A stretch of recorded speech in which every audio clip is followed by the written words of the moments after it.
CBS Radio Mystery Theater presents...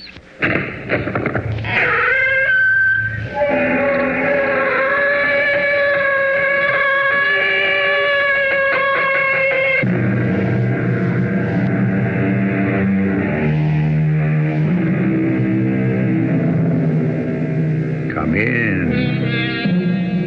Welcome. I'm E.G. Marshall. What is a fairy tale? Suppose we say it's a beautiful little story that could never happen. For instance, Cinderella. Impossible. Why? Because of suddenly materializing fairy godmothers? No. Because of pumpkins that turn into coaches and vice versa? Definitely not. All of these are perfectly reasonable. What makes the story a fairy tale is the fact that royal princes do not marry kitchen maids in real life. I want you out of this house at once. Oh, please don't. I have no place to go. That's no concern of mine. Get out before I throw you out. Oh, I hate you. Your feelings are of no account to me. I wish you a fate worse than death. I'm sure you do. Oh, you're thinking a low, common, ignorant servant girl. What harm can she do? Well, I'll find a way. I swear to you, I'll find a way.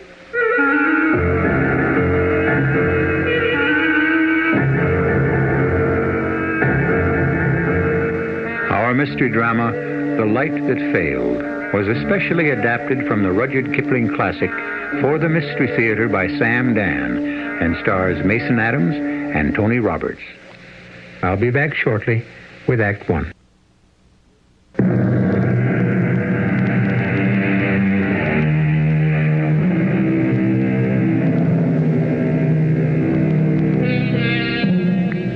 A story is many things to many people. The truth is that stories have lives of their very own. Sometimes the finished work may even baffle the author. Let us consider a work by Rudyard Kipling. If he were alive today, he might say, "What's going on here?" Well, Rudyard, what's going on is what you put in. However, we have taken the same poetic license with your story that you took with life. So, the time is 1882. The place is what used to be called the Anglo-Egyptian Sudan. The narrator is Gilbert Belling Torpenhow, a foreign correspondent for a string of British newspapers. I first met Dick Heldar in what was supposed to be the safety of the interior of a hollow square. You know, that's how the troops line up to repel an attack from all sides. The war correspondents, the doctor, all the folk who were useless during combat found themselves in the middle. But the crazed and fanatic followers of the Mahdi had broken through at several points, and so all of us had to pick up weapons and fight for our lives. I was standing shoulder to shoulder with a young man about my own age, and both of us were hacking away with sabers for dear life. Look out! I got him! On your left! I see him! Don't pull your arm back so far! What did you say? Duck! Above my arm! You exposed too much of yourself! Thanks. Look out! We'll get out. On your right! On your right! But I was too late. A huge tribesman, bleeding from a multitude of wounds, had brought a heavy sword down across the young man's head. But only because the native was mortally wounded had the sword turned in his hand so that the young man caught the flat of it instead of the edge.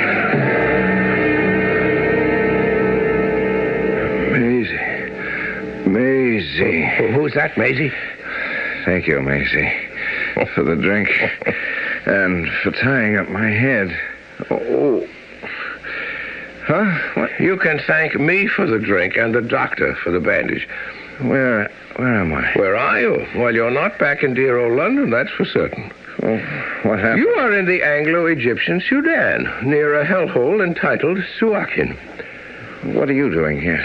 Gilbert Belling Torpenhow, special correspondent of the Southern Newspaper Syndicate. Oh, is it? Well, could they have a war without the likes of me? I suppose so. You suppose so. Without me, your British public wouldn't know what was happening. And what they don't know doesn't exist. Ergo, quod erat demonstratum, or whatever. Without me, the war wouldn't exist. Oh, you're the Gilbert Belling Torpenhow. Guilty as charged, but you must call me Torp. And what shall I call you? Dick Helder. Well, you're not a soldier. You're not a correspondent. What are you doing out here? I'm an artist. Well, then, why aren't you back in a studio in London drinking champagne with nude models? I want to paint the war. Oh, I hope my head's going to stay on. I wonder if I can get out. Well, the doctor says you shouldn't try for a while. There. Oh, it's still there. What? My bag. Look inside. You'll find some sketches. I looked, and I saw, for the first time, I was the first to see the war sketches of Dick Helder. I'm not a critic, far from it. But what I saw, I knew was good. Not just good, but great. The man was a genius. Because this was the war. This was the truth. A star shell bursting above the camp. A slave now being captured by a British gunboat. A single soldier lying dead in the moonlight with his throat cut. Dozens, scores of sketches, drawings, watercolors, sanguines. It was the war and the men who made it. At rest, at work, drinking, fighting, killing, and being killed. Yes, this was the war. I would write 1,000 words to describe imperfectly what he could delineate with a single stroke of a pen or a brush. What do you think? I've seen worse. Do you have any money? No, not too much. My syndicate may be interested in taking on a war artist. Would they? I don't suppose you care much what you get. Well, money is really very unimportant. Oh, fine, because they'll pay practically nothing. They'll take advantage of you. All I want is my first chance. Well, I'll see what I can do. As soon as I could, I wired the syndicate. I've got a man here, great artist. And they replied, with their usual open-hearted generosity, we'll take him on trial, expenses only, send all his sketches. I knew I'd get my chance. Sorry, so little money. Oh, if I come through this business alive, they'll sweat for it. They'll all sweat for it. All? Everybody. What's everybody got to do with it? Well, I've worked for nothing all my life. Your life has only begun. Sometimes I feel as though I've lived forever. Since the beginning of time, I feel that old. You don't look it. As I'll show them, everybody. And I must have lots of money. Why? Well, because it's no good without it. Money. That's what counts. And what about art? You worry about art, and I'll worry about money. And between us, we'll carry on to victory. I owe you a favor. The assignment from my syndicate? It may turn out to be a terrible disservice. Oh, no. Look, let's not talk about favors. In all that cutting and hacking during the last attack, we saved each other more times than we can count. What? Where are you going? To the telegraph office. And what for? I shan't tell you. You'd object. To what? To what I intend to do. You're a man of scruples. And you're not? I am an artist. Which means what? I do what has to be done. You have a bottle of whiskey your uncle sent you from London. The doctor says it's too soon after your clout across the head for you to think of whiskey. It isn't for me. It's for someone else. And don't ask for who, because I shall not tell you. Well, then you can't have the bottle. I won't aid or abet you in committing what I know is going to be a sin. It will be something sinful, won't it? Well, you would consider it sinful, I suppose. But you could prevent me from committing another sin, that of robbery, because if you don't give me the whiskey, I shall steal it from your kit. Oh, no, you won't, because I intend to guard it day and night. Oh, you're no match for me, Torp. You see, I was raised in a foster home by a Mrs. Jennett. Jennett? Isn't a Jennett a kind of a donkey? Yes. She had the mind and the morals of a female donkey, too. And when she hit you felt as if you were kicked by one. She was very economical. So Maisie and Maisie, I've heard that name before. Another little foster girl. We helped each other survive by stealing food under Mrs. Jennett's nose. And what happened to Maisie? I could probably steal that bottle of whiskey from your kit while you're looking at me. All right, take it. I'm doing this for you. I shudder to think of it. A rather odd one, that Dick Helder. But he was a genius. And that sort has to be human. And Maisie? Who was Maisie? Hers was the name that he kept repeating while he was delirious. Well, I'd get that out of him eventually. But now for the present problem. Why did he want to bring a bottle of whiskey to the telegraph office?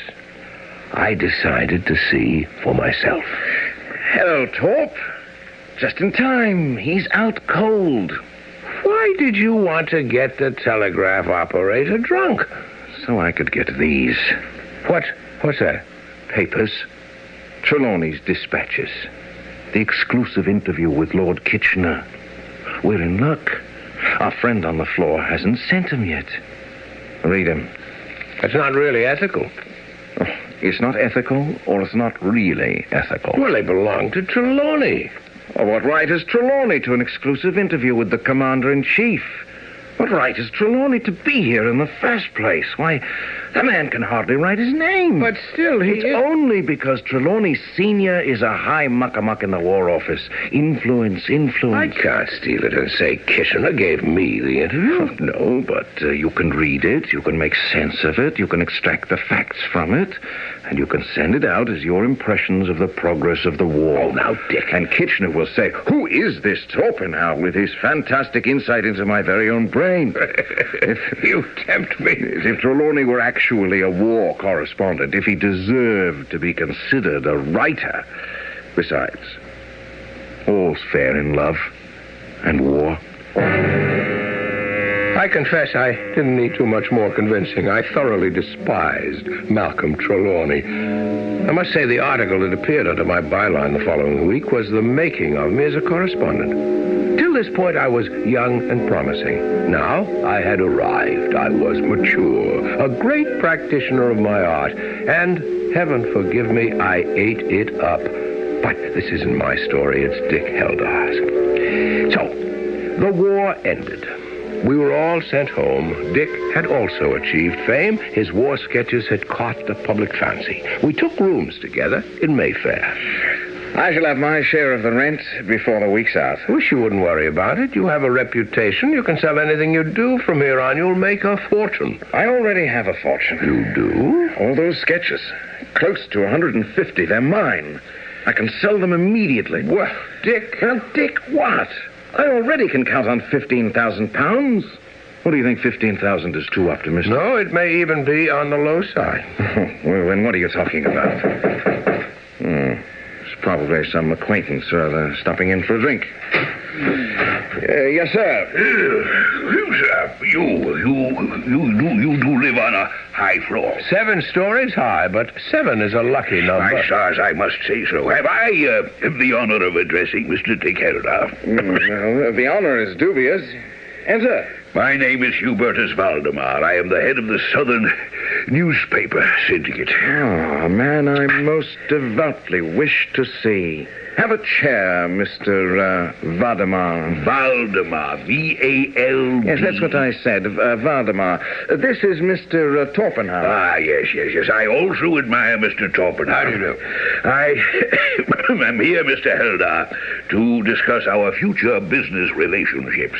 Well, any future relationship must necessarily be more expensive than the past. Oh, you'll find us most generous. I hope so. I haven't up until now. Incidentally, be good enough to send my sketches to this address. Your sketches? By actual count, 150. Oh, Mr. Heldar, that cannot be done. It cannot? Since there was no specified agreement at the outset, the sketches become syndicate property as a matter of course. Those sketches belong to me. But a legal evaluation... The devil with your legality, Mr. Valdemar. Valdemar. You paid me the lowest rate in the world. Nothing. You can't keep those sketches. Good Lord, man, they're all I have. Torp, can he do it? Well, it's a rather cold-blooded steal on his part, but yes, Dick, he can do it. I'll have his blood first. Careful, Dick. Remember, we're not back in the Sudan. Sir, you will give me back my pictures. I believe it's time I was on my way. Sit down. How dare you take your hands off me? Dick, you can't simply... I don't know quite what to do with you. Of course, you're a thief, and you ought to be whipped. Take your hands off me. I'll shout for help. You're 7 stories high. My goodness, Torp, you wouldn't believe the fat on this one. You are going to steal those things from me, which are as my heart's blood. You, who don't know when you will die. Die? Write a note to your office. Order them to give Mr. Torpenhow my sketches, every one of them. You have no right to steal. Oh, no, only you do. Write the note, or I shall strip off your hide. Dick, you can't do that. Oh, can't I? Watch closely. I learned how. I can't let you do that. Do you want to fight me for it, Torp? Dick! Should one of us be compelled to kill the other just because of this thieving jackal?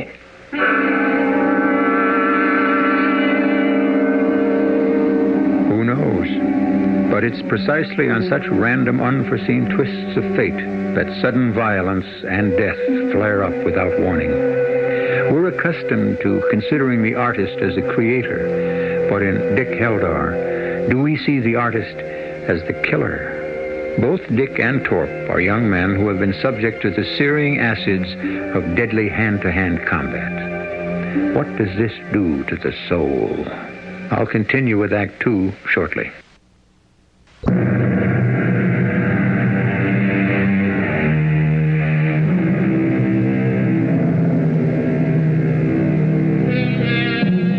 To whom does the work of art belong? To the man who made it, or to the man who bought it? This is a question that has occasioned considerable grief in this world, and is about to add a bit more as we resume our drama. Dick Heldar, the painter, wants his pictures. Mr. Valdemar, the publisher, claims he bought them. An old argument. But a razor-sharp knife has appeared in Dick's hand, and we may have a new solution to the problem. He'll kill me, this maniac. He'll kill me. I must remind you once again, Dick, we're not back in the Sudan. Oh, we're always in the Sudan, Torp. Here the violence is better bred, hidden deeper, camouflaged more cleverly. But where is the real difference? Torp, as a friend, you have to help me. I can't help you kill him. Oh, I can do that alone quite nicely, thank you. Don't kill me. Don't kill me. Oh, of course not. Hand him the pen and paper, Torp. Now, Mr. Valdemar, you will write a note to your office and order them to give Mr. Torpenhow my sketches. He didn't say a word. He looked deep into Dick's eyes, and there he saw death. He picked up the pen with a hand that was remarkably steady, considering the circumstances. He wrote the note. I took a cab to the Southern Newspaper Syndicate's office. I gave it to some functionary or other, and I shortly received a gigantic portfolio. I brought it back to the flat. Now, I do hope this will be a lesson to you, Mr. Valdemar. And should you ever worry me later with any nonsensical actions for assault or whatever, believe me, I'll catch you, manhandle you, and you will die. Now go. Vanish. Disappear. Out. Be sure I have seen the last of you, Mr. Valdemar. Valdemar! What a lawless breed these people are. Think of the hideous blackness of that man's mind. Have you all the sketches, Torp? Exactly 147. Well, that's close enough. Dick, I must say you begin well. He was interfering with me, Torp. What did the money mean to him? He's a man of wealth. But this is my work. It's everything to me, and he was going to steal them. I'm sorry now I didn't hit him. I should have killed him. The commissions began coming in so quickly, Dick could hardly keep track of them. The ladies, especially the ladies, couldn't get enough of him. He had that way of making their eyes gaze forth in a kind of dreamy reverie. Yes, every female wants to be known as a woman of mystery. And with one sure stroke, Dick could give them a most unfathomable air. I caught him finally on one of the rare nights when he wasn't being lionized somewhere. Well, how does success taste, Dick? Good. No, delicious. I want more. More. The lean years are past, gone for good, but never to be forgotten. Oh, I shall wallow in these fat ones. Careful, my friend. That way lies bad work. Oh, I love the power, the fun, the fuss, and above all, I love the money. even though the people who make the fuss and pay the money are a queer gang. An amazingly queer lot. Well, I should think you have enough money now. Oh, no. Nowhere near enough. Well, then, Dick, you must tell me, what is enough? There are those men who have money, and then there are those men who have a fortune. And why would you want a fortune? For her. For whom? For Maisie. Huh? The mysterious Maisie. She won't have me until I'm fabulously wealthy and famous. Well, you're famous at any rate. Well, just a little. We need the test of time for that. And where is Maisie? I don't know. We were both boarded children at Mrs. Jennett's. I fell in love with her. Did she fall in love with you? She said she would, in time. If I became rich and famous, then she would seek me out. I'm surprised she hasn't so far. Well, that's because I'm neither rich enough nor famous enough. And how will you know when that will be? Simple. On the day she seeks me out. Meanwhile, I must try harder and harder. Tell me something about Maisie. She's an angel. And why aren't you good enough for her now? So, you don't understand. All right, then. Tell me this. Maisie, does she really exist? I couldn't get a rise out of him. He was doing what he wanted to do, turning out paintings as if he were a printing press. But it was a bubble that soon must burst. His work was becoming inferior.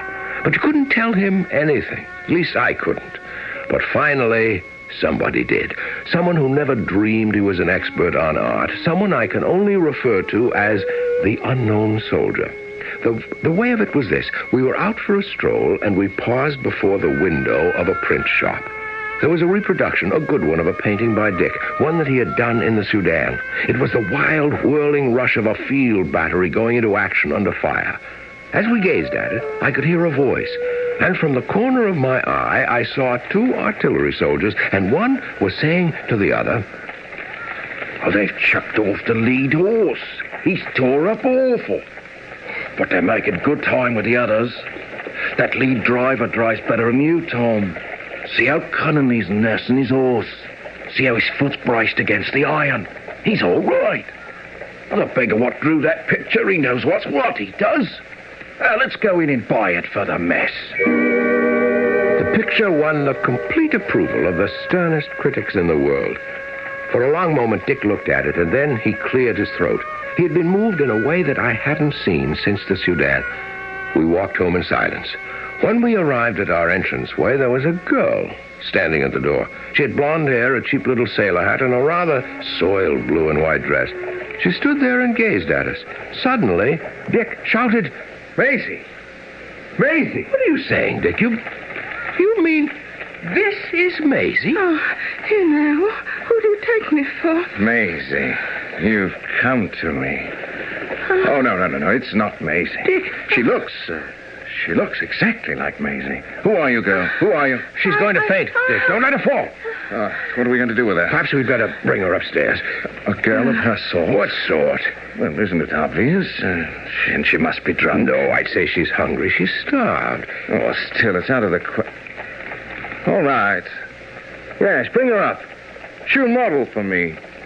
Yes, this is going to be my masterpiece. I won't title it. But Maisie will see it and know who it's meant to be. Torp, this girl was sent from heaven.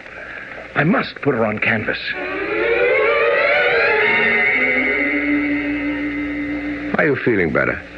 Oh, yes, thank you. There aren't many gentlemen that are as kind as you are. Thank you. When did you leave service? Oh, well, how'd you know I was in service? With your scarred and chapped hands. Oh, I didn't like it. Turn your face to the window. What for? Because I say so. Listen to me. I'm an artist. I want to draw your head. What for? Because it's pretty. Huh? That's why you shall come here 3 times a week, and just for sitting still, I shall give you 3 quid each Friday. Just for sitting still? Nothing else? What's your name? Oh, Bessie. Bessie Broke. Stone Broke, if you like. Oh, what's your names? Oh, but no man ever gave me his real one yet. And the next time you come, Bessie, you needn't wear that paint. I have all the colors you're likely to need. Now, here's a sovereign to keep you. A sovereign? For me? Yes. And you be here tomorrow. Understand? Now, off with you. Yes, sir. Oh, yes, sir. You think she'll be back? Of course. She smells money. And Torp, you're not to think of her as a woman. She's my model. Nothing more. Oh, yes, sir. I will, sir. I said earlier that this is Dick Heldar's story. Well, it is. But part of it is mine. Bessie came back the next day, unpainted, clean. And when she found out that all she was expected to do was merely pose, a new light came into her eyes. And finally, one day she said, Oh, it's too much money for sitting and doing nothing. You just sit there quietly now. Can't I be doing something with my hands? Keep them folded in your lap. I know. I meant your socks. Yours and Mr. Torpenhow's. And that's where it all began. She not only mended our socks, she did our clothes, she dusted the rooms. Indeed, she hated to go home. She kept finding things to do. Dick treated her like dirt. That is, he never noticed her, except as a model. But I couldn't help noticing how attractive she really was. How tender, how sympathetic. Dick would finish painting and go for a walk, but I would be in my room, writing. She would knock timidly and come in, ask me questions.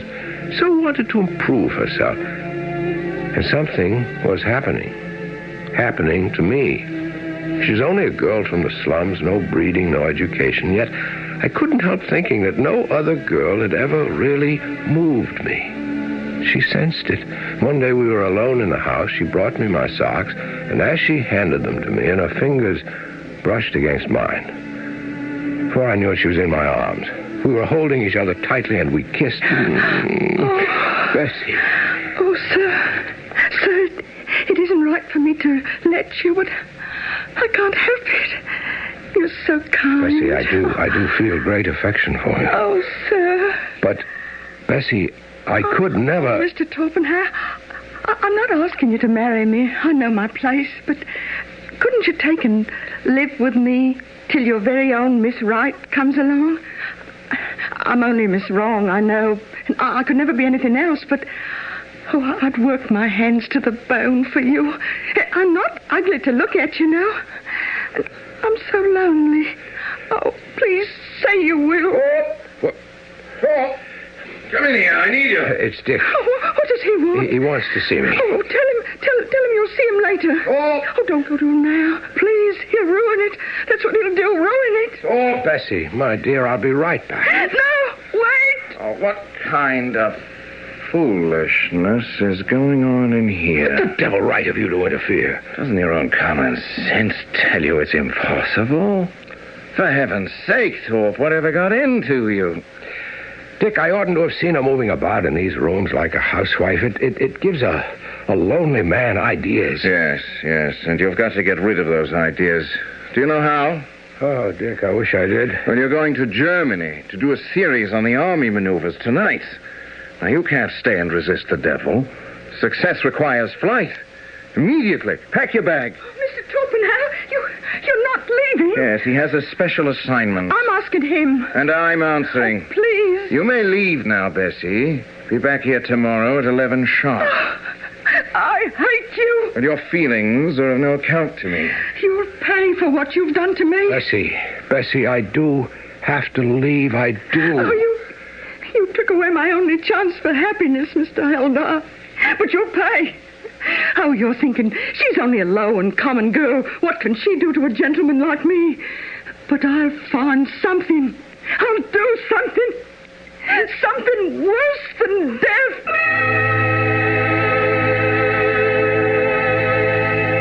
It doesn't matter who or what the woman is.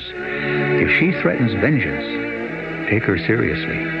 For women excel at this particular game. And before the third act is over, she will have found her revenge. A diabolical revenge that will be something worse than death. Let's all prepare for it. And I shall return with it in just a few moments.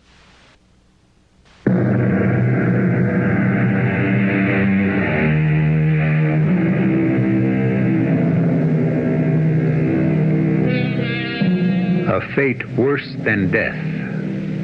What could be a fate worse than death? That would depend on who you are. Before we speculate further, let us remember that the threat has been made by a very insignificant low-class servant girl. And while these distinctions may be blurred or even non-existent in our democratic society, our story takes place in Victorian England. And here is our storyteller, once again, Gilbert Torpenhow. Well, of course, it was madness on my part. Complete madness, a sudden seizure. How could I possibly marry a girl like Bessie? After a few days, I returned home. I didn't know what to expect.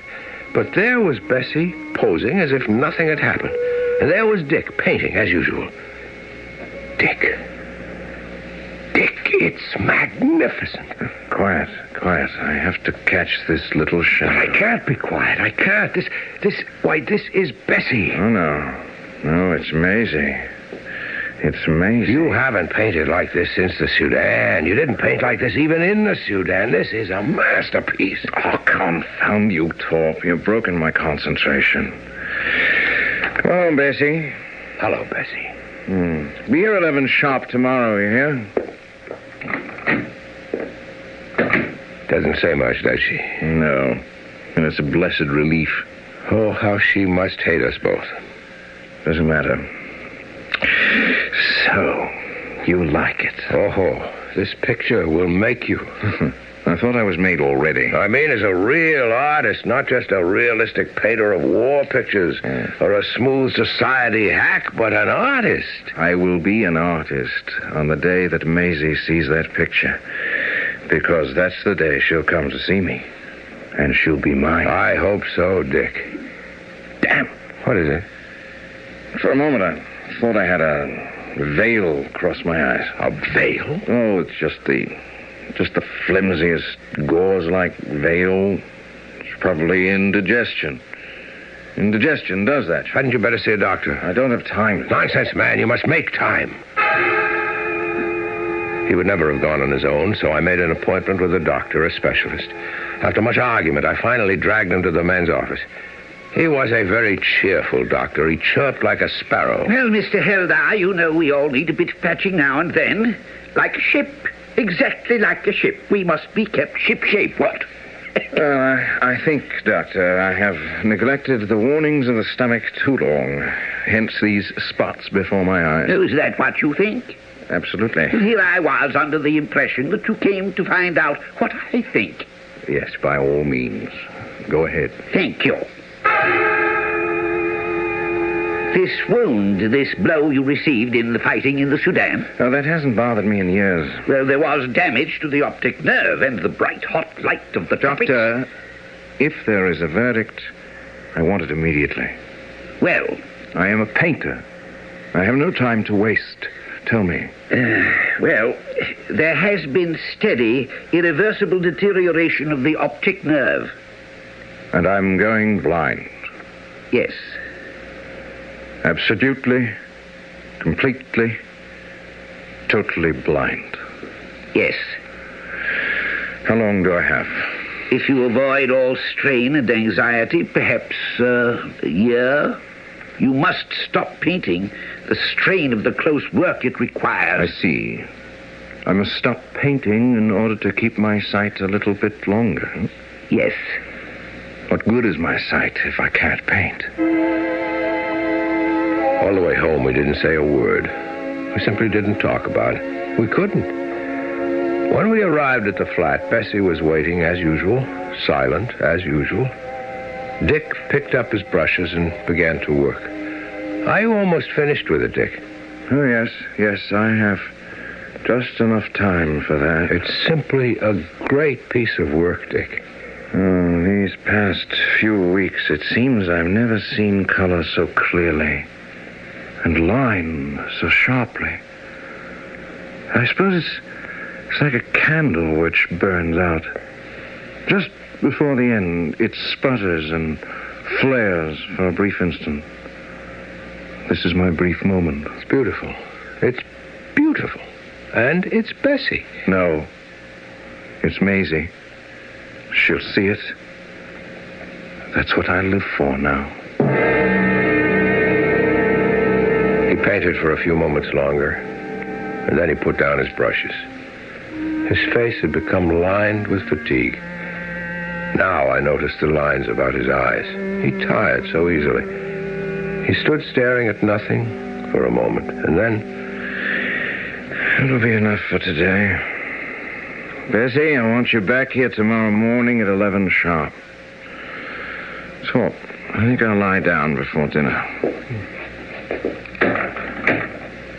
How have you been, Bessie? Huh? As well as can be expected. I wonder that you came back after the shabby way both Mr. Heldar and I have treated you. Well, the wages are good. Girl in my position can't afford to be particular. He's going blind, ain't he? Yes. Well, he can thank me for it. Or curse me for it. You? I wished it on him. As I prayed for it to happen to him. What else could be a fate worse than death for an artist? I went to church and on my knees I prayed for it. I'm sorry to disappoint you, Bessie. It wasn't your doing. How do you know? I was there when it happened, in the Sudan. A blow across the head damaged the optic nerve. Oh, yes? Well, I'll think of something else. You had better go, Bessie. I saw her standing there furious. Her face was ugly. Whatever the spell was she might have cast over me, it was broken, and for all time I was free of her. And soon, in a day or 2 or 3, Dick would be finished with the painting, and he would be free of her, too. I must tell you what happened. A week later, I was writing in my room when I heard him call to me. Torp! Come in here, quick! Look, Torp. Look, it's finished. It's really finished. Oh, Dick, it is marvelous. It's your masterpiece. Oh, the colors. Tell me about the color. See for yourself. They're remarkably brilliant. I can't see for myself. I can't. Dick. I'm blind, Torp. I'm completely blind. I drew the last stroke of the brush as I signed my name, and the light left my eyes. The light failed. It failed me. Oh, Dick, how can I? No tears, only blindness. We've seen worse, haven't we, old friend? Will you sort of guide me to my room and help me to lie down? I'm not used to being without my eyes just yet. Oh, Bessie, we're finished. Torp, write her a check for £20. £20? Yes. She was a good model. Come, I have the checkbook in my room. Goodbye, Bessie. Goodbye, Mr. Heldar. Come, Thorpe. I must lie down. I'm so tired. Oh, that's it, Thorpe. Oh, I can stretch out. It's so good to know it's done. Now, look, tomorrow, you're to take it to the Stetson Gallery. Yes, of course, Dick. Word of it will get to Maisie. I'm sure. And cover the picture. Yes. Oh, wake me for dinner. We must celebrate. Champagne. Yes, of course. I left him sleeping on his bed and walked back into the studio. I stood in the doorway and looked at the painting. For just a moment, an isolated moment, I refused to believe what I was seeing. She was standing there with a bottle of turpentine in one hand and a palette knife in the other. She was throwing the turpentine onto the picture and scraping away with the knife. And then, like one awake suddenly from a trance, I ran to her. But it was too late. Even as I grabbed her hands and knocked away the bottle and the knife, I could see the painting was formless, scarred, a muddle of crazy colors. I was ready to kill her. You raise a hand to me, and I'll scream. Scream away, you slut! I'll scream what I've done to his precious picture. He'd like that, wouldn't he? Why, you... He must never find out, right? Never. could you do Why that? not? I said I wished him a fate worse than death. Well, maybe he don't know it, but he's got it. He's got it. And what have you got, you poor demented creature? Oh, you What'll couldn't. become of you now? You'll go back to the gutter. He said you was to give me £20. Yes, I will. And when that's done, I'll find another gentleman. will you? I still have my looks. Do you? Look. Look at yourself in the mirror. Go ahead. Look. Oh, no. What happened? What happened to me? What happened to the picture? A twisted, ugly mass. Who'd want you now for anything at all? You'll die in the gutter. No, I didn't mean to. I was so... Oh, please. Maisie. Dick, look out. You'll stumble over that chair. Here, let me hold your arm. It's Maisie. She's here, isn't she? Maisie, you've come. I know it. As soon as the picture was finished, you'd come. You couldn't keep away. Dick, let me help you sit down. Maisie. Oh, where's Maisie? I've just heard a voice in here. Maisie. What do you think of your portrait? Maisie. Dick. No. Let her think. Let her regard it. That's what you have to do with a picture. Regard it. Oh, Maisie, when we were children at Mrs. Jennett's, I helped you. And now you will help me. Oh, my darling. I have enough money. Enough to keep us happy for the rest of our lives. Maisie, I'll be so good to you. And you'll be so good to me. Maisie, speak to me. Say you will. Say it. Say that you've come to me at last. Oh, Maisie, I've waited a lifetime for you. I'd all but given up hope. But I knew if I poured out my soul over this portrait, you would come to me. Tell me you've come to me. Tell me. Yes, Dick. I've come to you.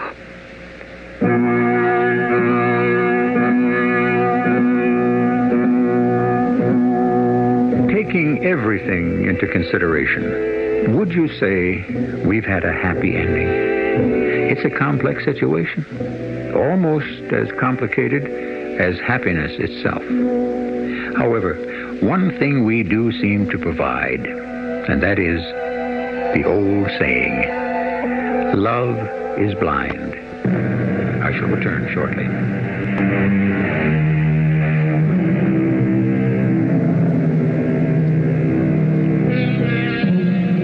We said this would be a fairy tale, and it is. The handsome prince, and Dick was certainly handsome, and a prince of painting, at any rate. He did marry the little servant girl. At least I think they married. Living together, unblessed by clergy, was in those days a scandal. I don't know how things worked out. After all, you have imagination, too. Our cast included Tony Roberts, Mason Adams, Bryna Rayburn, and Jackson Beck. The entire production was under the direction of Hyman Brown. This is E.G. Marshall inviting you to return to our Mystery Theater for another adventure in the macabre. Until next time, pleasant dreams.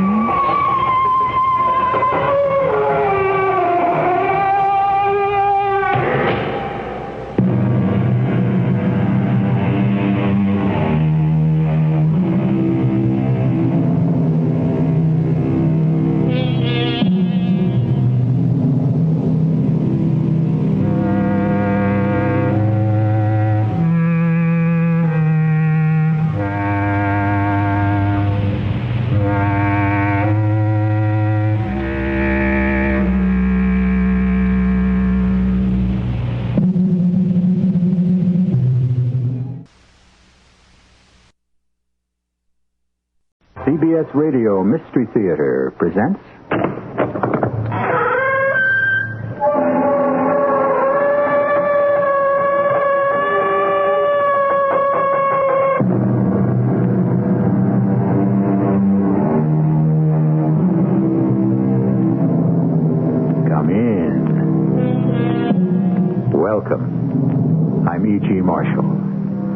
To watch a great and noble person fall from heights because of some very human flaw in his character can relieve us of pent-up emotions, soften sometimes our own disturbing problems. The ancient Greeks had a word for it, as they did for so many other things. They called it catharsis, a relief, a purging of emotions. Perhaps the story you're about to hear may have that effect on you. Citizens of Thebes, this unknown murderer will be brought to justice. This I promise you. And on his soul I here invoke this curse. May he wear out his life in misery, in everlasting doom. May the good Lord dry up his crops, sicken his cattle, give him no sons or daughters to comfort his old age. May his tongue wither in his mouth, and his eyes lose the clear sight of day. This I wish upon this evil man, this murderer!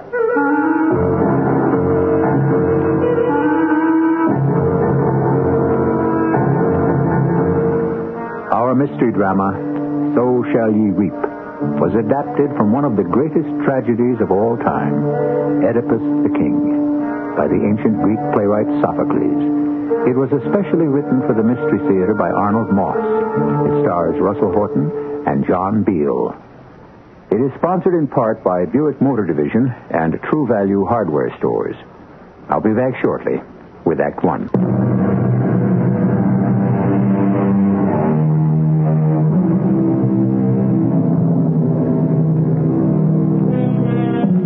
The year was 1851. The rugged mountain country and wide plains of New Mexico had just become a territory of the United States. For more than 300 years, it had been the storehouse of Pueblo, Navajo, Zuni, and other old Indian cultures. Then the earliest gold-seeking Spaniards came and added their rich legacy to the land. In the grasslands where huge buffalo herds still thunder, Don Edipo Baca, a member of one of New Mexico's first families, is the alcalde, the mayor of the town of Thebes. Don Edipo has summoned his deputy, Don Cristiano, to question him about a matter of the greatest concern to the city. What new developments, if any, are there, Cristiano? We know nothing more today than we knew yesterday. The doctors from the capital, they came? They came, they looked, they helped us not at all, Don Edipo. They had no explanation for what's happening. None. Some things, they said, go far beyond the knowledge of their training, of their medicine. And this is one of them, they told me. And in the town? Enough to break one's heart. Within the marketplace, the people sit, the old ones and the children, with garlands of flowers around their necks and heads. They sit facing the cathedral, praying that this terror will depart. Their prayers, they go unanswered. A blight has fallen on all fruitful plants. A blight is on the cattle of the fields. A blight is on our women, so that they bear no children. And every day, Black Death grows richer, despite the lamentations and the prayers. You must do something, Edipo. The people look to you. The city must be saved from this dread pestilence. You are their strength. If only I could find the means to save it. How many more were there that died today, Don Cristiano? 5. 4 children. 1 old woman. I've sent for doctors. They're useless. I've prayed and lighted candles for some guidance, for a wise word from God, but I hear nothing. I'm helpless. The strange thing is that outside the limits of the town, everything is flourishing. This plague stops at the borders of our city. Goes no further. How do we explain that? And most important, what do we do next? We've tried all else. If you'll permit me to suggest... Yes? Would you allow me to bring you a person who might come up with a solution? What person, Cristiano? Who might that be? You've heard me speak of the old Zuni Indian, Teresio. Teresio, that blind old charlatan? He's a fool. The old man may be blind, but he's no fool. The Zunis are among the oldest tribes in all New Mexico. They know the land better than most. Teresio is the oldest living one among them, more than 100 years, they say. Though blind, He has a reputation for seeing things no other man can see. He may know the cause of this dread pestilence and how to end it. I see it as a waste of time. But call him Cristiano if you must.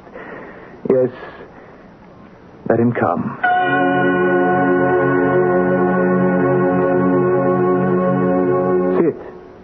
Sit, old man. Here, let me help you. I prefer to stand, my lord, and lean upon my stick. Just as you please. This sickness, this pollution that's descended on our town, it must be driven out. It must be cured. Or our great city will be no more than a dead memory in no time at all. True. The city and its people all will perish.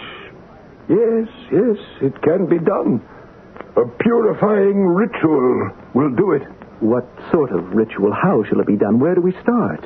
At the beginning, my lord Edipo. How? You start by banishing a man from this our city, by seeing that a murderer is brought to justice, perhaps by even shedding blood for blood. Who is this man you would banish? My lord, before you were the mayor of this city, long before, there was another man who was its leader, a great man all the people loved. His name was Don Luis. Don Luis Chaco? The very same. Luis, who was the husband of my present wife, Yocasta. But he was killed 20 years ago, on a dark night, somewhere in the desert. A place called Tres Caminos, a place where 3 roads met some 20 years ago. I've heard the story many times. That night, as he rode home from an unspoken mission, he was pounced upon by an unknown assailant, probably drunk, on his way back from a fandango or some other kind of party. A struggle must have followed. Don Luis was killed. The murderer escaped. Come, old man. What has this to do with what we called you for? Since that black night, this murder of Luis, your wife's first husband, remains a mystery, unsolved. And you suggest... Search for Luis's murderer, make him admit his crime, bring him to justice. And when you do, this plague, this dreaded epidemic, will be ended. That's your solution? Yes, good Lord Edipo. Edipo, no! What is that? Payment for your advice. Now, go. You toss your silver coins at me. I would not deign to stoop and pick them up even if I had eyes to see them. Then let them lie just where they are, you dreaming windbag. You and your weird riddles, you're an old fool. You know nothing. Edipo, don't speak to him that way. Oh, you may think, Don Edipo. The people of Thebes think otherwise. Just one last word. My eyes can't see, but yours, Don Edipo, are blinder still. Before too many days go by, you will learn secrets that will shatter you, destroy your soul completely. With your permission, lords, I take my leave. Donna Yocasta, you must hold still. Forgive me, Cora. For me to take these long, sharp golden pins out of your hair and brush and comb that hair before you go to bed, you must sit still. Of course. I've combed your hair since you were in your teens. You fidgeted then, you fidget now. Forgive me. Oh, how gloriously the silver in your hair blends with the black. I wish there were less silver and more black. It tells the world that I am no longer young. Don Edipo says you are young and beautiful. I've heard him say so. He just says that to make me think his being years younger than his wife makes little difference to him. It makes no difference. Else why would he have married you? Perhaps, Cora. Perhaps. There, now your hair is done. Look into the glass. You look like an angel. An angel? In her 50s? Oh, Cora, I'm so worried for the city and for Edipo. I know. The worst is this old Indian, this Teresio. Teresio? The blind old Zuni. These evil rumors that he's spreading, that Don Oedipus refused to put a stop to the mysterious plague, that it would be ended if he wanted it to end. But that's not true. We know it's not. But the people of the city are not convinced. And old Teresio's respected by the people. Forgive me, ladies, I heard what you were saying. It's true. The old man stirring trouble. Why do you let him? With your permission, I will leave you both. Why? Because I have no means to stop him, that's why. But let him talk. And yield to all his threats, his so-called warnings? I know about them. Oedipo, we're not back in the Dark Ages. This is 1851. Don't listen to this nonsense. I know.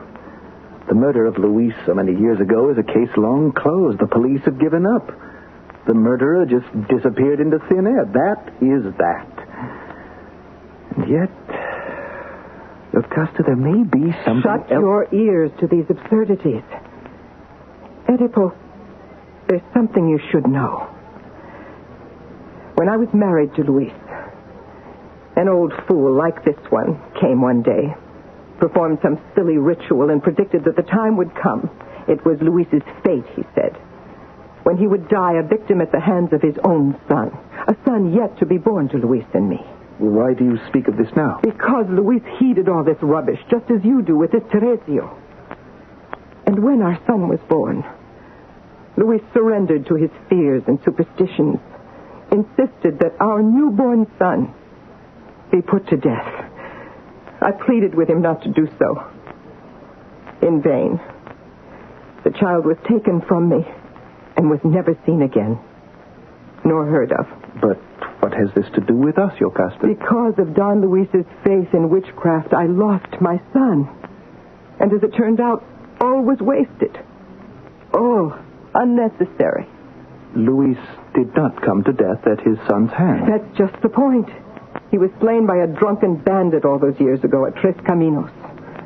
The place where three roads meet. And that is why I tell you not to listen to this ancient quack Teresio. It cannot lead to good. We'll find some other way to end this plague. I think I begin to see what this may be about. What do you see? Cristiano brought this old mumbler to me, this 100-year-old idiot with his prophecies, in order... Cristiano? It might well be a plot of Cristiano's. He's always envied me. I've never trusted him. Oedipo, how could you think... Tomorrow morning, I'll announce that at midday the entire population of the city, those that have thus far survived, will gather in the marketplace. With what in mind? To listen to a proclamation I will make. What will you say? You will be there beside me, dear Yocasta, at the stroke of noon. And so will Cristiano.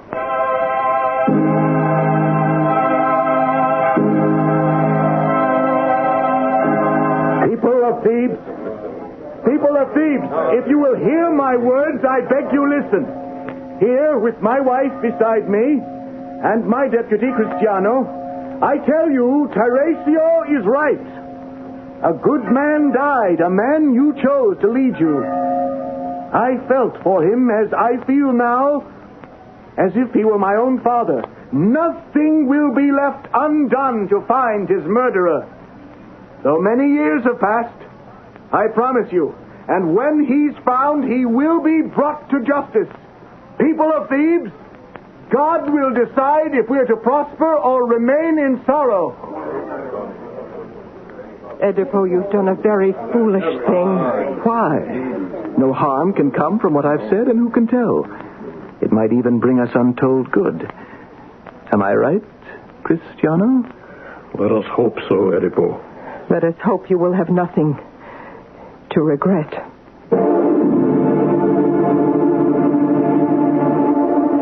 I've heard it said that a curse can be like a stone flung up into the heavens. It doesn't stay there, as we all know. And when it returns, there is the possibility that it can fall back on the head of the one who threw it.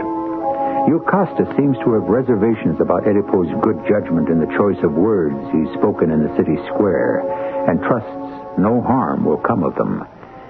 I shall return shortly with Act 2.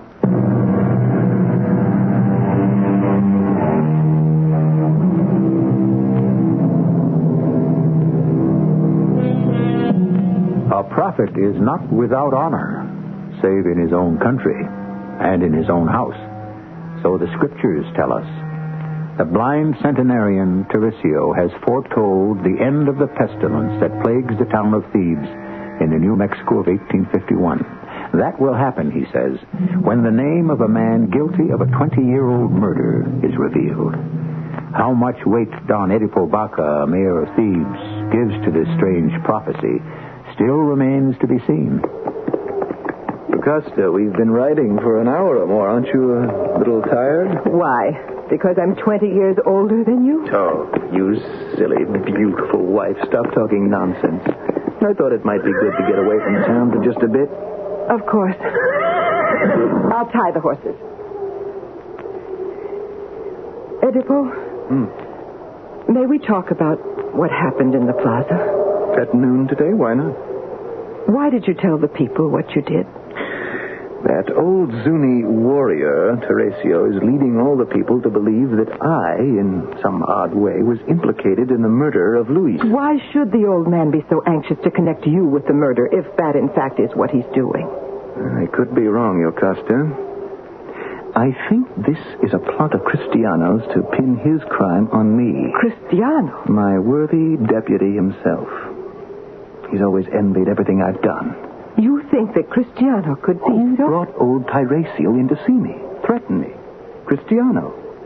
Who brought the doctors from the capital, the eminent doctors, incapable of finding any cause or any cure to all our troubles? Cristiano. No, my dear Yocasta, I don't trust him. What's more, tonight, when we return, it's my intention to have a little talk with good Don Cristiano. Just the two of us.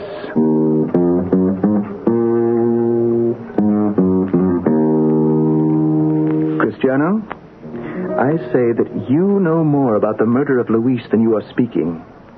I also say that you will stop at nothing to get possession of my high office. You have wronged me, Cristiano.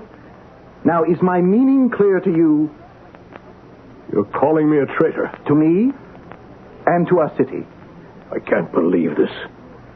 Can you be in your right mind to accuse me in this fashion? Cristiano. I'm happy serving you. Serving the city the best that I know how. And so it is with everyone who's learned some wisdom and some self-control. What is the point? That I am no traitor. If you discover that I have laid a plot of any kind against you, not only will I then resign my present office, I will leave my native Thebes forever under my own power. To throw away an old and honest friend, as you are doing, is to throw your life away. Cristiano, I have listened to you, and yet you convince me not one single bit. So what would you like to do? Banish me from Thebes? Proclaim to everyone that I've betrayed you? Or end this double game you play forever? Put down that pistol, Edipo. You've lost your mind. Put it down. I beg you. It's I who rule in Thebes. You never will. Please put away that... Oh, here you two are. And quarreling? Are you not ashamed to take the time to speak whatever private griefs you have when our poor city's dying bit by bit? The contagion of death spreads by the hour and you two argue? Please, leave, Cristiano. It's late. Go to your bed.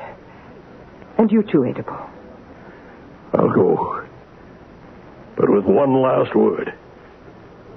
Edipo, if I've been guilty of one iota of the charges you've made, I call upon the heavens to curse me and take away my life this very moment.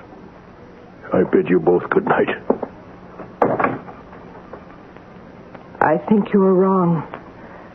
Cristiano is an honest man, I'm sure. We'll see. If he'd had anything to do with what happened on that ghastly night at Tres Caminos, he'd have given himself away long ago. Why do you keep calling it the thing at Tres Caminos, the ghastly night at Tres Caminos? What should I call it? That's where it happened, where Don Luis, my husband, was savagely attacked and slaughtered. For 20 years have passed, and you, my dear one, have helped me to a beautiful new life. You can't expect me to forget completely, can you? Then I must tell you something. Something I could tell to no one but you, my my wife. Something I have never spoken of before to anyone. What is it that disturbs you so? Yocasta, I killed a man. For 18, 19 years since that day, since I was born, I was a happy child sharing my parents' home, my parents' love. There never was a kinder father than Pablo Barca. May his days be long. No gentler, sweeter mother than Dona Marta. So I have heard. One night at dinner, it was the night of Christmas, some guest who drunk more wine than he could handle cast doubts upon the legitimacy of my birth, called me an unspeakable name, all as he supposed in jest. Though furious, I held my temper, let it pass. But that night, I had a dream. An ugly, torturing dream. That I was doomed to be the murderer of my own father. That, and something else. And what was that? Oh, it was so terrible, I still can't find the tongue to speak it. Especially to you, my wife. Oh, my poor Edipo. I waked up from my dream that night, screaming, drenched in my own sweat. I dressed, mounted my pony, and fled, not knowing to what place I was headed. I rode for hours, so I think anywhere, to get away from my dream, from what I thought I might be fated for. Then, suddenly, on this darkest night, I came upon a man who challenged me the right of way. Drunk with my fear, emboldened by my youth, I struck this man who pushed me, drew my pistol, and you shot him? Killed him on the spot. And as I rode away, I saw the signpost that identified the place, and what it read was Tres Caminos, the place where three roads meet. Oh, my dearest Edipo. Oh, my darling. For the first time, I understand why you're always so upset at mention of that place. What you did there was an enormous sin, taking a man's life. May God forgive you.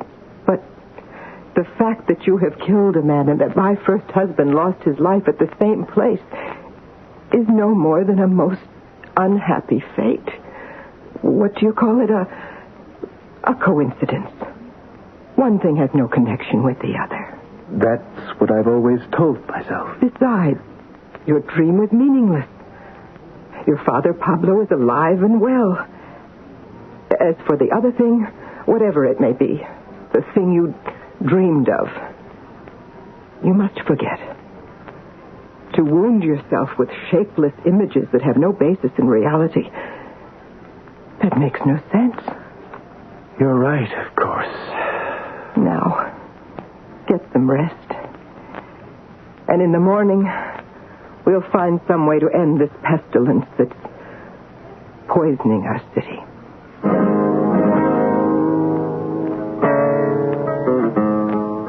Another cup of chocolate, Senor Alcalde? No, thank you, Cora. I've had enough. You've finished with your breakfast then, Senor? Almost. Then I must tell you, that blind old man's outside again. Requests, demands to see you. Teresio. Since break of dawn, he's been waiting at our gates. Please show him in. I can think of better ways to start a morning. My lord, I had to see you. Come in, old man. With what new anger have you come to punish me? My great-grandson, Jose, a little boy of 5, he died this morning in my arms, choking for more breath. Oh. My heart is heavy for your sorrow. This plague that curses our good city must be ended once and for all. Just tell me how. With sorcery like yours, with incantations? I've planted prayer sticks up on top of Thunder Mountain, where Zunis go in times of trouble. I have pleaded with the spirits, but they close their ears to me. Now it is up to you, Don Edipo. Jose's death is on your head. You listen to me, my ancient one. Even if I believe that naming the assassin of Luis could dissipate this death that settled on our city, I have not the slightest clue to his identity. Where, after 20 years, does one begin? He may be dead by now. I know that he is alive. This murderer, he is here among us. Here, in Thebes? In Thebes. Where is he, then?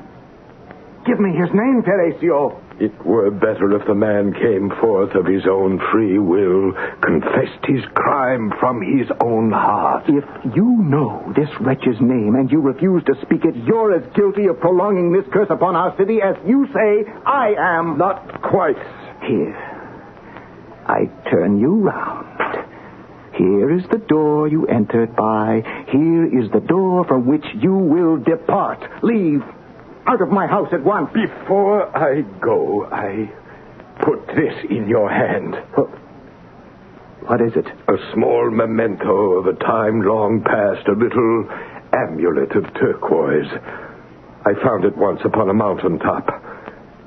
I have still one more gift for you.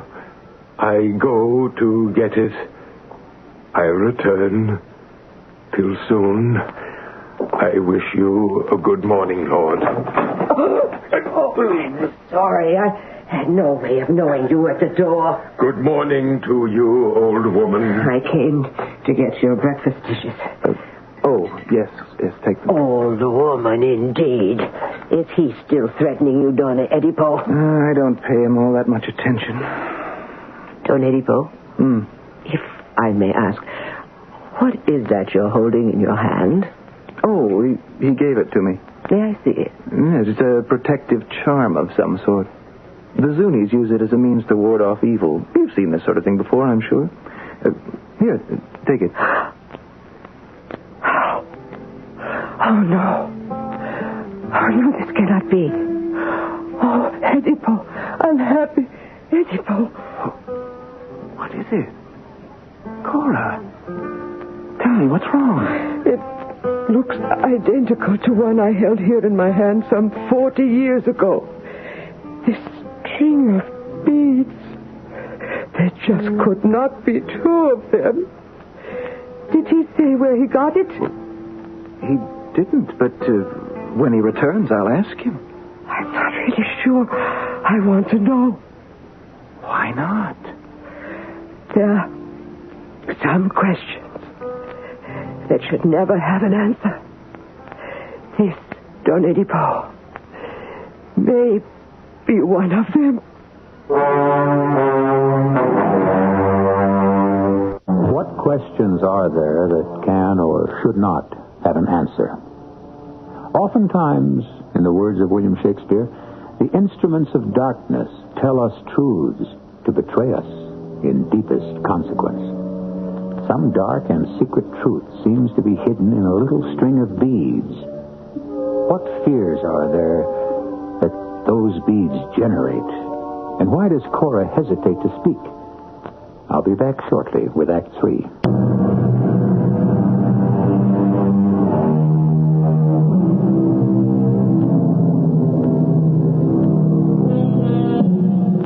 Destiny has two ways of crushing us. Sometimes by refusing us the things we dream, and sometimes by fulfilling them. Edipo Baca has been pursued all his adult life by a terrifying dream he wants desperately not to come true.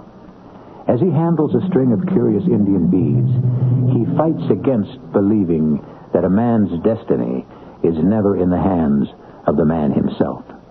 It's no more than a string of sky blue-colored beads. Why should it upset you, Celio Costa? Because I had one like it once. But there must be dozens like this one. No, Edipo. I'd not forget it. Please believe me. And if it were the one that you had 40 years ago, you should be overjoyed to find it once again. Maybe. And maybe not. Enter. Signor Alcalde. Senor, with your permission. What is it, Cora? Why are you in tears? I bring heartbreaking news for you, my lord. What news? A messenger arrived from what was once home for you. The news is... Speak, Cora, what is it?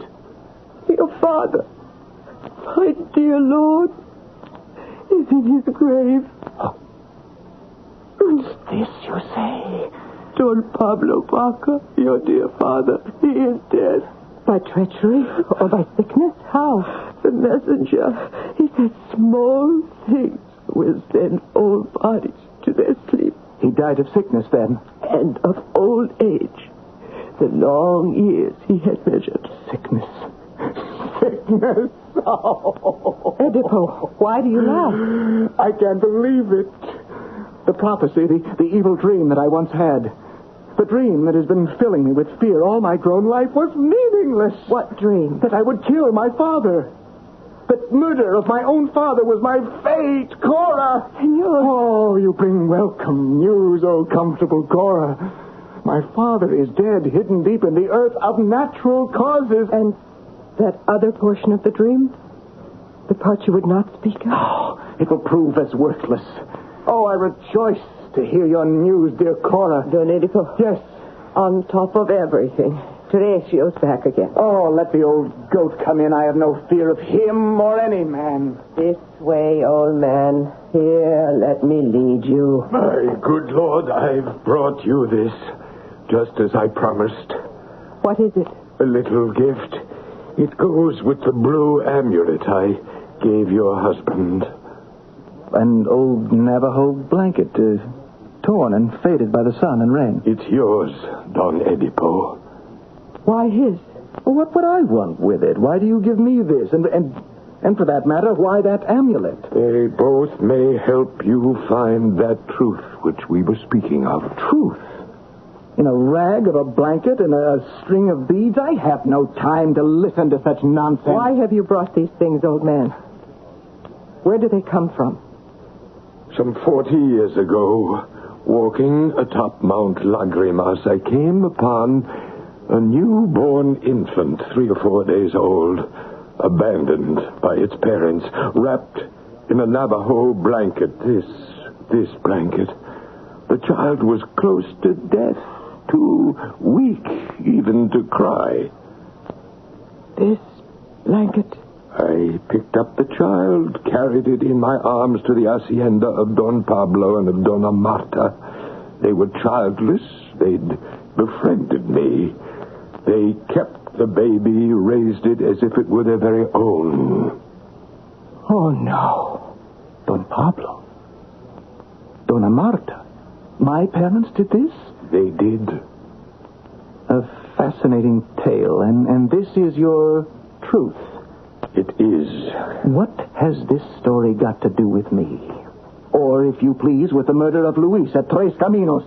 Don Oedipo, you were that infant, wrapped in this very blanket. The turquoise amulet was around your neck. No, that cannot be. Pablo and Marta were never your true parents. You horrible old man. Who then were my parents? Tell me that. No! Cora? No! Be still. Say nothing. What is it? Cora. Cora? Help me to my room. Yes, senor. Oh, Oedipo. God give you help.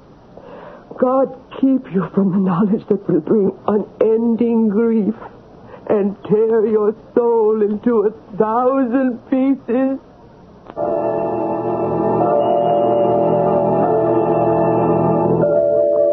I hope you will consider this most serious. What is it? Please read it. And, very distinguished and most honorable Sir Don Oedipo Baca, Mayor of Cristiano. This is your resignation as my deputy. It's what you wanted. I beg you to accept it. No, Cristiano. I cannot. Listen to me. I'm almost at the end of a long tether. I'm reaching now for straws. First, this cruel pestilence that's turning Thebes into a city of the dead. Then, the old fool Teresio, who, heaven help me, may be something less than a fool.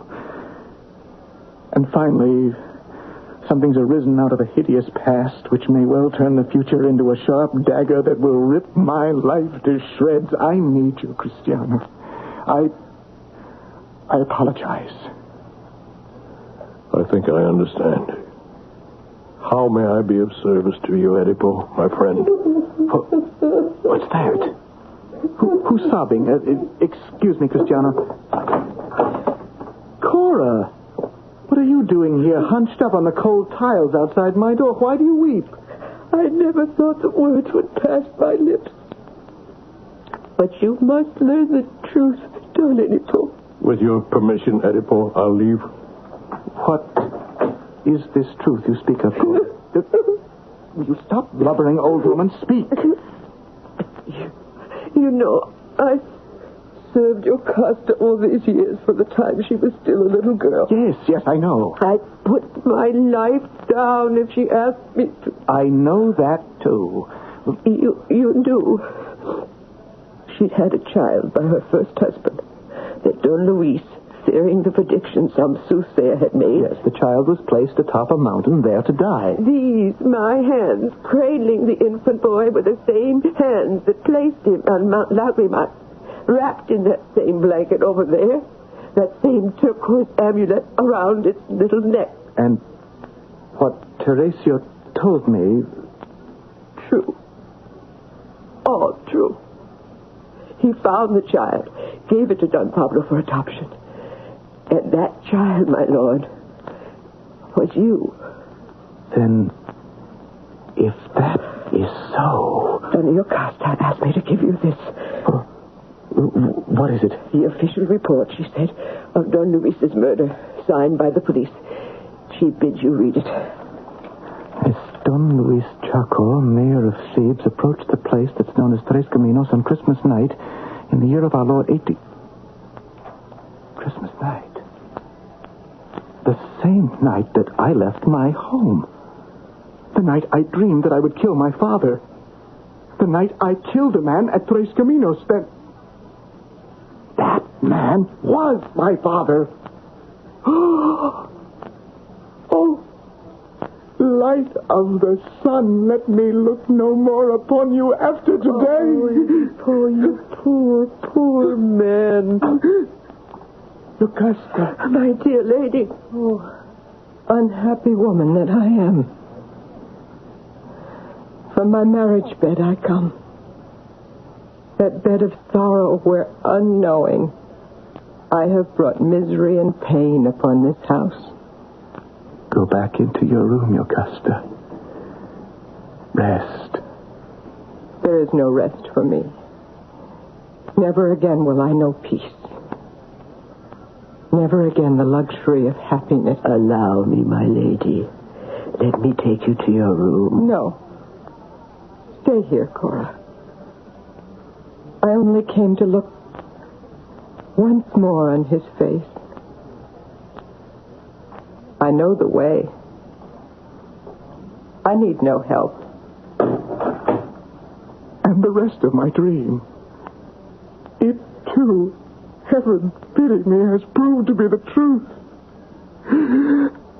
My own mother has been my mother. And my bride. It sounded like a shot. A shot. Teresio was right. The murderer of Luis was always here in Thebes. Unknowing and unknown. But now... Cristiano! Why do you carry Yocasta in your arms? Yocasta's dead. She shot herself. Oh... Edipo, most wretched man in all the world. What are you doing? Let me take those long, sharp pins with which, Yocasta, you would bind your hair in place. No, Edipo. No, let the face of God is on you, Edipo. Edipo. Now, what can I see to love? Now, what good can I look forward to? Stop, Edipo, stop! Your eyes are smeared with blood. Darkness, horror of darkness. I was blind when I could see. madness and stabbing pain and memory of evil deeds I've done. He's put out his eyes. Go, Cora. Quickly, bring some help. Stay here, both of you. I am beyond all help. Let me go away. I, whom God despises above all men on earth.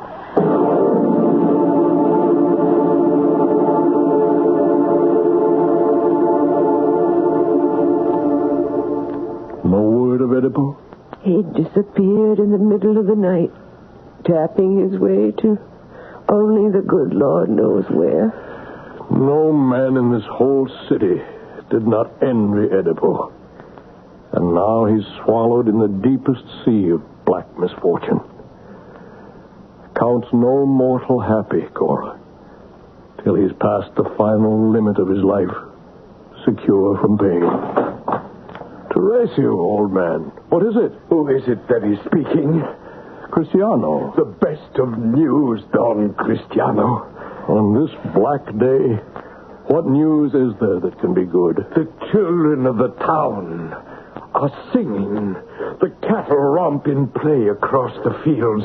The people of Thebes have left their beds of misery and pain. The pestilence has ended, Cristiano. The plague is over.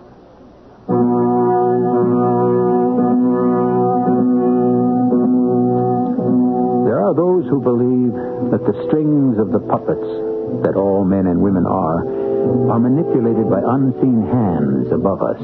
Do what we will, we are no more than wooden instruments that dangle from our cords, held by the master puppeteer called Fate. I'll return shortly.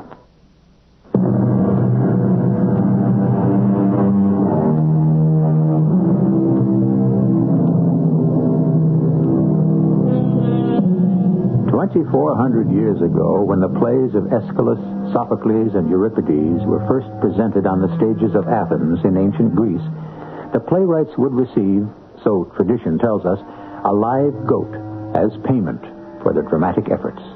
The word in ancient Greek for goat was tragos. This, followed by the word for song, gave us tragodia, goat song, or tragedy. Our cast included Russell Horton, John Beale, Terry Keane, Ann Petoniak, and Arnold Moss. The entire production was under the direction of Hyman Brown. This is E.G. Marshall inviting you to return to our Mystery Theater for another adventure in the macabre. Until next time, pleasant dreams.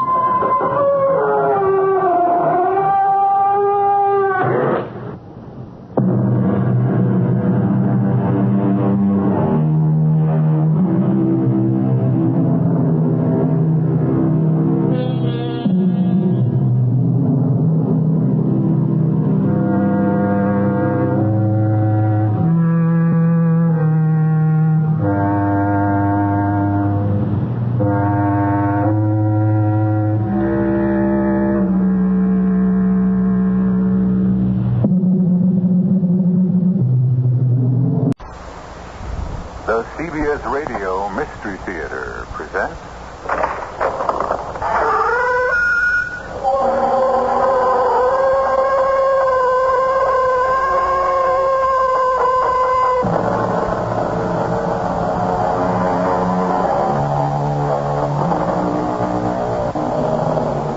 Come in. Welcome. I'm E.G. Marshall. Many of you may not be familiar with the writings of William Austin, since his main claim to fame is that he was the forerunner of the famous Nathaniel Hawthorne. But it is as sad in a way as this haunting tale I bring you that he should have been so overshadowed by his famous antecedent.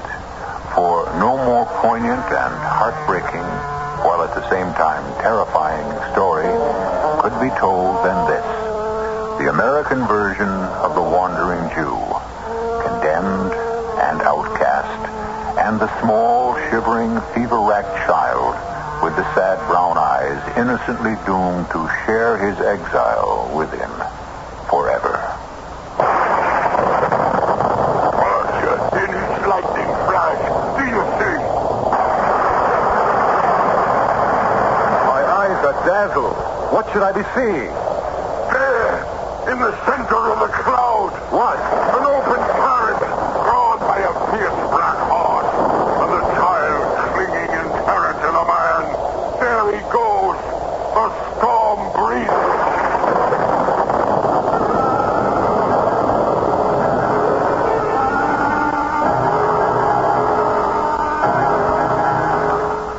Our mystery drama, The Storm Breeder, was especially adapted from the classic William Austin story for the Mystery Theater by Ian Martin and stars Michael Tolan and Fred Gwynne. I'll be back shortly with Act One.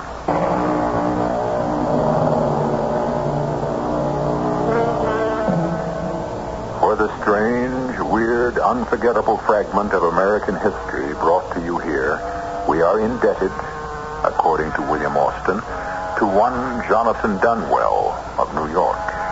Mr. Dunwell was a judge, and as such, a general officer of the court by profession, but by inclination, an antiquarian and a collector of American history. It is his manuscript we bring to life. In the summer of 1820, business called me to Boston. I sailed in the packet to Providence. And when I arrived there, I learned that every seat in the stage was engaged. I was fortunate enough to find a seat with the driver. It being a pleasant night and he quite intelligent, we were chatting pleasantly when all of a sudden the horses drew their ears on their necks flat as a hare's. And the whole business of Peter Rugg began. What's the matter with the horses? Have you a shirt, too, with you?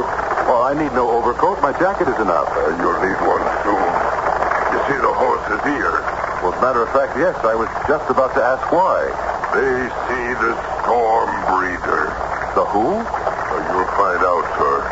Keep your eyes ahead. I am. The road seems empty, and the weather is lovely, not a cloud in the sky. But you will see him soon. For the weather that follows will blot out the sun. Are you pulling my leg, driver? I wish I were, Mr. Dunwell, sir. Here, sir. Wind this blanket about you. But the sun is shining, and Listen to what I say. Protect yourself as much as you can. Approaching us was a weather-beaten chair, once built for a shaved body, drawn by a great black fiery horse, traveling at least at a speed of 12 miles an hour. Seated in it were a child and a man, who glanced at us as he passed in such dejection of spirit and hopelessness that my heart seemed to suspend beating momentarily. In the moment that he passed us, our horse's ears sprang forward and bent so that they nearly met. Who was that man? Nobody knows. And the child? Nor her. Though both are familiar to me. I must have passed them more than 100 times on near as many routes. Without ever exchanging a word? Not a word. In the beginning, he used to stop and inquire the way to Boston, even when he was traveling directly away from the town. But since he never seemed to follow my directions, I have ceased communication with him.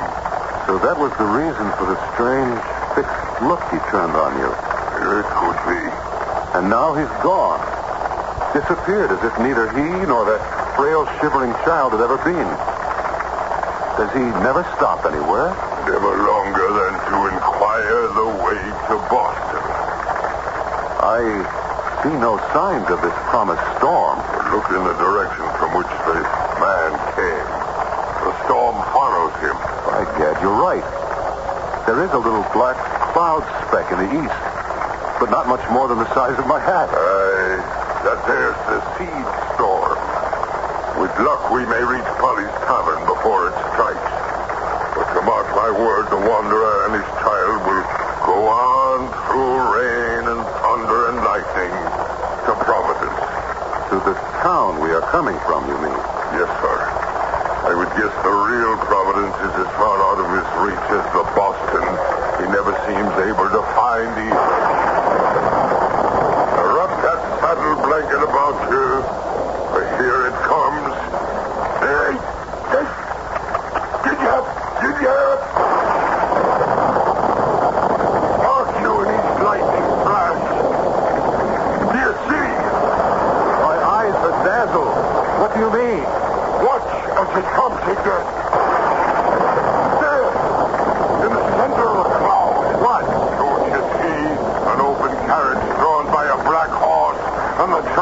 clinging in terror to the man. Now look. See. I see nothing but the lightning and the boiling blackness of the clouds. No matter, perhaps as well for you. Now hold fast. We go full out. Hurry! Get up! Move, then! Move!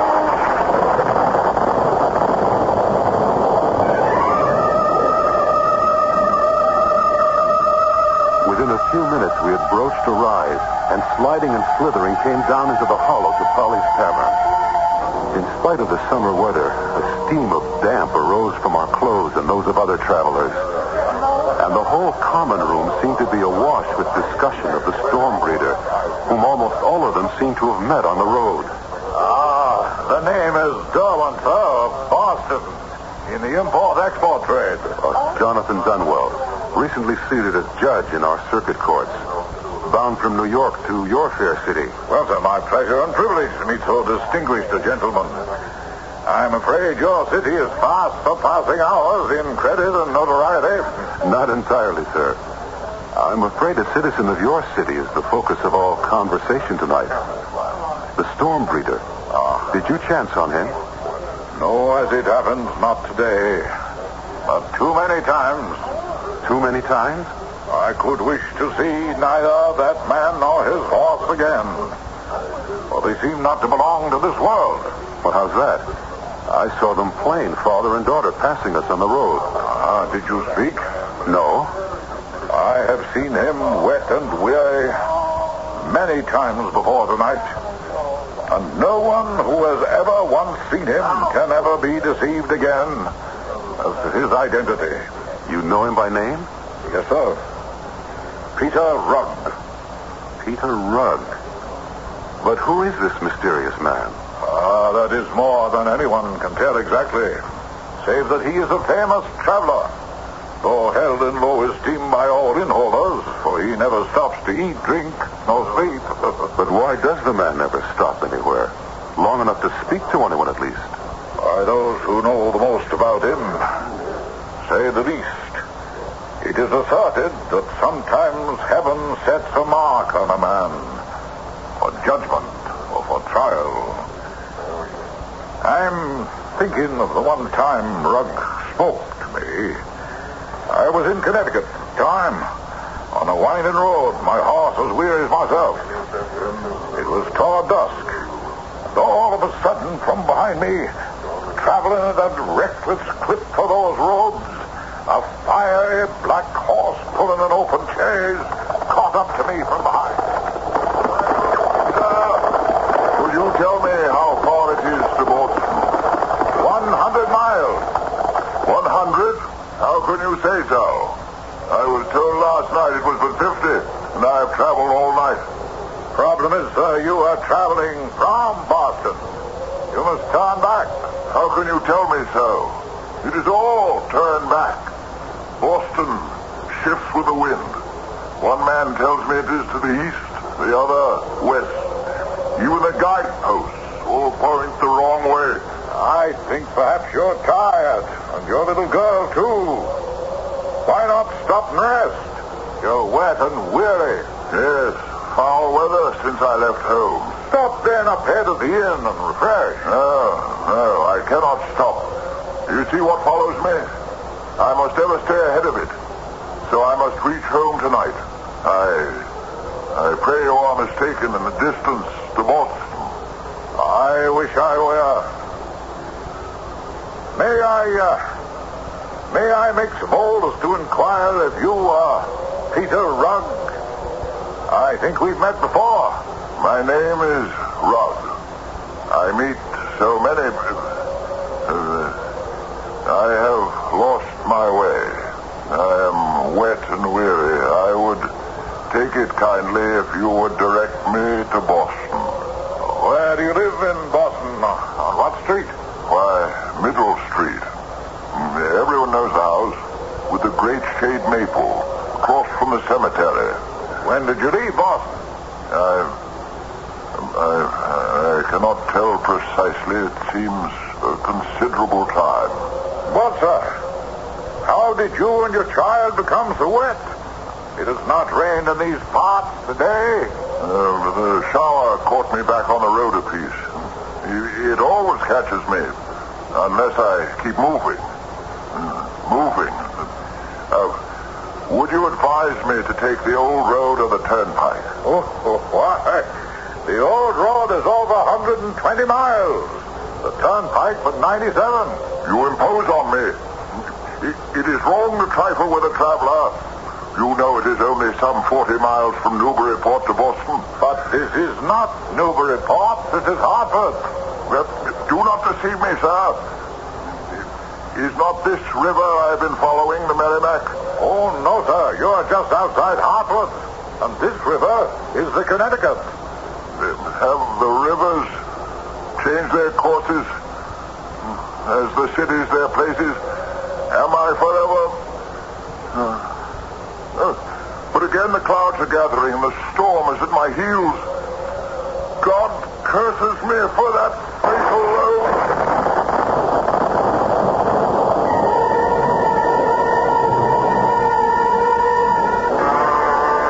He would talk no longer. His impatient horse leaped off, his flanks rising like wings. That's the last time I saw the ill-fated Mr. Rugg. Amazing. But you say he gave his address as Middle Street. That is correct, Mr. I should say Judge Dunwell. The house with the great maple shade tree across from the cemetery. So he said.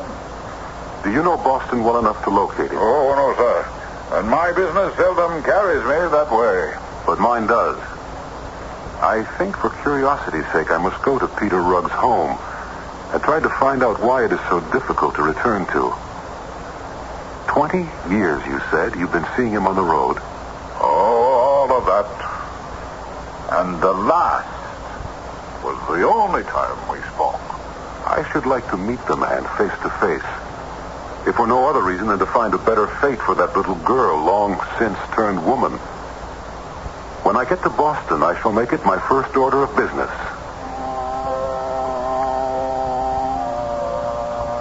Which is exactly what I did. It was not easy, for the maps were inaccurate, and there was more than one Middle Street. But finally I found it. The great tree smothering the house so that it lay in a shadowy gloom. The paint was peeling. The windows cracked and cobweb-ridden.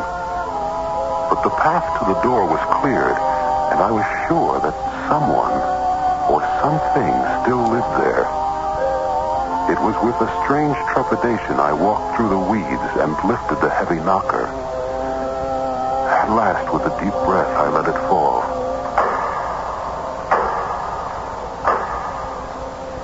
Then, in utter silence, bathed in the shadowed gloom, I waited to meet whatever waited behind that door.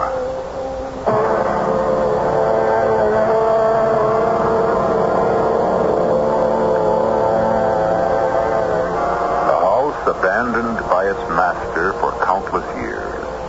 Is it possible that any evidence of him has remained for his family? Does some heartbroken woman still wait for that lost child? Or even for the storm breeder himself? Who and what is Peter Rugg? Phantom? Or reality? Or legend? We shall have to await those answers with Judge Dunwell until I return shortly with Act 2.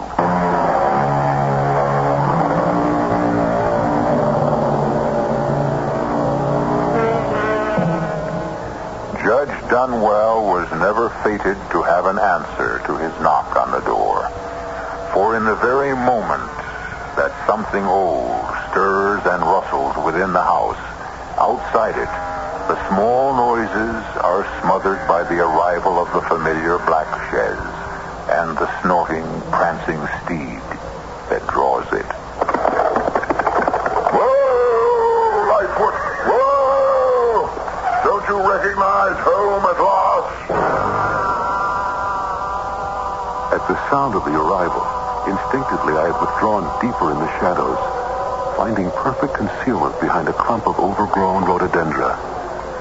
Twilight was just upon us, as a confident and somehow younger man than I remembered Peter Rugg to be, strode up the path, just in time for the door to open.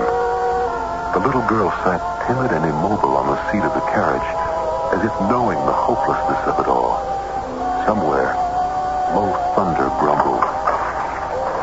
Mistress Rugg, your husband is sorry to have been delayed, but circumstances beyond... I beg your pardon, madam, but I am looking for Mistress Catherine Rugg. Who? Who did you say? My wife, madam, the Mistress Rugg. Oh, Lord bless you, sir. She ain't here.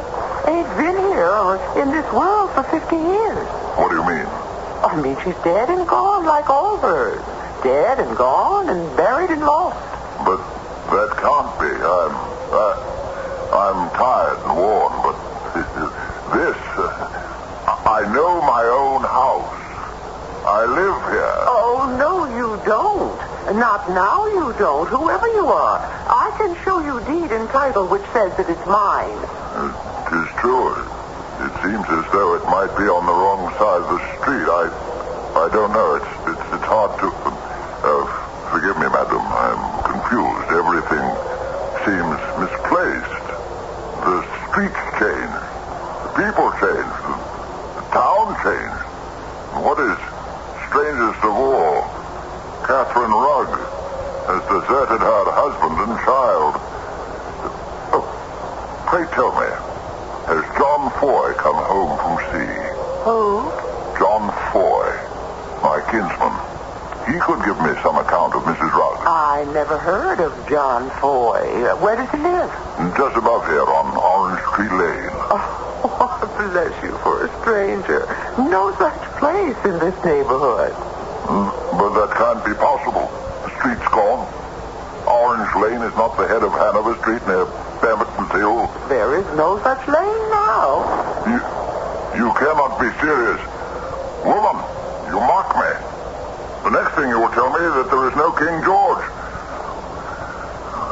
However, be that as it may, you must see, madam, that both my daughter and myself are wet and weary. I must find a resting place.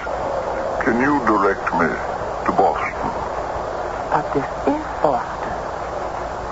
The only city of Boston I know. But not the one I know. Yes, Lightfoot, coming. I am wrong, of course. I don't know how I could have mistaken it, but this is a much finer city than Boston. Boston must lie at a distance, my good woman, since you are ignorant of it. Yes. It's the same old story. No home tonight. I must away. No! Mr. Rugg, wait! Wait! Who are you, sir? Oh, 1,000 pardons, Mistress Croft. May I present myself, Judge Jonathan Dunwell of the Circuit Courts, but recently come to Boston. A judge? Have you some business with that man? Not legal business, but I had hoped to meet him here and question him. I am obsessed with a desire to know exactly who and what he is. I'm ashamed for allowing you to stand so long in the rain. Come in and warm yourself by my fire.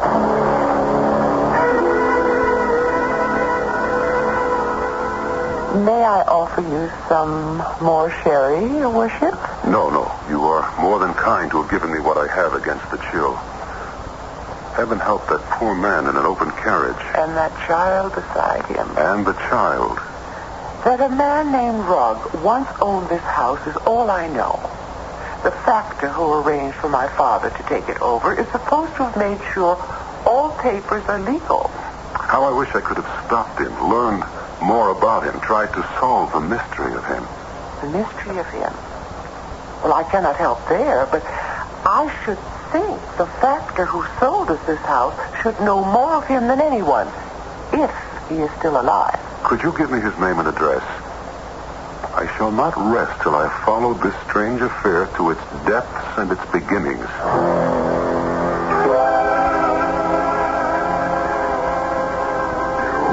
You understand the hour is late, Judge. Yes, I do indeed, Mr. Felt.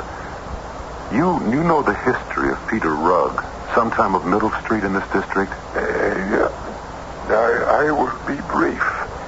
He rented a property of mine in his youth. He was married to a fine young woman who bore him a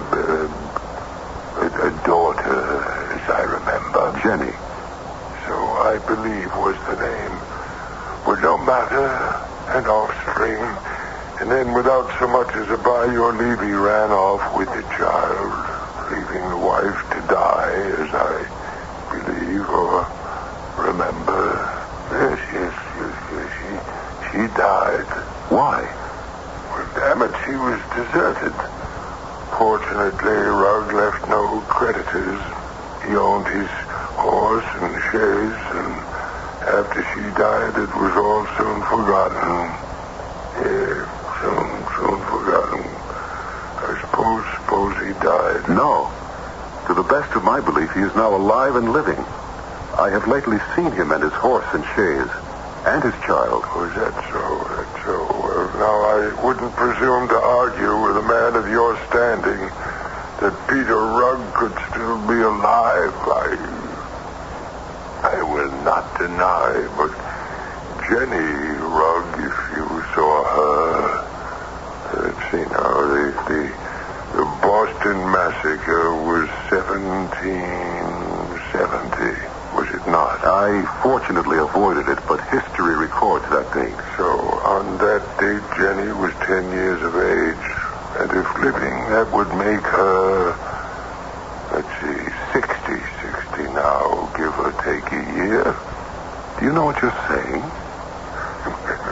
If Peter Rugg is still alive, which I take as possible, he could be only 10 years older than myself. And I was only 80 last March.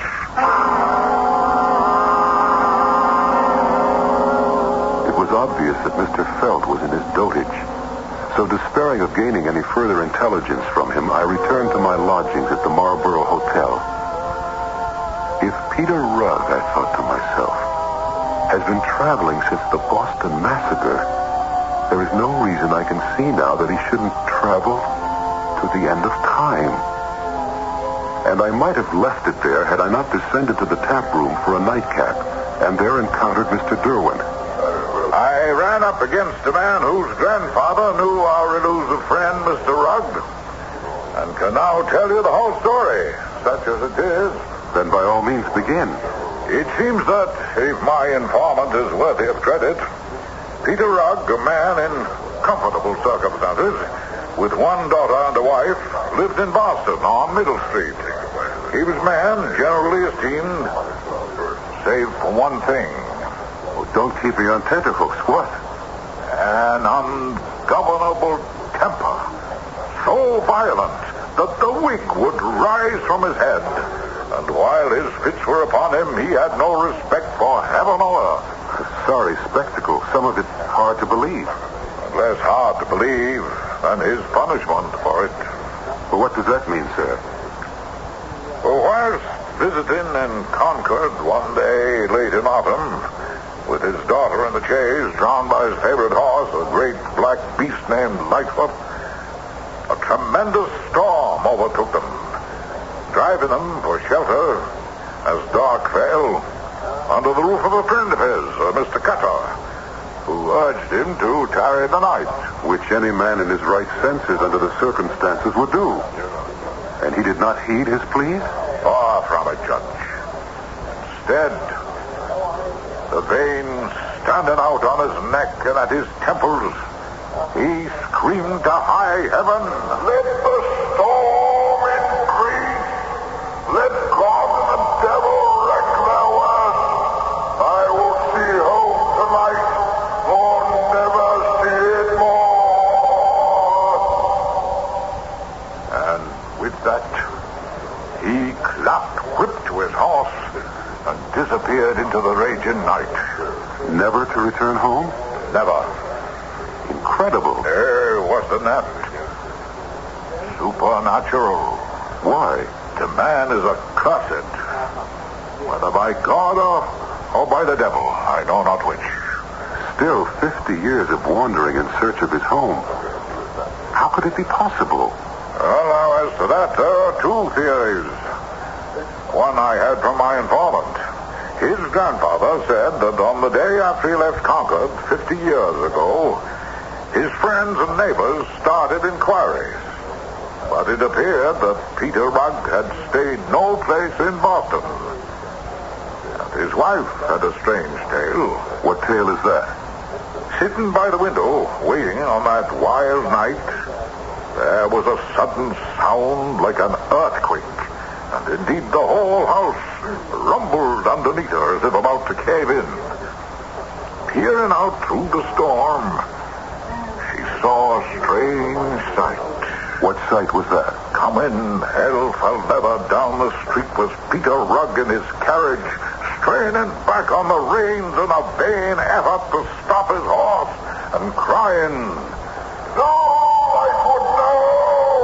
May you be damned for the devil you are! Hold up, I say! We are home! Hold up, Lightfoot, in the name of all that's holy! Hold up!"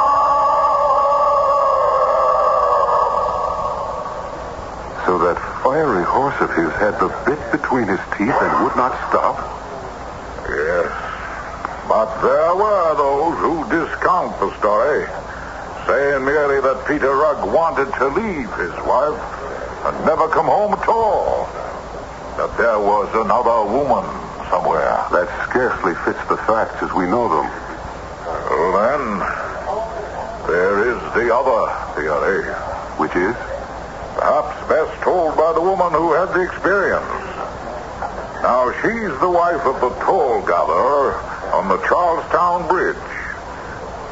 Would you care to hear her tale for yourself?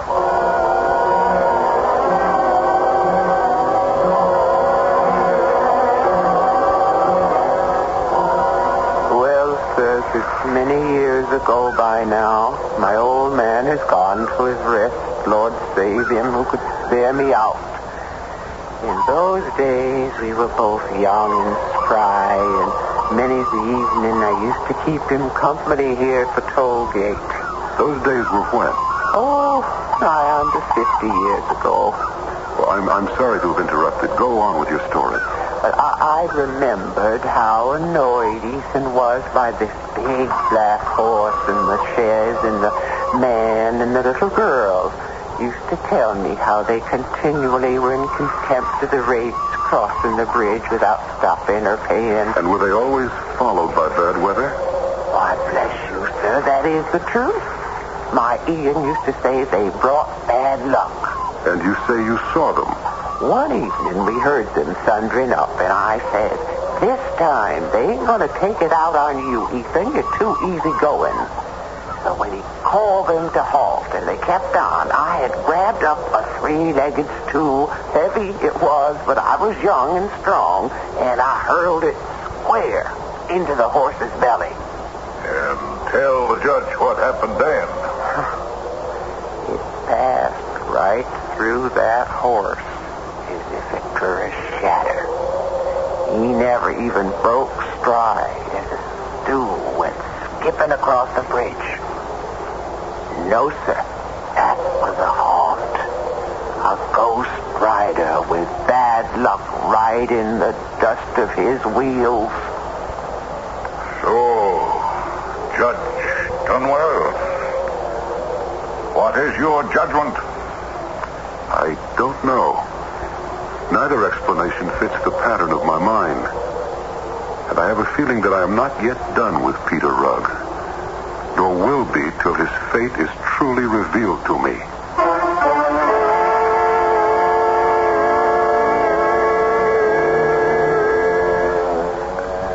And the judge's instinct was right. Neither he nor we are yet done with the haunting tale of Peter Rugg, the man or ghost who wanders so hopelessly in search of home and rest. I'll return shortly with Act 3.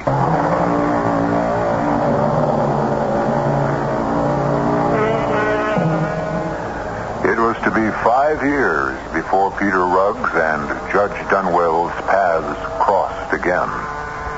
For some time, the judge had tried to track down the sometimes elusive person or legend, whichever he was. Then, being only human, Peter Rugg had almost passed from his mind until the rest of the judge's story, which you are about to hear now. In the autumn of 1825, I attended the races at Richmond in Virginia.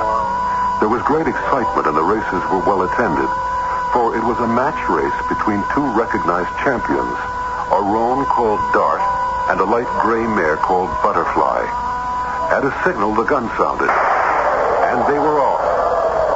I was glued to the race. There seemed no way of choosing which horse might win, when suddenly there was an extra wave of excitement from the already madly cheering crowd. To my open-mouthed astonishment, appearing as if from nowhere in the rear, was a majestic black horse of unusual size, drawing an old weather-beaten chair. Effortlessly, as if his heavy non-racing vehicle, encumbered as it was by two occupants, didn't exist, he overtook the racing horses shortly before the winning line. And in concert, both Dart and Butterfly, as the horse passed them, lay back their ears and pulled up short, so that no contest was called. And the winning black horse and his carriage passed the finish line and faded away over the hill. In the clubhouse later, I was fortunate enough to have an introduction to one John Spring, the owner and rider of Butterfly. Damn it, sir, that was no horse that overtook my mare. No one can outrun Butterfly. No horse, that is. Why, I had bet all I have she would show her heels to Dart. No doubt she would if the... Good horse, make no mistake. Good horse, Dart, a great one. But not to outrun my Butterfly. That ox or whatever animal it was that frightened off our horses, why, that makes no contest, sir. No contest. And yet it looked like a horse. In no fashion, sir. Nor was it. In no fashion. And that I can prove. How is that, Mr. Spring? By my own observation and countless others, sir. Would you like to see? I would indeed. Well, then, follow me.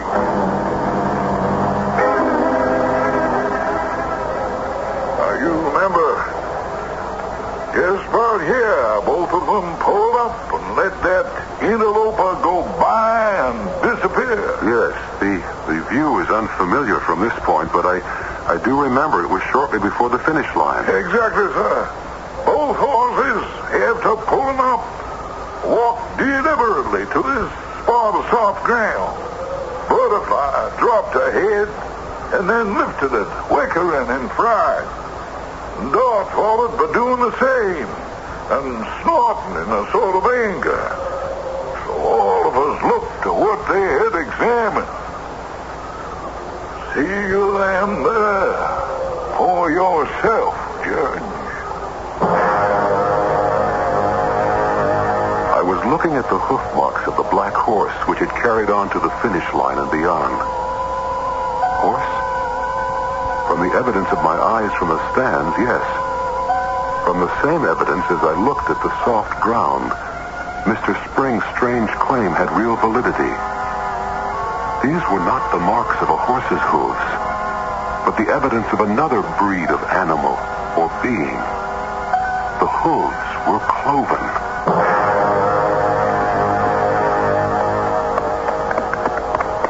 Judge Dunwell. Mr. Derwent. Your business takes you far afield. In the nature of things. Not like what happened today at the races. You saw? Oh, yes. I was stunned, weren't you? I thought Peter Rugg had vanished. Oh, no, not either. In the years since we met, I have come across him time and again and gotten soaked to the skin because of him. In New Hampshire, Connecticut, Massachusetts, the last time, but shortly, in Delaware. Have you spoken? The last time only. Tell me, if you will, what took place. Well, sir, on his approach, he checked his horse with some difficulty. beautiful horse I'd never seen. Sir, your face seems familiar. Perhaps I may engage your help. If you are, as maybe, traveling to Boston, I should be glad to accompany you, for I have lost my way. My little girl here is weary, and I must reach home tonight. That would be impossible, sir. For you are in Concord, in the county of Sussex, which is in the state of Delaware. But Concord? That is only 20 miles from Boston, and my horse Lightfoot could carry me to the Charlestown ferry in less than 2 hours. You mistake, sir. You are a stranger here. I am well acquainted with Concord, and this town is nothing like it. Because this is Concord in the state of Delaware. Huh? What do you mean by state? Why, one of the United States, man. States? Do you mock me? Because my heritage is Dutch? I know well I am not in Holland. As a gentleman, I beg you not to mislead me. Tell me, quickly, for pity's sake, before my horse swallows his bit, he is so starved, set me on the right road for Boston. If I could, and I did, it would be 500 miles from here. 500 miles, you say? Nay, I will listen no more. This beats the Connecticut River. Get up, Lightfoot, get up!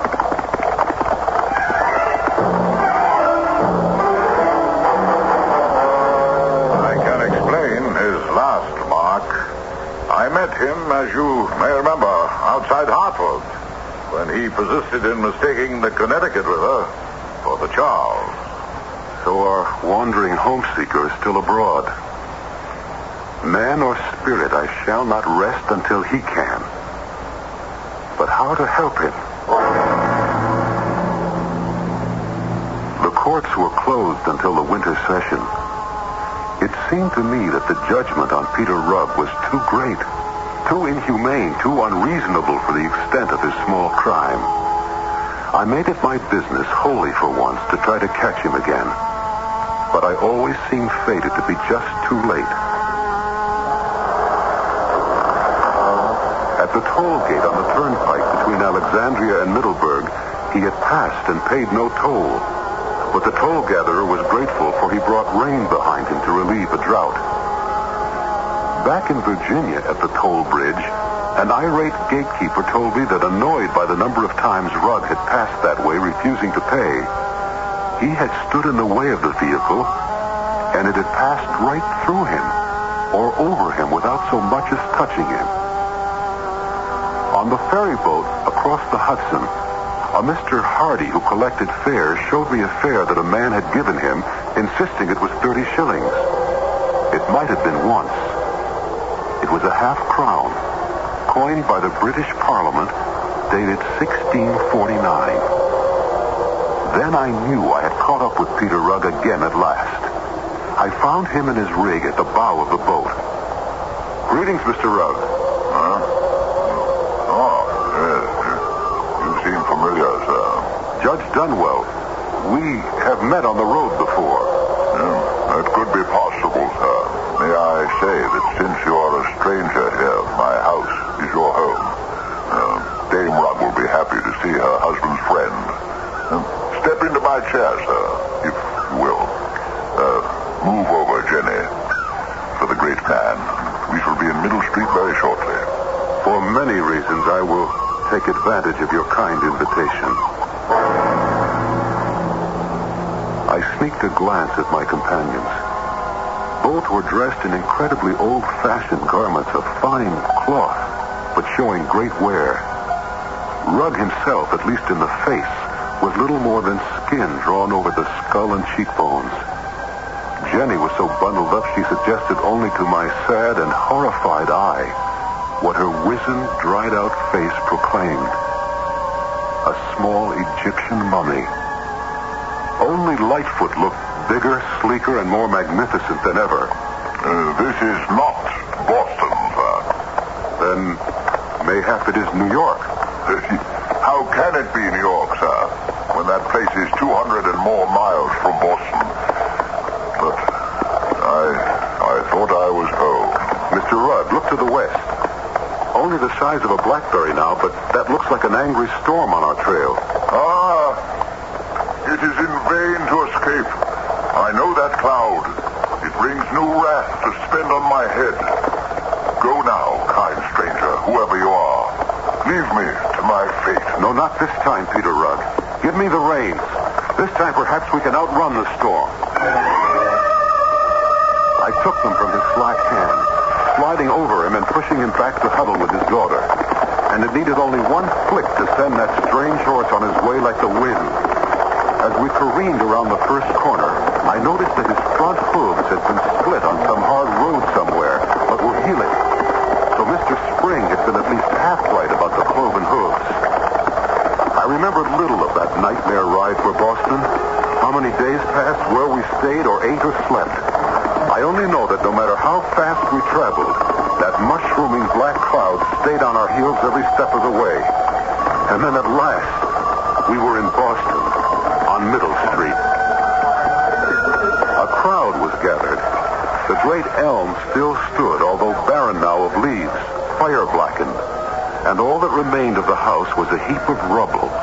All else burnt to the ground, as I knew it to be, for the fire had taken place 2 years before. You men of the North End, this is holy ground. The city needs this land, and let not the name of Peter Rugg dampen your ardor. No, I hold renting title to this place. No, hush, Mr. Rugg. Listen for a moment longer. Let no man try to tell you that Peter Rugg is long since dead and gone to his reward. Let not legislators seek the right and title to this land, which is free and clear. But how can this be? Who has burned my house to the ground? And who are all these strange people? I thought I knew every man in Boston, but I do not recollect at this moment that I ever saw one of these. Who are these strangers? Listen to me, Peter Rugg. The only stranger here is you. You have suffered many years under an illusion. Look behind.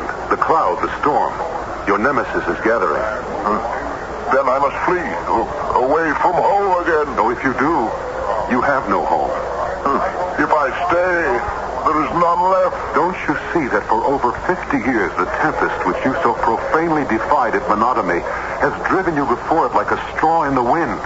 And now it is too late. Your wife, your house, and all your neighbors have disappeared. You have no home left here. You've been cut off from one age, and you can never be fitted to the present. You can never have another home again in this world, you or your daughter, unless... Yes. Quickly, for the storm is almost upon us. Unless what? Unless you stop fleeing it. Let it catch up with you and perhaps pass you by. Then mayhap at long last you can find rest. Oh, rest. Sweet, blessed rest. Oh, my Father, forgive me. And take me and Jenny home.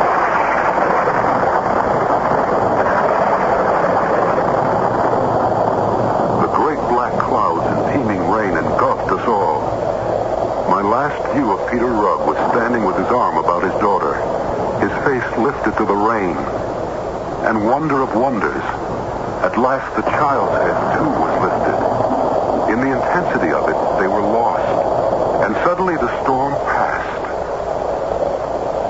For a moment, in its last fringe, I saw the two of them, eyes on heaven. And then, as if they had never been, chaise, horse, harness, father and daughter were gone. Where? I do not know. I can only hope home at last.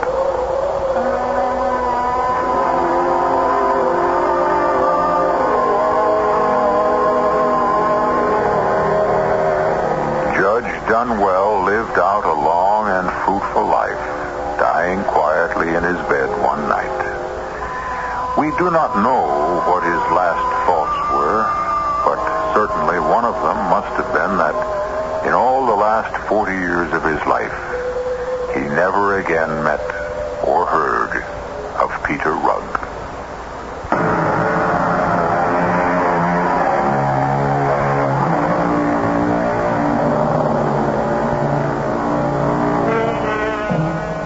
There is no one more tragic in all history or literature than the soul condemned to wander, lost, alone, cut off.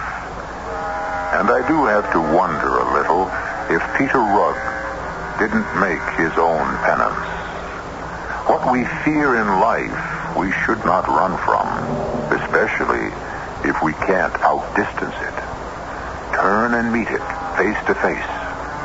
It's surprising that the reality is never as bad as the imagined. Our cast included Michael Tolan, Fred Gwynn, Ann Petoniak, Arnold Moss, and Ian Martin. The entire production was under the direction of Hyman Brown.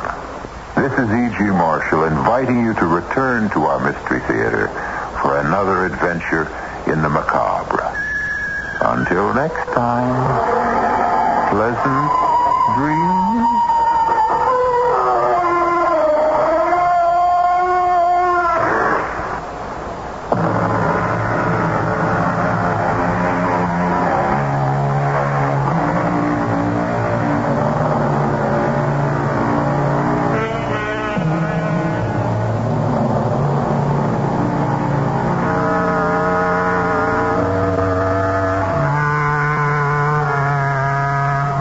CBS Radio Mystery Theater presents...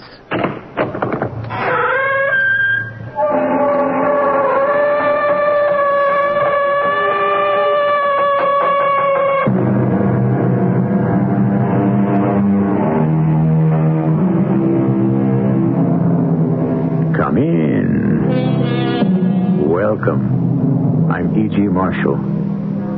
How old were you when you first said, "I'm going to run away and you'll never see me again and then you'll be sorry"? Everyone has said it, though some did not say it out loud. Some have run and returned the same day. Some have never got round to running at all, and some have run and stayed away. It is one of these who gives us the title of our story, The Man is Missing. The letters get smaller, the pressure of the pen gets lighter, the lines get thinner. The man is not well. Are you sure? T's aren't crossed in a few places. See, the loops aren't completed. Perhaps he's not sick. Perhaps he's only hysterical, or perhaps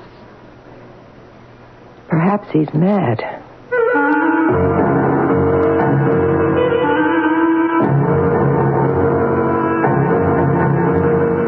Our mystery drama, The Man is Missing, was written especially for the Mystery Theater by Elspeth Eric and stars Ann Williams and Larry Haynes. It is sponsored in part by Buick Motor Division and Contact, the 12-hour cold capsule. I'll be back shortly with Act One.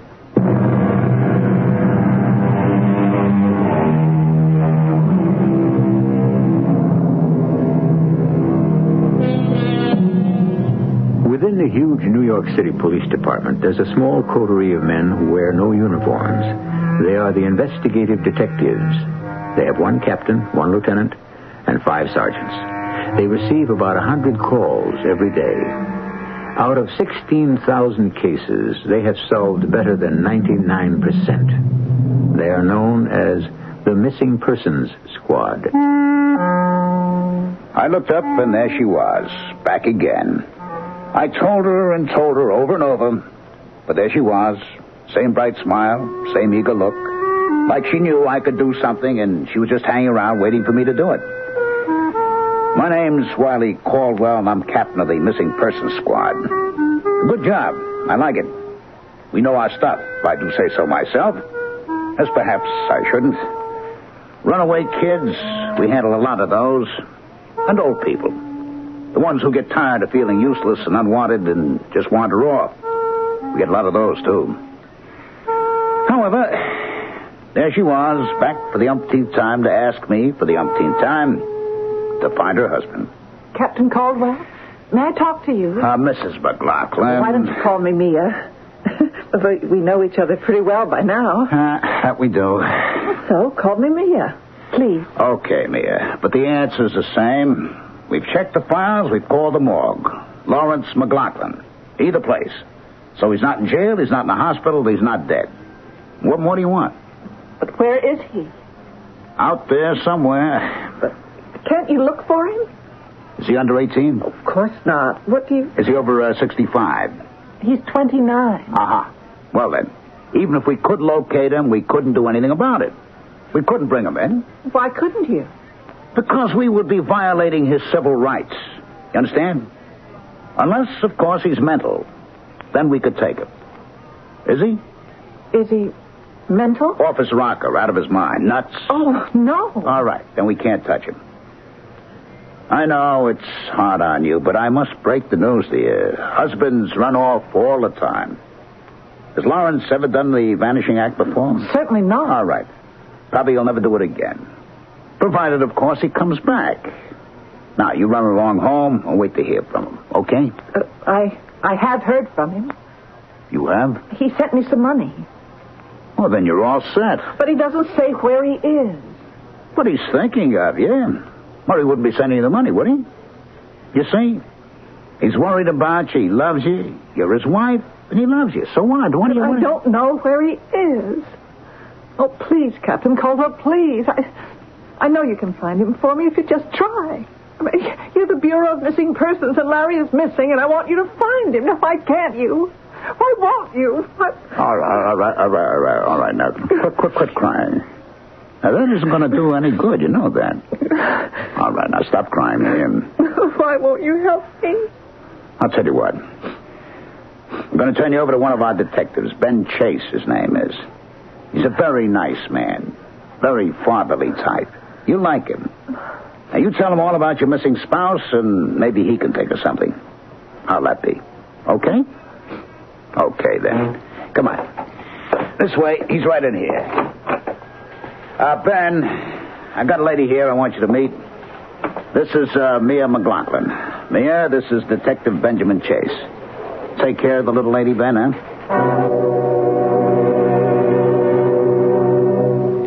She was the prettiest thing I'd ever seen in my whole life. Skin like pink and white alabaster, dark brown hair with a shine to it, big round eyes, the exact same color as the blue jeans she had on.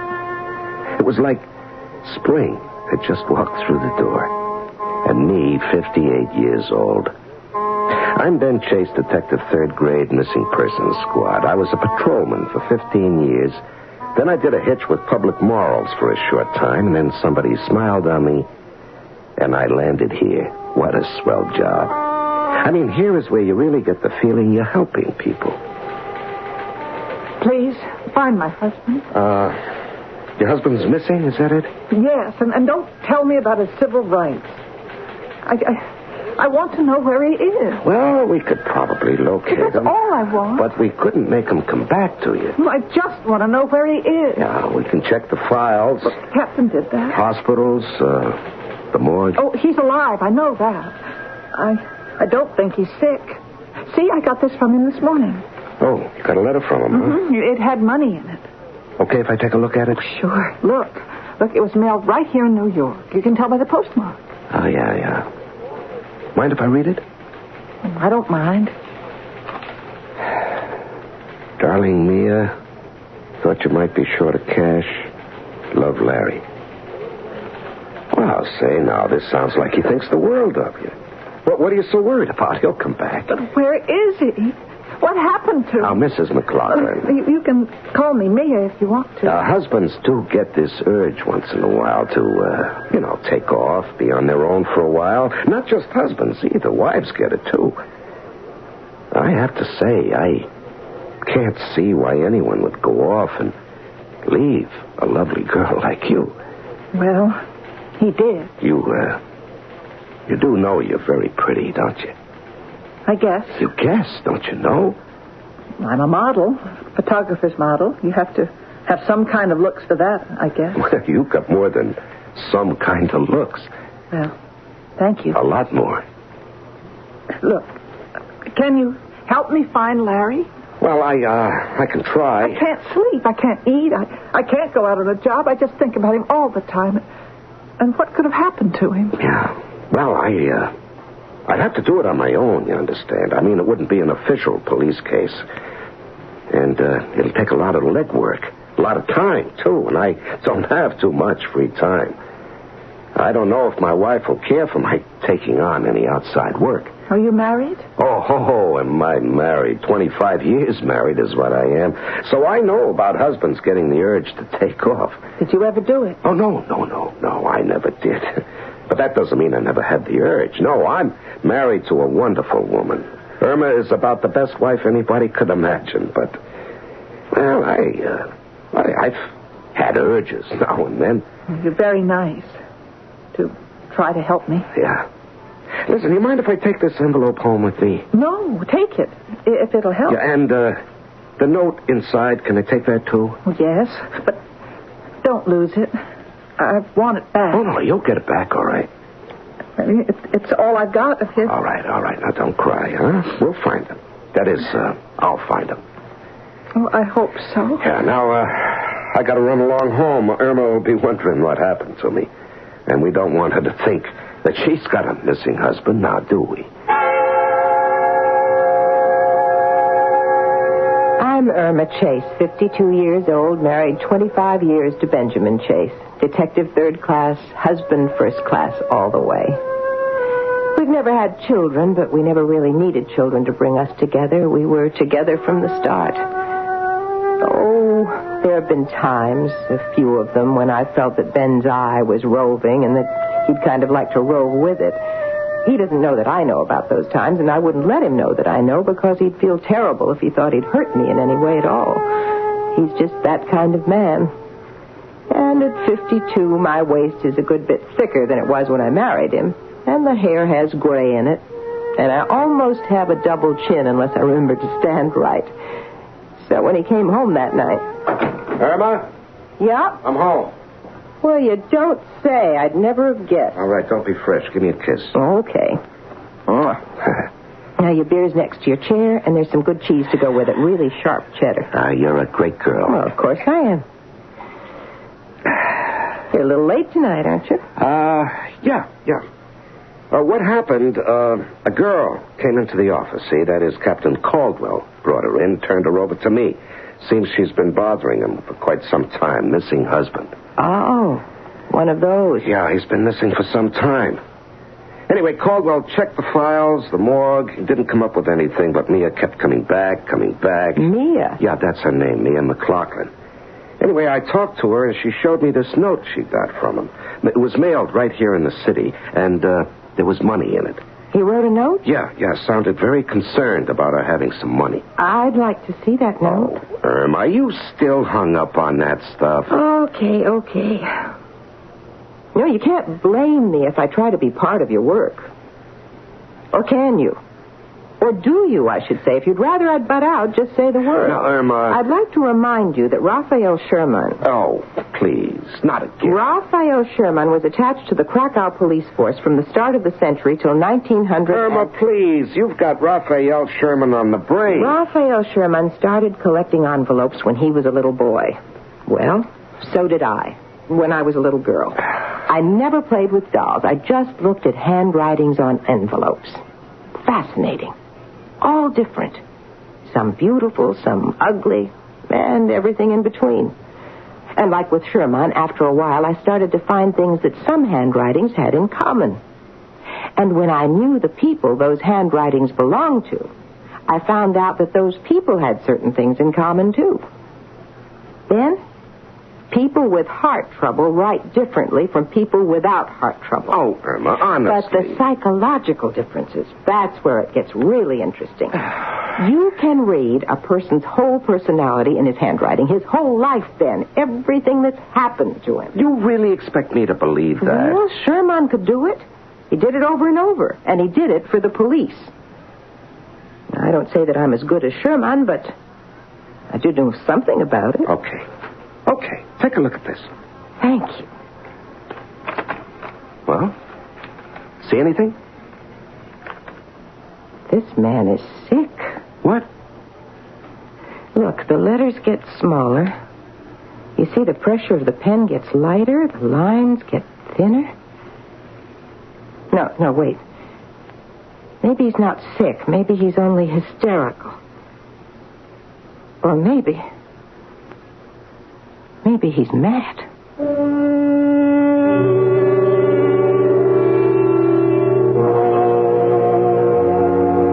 Raphael Sherman had no peers in his day. After him came Michael Fischel and the French clairvoyant Madame Lucie Vidi. And among the medical men who have used graphology to ferret out clues to mental or physical ailments, we find Erlenmeyer, Hauser, Duparcy-Jeans, and Charcot, famous head of the Parasalpêtrière. I'll be back shortly with Act 2.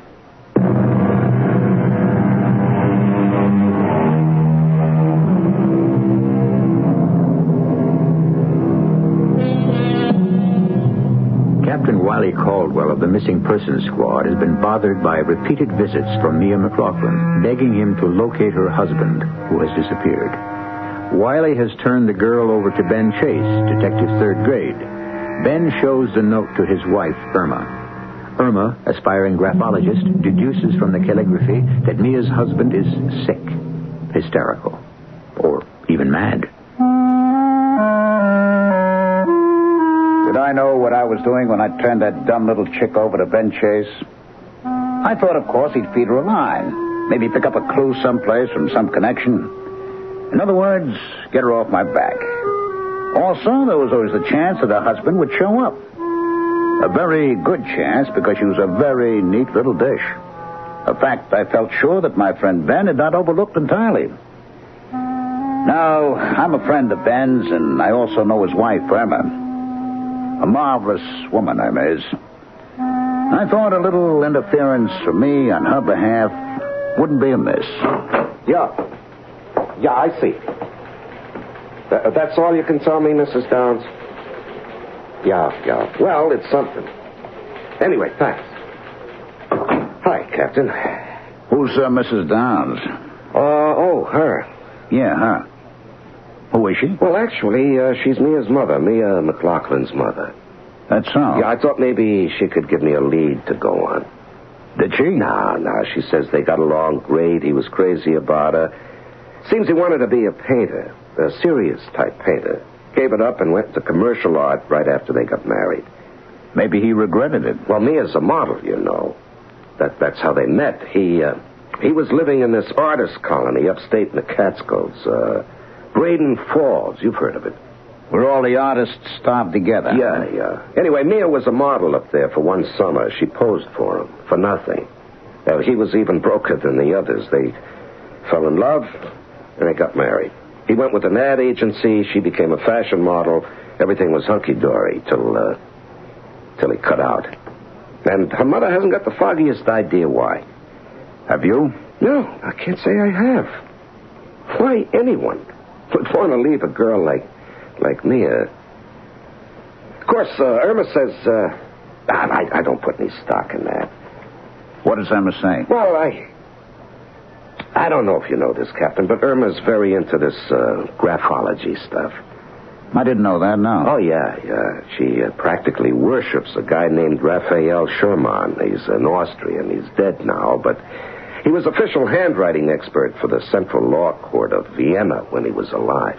What's wrong with that? Well, nothing's wrong with that, but outside his regular job, he had this hobby. Yeah, it was more like an obsession. That he could read people's characters from their handwriting. And not only that, but their past and their future. Now, can you tie that? That sounds interesting. And then before he died, people said he could tell how a person looked just by his handwriting. Yeah? Well, anyway, I showed Irma the note Mia got from her husband. It was only a line or two.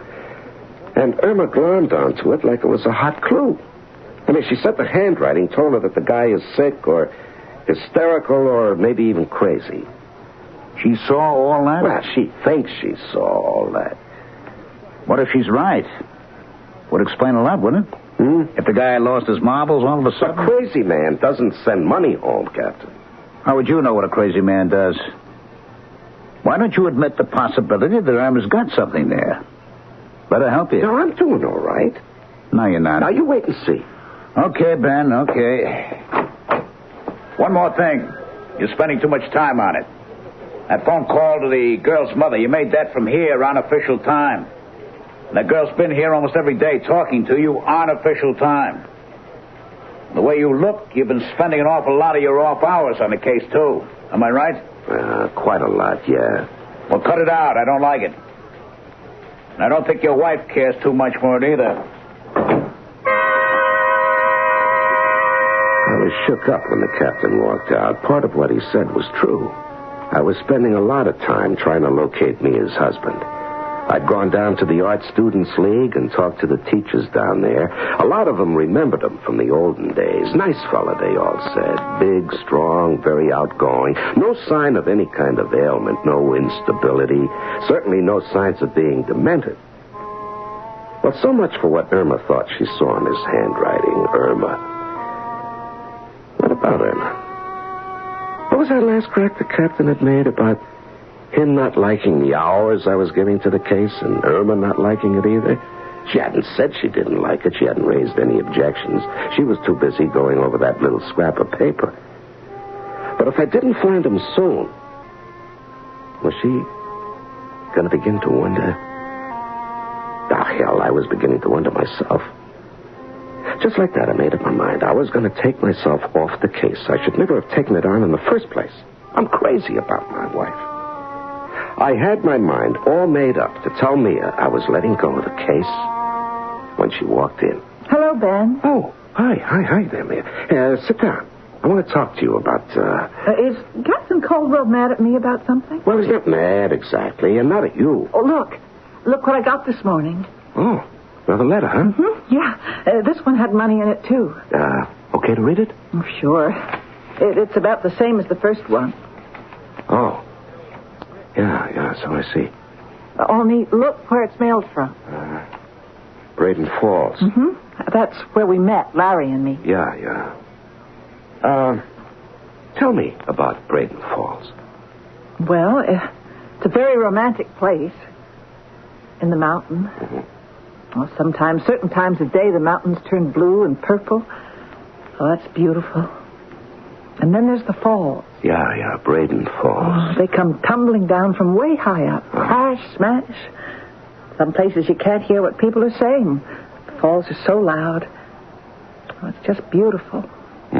Larry and I used to go on picnics, eat sandwiches and stuff, and listen to the falls and make love. Why do you suppose he went up there? Not just to mail a letter.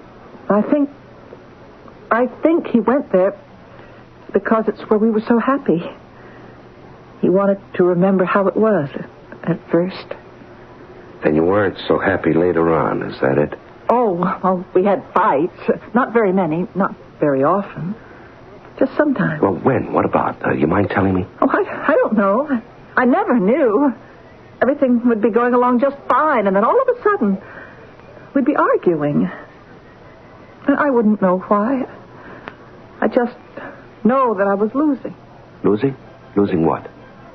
The argument. It was going to turn out he was right, and I was wrong. Mm-hmm. Every single time. Yeah. Look, Mia, I might as well tell you I was going to give up on this case. Not fine. Well, it isn't official business, and it's taken up a lot of time. But you have to. Now, this note from Braden Falls, I ought to follow up on that. You mean go up to Braden Falls and look for him? Oh, yes. Yes. Well, tomorrow's my day off. Well, I'll go with you. Well, I can show you around all the different places and the falls where Larry and I used to go for picnics. Oh, your wife wouldn't mind, would she? That little piece of paper hadn't been out of my sight for days. I picked it up from time to time, and now and then I got what I hoped were flashes of illumination. Other times I sat down with it under a good light and let my unconscious mind just play with it. It's a tricky thing, the unconscious mind. Much trickier than anyone imagines. Emma. I'm home. Good. Be right there. Where's my beer? I'm getting it. I really need it. You have a hard day? Yeah, sort of. Well, drink your beer. Where's yours? I don't want any. What, are you going on a wagon or something? No. I just want to keep my mind clear. Psychographology is a very exacting work. Psycho what? Psychographology. What Raphael Sherman did. Oh. What I'm trying to do. Analyzing people from their handwriting. Are you still doing that? Of course I am, and don't try to stop me. I'm not trying to stop you. Wiley Caldwell says I should encourage you. Now, I don't know if I can go that far. Captain Caldwell said that? Yeah. I told him that you said Larry McLaughlin might be psychotic, and he said you could be right. Of course, he doesn't know any more about it than I do or you do. I'm beginning to know more all the time. Pretty soon, I may be able to give you a pretty accurate description of the man. Forget it. I can't. Wiley thinks I'm putting in too much time on the case. It's not official business, you know. But you can't stop now. I got nothing to go on, Irma. Just let me help you. Well, I give it a couple more days, just long enough to track down one more clue. It might mean something. What? What clue? Well, Mia brought this in today. It's another note from her husband. Let me see it. Yeah, here. Yeah, there was money in this one, too. Doesn't sound like a man who's fed up with his wife. According to Mrs. Downs, McLaughlin was crazy about his wife. Who's Mrs. Downs? Mia's mother. She says McLaughlin gave up being a serious artist so he could support his wife. Oh, by the way, you'll notice that the note was mailed from Braden Falls. That's the artist colony place up in the mountains. Well, the McLaughlins met there and fell in love there. Mia did some modeling for him. And I thought that since tomorrow is my day off, I would go up there. Mm-hmm. You know, take a look around. Mm-hmm. And Mia is going with me. Mm-hmm. Is that all right with you? Yeah. And will you put that thing down, Irma? Put the letter down and listen to me. What are you so mad about? I tell you, I'm going off for the day with a young girl, a young, attractive girl, and you got no objection? My day off, my one day off, the day we go to the beach or the movies or do something special. I tell you, I'm going off to the mountains with a young girl, used to be a model, and you don't care? Ben, I was right. The person who wrote this letter has something wrong with his lungs. What are you talking about, for Pete's sake? Some kind of respiratory disease, trouble with his breathing. Now, look, here. Now, you see the little pauses in the writing? Pauses? I know they're hard to see. I can see them. But they were in the other note, too. But I wanted to be careful. I wanted to be sure. And here they are again. It's as if every so often he had to stop and lean on his pen. Take a little rest before he goes on. Oh, Ben, give me a little more time and I'll be able to tell you all about the person who wrote this note.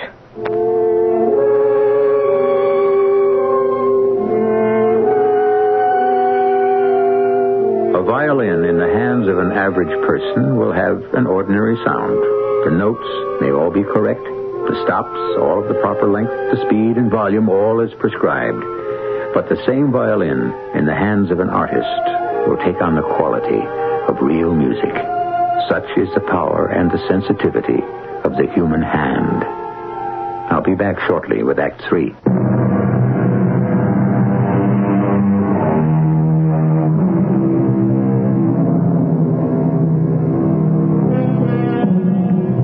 Psychographology is a fairly recent word. It describes the process by which character and personality can be deduced from the analysis of handwriting. Irma Chase has been attempting such an analysis from 2 notes written by the missing husband of Mia McLaughlin. Among other things, she has inferred that the writer of the notes is emotionally unstable and has some sort of trouble with his breathing. She has not tried to keep her husband from using his day off to travel to a place called Braden Falls, high in the mountains, accompanied by the young girl, in search of the missing man.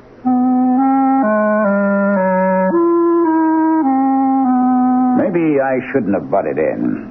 I thought Ben Chase was a good man, a good cop with a fine record. As far as I knew, he was a good husband, too. I'd met Irma Chase a few times, been to their house, they'd been to mine. And all I can say is she seemed like a happy woman, very content with her life. Seems she had this interest in what she called psychographology. Almost an obsession, according to Ben. But what was the harm in that? Actually, there might be a lot of good in it. Anyway, when Irma Chase called and said she wanted to come in and talk to me, I said, come ahead. How are you, Wiley? I'm fine. Sit down. What can I do for you? I don't exactly know. Maybe nothing. Is it about Ben? Well, yes, mostly. He went off this morning with that young girl, Mia something or other. McLaughlin. Yeah, McLaughlin. They went up to Braden Falls together. Irma, I don't think you got a thing to worry about. You don't? She's a very pretty young girl, but I know Ben. I don't think he's really interested in her. He's gone to Braden Falls because that's where the girl's husband wrote his last note. I know. I've seen the note. Matter of fact, I've got it with me. There's a chance the man might be in Braden Falls, and they've gone there to check it out. Ben will be back by tonight. Don't worry about that. Oh, I'm not worried about that. No, you're not? Well, then what do you... Wiley, you know I'm interested in graphology. Yeah, Ben said something. I've been studying these 2 notes from Larry McLaughlin, and I've come up with a few things. Is it all right if I tell you about them? Of course, Sarah. I told you I got an open mind. Now, the first thing that started to emerge was that whoever wrote those notes is emotionally unbalanced, maybe psychotic. Ben told me about that. The second thing, which I got from the second note, is that the writer has trouble breathing. Now, I'm not going to go into how I deduced that. You wouldn't understand it anyway. You're probably right there. Now, I've come up with something else.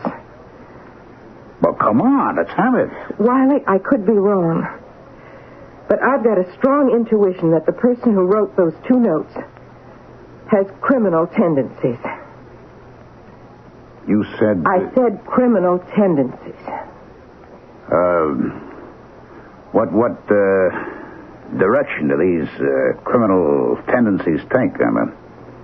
Can you tell? I don't like to say because I'm afraid you're going to laugh at me. I won't laugh. Whoever wrote those notes is capable of murder. You could be wrong, Emma. I could be right. Yes? And if I'm right, Ben and that girl are up at Braden Falls tracking down a man who is capable of killing. And they don't know it. Braden Falls isn't even a whistle stop. It's not on a railroad at all. Mia and I arrived on the bus. We were the only ones getting off. The center of town has a filling station, a grocer, a butcher, a stationery store, and an ice cream parlor. That's about all. But tucked away in the mountains are all kinds of houses, from log cabins to Quonset huts. We strolled around talking to the artists who lived in those houses. Nobody had seen or heard from Larry McLaughlin, though a lot of them remembered him pretty well. We planned to take the 4 o'clock bus back to the city when Mia got this idea of climbing one of the mountains up to where the falls had their origin. She said they were spectacular at that height. And we had nothing to do till the bus arrived, so... they're beautiful, all right. Huh? The falls. Beautiful. Oh, didn't I tell you? Hey, how much further? Oh, not far. You want to rest? No, I'm fine. Well, let's sit down for a minute anyway.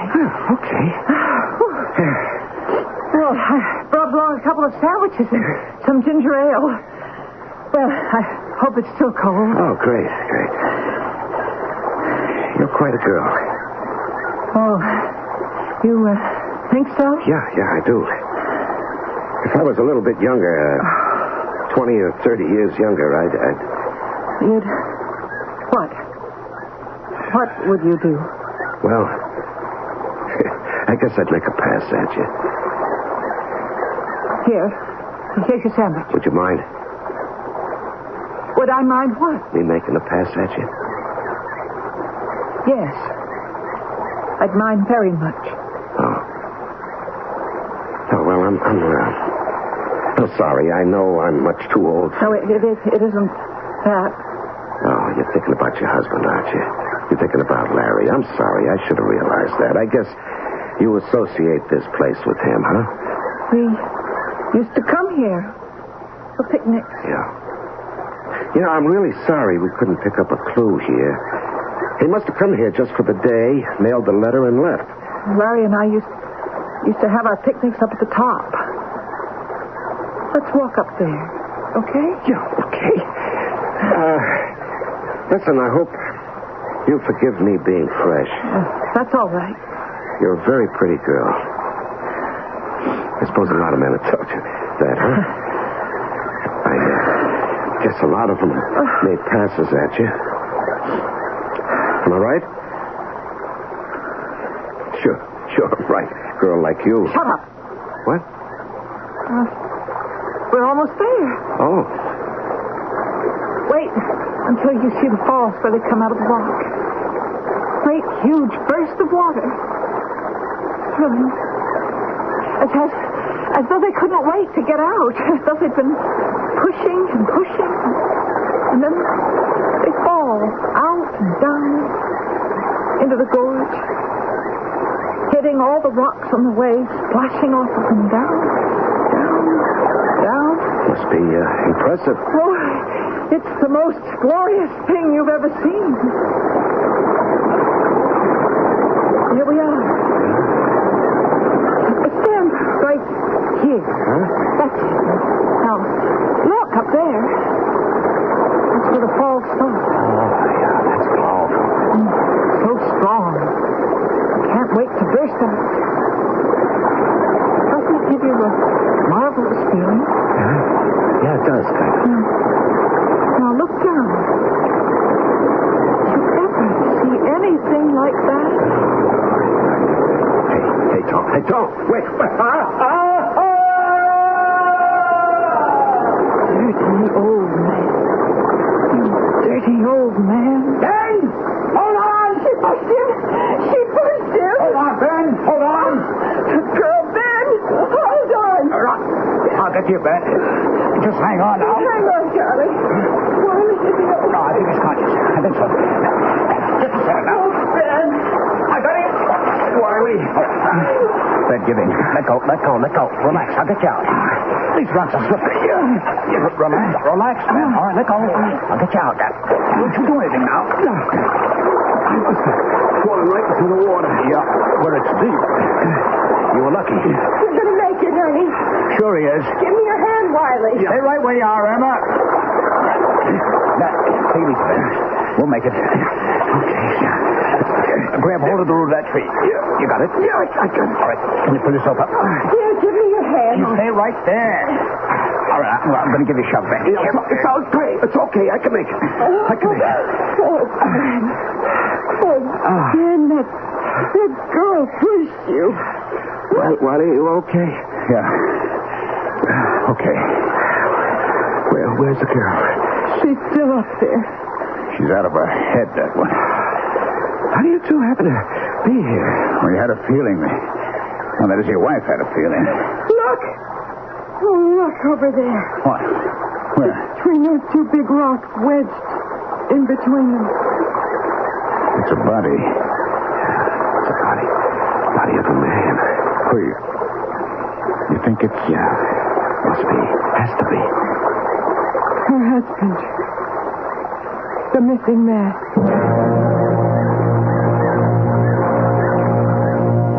And it was, of course. Poor Larry McLaughlin's body caught between two jagged boulders, almost at our feet. Ben and Wiley rested for a while. Then between them, they got the body out. The police picked it up later, and they picked up the girl, Mia, too. She was wandering about the mountaintop, very sweet and very vague. Ben had been cut badly by the rocks. The three of us met the next day in his hospital room. I should have known all along it was a woman's handwriting. Well, you were right on two other points. She's psychotic, and she's a murderess. Hey, you were right about the respiratory trouble, too. You know, climbing up there, she's the one that had to stop and rest. They said at the sanitarium she doesn't remember anything about pushing her husband off the ledge. Or pushing you, Ben, either. Why? Why would she do it? Well, according to her handwriting, little Miss McLaughlin is a very frigid lady. You can really see that? I think so.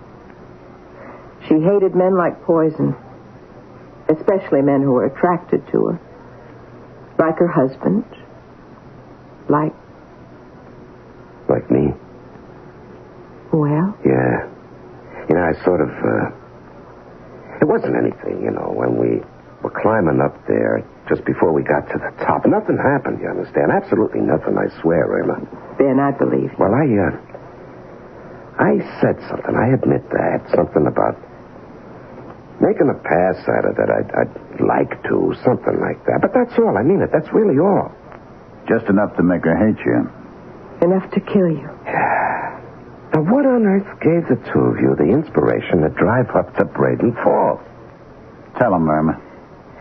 Well, studying the second note, I thought I could see signs of a criminal personality.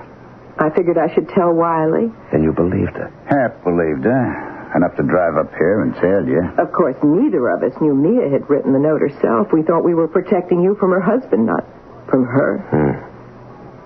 Will she ever be in shape to stand trial, Wiley? If she ever remembers what she's done. You think she might? Yes, she might. Now, what makes you say that? Well, look at this.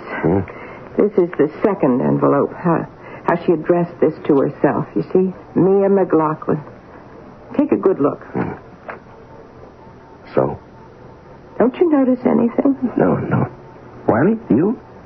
Looks okay to me. Compare it with the first one. Look at the M in Mia. Now, you see how it starts at the left? Yeah, but they both do. No. The second one has a short stroke at the start that goes from right to left, then shifts and goes into the M.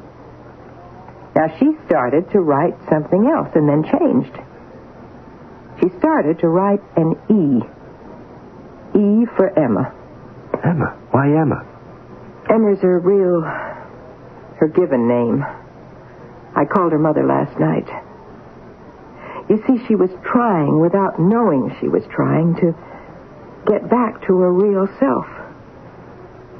If she succeeds, the chances are she'll remember everything she did. And she'll go on trial for murder.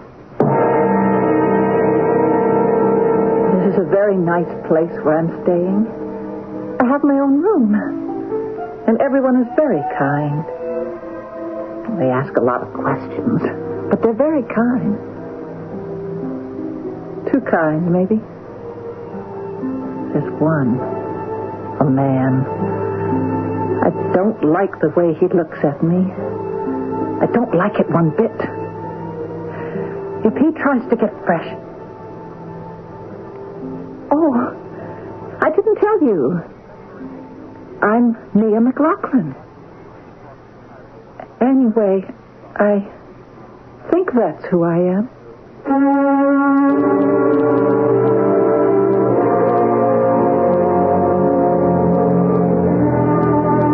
We've accomplished prodigious feats in outer space, invaded the moon, and discovered what it's made of. Now we're on our way to entering the planets and finding out how they are put together. Outer space will one day be as familiar as our own lakes and prairies. But what of inner space? The space of man's mind. Despite many hints and clues, it is still, in the main, an alien land. I'll be back shortly.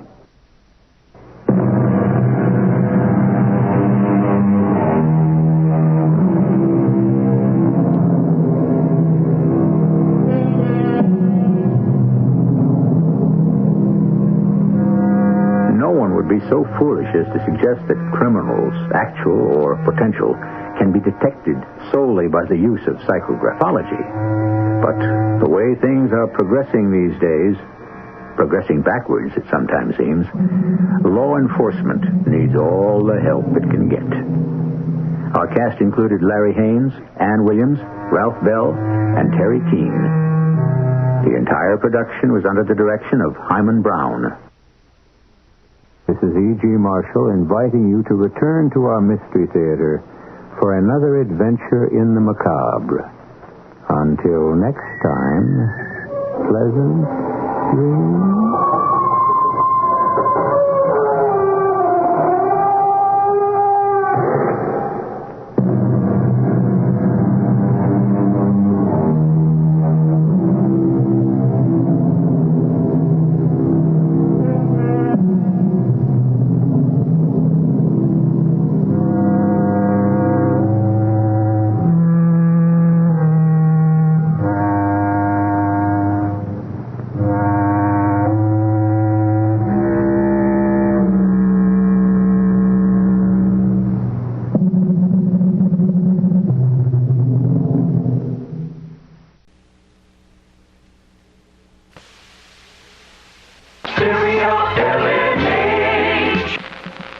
CBS Radio Mystery Theater presents...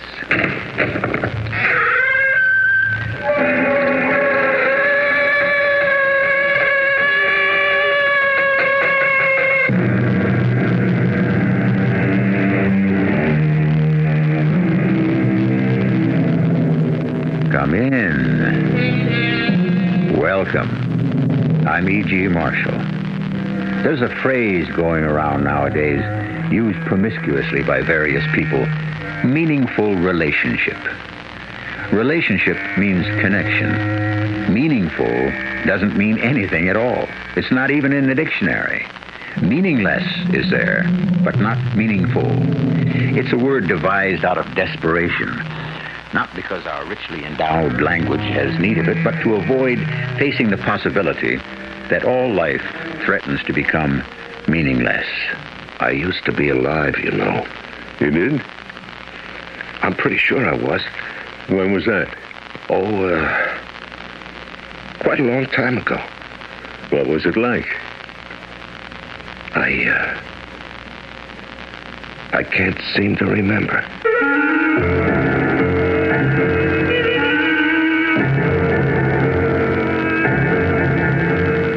Our mystery drama, Answer Me, was written especially for the Mystery Theater by Elspeth Eric and stars Larry Haynes. I'll be back shortly with Act One.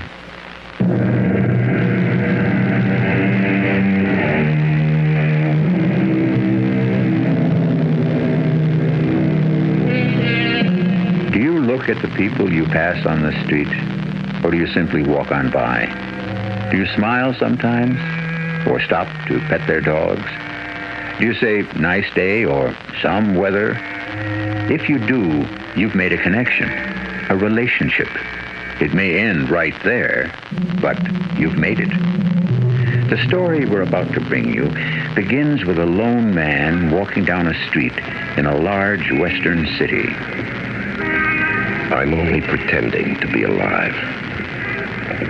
In my nice gray slacks, my nice blue jacket, and my nice black loafers, I trudge down this strange street. Now and then I turn my head to look at my reflection in the store window, and I think I recognize myself. I'm not positive. Anyone who'd speak firmly enough could persuade me otherwise. I stop at every red light and wait patiently for it to turn green. I look like and I behave like your average dutiful citizen. But I'm really dead, and I know it. It's part of the pretense that makes me turn and enter the bar. A grubby little place with no customers, just a large, empty-faced man performing the usual bartending chores, polishing the glasses, wiping the counter. I sit down on one of the stools and sneak a look in the big mirror. There's nothing out of the way there. I look like any man who stopped off for a drink at 11 o'clock in the morning. Yes, sir? What'll it be? A scotch? Any special brand? No, whatever, any kind. Soda? Water? I guess water. Mix it for you? Please. Hey, thanks very much, thank you. That's okay.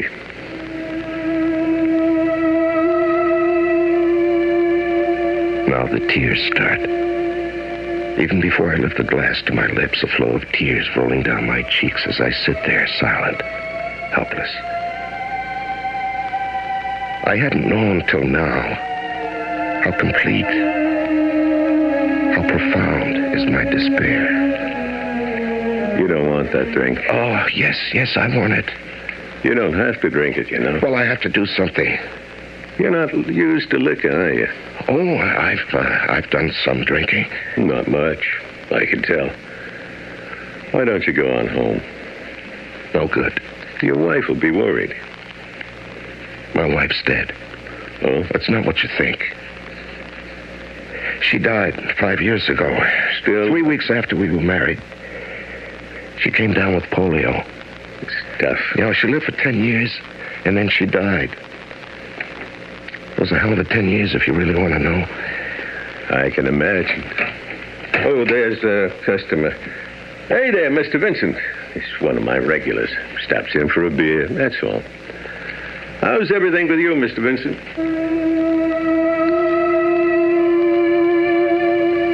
The drink tastes awful, but I try to finish it.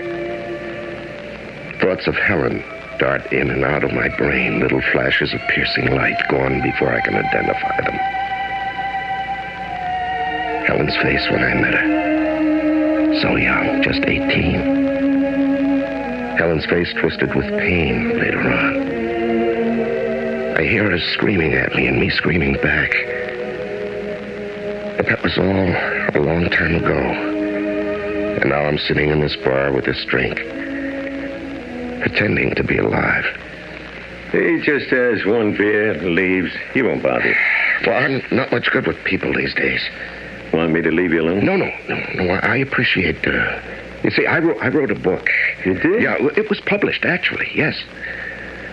Yeah, I wish I could write. But it wasn't reviewed. You mean like in the papers? No place. Nobody paid any attention to it. It was ignored. Well, how can they do that? Well, there's only so much space and hundreds of books. Wasn't considered significant enough to give it any space. Well, you shouldn't take it personally. Well, what other way is there to take it? Well, I don't know. I'll tell you what. What? It's just a suggestion. Why don't you get the heck out of town? Go where? Who cares? Any place. Mexico, Hawaii, Canada. Just go. And do what? How should I know? Just go. It's something to do. Better than sitting in some bar, the state you're in. Mexico, huh? Sure. Why not? You got some money? Yeah, some. So go. But watch out for the tequila down there.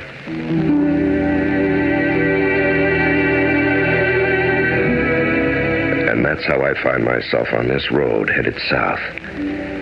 I decided I'd walk to Mexico. The idea of sitting still on a plane was impossible. I don't own a car. And the effort of putting one foot after the other makes me feel somewhere near alive. Every so often, a truck driver stops and offers me a ride, but I always refuse, politely. And still, I feel a little grateful that someone does me that slight courtesy, pays me that small attention. I don't feel quite so dead. How far are you going? What? You going far? Mexico. Oh, that's quite a ways from here. I'm not going that far, but I could take you a few miles. No, thanks.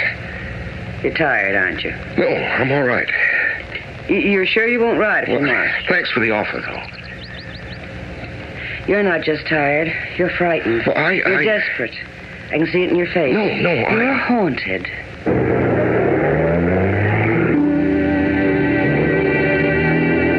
She drives off. I stare after her. I say the words over to myself. Frightened, desperate, haunted. Oh, it's true. It's all true. Why haven't I been able to say it to myself? Why did it have to be this woman who... I'm running down the road fast as I can, breathing hard, trying to call out to her. Now, all at once, I see a car. It's stopped by the side of the road, and I see her get out. She's a woman about my age, dressed in yellow, looking quizzically at me as I get nearer. Changed your mind? If it's all right. Sure, get in. Come on, shove over. Yeah. It's very kind of you to stop. I knew you'd reconsider. Oh, how did you know? The way one does sometimes. Only you don't know me. You feel like telling me your name? Paul. Mine's Sylvia. That's enough conversation for now. It's hard for you, isn't it? Well, you're the first person I've talked to in a month, except for a bartender. You don't seem to me to be a drinking man. Well, he's the only bartender I've ever talked to. I won't ask you any more questions.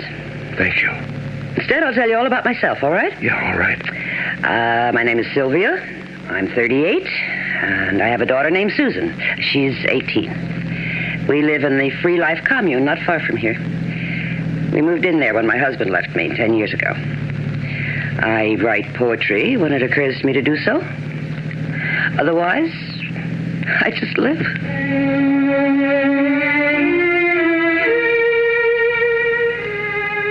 I listen to her talk. I don't know precisely what she's saying, but the sound of her voice is oddly comforting. It's warming, reassuring. It's the sound of life, the sound of people. A person, anyway. I begin to drink in the words as though my soul has been parched, and she is pouring water into it and making it grow, expand. I can hardly believe it. I don't want to believe it. But I am coming back to life after a long time away. Well, this is it. This is where I live. Up the hill there. That's where the Free Life Commune is. Oh. Yeah, well, I'll get out. Oh, no. Don't do that. Come with me. See what it's like. Well, there'll be a lot of people. Oh, you would have to meet them. My daughter and I have a cabin. We can have something to eat there. We don't have to go to the communal hall. Susan won't expect you to talk if you don't feel like it. Lots of times she doesn't feel like it either. Lots of times I don't. Really? We're all looking for the free life. That's why it's called the Free Life Commune.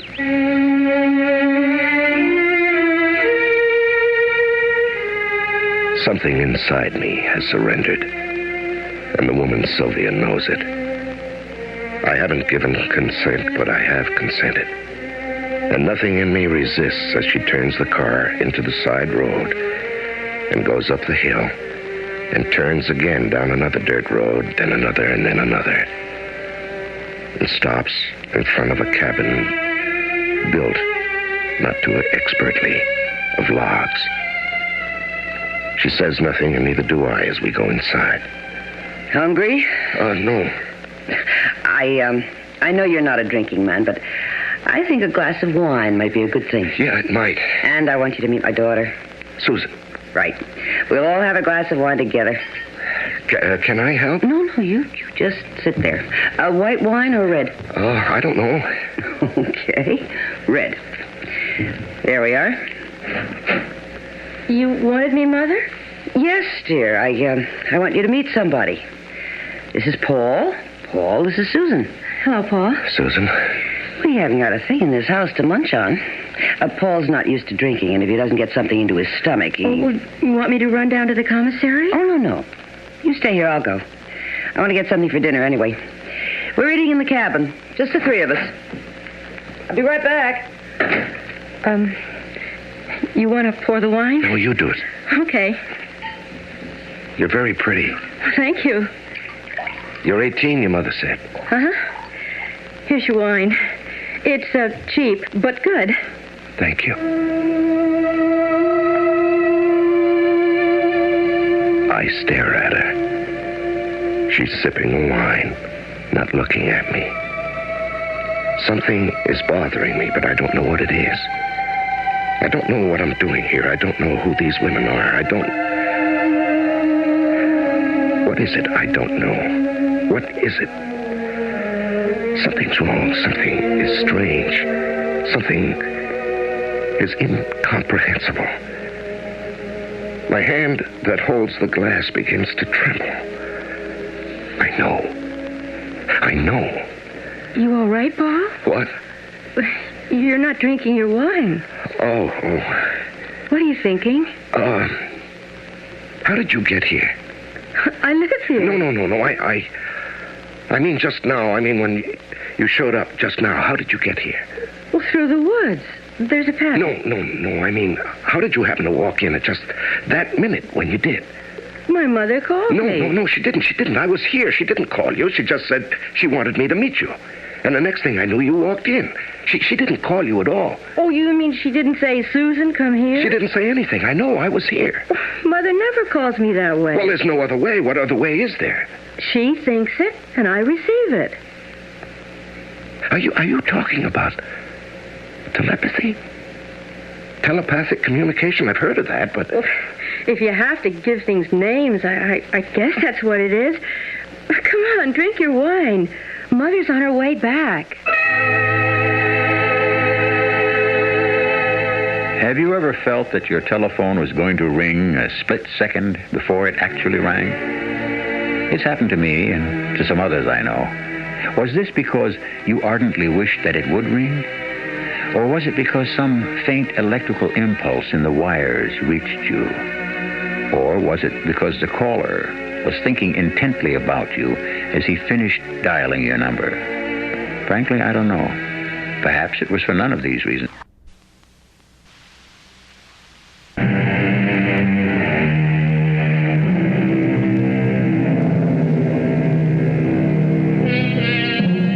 Our protagonist's name is Paul, preyed upon by a grief too deep for comprehension, obsessed with the feeling that he is only pretending to be alive.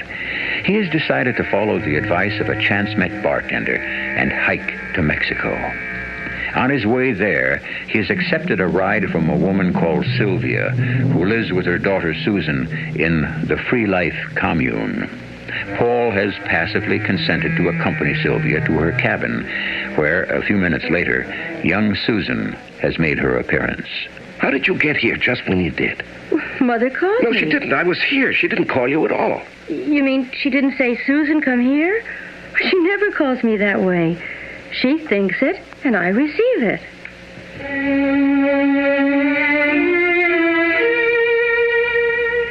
I'm staring at her. Young, slim.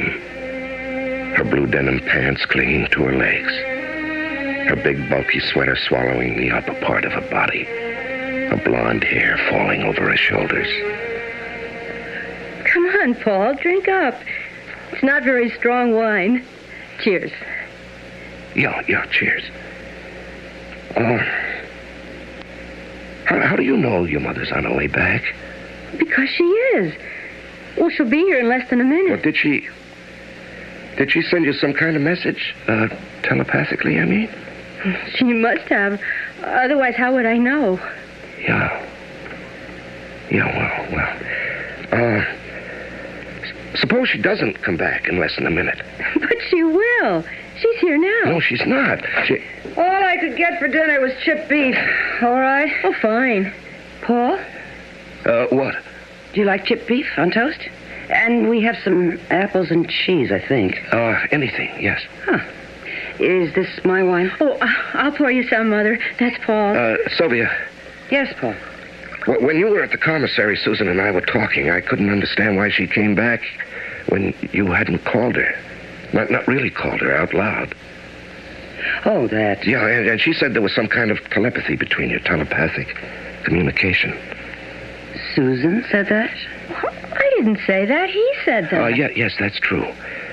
But there has to be some kind of explanation, doesn't there? And later on, she said you were on your way back from the commissary. You'd be here in less than a minute. And in less than a minute, you walked in. What of it? You send mental messages to each other? Is that it? Oh, something like that, I guess. Yeah, well, how is that done? I don't know. Well, you must know. Why must I know? Well, because... Haven't you thought about it? Don't you wonder about it?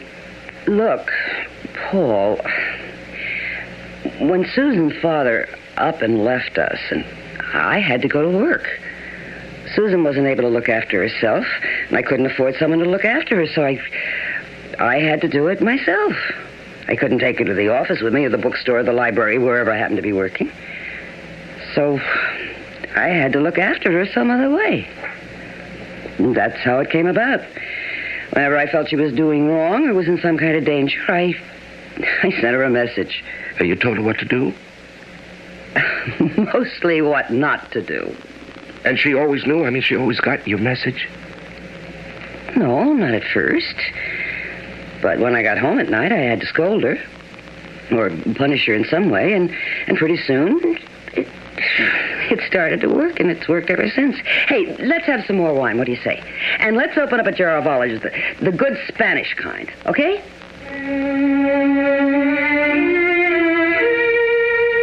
It's happening. I'm starting to come alive. It's slow, it's vague. Life appears in patches, some dim, others coming through clearly. It's like a gradually developing picture in a dark room. I feel my body. I hear my voice. I want to say things, and I don't care if I say them badly. I go back. I repeat myself. I don't mind. They don't mind. I talk about Helen. I talk about her illness and her death. I talk about my book. I talk about writing it, and I talk about watching it fail. I talk about everything. I hope now and then I'm not boring them, but I don't really care. Just as long as they let me talk. And there was never a word about it in the book review sections, you see. Not one word. At first I couldn't believe it, but then I had to believe it, and that was that. Well, still in all, you wrote it. Yes, but... Well, that's more than most people do. Yes, I know. Was it hard? Yeah, sometimes. Was it fun? Sometimes, yes, sometimes. Well, then. And it was published. It even sold a few copies. That's nice. I'm coming more and more alive. I'm starting to remember all the movement of my life. And all the pauses, too. All that I've lived through, all the things that haven't quite killed me. Susan is just the age Helen was when I married her. They look nothing alike, but I don't know what it is. Youth, maybe. But more than that, much more than that. A feeling that there are possibilities. Sylvia, do you mind if Susan and I take a walk someplace? Susan, do you mind? Well, I don't mind. And leave me to do the dishes? I cooked the dinner. Big deal. What, just a short walk? I should think you've had enough walking by now. Yeah, I've forgotten all about that. I could show Paul the woods. You know, it's so long since I've taken a walk with somebody. Maybe you'd like to come too, huh? No. No, you two run along. I feel like I'm 16 and out on my first date. I swing out freely instead of plodding along grimly the way I had on the highway. The smell of pine trees fills my nostrils, and the pine needles are soft beneath my feet. I forget about Susan. I'm so full of myself and the great world outside me. I'm living. You want to sit down for a minute? Do you? Yes. Well, then, let's sit down. There's a rabid woodchuck in these woods somewhere. Rabid? Crazy. Berserk. Freaked out completely. You don't say. You're not afraid? Well, I don't know. I never knew till this second that woodchucks went mad. You know, it's interesting. It's really interesting. You know, it's so long since I have been interested in anything. Here I am, fascinated by the idea of a woodchuck going off his rocker. You could write a story about it. I might just do that.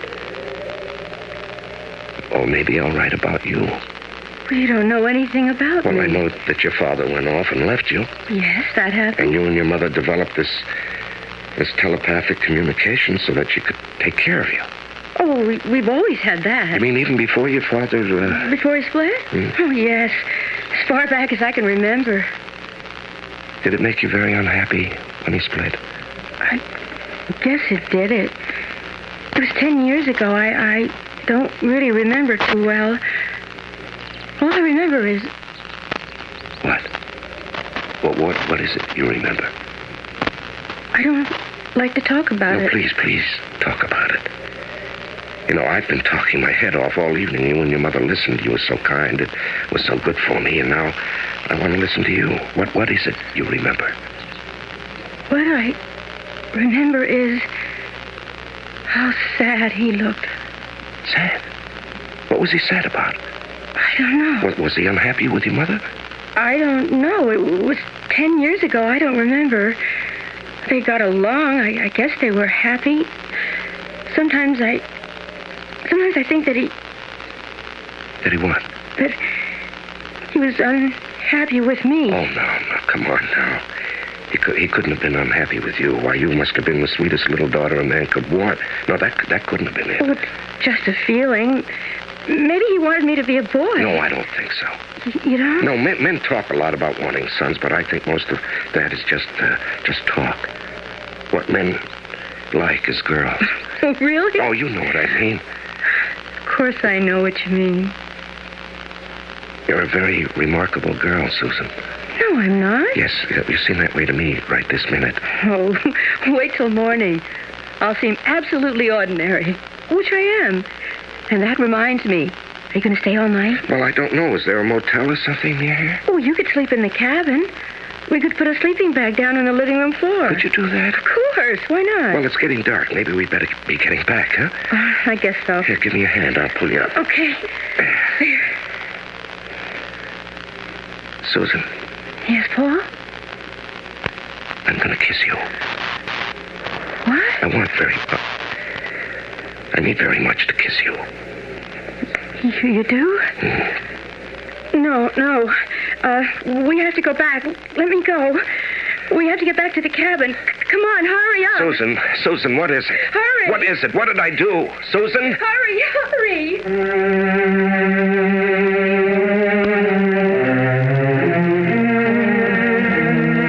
Relief from deep depression is greater than relief from the grimmest physical pain, and 1,000 times harder to achieve. Indeed, it cannot be achieved at all, if by achievement we mean conscious effort, contrived artifice. It comes, or seems to come, by chance, by a miracle, as though from heaven. I shall return shortly with Act 3.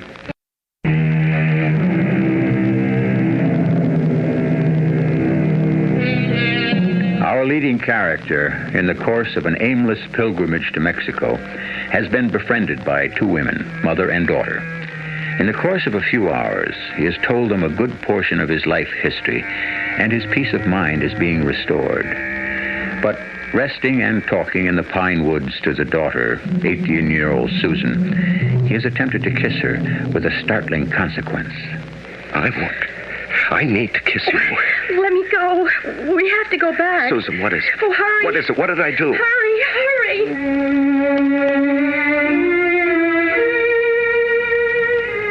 I get back to the cabin and everything is just the way it was before. Sylvia gets out a sleeping bag, puts it on the floor, and I crawl into it. It's very quiet. I hear a soft wind through the trees. The movements of small forest creatures. The shrilling of cicadas. I'm warm. I'm comfortable. I'm content. But in the crevice of my mind is a doubt, a perplexity. Why had young Susan broken away from me so abruptly? Surely she knew that I meant her no harm. I'd had no sinister intent. I'd wanted to kiss her from an impulse of pure gratitude and affection because she was young and uncomplicated. And I'd begun untangling the snarled threads of my life for me. Wondering, wistfully wondering, I grow drowsy.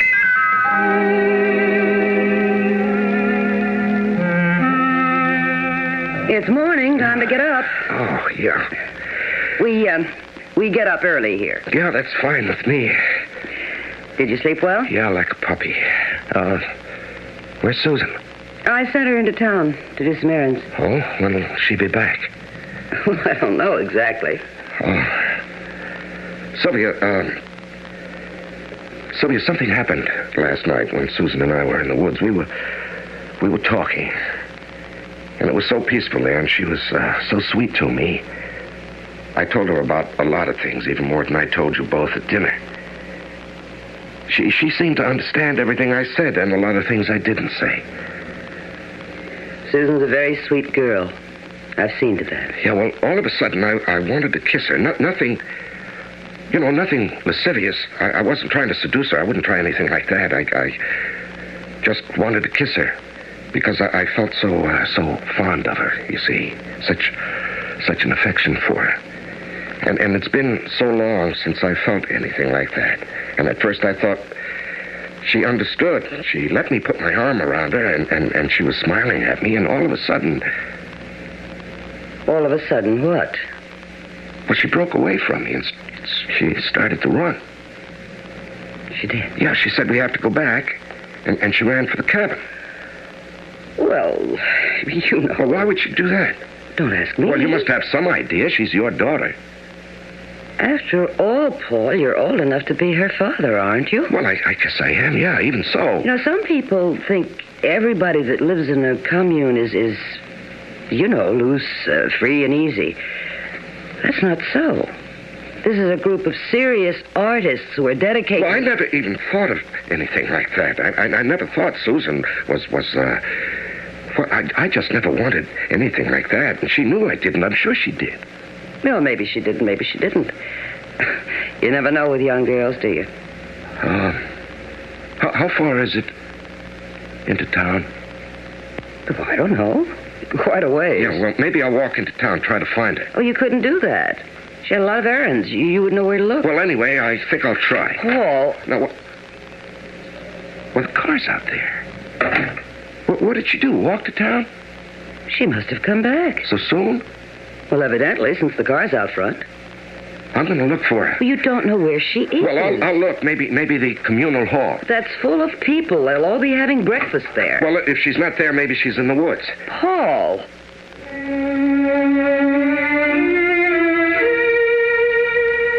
Why can't I simply wait in the cabin for her to come back? Why do I think it's so important to find her and find her now? What am I going to say when I see her? How am I going to explain? The sun is up full. The scent of pines is in the air. The birds are full-throated. There are people going about their business, whatever it is, in this place. I wander again into the woods where Susan and I walked last night. And then... Paul! Susan, I've been looking for you. Your mother said you'd gone into town, but the car was parked outside, so I know you must be back. Oh, I just went down the road to get some gasoline. Well, I looked all over for you. I even went up to the hall where everybody was having breakfast. Oh, did they give you something to eat? No. Nobody paid any attention to me. You must be hungry. No, I don't care about that. I want to talk to you about last night. Well, what about it? Well, when I wanted to kiss you, Susan, I didn't mean anything except that you've done so much for me. You don't even know what you've done for me, you and your mother. I was a desperate man, and you brought me back to life. You made it possible for me to go on living. I don't know how or why, or... maybe I'll never know. But... oh, my dear, I love you for it. From my heart, I love you. You understand, don't you? I think I do.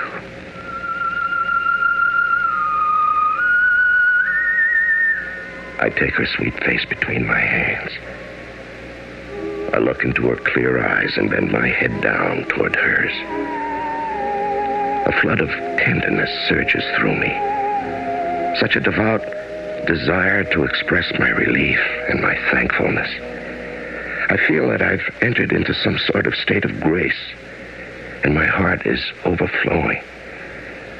My face comes closer to hers. The woodchuck! Oh, there's the woodchuck! What? Oh, the rabid woodchuck behind you! Run, Paul, run! Susan! She's out of my arms, running like a wild thing through the woods, while I stand dumbstruck and miserable. I look behind me. I look all around me. There's no woodchuck, rabid or otherwise. My head is swirling with an indefinable sensation. I go back to the cabin. I get there just in time to see the car drive off with Susan at the wheel. Hardly knowing what I'm prepared to say or do, I open the door of the cabin and go inside. Back so soon? Yeah. Where did you go? Oh, just here and there. Did you find Susan? Oh, yes.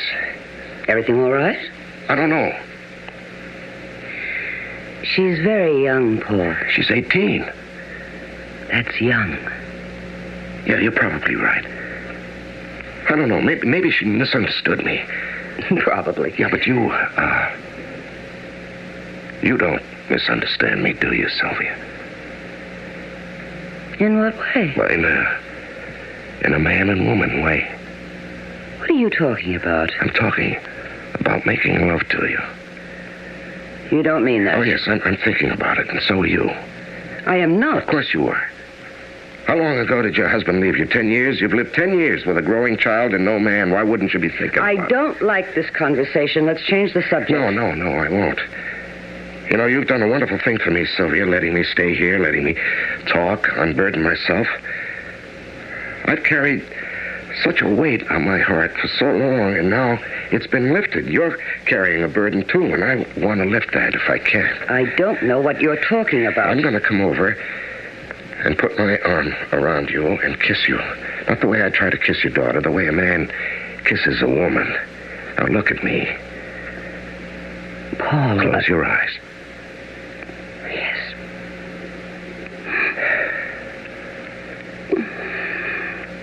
That was it, wasn't it? That was what you wanted. I don't know. Of course you know. Of course you do. Maybe I do. You know, last night, when Susan and I were in the woods, it was you who called her back, wasn't it? Yeah, and this morning, too, wasn't it? Yes. Tell me, have you always dragged her back to you every time a man got too close to her? Yes. You've always had this control over, haven't you? Since the day she was born. Sylvia, you have to let go. I can't. Of course you can. What would I do without my child? What else is there? Oh, you'll think of something, a woman like you'll think of something. She's still sitting there as I leave. I can't read the expression on her strong and lovely face, but behind that furrowed brow, I know a powerful mind is at work. She'll be all right, I say to myself. And I start down the highway by which I'd arrived at the Free Life Commune. Only this time, I'm walking north, back to where I started from. My steps are quicker now. I feel I have a purpose, though I don't yet know what that purpose is. And then I hear... Paul? Susan. You were leaving without saying goodbye to me? Well, I just thought it was time for me to go. I'm sorry I acted the way I did in the woods. You didn't really see a rabid woodchuck, did you? I thought I did. No, there wasn't any woodchuck. Maybe there never has been. Well, anyway, I'm sorry. And I'm sorry you're leaving. Well, it's time. Paul? Mm-hmm. Do you know what I'd like? What would you like, Susan? I'd like to kiss you goodbye. Would you? Come closer to the car. Stand right there. Like that. I want to put my arms around you and hug you and give you a big kiss. All right. There. I love you a lot, you know. I love you a lot, too. I watch her drive off down the highway. I feel a few sudden tears in my eyes. Dear girl, dear little girl. Life will start to open up for her, I think to myself. And involuntarily, a tiny prayer finds its way to my lips. Be kind to her. Oh, be kind. The car is out of sight now, and I resume my walk back to the city. It occurs to me that the only person I really want to see is the man who sent me off on my aimless pilgrimage. I want to tell him that I never reached Mexico, but I reached myself. I find the little side street without any trouble, and the obscure little bar. It's a feeling of coming home to something or someone. As I open the door and go in, it's as though I'd never left. He's cleaning glasses and wiping the bar, and the place is empty. I take the same stool as before. Yes, sir. What do you have? Do you, remember me by any chance? Well, I don't know. You look familiar. Yeah, well, I was in here about a week ago. You told me to go to Mexico. Oh, yeah. Yeah. Well, did you go? Part way. Well, how was it? Oh, It was wonderful. It was miraculous. I wanted to tell you about it. Well, it's a good thing you came in today because I'm closing up this place tomorrow. Oh, is business bad? Well, business is all right. No, I just made up my mind to do something. Maybe I'm crazy, but, well, I'm going to do it anyway. Well, do what? Do you mind telling me? I'm going to set out and look for my family.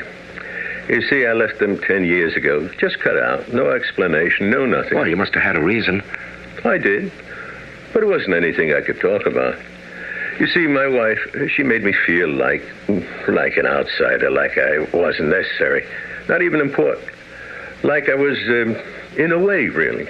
Oh, that must have been rugged. And we have a daughter, Susan. She and my wife were close, very close. Closer than any two people ever were. And I was just hanging around. You know what I mean? It's hard to understand if you haven't been through it. Yeah, well, what made you decide to go looking for them? I don't know. A feeling I got all of a sudden. That things might be different.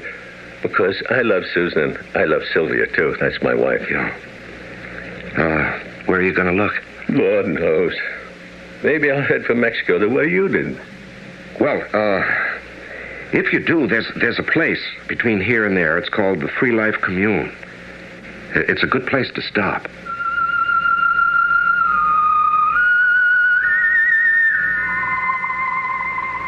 I have to get a job now. Find an apartment, fix it up. Get my typewriter out of hock and start a new book. You could say that nothing's changed. And you'd be right. But I've changed. And that's everything.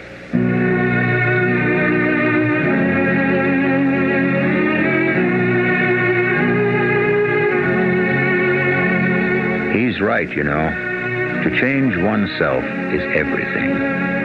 But oh, how hard it is. To change one's address, clothes, occupation, or friends. All these things are easy next to changing one's inner self, with all its complexities and contradictions. That is a difficult thing. But there is always a chance that, difficult as it is not.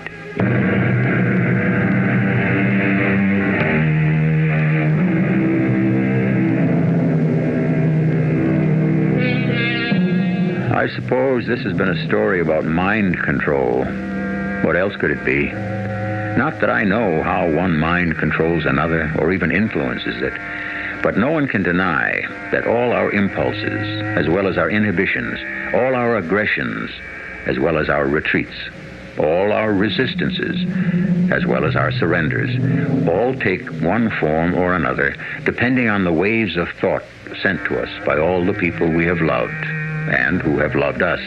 No man is an island, the poet said, and no mind is an island either. Our cast included Larry Haynes, Joan Lovejoy, Rosemary Rice, and Dan Ocko. The entire production was under the direction of Hyman Brown. This is E.G. Marshall inviting you to return to our Mystery Theater for another adventure in the macabre. Until next time, pleasant dreams.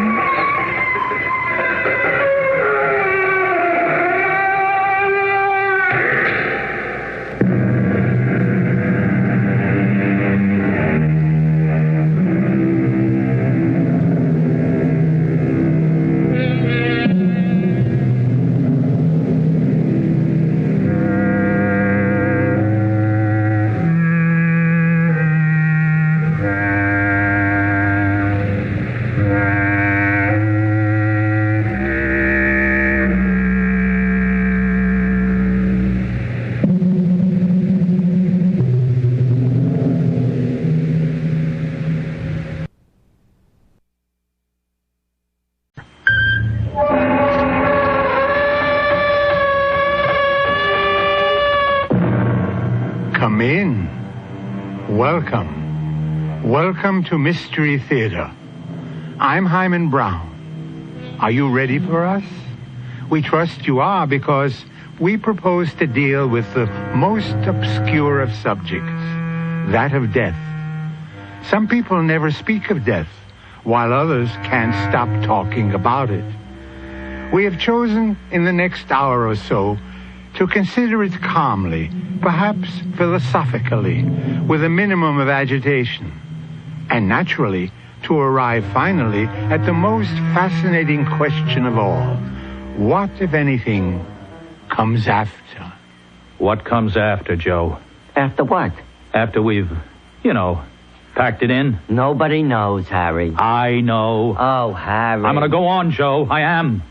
Somehow, somewhere, Harry Cantor is going to go on.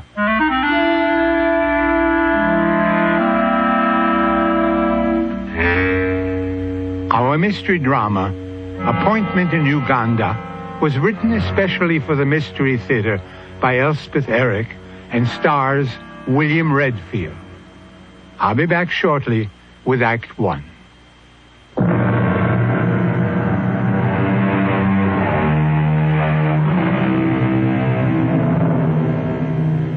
Harry Cantor lies flat on his back in a hospital bed, staring at the ceiling. Across the room, a sturdy middle-aged nurse sits in an armchair. It's very quiet. The machine next to Harry's bed makes no noise, though its dancing lines are carefully recording every beat of his heart. Is it all right to come in, nurse? Are you Mr. Burroughs? Joe? Yeah, it's me, Harry. Oh. Dr. Klein said it's okay for 5 minutes. I'm his business partner, Joe Burroughs. Oh, he's been crying for you. Come in. How do you feel, Harry? I almost died, Joe. Yeah, I know, your heart. Never been sick a day in my life, and now this. Oh, you're going to be fine, Mr. Cantor. Long as you do what the doctor says. I lie here and I think... Joe... Do you believe in reincarnation? You mean coming back as somebody else? Yeah, I've been thinking about that. You two gentlemen mind if I go out for some coffee? No, don't go. Don't you leave me. Well, don't leave me. Mr. Burroughs will be here. I'll be here, Harry. What does he know about heart attacks? Well, you're off critical, Mr. Cantor. Long as you don't excite yourself, you'll be okay. I really need a break, Mr. Burroughs. 5 minutes? What I really need is 5 weeks. Joe, sit down. I got to talk to you about the crypt. The crypt? You're going to get well, Harry. I got to have it ready. Harry, lots of guys have had heart attacks and go on to a ripe old age. I got to be ready. Now, write this down. I wanted marble. Marble from Italy, that good kind. Carrara, that's the best. Okay, then that's what I want. Write it down. Okay, now, how big a crypt did you plan on? Big.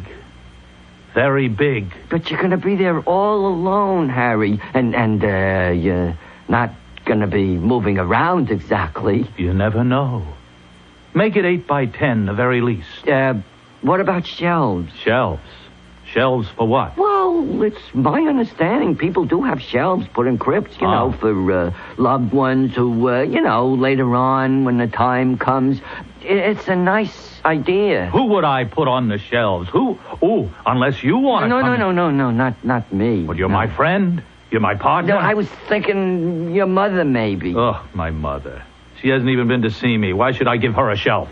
Well, Bernice. Bernice hasn't even sent me a get well card. Well, she's called up every day, Harry. I happen to know that. So, what's the phone call? She's at work all day, you know. She's through by 5. Harry, this is the first day you've been off the critical list. I'm the first person who's been let to see you. Well, she could have tried. Look, when they let you out of here, why don't you take a nice trip? You could take Bernice with you. I already did that, Joe, 15 years ago. You could go to Europe. That's where I took Bernice. 6 countries in 6 weeks. Terrible.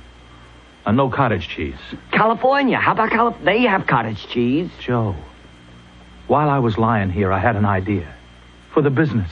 I want to tell you. You just had a heart attack and you're thinking about business? Gee whiz, Harry. Well, what else have I got to think about? Well, I don't know. Think about being reincarnated or something. Oh, nuts to that. Now, look, here's what I figured out, Joe. Lots of people are turning to natural sponges, you know? And I know where we can get our hands on some very cheap. Very cheap. Labor costs are practically nothing. These peasants...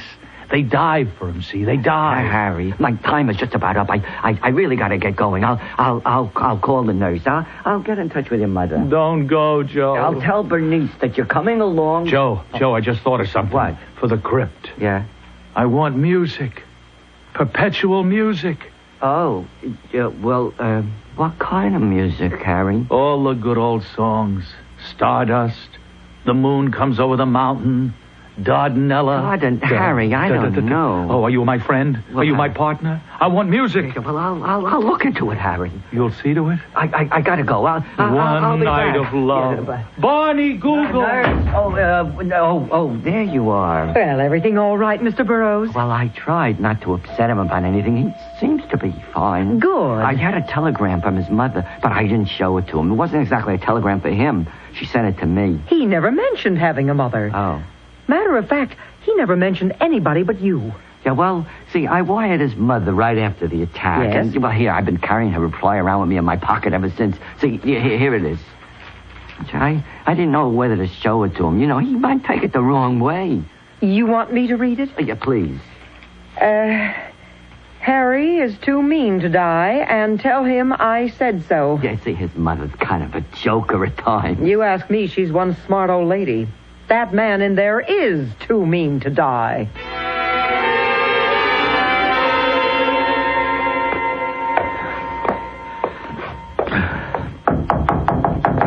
Mrs. Canner? Hold your horses. I'll be right there. It's Joe Burroughs, Mrs. Canner. Oh, how are you, Joe? It takes me a little time to maneuver the old wheelchair. I got some tea ready for you, so come sit down. Boy, you sure get around in that thing, Mrs. Canner. Oh, well, practice makes pretty good. Oh, come on, sit down. Oh, yeah, thanks. I saw Harry yesterday, Mrs. Canner. They say as long as he doesn't excite himself, he's going to pull through in great shape. I didn't show him your telegram. Harry knows what I think of him. Here, have a cookie. Oh, you baked these? No, Bernice did. They're good. You see a lot of Bernice? Oh, she stops by 3-4 times a week, does errands for me. Oh, yeah. Nice girl, Bernice. Simple-minded, but very nice. What did you talk about? Well, we talked about the crypt. Oh, that crypt. Yeah, well, it means a lot to him. You know, Harry's never realized that death is just an incident. Well, it's the final incident, of course, but even so, just an incident. He's thinking about reincarnation. Oh, that's something new. Do you believe in reincarnation, Mrs. Canner? Well, it's a pretty idea. But you don't believe in it, right? Joe, what's the difference if I believe in it? That doesn't make it true. On the other hand, if it's true, it'll happen anyway. Now, what else did you and Harry talk about besides that silly crypt? Oh, not too much. I did bring up the question of having shelves built into the crypt. Shelves for what? Cancel checks? No, well, as a rule, you know, they're for those nearest and dearest. I mean, if that's what they want. Oh, it's not what I want. Shut up in a tomb with Harry for eternity? Oh, no. I'm going to be placed gently in the ground up at Fargus Falls. That's where I was happy with Harry's father. I still have the house, you know. Well, I suppose I ought to go see Harry at the hospital. Oh, I think he'd like that. He won't like it, but he'll hate it if I don't. Yeah, well, should I tell him that... Well, tell him I'll get over there soon. And Joe... Yeah? Tell him I'm sorry. Sorry for everything.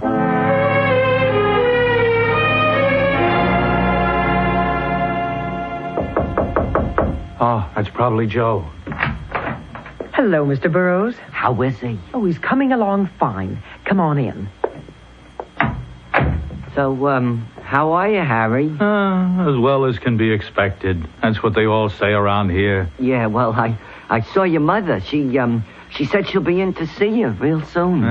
How soon is real soon? Well, today, maybe. What about the crypt? Harry, what are we going to talk about, the crypt? What about the crypt, Joe? How many times have I got to ask you? What about it? Your mother doesn't want to be put in the crypt.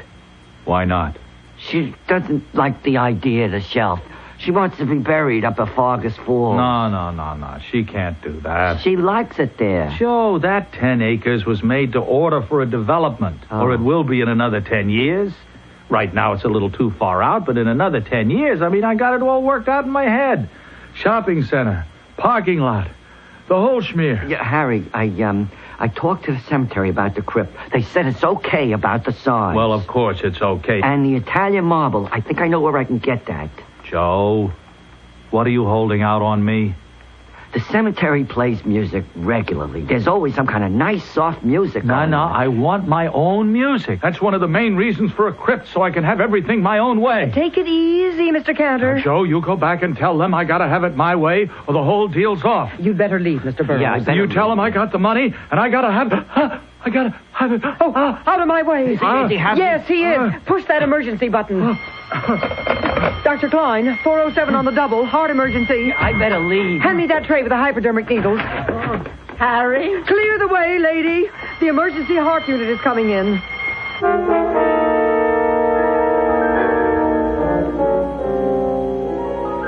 There is no more satisfying and awesome sight than a group of people doing what they have been trained to do, what they do best. Their faces do not matter, or their shapes, or their colors, or their accents. They are professionals at their work, and they are working together in harmony and understanding. Mystery Theater will be back with Act 2.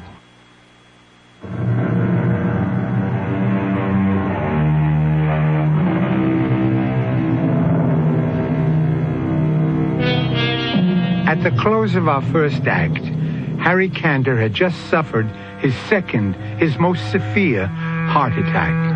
Actually, his heart had stopped completely. He had no pulse, he had no breath, he had no life. Where, you may ask, was the soul of Harry Cantor? Where had it gone? Where is it now? A pertinent and awesome question, one we shall now attempt to answer.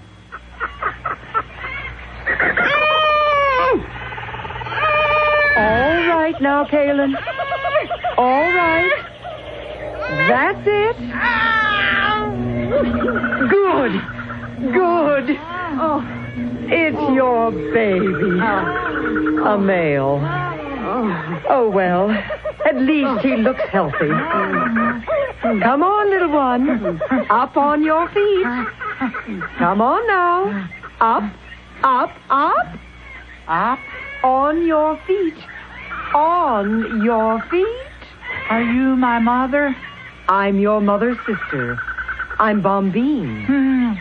Where's my mother? She's cleaning up. Birth is a messy business. No. Come on now. Time to stand up. You have such beautiful eyelashes, Bombine. And how tall you are. Oh, just average for an elephant. Now stand up.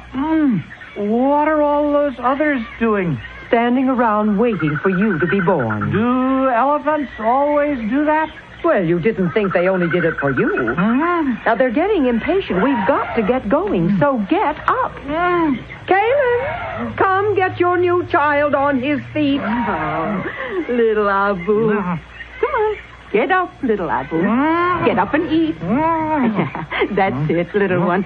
Feel around till you find the milk. I think you've born a stupid one, Kaylin. Oh, what's the matter, little son? My nose gets in the way. Oh. That's not your nose. Well, then tuck it up between your ears. He's not stupid, Bombine. All newborns have trouble with their little trunks. Well, the herd is getting impatient. The flies and mosquitoes are very bad today. Oh, I could stand a good swim myself. Are you through, little Abu? We must move on. Is that what you're going to call him? Abu? It's a nice name, don't you think? Very nice, yes. Well, Abu, let's get going. Well, where are we going? Into the forest, Abu, where there's food for all. Now, I shall walk on one side of you, and Bombine will walk on the other. And we will go with the herd into the forest. I am Abu, and I am an elephant.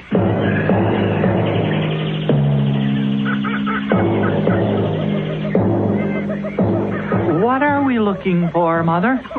Food, silly, and water. Well, why are we all going in the same direction? Why don't you and I and Bombine go off on our own? Now, what would be the point of that? Well, we might find something good, and we could keep it for ourselves. What would be the point of that? Why, Why, then we'd have him. Well, I repeat. I told you he was stupid, Kaling. Oh, well, maybe he's just odd, Bumbine. No, I mean, Mother, if, say, we found water, if we didn't tell the others, then they would have to come to us to find out where it is, and we wouldn't tell them unless... Unless what?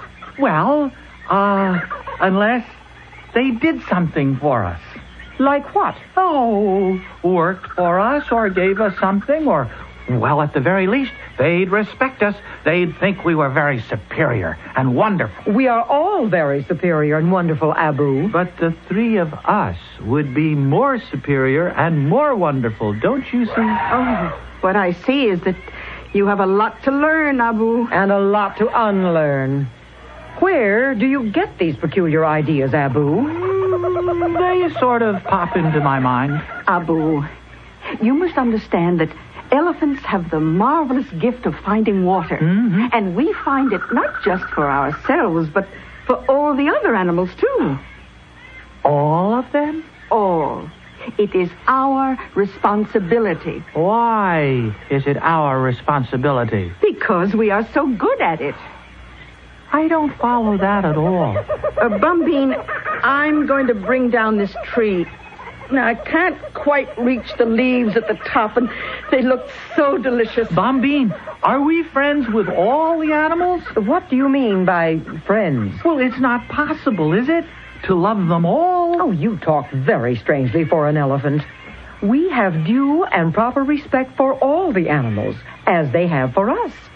Does that answer your question? Oh, are they afraid of us? Well, I don't think so. Are we afraid of them? Of course not. Not any of them? Well, there's one you should look out for until you have grown larger. The one with the stripes. The tiger. When the tiger is very hungry, he sometimes attacks a very young elephant for food. Oh, that's terrible. Just you stay close to your mother and me. Well, what will you do if a tiger tries to hurt me? Your mother will pick the tiger up and dash him against a tree. Then I shall sit on him.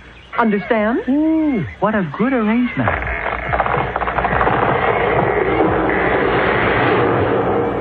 There now. Your mother has knocked down the big tree. Come. But all the little animals are eating too. The elands and the dik-diks, everybody. Why not? Well, but it's our tree. Who said it's our tree? It's part of the forest. Come on now. I'm hungry.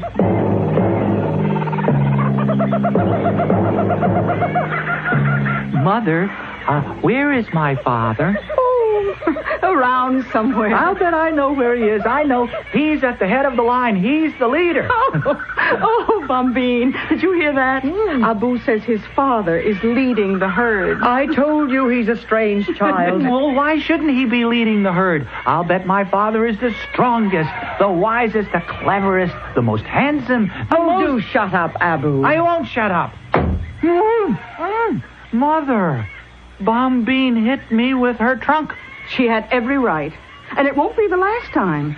Every elephant in the herd has the right and the duty to punish you when you get too impudent and talk of things you know nothing about. Well, all I said was my father is probably our leader. Our leader, my dear little stupid, is a female. Is it female? The oldest, the wisest female of us all. But that's wrong. Mother. I have been cursed with a stupid male child, Bumbine. Pardon me if I say I told you so. No, but wait. If the male elephants don't lead, what do they do? Oh, let's see. Well, they sort of hang around. They are very agreeable. Very companionable. And then there's something else.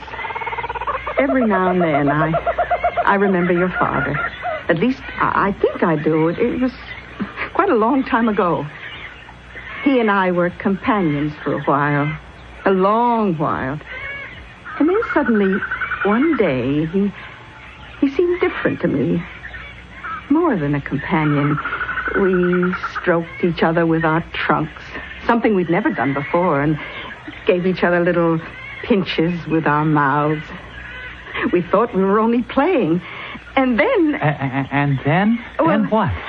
Well, then I noticed that his ears were flapping wildly, and his tail was whisking back and forth. I was surprised. And then I felt that my ears were flapping and my tail was whisking crazily. Oh, my, I was so excited. I felt that he was the only elephant of the forest for me, and that I was the only elephant for him. It was a wonderful day. I remember it rightly.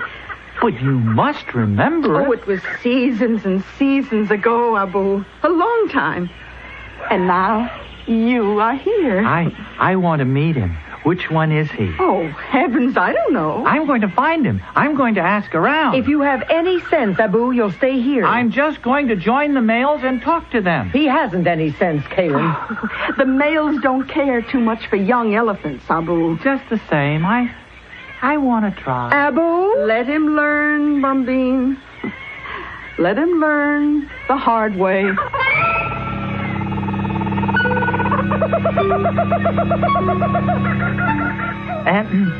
Sir? Do you think you might be my father? You're what? Kayleen is my mother. She's over there with Bombine. So?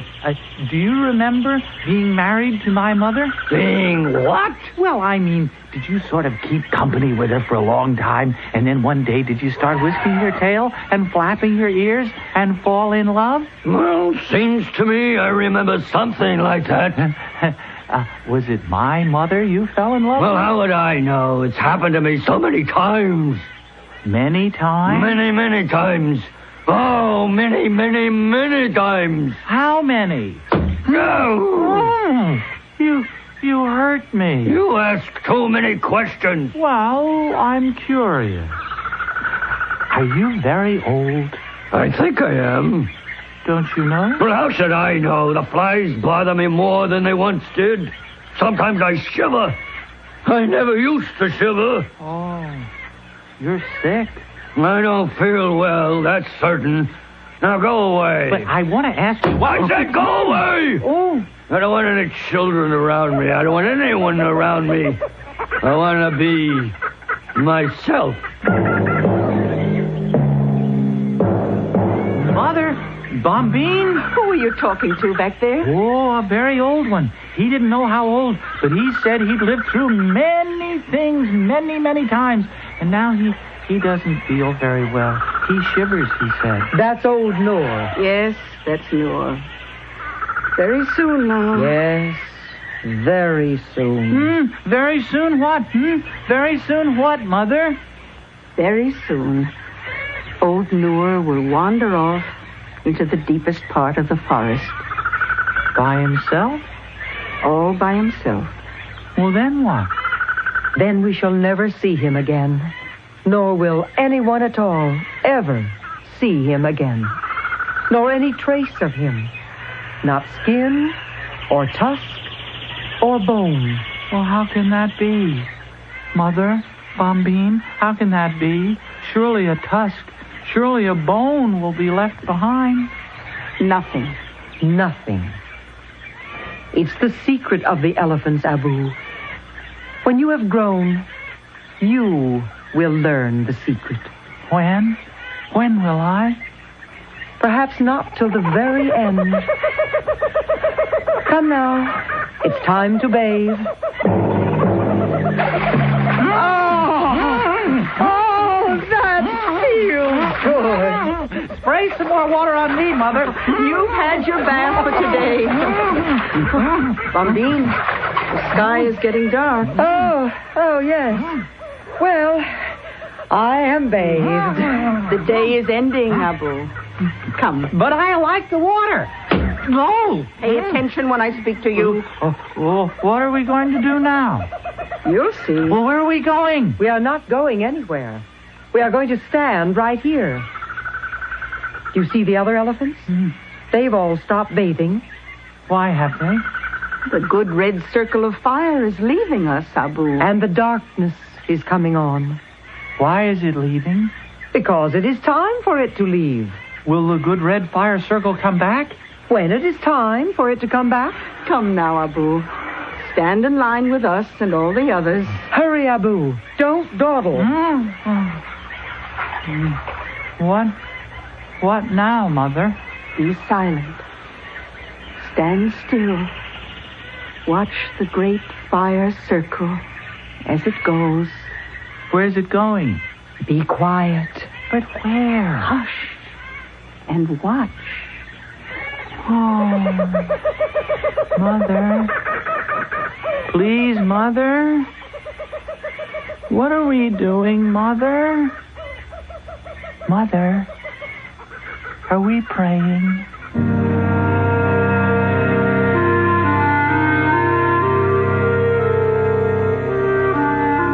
It's quite true, according to those who have watched and studied the great elephant herds, that they stand silent and motionless, facing the sun, not only in the evening when it sets, but again each morning when it rises. We're too ignorant or too far removed from our natural heritage to know just why it is that they do this. There's no obvious reason, no apparent advantage, no material gain.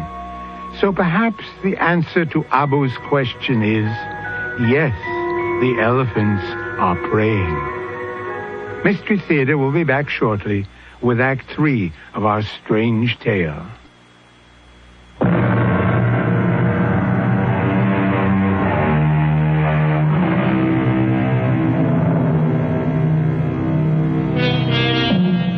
We left the great herd of elephants facing the setting sun in silence, except for little Abu, who asked, "What are we doing, Mother?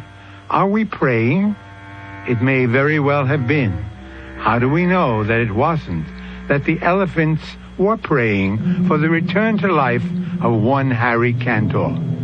At least it looks that way as we return to Act 3. Back in your own little Betty Boo, Mr. Cantor? Does it feel good? Bombine? I'm your nurse, Mr. Cantor. You remember me? Where's Mother? Outside.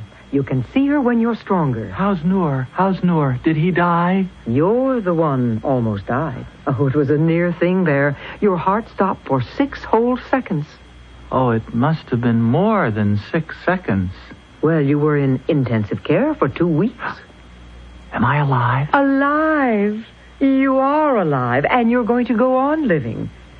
Only this time, you'll do as you're told. No excitement like before. You've been very sick. Are you warm enough? I'm going to put this extra blanket over you. What happened to your eyelashes? My eyelashes? You used to have such beautiful, long eyelashes. Were they false?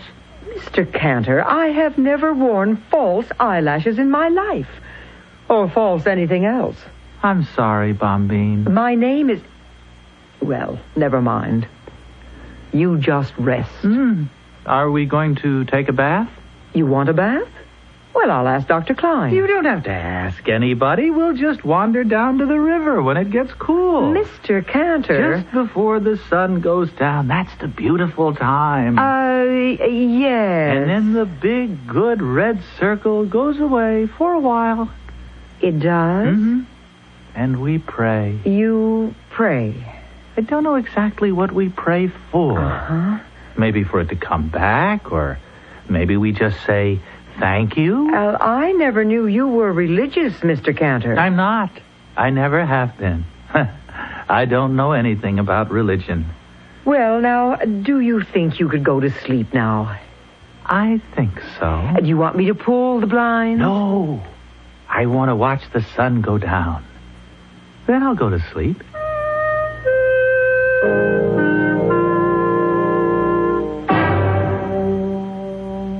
Mr. Burroughs? Is he all right, nurse?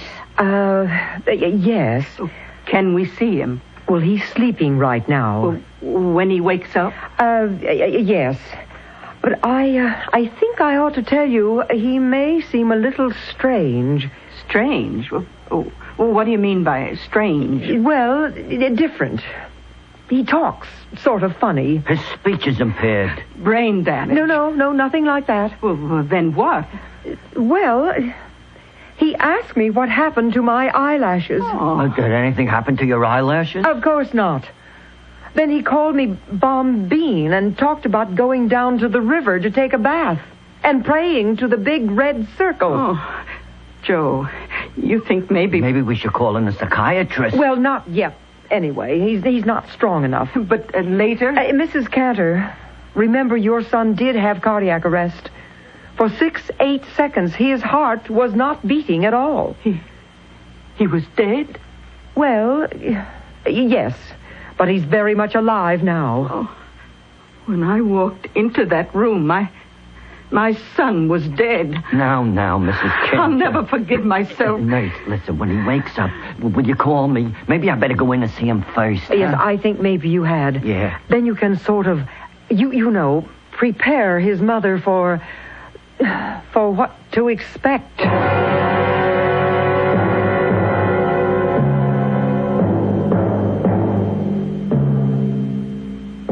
Who is it? It's me, Harry. How are you feeling? Why, it's Noor. Noor?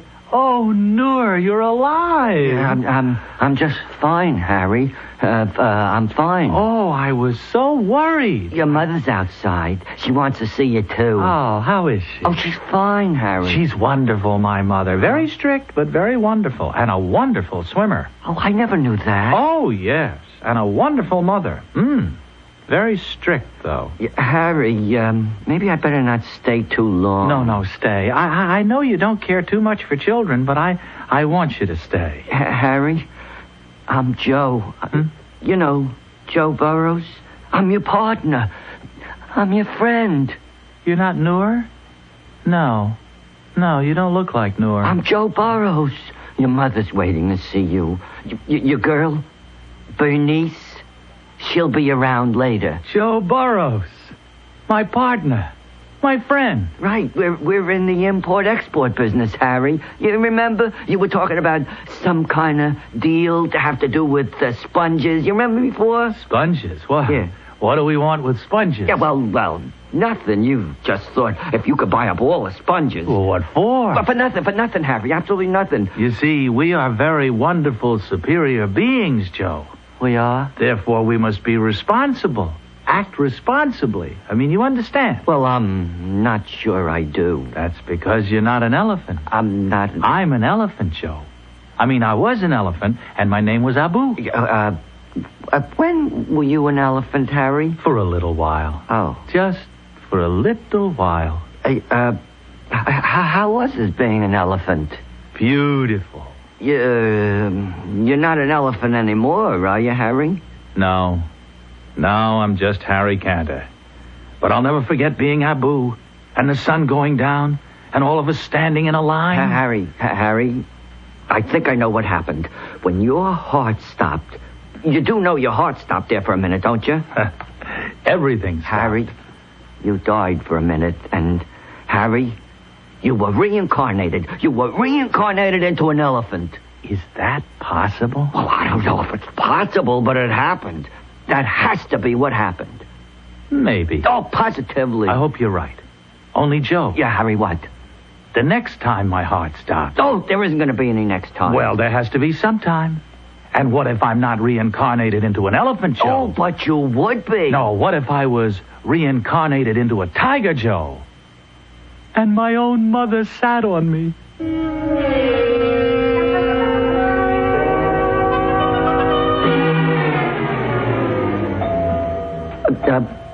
Mrs. Cantor, sit down here, Mrs. Cantor. I'll try to explain if I can. Oh, I'm sitting. Explain. Yeah, Mrs. Cantor, when Harry's heart stopped, he was what you might call deceased. Dead? Yeah, well... In a way, yes. He was departed.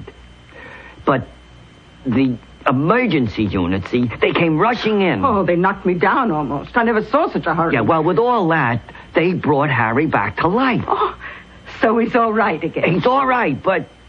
So what's all the worry? Mrs. Cantor, during those seconds, while Harry was not of this world, if I may put it that way. Oh, put it any way, but get on with it. He was not Harry Cantor. He was...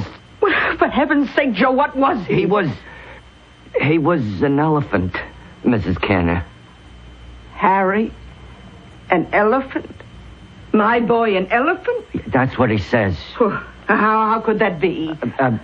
Mrs. Cantor, it is my belief that Harry was reincarnated. See, when his heart stopped, and before they started it up again, Harry's soul left his body and entered into the body of an elephant. Can such things be? Well, you said yourself, Mrs. Cantor, we just don't know.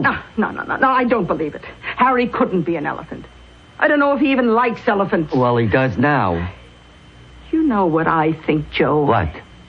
He dreamed he was an elephant. It was all a dream went through his head. Well, I don't know if you dream when your heart isn't beating. Well, I'll ask Dr. Klein. Well, if it was a dream, it was a very beautiful dream.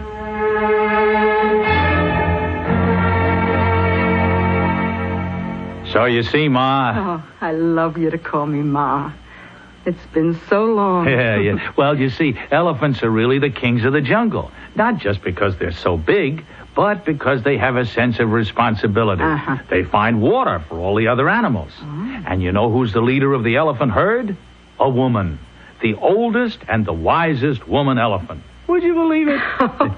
Oh, that's the best thing of all. And the men elephants, you know, they sort of hang around together, except every so often they get excited and flap their ears and whip their tails around. And the female elephants do, too. And that means they're in love. You know, you learned a lot in your dream, didn't you? Wasn't a dream, Mother. Wasn't a dream. I was there. I was one of them. If you say so. I was Abu, the elephant. Whatever you say, Harry. I mean, I don't mean to contradict you, Mother. Oh, that's all right. Well, you see, you don't understand because you've never been an elephant. Well, I'm looking forward to it. Ma, I just thought of something. What happened to Abu? Did he die? Oh, no, I hope he didn't die. But if I was Abu, and now I'm Harry, what happened to Abu?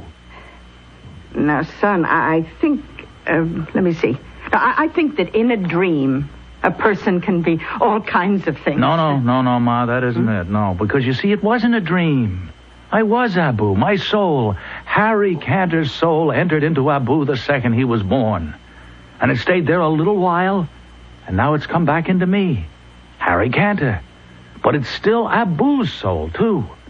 And as long as I live, I'll have the soul of Abu inside me. Not a bad thing.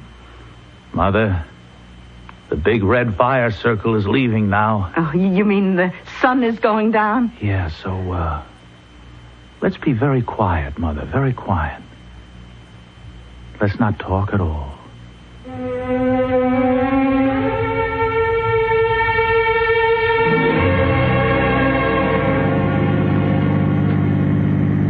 Has Fargus Falls changed much, Ma? Not much. It's been, I don't know, years since I saw the old place. Well, it's pretty run down. Oh, we can fix it up. If you want to, Harry. Maybe not. Maybe we'll leave it the way it is. Are the trees all there? Everyone. And the brook? Still running. That's nice. Oh, Harry, I'm glad you're taking an interest in the old place. Interest? I'm going to live there. You are? What about the business? Oh, I don't know. Joe can run that. I'll sell it to him. Maybe I'll give it to him. Oh, it won't do so well without you. Joe's a very nice fellow, but you were always the brains. I got different brains now, Ma. Once you're an elephant, you never forget it.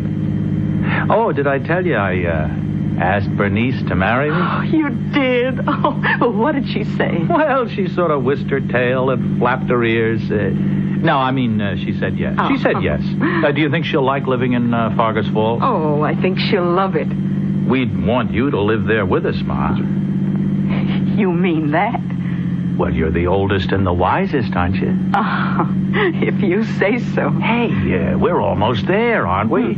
Turn left, up ahead, down that little road. Oh, I can smell the woods, Ma. I can smell the water. Turn here. I remember. Look, there's a chipmunk. Yeah, look. And a raccoon. Hey, a raccoon. And there's birds. That's a cardinal. I know a cardinal. I remember cardinals from way back, right? Oh, Ma, look, there's the woods. That's right. And the house is just beyond. Let's stop right here for a minute. Ah, beautiful, isn't it? Yes. Quiet. Yes. Peaceful. I always thought I'd like to be buried here when the time comes. Yeah, I'd like that too. When my time comes. Oh, I thought you wanted a crypt in the cemetery with shelves. No, that was a crazy idea. I'd like to be buried here. Oh? Or maybe, just maybe, I won't be buried at all. Oh, well, what did you have in mind exactly? Maybe, Ma, I'll just wander off into the woods by myself. And no one will ever find any trace of me. Not skin, or bones, or hair, or anything. Well, how can that be possible? Something like that. It's the secret of the elephants, Ma. And only the elephants know.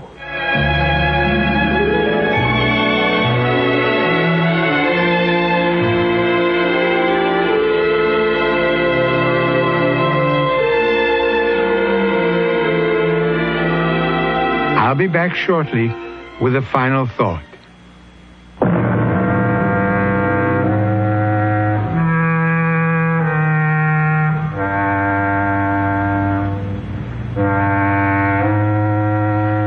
Our story has ended. Story, I can hear you ask. All right, then. Call it what you please. Call it a fantasy or a fable. Call it a parable. Call it a myth. Or, and it might be the most apt description of all, a morality play. And as with audiences of all time, you must find the moral for yourself. Our cast included William Redfield, Arnold Stang, Bryna Rayburn, and Joan Shea. Associate Director, Marlon Swing. This is Hyman Brown, Producer-Director, inviting you to return to our Mystery Theater for another adventure in the macabre. Until next time, then, pleasant dreams.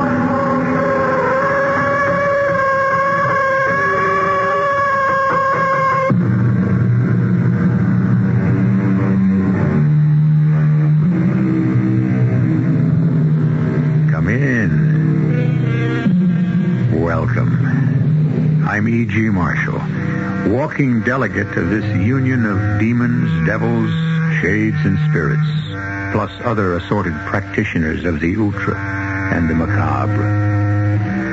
The truest maxim, perhaps, of them all is the one that says, you can't get something for nothing. Not only is it true from the ethical point of view, it is also a demonstrable scientific fact. Well then, with both science and morality on its side, why is this self-evident principle so universally disregarded? Why do so many of us try to make a full-time career of reaping without sowing? Our mystery drama, You Can Change Your Life, was written especially for the Mystery Theater by Sam Dan and stars Ralph Bell. It is sponsored in part by Buick Motor Division and Anheuser-Busch Incorporated, Brewers of Budweiser. I'll be back shortly with Act One.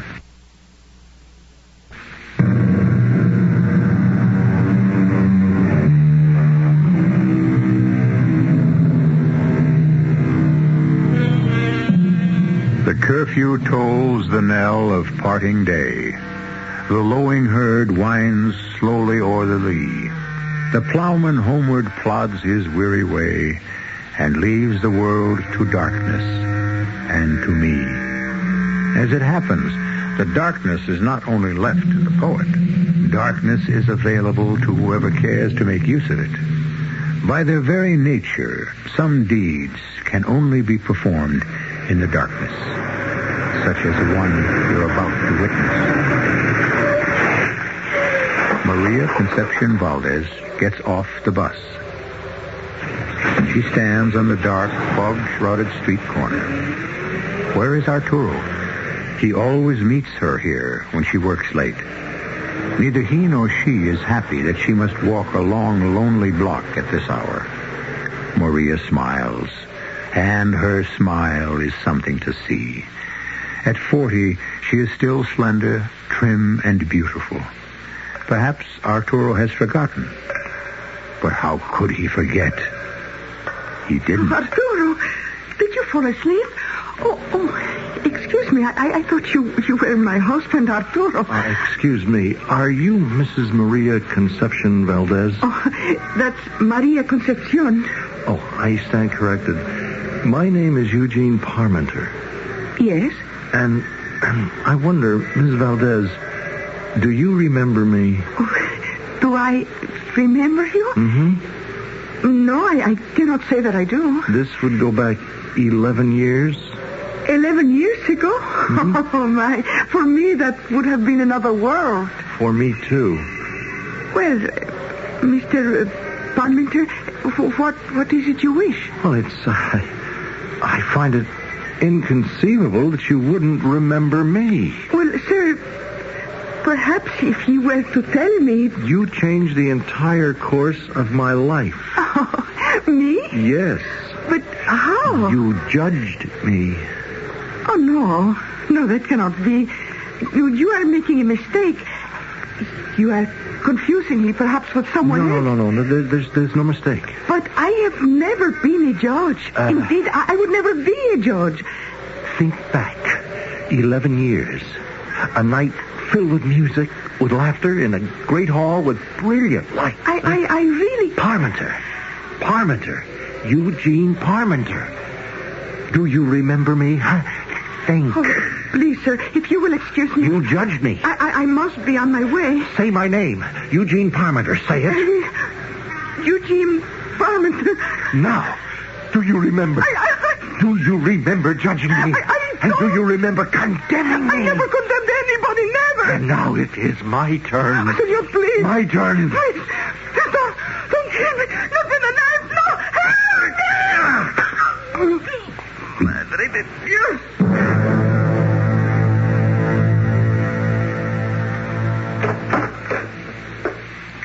What do you want? I want Mrs. Gussie Valkovska. And now that you've found me... I'm Police Lieutenant Weiss. And you want to come in and talk to me. Well, since I can't stop you, let's get it over with. Leave me save you a lot of time. You want to talk to me about the murder of Maria Concepcion Valdez last night? It happened just down the street. Now, did you hear anything? I didn't hear nothing, because I wasn't home. Well, where were you? What's the matter? Do I need an alibi? I only wanted to ask you... Who killed her? Go ahead. Ask me. I thought you said you weren't here. It's open and shut. What are you talking about? I know who killed her. Her husband. That Arturo. Why do you say that? Why do I say that? Listen. Hear that? These walls are like cardboard. I think they are cardboard. You can hear every word they say next door. I used to sit by the wall all night. A cup of tea, some fruit, some cake, and just listen. To what? To the arguments Maria and Arturo used to have each and every night. What about? Well, you got to know the background, Captain Weiss. I'm only a lieutenant. You're going to get promoted because you're about to solve this case. It's the old story. What old story? They come here from Cuba 12, 15 years ago. He was kind of rich, but he was lucky to get out with a shirt on his back, you see. Well, I don't know. He couldn't seem to get started up here. Everything went wrong for him. Mrs. Valdesco, all I want to know is why you say he killed her. Like I was saying, the only work he could get was the kind of thing that was considered beneath his station, like it says in the book. Well, meanwhile, she got a job and she started making more money than he did. How did you know? I've read the books, too. So, He gets jealous. He says, I won't have you working in that place with all those men at night. What kind of a place was it? A bank or a stockbroker. He said he was dishonored that his wife worked at night in an office with men. And she asked, why did he feel dishonored that his wife had to work, period? And he accused her of being sweet on one of the guys, and she laughed at him. And he said if she didn't quit, he'd kill her. He said he would kill her, those words? Those exact words. When did this argument take place? The argument, in the sense that they was having a difference of opinion, had been going on for years. But it didn't start getting hot till she got this new job. Let's see, last month. And you distinctly heard him say, I'll kill you. Yes, sir. And I even says to her, listen, Maria, this guy sounds like he could do it, too. But she only laughed and said, poor Arturo. And then she sighed and said, I may have outgrown him. Thank you, Mrs. Waldowska. Thank you very much.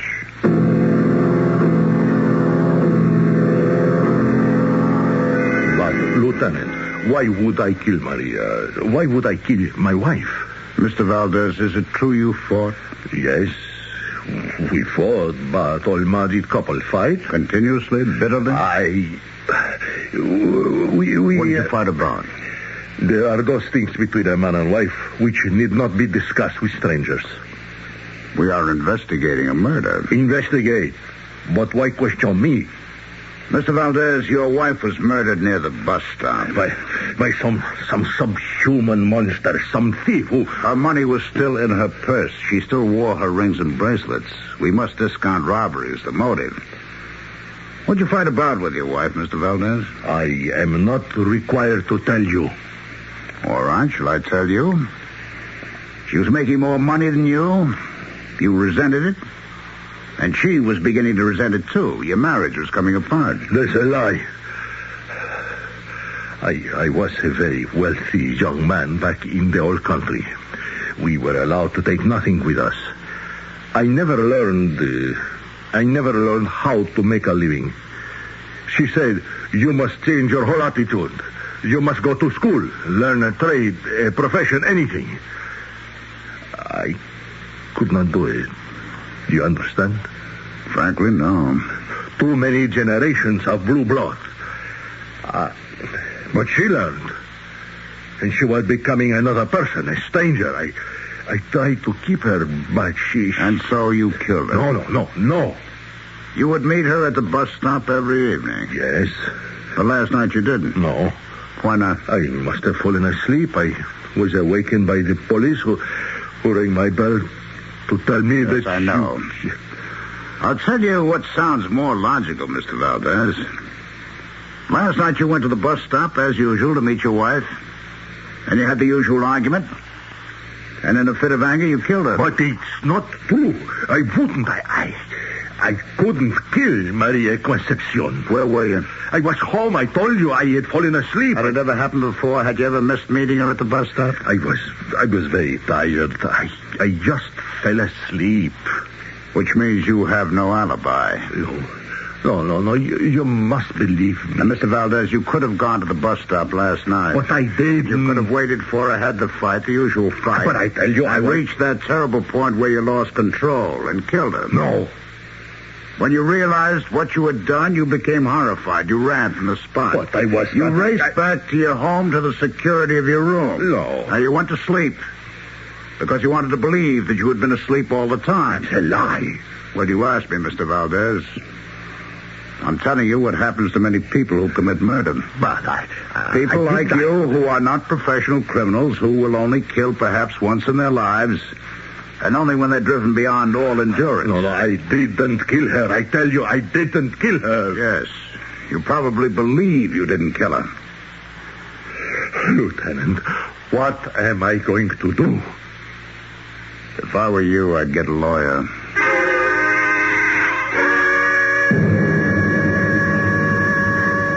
Well, Mr. Palmer, I can promise you, in less than 1 week's time, you shall be an acceptable bridge player. Oh, that's fine. Oh, yes, indeed. The Borden School of Bridge guarantees results. I mean, provided you can count to 13. Oh, I think I can handle that, Miss Borden. Oh, good. Well, it's been a pleasure to meet you. Oh, excuse me. Hello? Oh, yes, darling. Well, I'm closing right now. The new student is here. Oh, well, I just have to get his name and everything. I won't be long.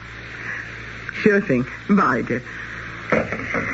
Now, just let me fill out this form. You said it's been a pleasure to meet me, but we have met before, you and I. Oh, have we? Oh, yes. And I remember you very well. Are you sure? Oh, yes. It was 11 years ago.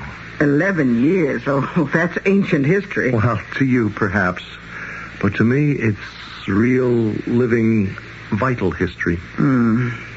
I'm trying to place you. Remember me now? No. And my name? Eugene Parmenter? Means nothing? Oh, I'm sorry. I suppose I should. You changed the entire course of my life. Oh, well, how can you say that? Yes, you sat in judgment. I'm afraid I can't follow that at all. You judged me and found me wanting. Oh, how is it I don't remember any of that? To you, it meant nothing. Oh, no. But to me, it was my life. You condemned me.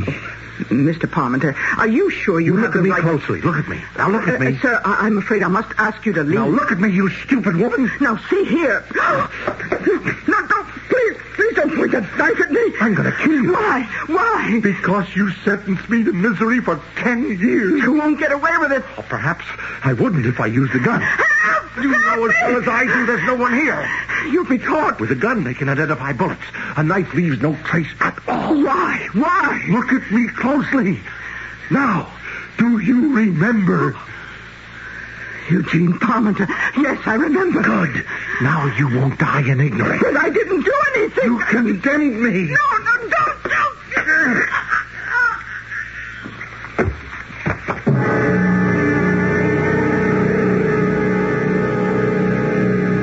Well, that's twice Mr. Eugene Parmenter has committed murder. The first time, the police found someone who could conveniently be blamed, showing that sometimes even murderers can have fringe benefits. Will Mr. Parmenter be lucky this time again? That will depend on Homicide Lieutenant Charles Weiss. As you can see, quite a second act is building up, and I shall be here with it in just a few moments.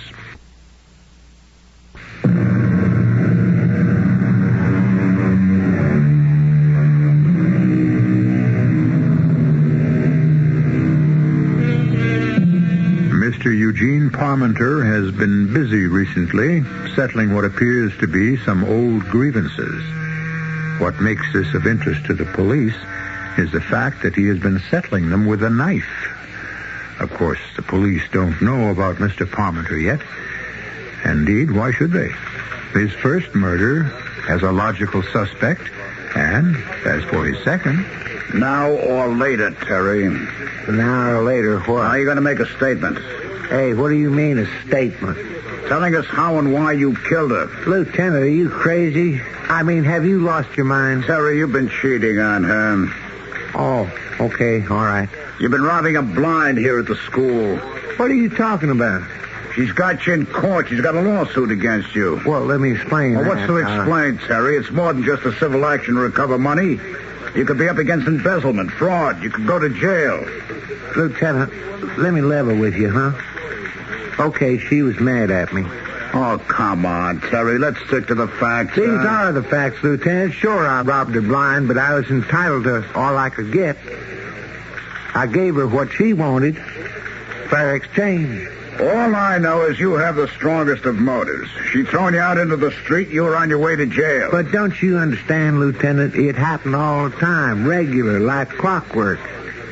This time it went a little further, because she was a little madder.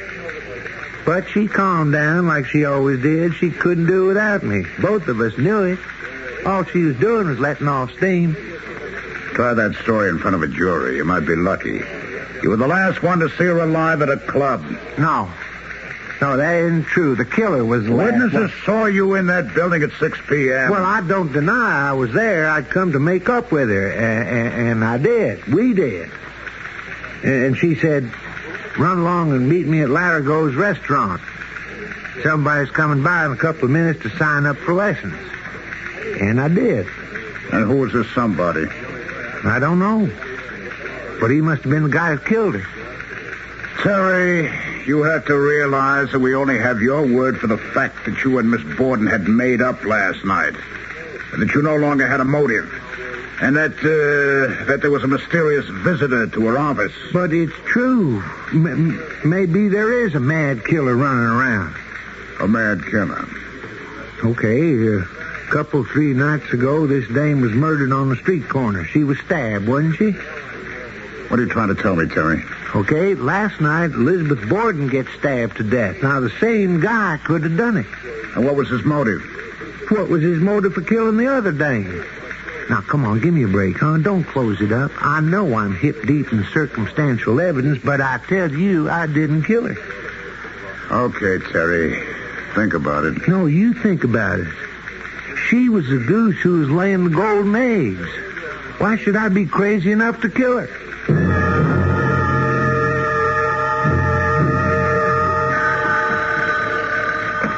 Homicide, Lieutenant Wise. Yes, Doctor. Right. This Miss Elizabeth Borden was murdered the other night. Is there any way at all we can tell if it was with the same knife that killed the Valdez woman? Mm-hmm. Well, then the wound, is there anything about it that could tell us if it was administered by the same person? Uh-huh. You say the position was exactly the same. I see. Yes, I know it's not conclusive. Well, okay, Doc, thanks.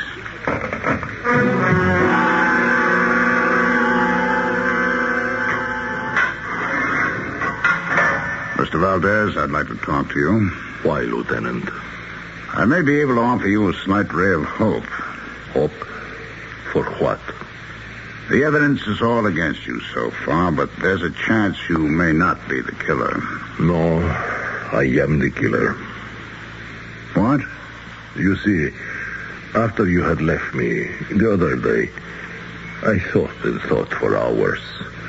And of course, you were right. I killed her. Are you sure? Oh, yes. She no longer loved me. That's because when we came here, she began to grow into someone else, and I had refused to grow at all. I struck out at her wildly, blindly, and so I killed her.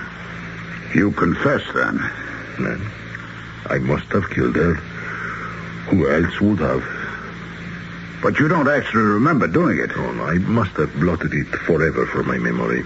Another woman was stabbed to death last night. Unhappily, there is never a shortage of maniacs. Well, it could have been a random killing, or it may be a pattern, or,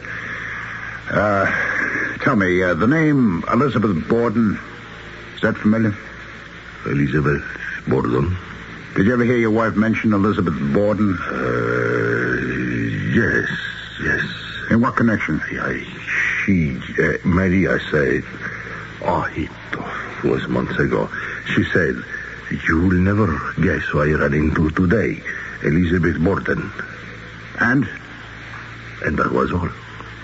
What else did she say? Nothing.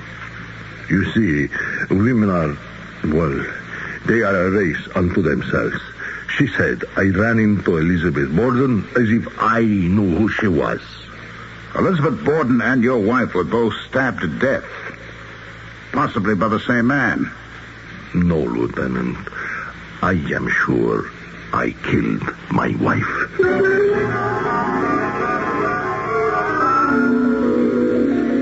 What do you want to look in the apartment for, Lieutenant? Ain't the case closed? Did you ever hear Mrs. Valdez speak of an Elizabeth Borden?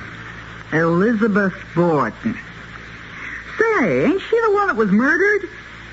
Hey, you figure the same guy... But Well, I could have sworn old Arturo was the culprit. You never heard her mention Elizabeth Borden? Never. What are you looking for? Anything that might give me a lead. You ain't happy with Arturo, huh? As long as there's a possibility that...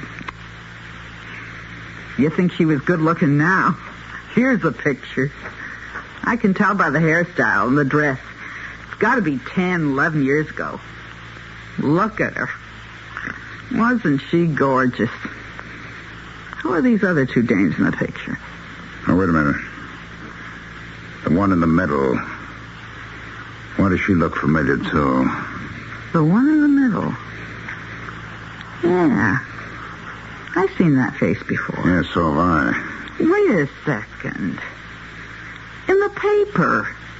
Just recent. Oh, she's a good 10 years younger, but that's got to be Elizabeth Borden. The two of them. They're connected. Sure. The one on the left, that's Maria Concepcion. The one in the middle, that's got to be Elizabeth Borden. But the third one, the lady on the right, who's she? Hello? Are you Penelope Simpson? Well, my name is Eugene Parmenter. I hope you remember me. Oh, you don't? Well, look, we're having a get-together of the You Can Change Your Life alumni. Well, I guess alumni is not quite the word. Oh, hey, do you remember any of the other girls? Look, I happen to be at the Rathskellers. It's just a block away from your office. And, well, I know this is short notice, but it's 5 o'clock. Could you meet me here for a drink on your way home, and we can talk about it? Oh, don't worry. No, I remember what you look like. How could I ever forget? Now, Mr. Valdez, I know you told me you never heard of Elizabeth Borden. Now, this is her picture. Does she look familiar? No, Lieutenant. The other woman in the photograph? No, Lieutenant. Mr. Valdez, this is a picture of 3 women. 2 of them have already been murdered.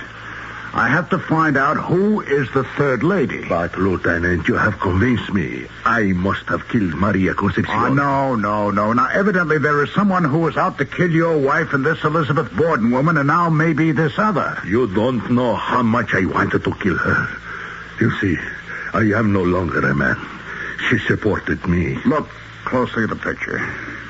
Do you know where it was taken? I don't remember. Isn't there anything about her that's familiar? I shouted at her. I yelled at her. What do you mean? The dress.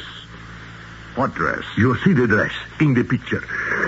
She bought the dress. It cost too much money. We were poor. Why did she want a dress? Because she's a woman. And women are vain. Okay. Now, this is maybe 10 years ago. You had an argument with your wife about a dress, but she bought it. And she's wearing this dress in this picture. Oh, please. Now, try to remember the argument about the dress, please. Why did she want the dress? Why? Yes, because she said millions of people would be looking at her. Where? Where? On the television, that's where. It was a program, how you call it, a giveaway program. It was called, I don't remember. All right, tell me everything you do remember. Yeah. She had written a letter. I did not hold with such foolishness. She had applied to be a judge. What kind of a judge? A judge who would judge the people, the contestants. And she was accepted, and that is why she wanted the dress. Is it possible that these women were also on the program? Is it possible? Here, let me look again. Oh, let me try to remember. She was sitting behind a huge desk with 2 other women. And she was wearing this dress. Yes, it could be. These might have been the other women. Hold it a minute. Lieutenant Wise. Yes. Oh. What's her name? Penelope Simpson. Same kind of wound, huh? All right, I'll get right on over there. The name Penelope Simpson Valdez, does that mean anything to you? No, Lieutenant. Are you going to put me back in my cell? Now, Mr. Valdez, how many times must I tell you you did not kill your wife? You're free. Now, there's no point in your coming around here anymore. Nobody's going to arrest you.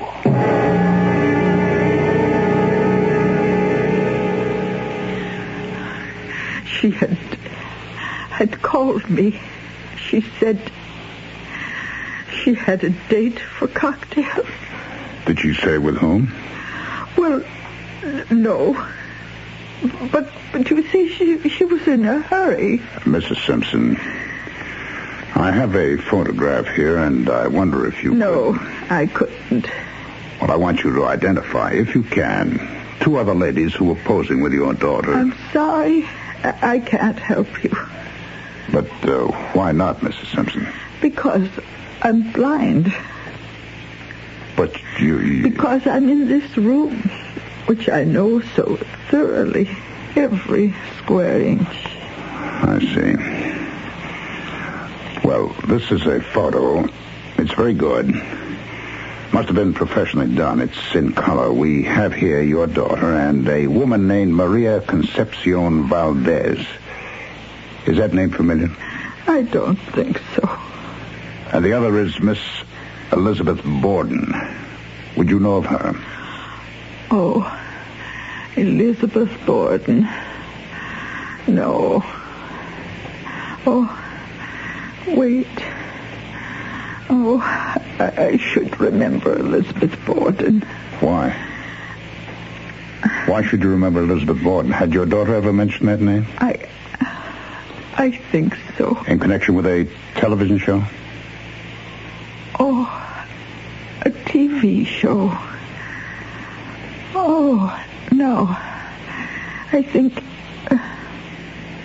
well, perhaps if you were to tell me the name of the show... Oh, I don't know the name. It was a giveaway kind of thing. What were they giving away? I don't know exactly. Well, what were they doing on the program? This is rather peculiar, you know.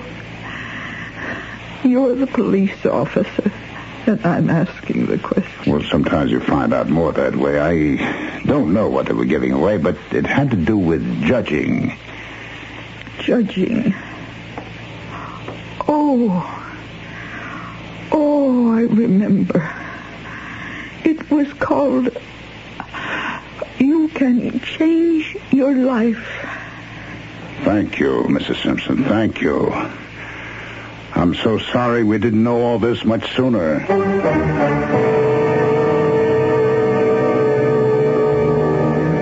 Well, what is it that we do know? We know that 3 women who may have been on a TV program more than a decade ago have come to a violent end.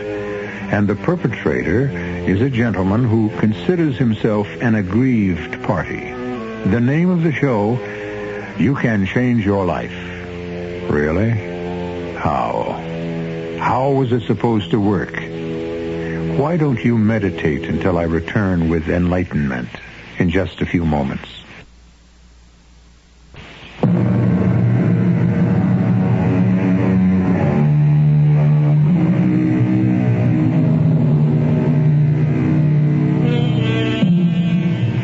Women of completely different backgrounds murdered.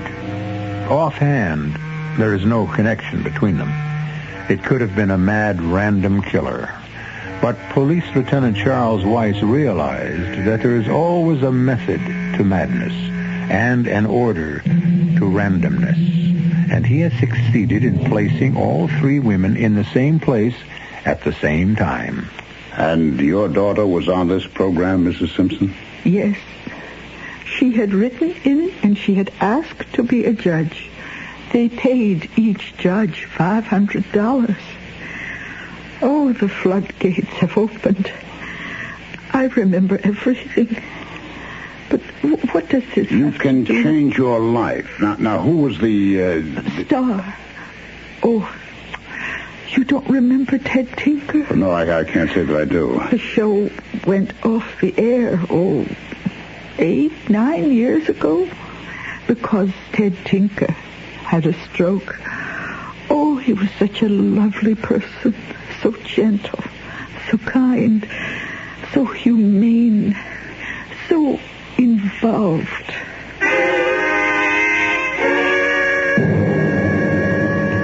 Well, Lieutenant, it was a great show. You know, there's a sucker born every minute. Would you remember these 3 ladies, Mr. Tinker? Oh, look, I was on 15 years, 790 shows. I'd be on today if I didn't have to be in a wheelchair. Is there any way you could identify? It could be a terrific gimmick, you know what I mean? The wheelchair bit?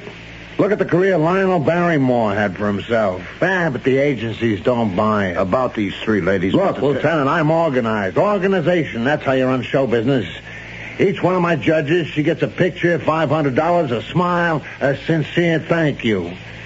There's a letter and a number on the back of that picture. Yes, K1. All right, in back of you, that row of drawers, the one marked K. All right, I got it. Now, there's a folder marked 1. Take it out. All right, hand it over. So, what do we got here? K is 1965. Now, here we are. And 1 is the first show. Judges, your 3 ladies. Maria Conception Valdez, Elizabeth Borden, tall skinny dame, and Penelope Simpson. Uh-huh. What was their function on the show? They gave away $25,000 every week. And every week we had 3 new judges. And this particular week they were the judges. How did it work? Wow, it was a sob story program. You mean you never watched it? No. What were you doing? Living in exile someplace? You know the ratings I had? What did they do? Every week, 2 creeps would come on the show. You think you run into weirdos in your business? So these 2 characters each week would say how they could change their lives for the better if they had $25,000. And that was it. It's the gimmick. It was good for 15 years till I got sick and... And the judges, I would suppose, decided who would receive the prize, eh? Yeah, but don't brush off the genuine, authentic grassroots appeal. I mean, these were folks who wanted to change their lives, to become something greater, something better, to be a credit to their country and their community. Don't try to sell me. I'm not a sponsor. K1. We had these 3 women as judges, and the contestants were... Oh, you should have seen the neck on this guy. He was one of the contestants. I called him Ichabod Crane. The audience broke up. What was his name? Jerry Dawson. And the other guy, a very quiet-looking creep named Eugene Parmenter. Who was the winner? The jury decided in favor of the neck, Jerry Dawson. And the loser was... Eugene Parmenter. On what basis did the ladies decide? Well, they're all 3 dead, so I guess we'll never know, eh? Well, what kind of stories did the contestants tell? Stories? Do I know? Do I remember? Great tragedies, a chance to begin anew. Are you saying I had a sore loser that night and he was mad enough to kill the judges? No, it's only a hypothesis. So why does that crumb wait 10 years? I don't know. Hey, wait a minute. I remember. He went to jail. For what? It was a month after the show. I remember, it was in the paper. He stole a lot of money from some company he worked for. And he went to jail? He got 10 years. Which means he just got out, and just in time to kill those 3 ladies. Hey, sure, it figures. He was sore at them. 10 years. That's a long jail term just for stealing. Well, there was some assault wound up in it, too. You see, when the cops come after him, he put up a fight. Pretty violent guy. I remember he started a bad scene after the show was over. I had to call the cops. Parmenter. Eugene Parmenter.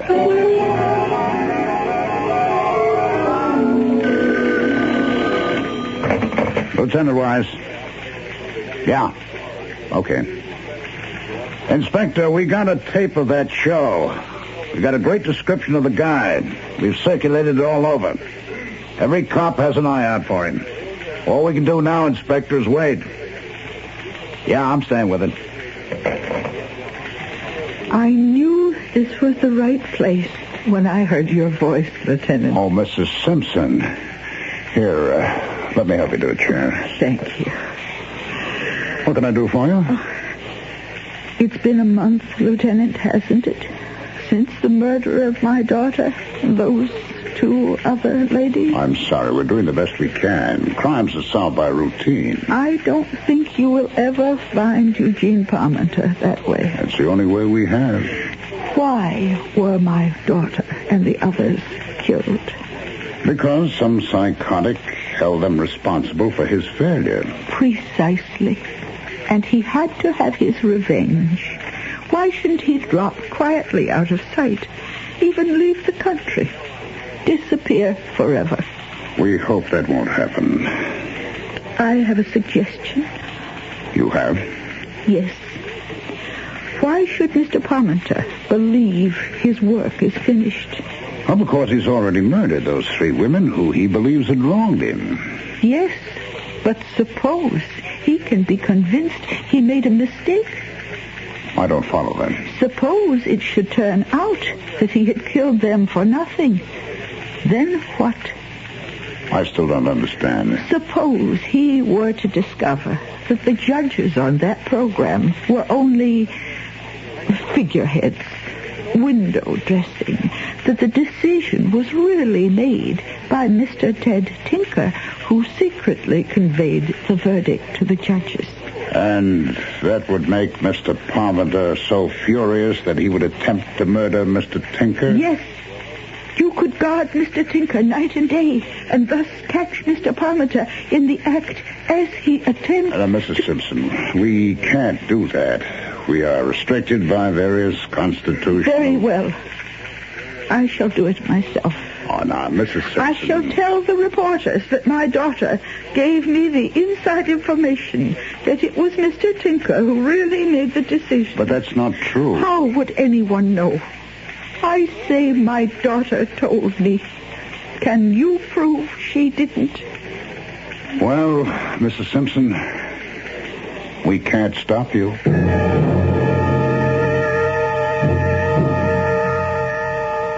I'm so glad to be on the evening news over your station. Penelope told me everything about that old-time show. They were not really the judges. They were just there to look pretty. Mr. Ted Tinker told them what to do. That's not true. That is not true.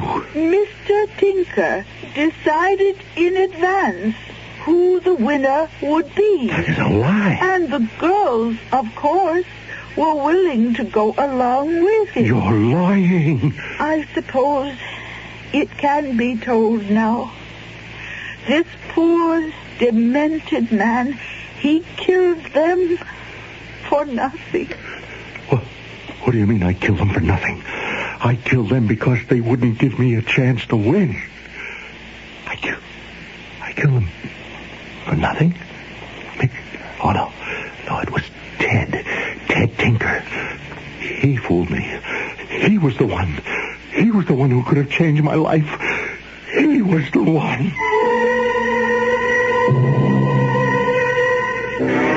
I am going to sue your station for every nickel you've got. And that stupid reporter. I never said who the winner should be, and I can prove it. I got witnesses, my director, my scriptwriters. You're in bad trouble, baby. The next voice you hear will be my lawyer. Hello, Mr. Tinker? What? Who are you? Huh? How'd you get in here? You don't remember me? I'm Eugene Parmenter. No. Nah, you ain't. I remember what you look like. I changed my face just enough. But people who stare hard can... Listen, I don't care what you heard on TV. It was the dames. They decided I had nothing to do with it. You should have overruled them. After all, my case was so obviously more worthy. Now, look, don't do anything crazy. I said I needed the money in order that I may not drop into the searing fires of shame. Now, I said I needed it to right a wrong, and everybody laughed. I didn't laugh. Believe me, I was moved. I cried. Then why didn't you help me? Why didn't you give me the money that could have saved my reputation and kept me from prison? Because the game had to be played by the rules, and the judges said... You were the judge. No. It isn't true. Believe me, she's a senile old lady. Can't you see what she's doing? She's setting you up. Hey, look, put away the knife, beat it fast, and you're in the clear. I won't even say you showed up. Oh, no, not until you pay the price. You're crazy. Hey, no, don't come near me. Don't you... Let go of the knife. Palm it, let go of the knife. Let go. Drop it. That's He was the one. He was the one I had to kill.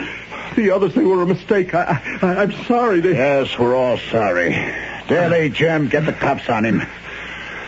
All right, take him down. I'll come out of jail one day, Ted Tinker. Oh, you'll pay the price.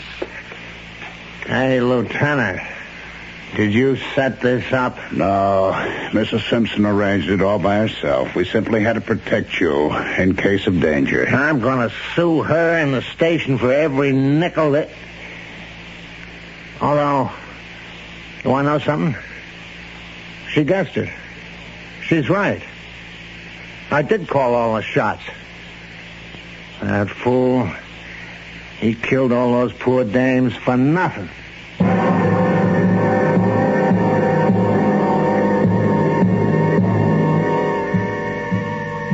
Which is what most murders are done for. Nothing. Considering death is so final, couldn't there be a better way? Well, I have suggestions for many better ways, but first you listen to some messages, and then I shall return. My name is Ebenezer Scrooge. Have you got a candy for me? Our name is Schrafts, and have we got a candy for you? So roll your eyes and pat your tummy. Lick your lips, 'cause yummy, yummy, yummy. Have we got a candy for you? A chocolate cream and a cherry dream. A jelly slice and a drop with spice. A crispy nut and a coconut. A caramel and a nonpareil. Have we got a candy for you? Whether you like your candy sweet or sour, hard or soft, crispy or creamy, Schrafts has it all wrapped up for Christmas. From a little bag of Schrafts Starlights to a gold chest of Schrafts chocolates. Well, pat my tummy. Have we got a candy for you? From Schrafts. Chock full of nuts, the heavenly coffee comes in just one grind. Makes perfect coffee every time, no matter how you make it. Whether you use the old-fashioned percolator or any of the new automatics, Mr. Coffee, Norelco, Westband, Bunn, or any other coffee maker, Chock full of nuts is the only coffee that gives you that perfect heavenly flavor in any of them. Chock full of nuts all-method grind coffee is a blend of the world's most expensive coffees in one grind that makes heavenly coffee in any coffee maker.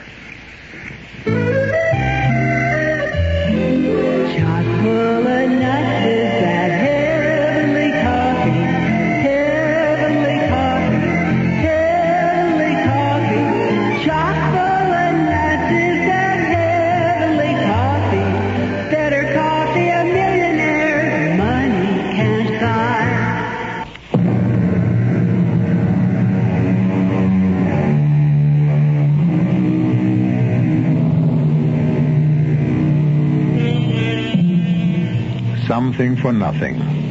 A change of the entire direction of your life in one grand moment. Manna from heaven. No, it doesn't happen. And yet, how many hopes are based on it? How many people wait breathlessly for the big win, the long shot, the lottery ticket, and thus do their lives flow silently away. The only thing you should wait for regularly is this program, 7 times each week. Our cast included Ralph Bell, Earl Hammond, Bryna Rayburn, Robert Dryden, and Martha Greenhouse. The entire production was under the direction of Hyman Brown. Radio Mystery Theater was sponsored in part by Anheuser-Busch Incorporated, Brewers of Budweiser, and Buick Motor Division. This is E.G. Marshall inviting you to return to our Mystery Theater for another adventure in the macabre. Until next time, pleasant dreams.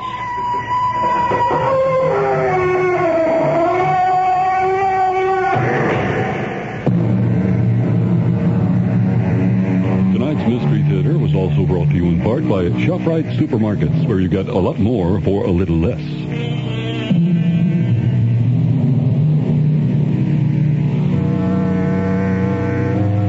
The preceding program was furnished by Suspense.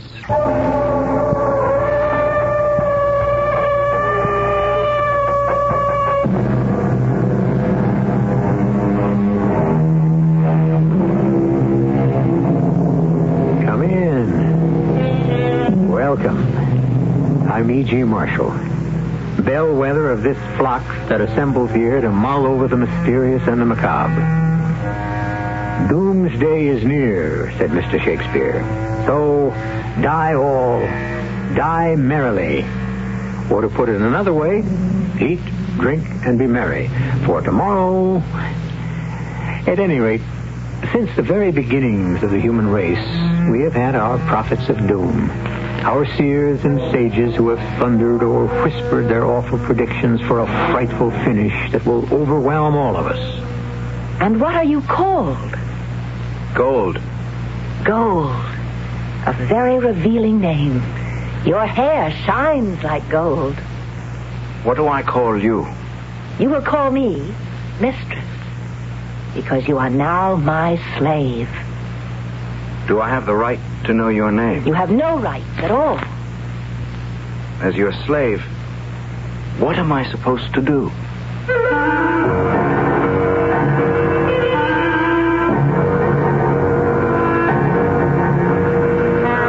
Our mystery drama, The Children of Death, was written especially for the Mystery Theater by Sam Dan and stars Tony Roberts. It is sponsored in part by Sign-Off, the sinus medicines, and True Value hardware stores. I'll be back shortly.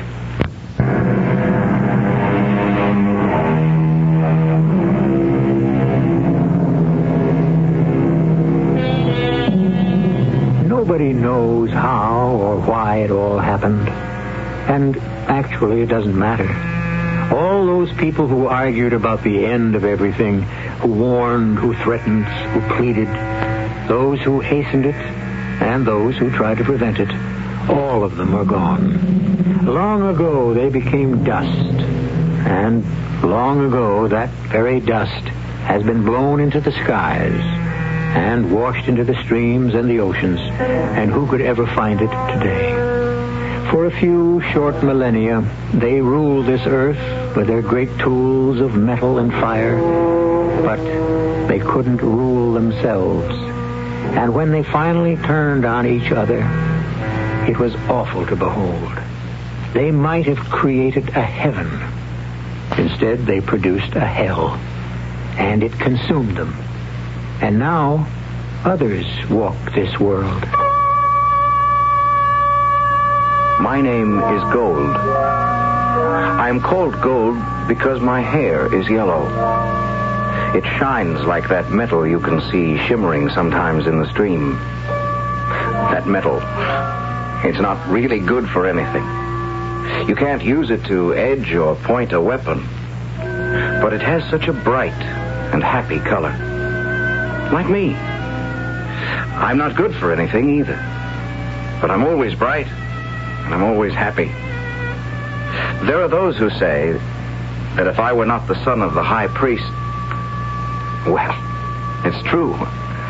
I'm no good at hunting, either animals or women, and I'm no good at reciting the law either. Speak the first holy principle. The first holy principle. Woman is the embodiment of all that is evil. Oh, yes, Father. Now I remember. Speak the second holy principle. The second holy principle. Birth and death. Birth and death. She lives but to bear a child, and when he enters the world, she must leave it. Oh, yes, that's right. Gold? Yes, Father. You are my son, the only son of the high priest. One day you will be the high priest. You must be able to speak the ritual. Yes, Father. Now, repeat after me. The third holy principle I must admit, I never could understand it. I never could see why we couldn't live at peace with the women. We were always raiding and killing and capturing them. And they were always raiding and killing and capturing us. And why? Didn't we need each other to make the children? I once said to my father, why can't we and the tribe of the women live at peace? And he looked at me, and I could see the storm gathering in his eyes, and he shouted, Blasphemy! But, Father... Silence! I only want to know why. All that you need to know is contained in the 10 holy principles. But, Father, those principles don't tell me anything. Sacrilege! Father, it would seem to me that peace... Perversion! Sound the signal drum. Please, Father. Build the fire. No, Father. Bind him to the stake. Please, Father. We must purify you. No!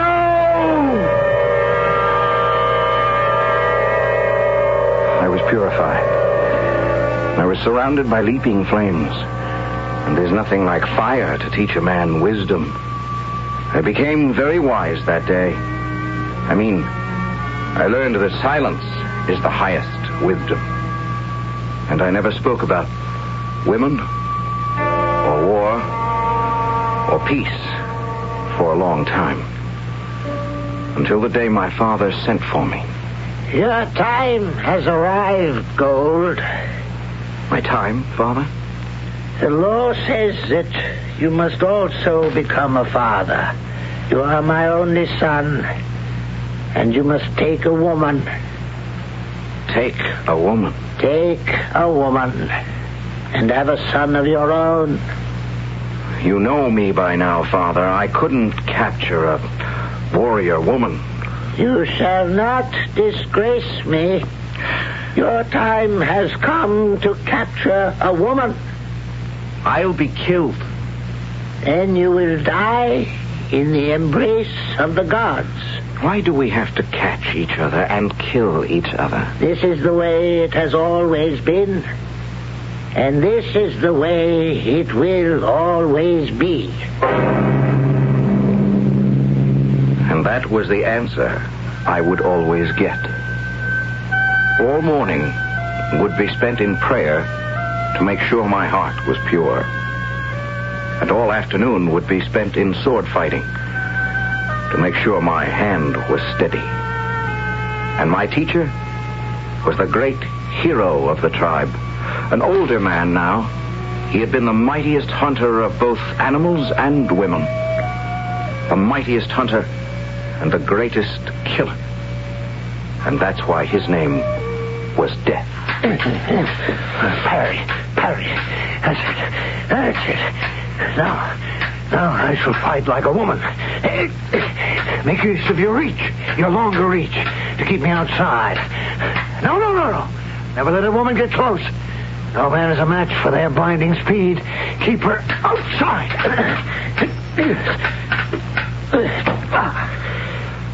I'm sorry. You should be. You'd either be dead or a prisoner. I'm not very good at this. I would say you're hopeless. That's true. Yes, you could be very good. You just don't care. Why is that, Gold? Well, I don't believe in killing. How is it possible for a man or a woman not to believe in killing? If we don't kill the women, they kill us. Now, you want to go out there and die? No. Pick up your sword, and we'll start all over again. What can happen to a man who refuses to capture a woman when his time comes? The law says he has to be put to death. Where could a man go? What do you mean? You traveled more than anyone else. We have this part of the forest, which belongs to the men. And beyond the mountainside, a forest which belongs to the women. What else is there? Nothing. That isn't true. There must be more. There's nothing else. Nothing. I'll go around the forest of the women. Toward the river we can see from the hilltop. Gold. Don't do it. Why not? Because it's a haunted place. Then you've been there. Yes. I've been there. Well, what's it like? I don't know. Yes, but you say you've been there. I don't know how to describe it. There are stones. Stones? What's so remarkable about stones? They're very large. And they're placed one on top of another. Why would anyone wish to place stones one on top of one another? And other things, which I cannot describe, especially a thing that talks. A thing that talks? Yes. A thing in the shape of a square stone. Except that it is not a stone because it is very light to the touch. And it talks. It talks. What does it say? It's blasphemous, so I must not repeat. Blasphemous? How? It speaks of men and women. And both men and women speak from it. How is it done? I picked it up from the ground, and as I held it in my hand, something moved beneath my finger, and the voices seemed to pour forth from it. But this is madness. Ask your father. My father? He was there with me. The high priest. Ask him. What is this place he speaks of, Father? It could only be the place of our ancestors. How do you know? They were people like us, men and women together. And that's why they were punished. Punished? How? Great flames destroyed their world. Why? Because they lived together in defiance of the gods. How do you know this, Father? How? They told us. Who told you? They did. Their voices spoke to us from the box that Death told you about. They said they were being punished for arrogance. But they were great people, mighty shapers of metal. They were wiser than we are in so many ways, except in one. They did not believe in the gods. They denied the gods. And you, my son. Is that what they said? And you, my son. Do you not also deny the gods? No longer, Father. No longer. Then you will go to the land of the women. You will capture one and bring her home. Yes, Father. Then there is no longer any doubt? No, Father. Do you believe in the 10 holy principles? Yes, Father. Then go. Capture your woman, my son. I give you my blessing.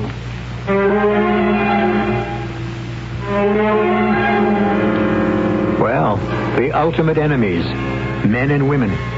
And in the primitive world of the future, and who is to say this is not our future? The combat is ceaseless and unrelenting. But here and there, we have the doubters, the questioners, the boat rockers, who ask unsettling questions. We'll have quite a bit of that when I return in just a few moments with Act 2.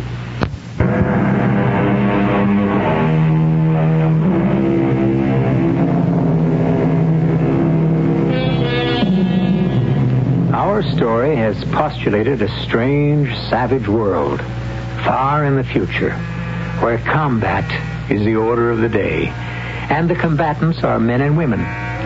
They capture each other. They use each other. And then they kill each other. And if you stop to think about it, actually, in a way, that's not too different from how things are right now. But why bother with truth when we can enjoy fiction? And so, I was pronounced fit and ready to capture a woman. And the tribe held a great ritual celebration for me. There were prayers and dances. Mighty tales were told of great feats by heroes who had already captured many women. And finally, armed with my father's spear and sword, I was led to the edge of the forest, the forbidden forest, by my teacher and sponsor, Death. Are you frightened, Gold? No. Say the truth. Well, yes. Remember what I taught you? Yes, I remember. They're very good fighters inside. Never let a woman get close enough to use her dagger. I remember. No, you won't remember. In the heat of the fight, you'll do what's in your heart. I wish I knew what was in my heart. Before this night is over, you may find out. Slowly, I walked away from him, and soon I was alone. All alone in the forest. I'd never been alone in my life. And now, I was all by myself. How frightening it is to be alone in the world. What was to become of me? Now I had to kill or be killed. Capture or be captured. I'd never done anything like this in all my life. And then I heard it. The sound of a spear striking the tree I was leaning against. It landed scarcely an inch away from my throat. The entire spear had buried itself in the trunk. The shaft was still quivering. A powerful arm had hurled that missile. And then I saw her standing some 30 feet away. She was tall, like me, blonde, like me. She was wearing a shirt of fur, like me. And in her hand, she was holding the long, murderous, two-edged blade the women always carry. I missed you on purpose. Throw down your spear if you dare. Why? Why did you miss me? I want a capture, not a kill. Will you fight? Bad. Bad, very bad. No one ever said so out loud. No one would dare to admit it. But between us and the women, there was a kind of... Well, it was an understanding. If a man and a woman should encounter each other, and they felt they were evenly matched, they would pretend that they didn't meet, and go their separate ways quietly. You only risked combat when you felt you could win. The fact that she had decided to challenge me was a bad sign. Why couldn't I have encountered a small, puny woman? This one appeared to be so alert, so capable. But what could I do? How could I refuse to fight? Besides, she looked as if she could outrun me. You're not very good. I could have run you through. You should have learned to fight before you came out. This is too easy. Still, you're handsome. You should father a beautiful girl for me. But first, I must disarm you. I was her prisoner. There was no escaping my fate. It would be useless to try to run away. We had met in combat, and the gods had decreed the winner. There was nothing to do now but submit. What's your name? Gold. Gold. I see why. Poor Gold. Bright, shiny. But so soft. And what do they call you? You will call me mistress, because you are now my slave. Have I the right to know your name? You have no rights at all. Will you tell me your name? My name is Flower.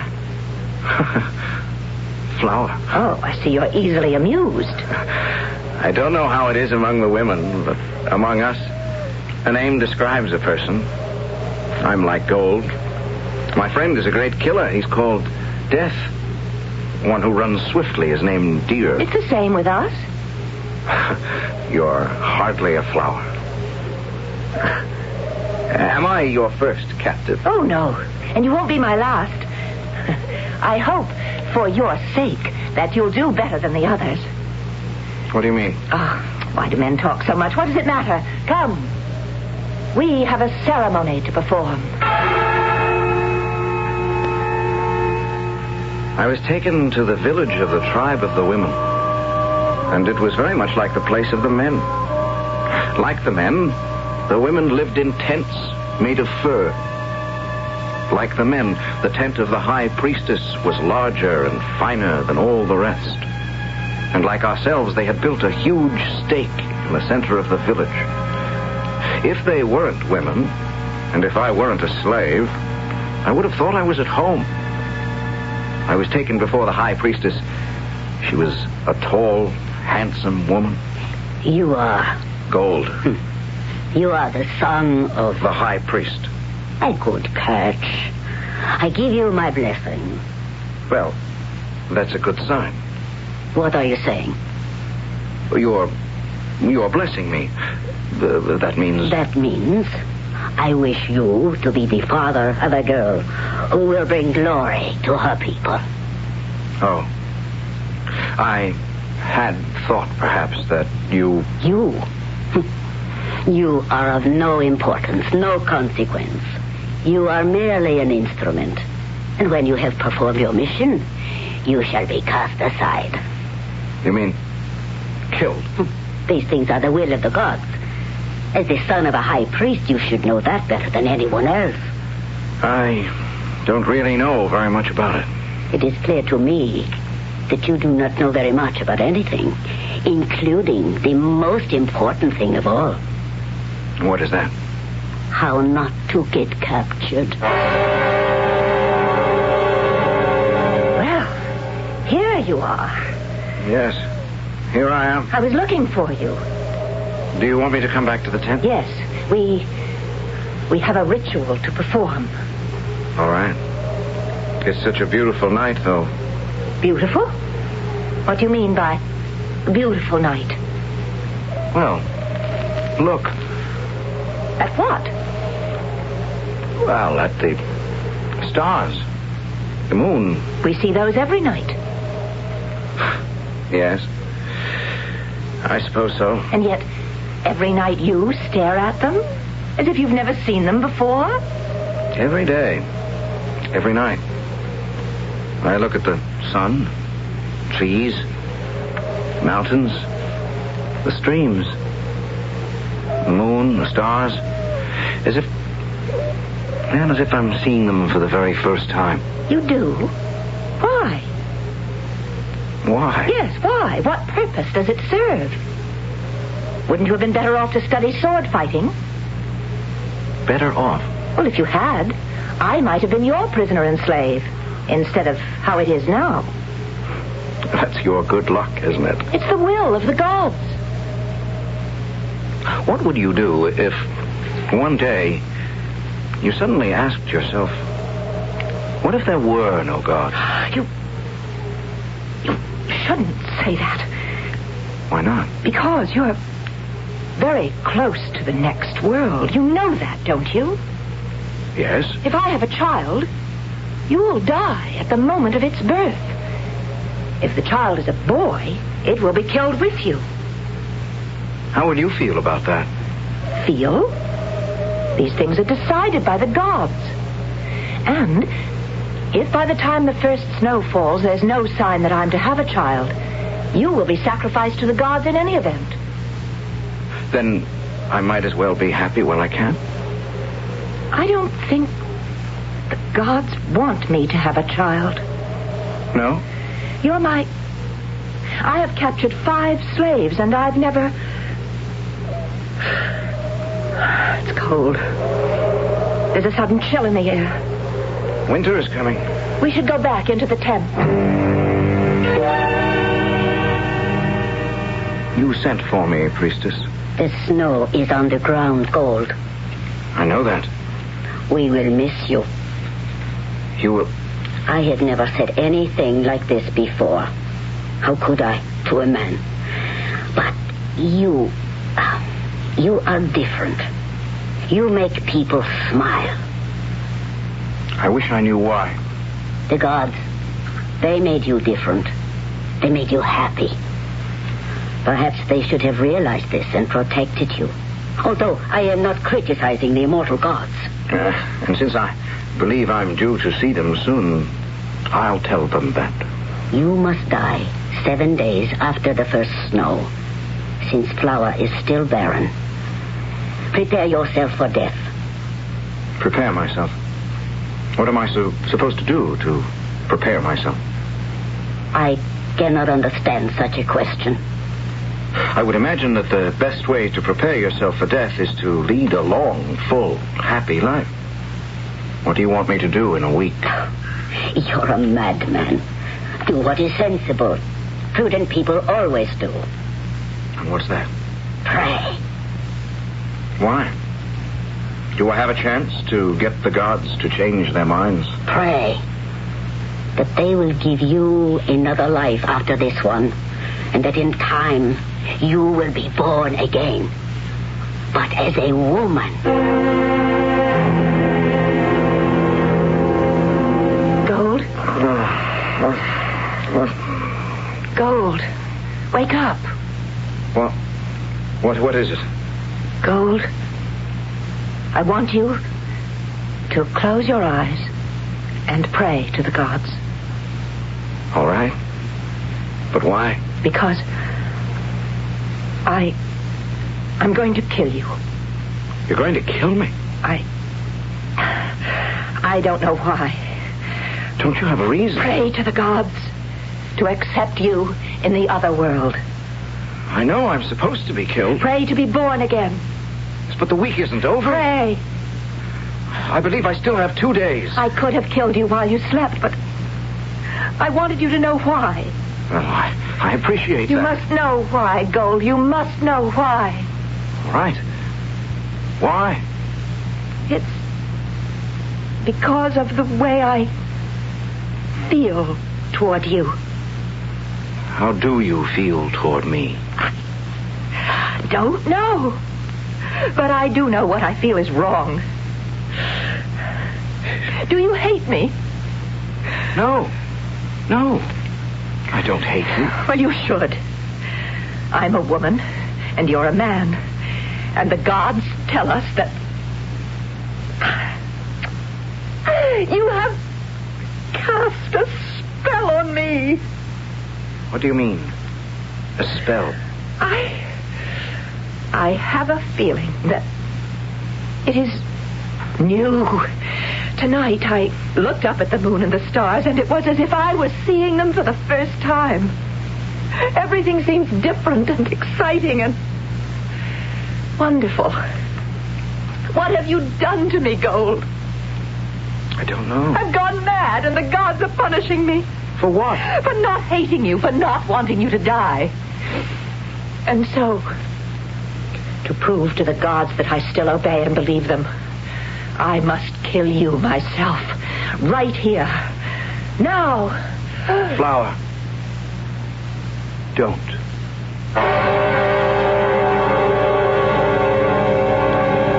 Whom the gods would destroy, they first make mad. And, in this case, angry. Well, these sworn foes, these warrior men, these Amazon women of the far and distant future, how can they finally resolve their differences? Or can they ever? The scheduled time for all resolution is, as you know, the third act, which I shall bring you here in just a few moments. Have you...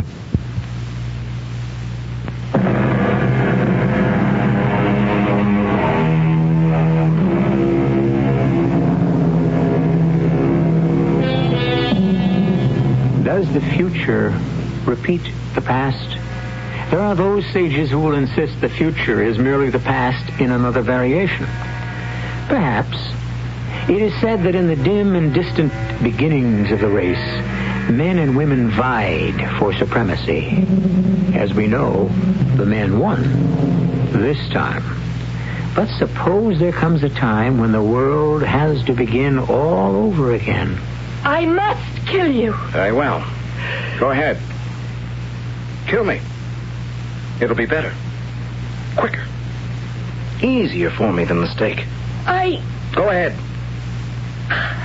No. Why? I can't. I want you to. I would rather. I can't kill you, and that's all there is to it. Is this flower talking? Flower? Blood red flower? Something has happened to me. I'm frightened. Frightened?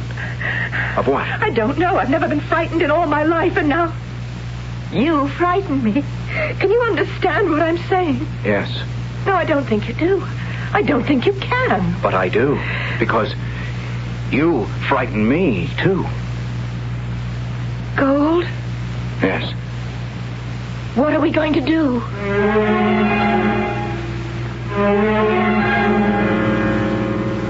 Gold. This is the ritual we must perform on the eve of sacrifice. Are you ready? Well... We must recite the 10 holy principles. You know them, of course, since you are the son of a high priest. I know ours. How would I know yours? Repeat after me the first holy principle. Man is the embodiment of all that is evil. Woman is the embodiment of all that is evil. Do not blaspheme at this time and in this place. But, priestess, that is what I was taught. Woman... I am speaking of the law, as it was revealed to our ancestors. But I am only speaking the law that was revealed to our ancestors. Repeat after me the second holy principle. Man but lives to give woman a child. And when she enters the world, he must leave it. Woman lives but to bear a child, and when he enters... Gold! But this is how my father taught me... Your father is in error. Why? The answer is evident. Your father is a man. Men are incapable of understanding the holy laws. Why? Because they have neither the intelligence nor the piety. Are we talking about the same God? The holy gods are the holy gods. They rule alone. There are no others. I am sure that there is a misunderstanding somewhere. I shall save you from yourself. I shall not permit you to insult the gods further. And so, when you die tomorrow, they will accept you. Return to your tent.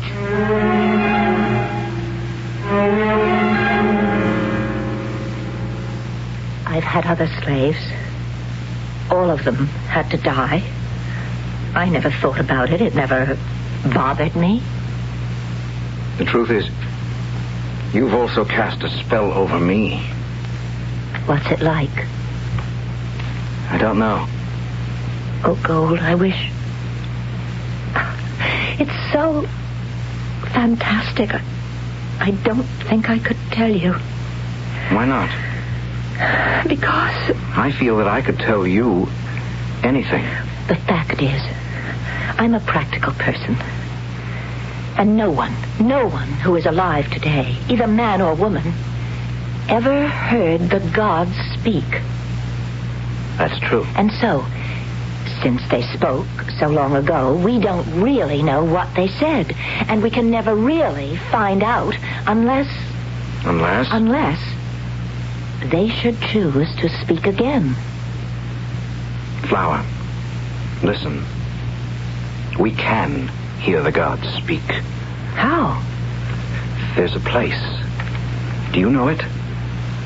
It's called the place of our ancestors. The forbidden place. I know a man who's been there. And he wasn't struck dead? No. And he said he had heard the voices of the ancestors. How? It's been so many years since the ancestors perished. He heard their voices. How? I don't know. He said the voices had been captured and placed in a thing. Magic? I don't know. Well, what did the ancestors have to say? He couldn't tell me. Why? Because he was afraid to listen. The ancestors, don't you see? The gods spoke to our ancestors. The ancestors, they can tell us what the gods said. Let's ask them. How can we? It's the forbidden place. I'm not afraid. Are you? But if we go, then you will be... I know. I will be put to death. But they'll have to capture me first. Flower, do you mean that you would die for me? Yes. Why? I don't know. I would die for you, too. And I don't know why, either.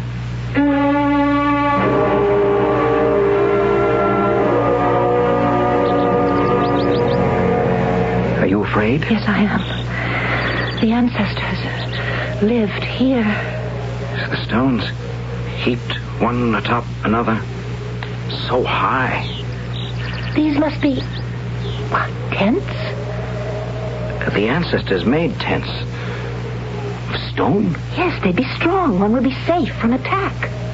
Yes, but that didn't save our ancestors. They died anyway. Why did they die, Gold? Why? Inside one of these tents is a thing shaped like a square stone. Must be the snare that has captured the voices of the ancestors. We must find it. And must we go inside the stone tents? Don't be frightened, Flower. I'm not frightened.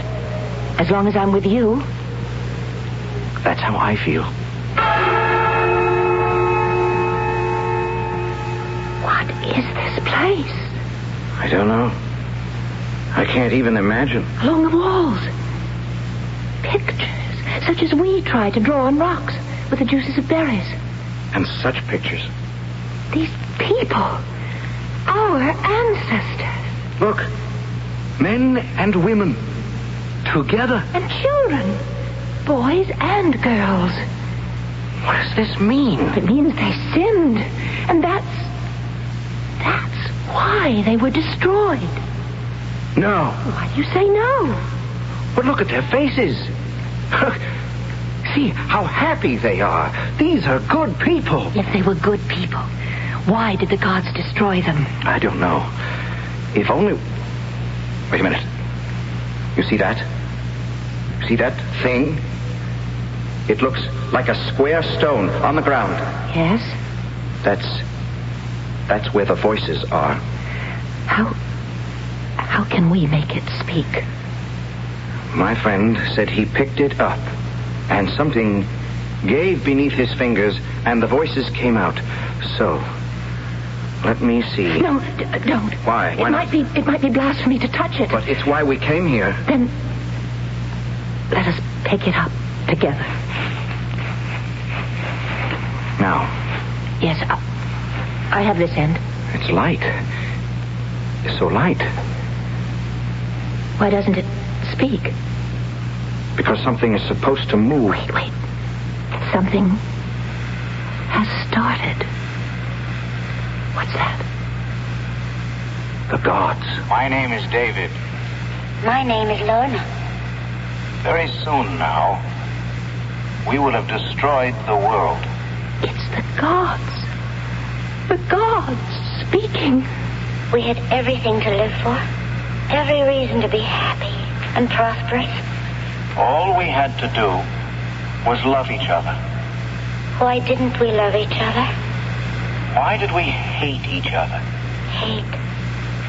Like an army of invading locusts that destroyed everything in its slow, deadly march across the world.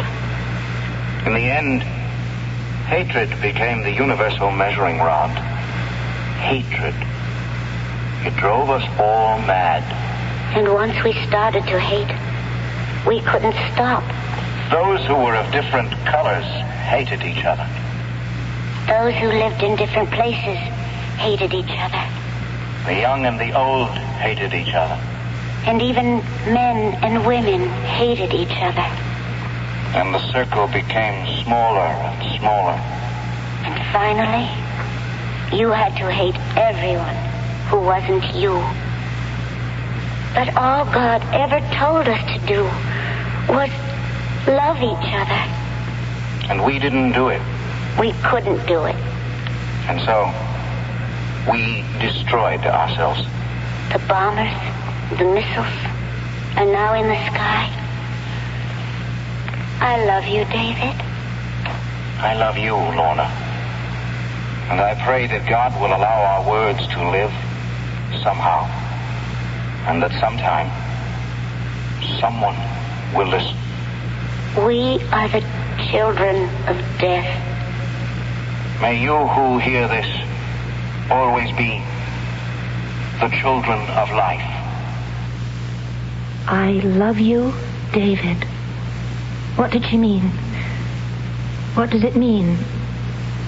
Love.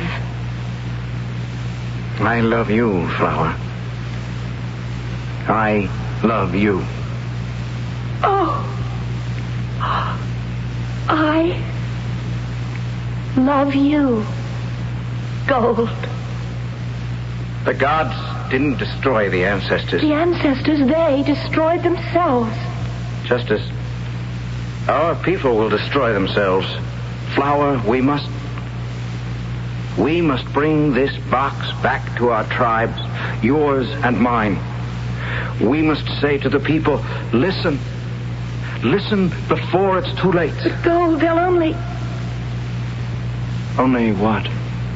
Nothing. It doesn't matter. Gold, I love you.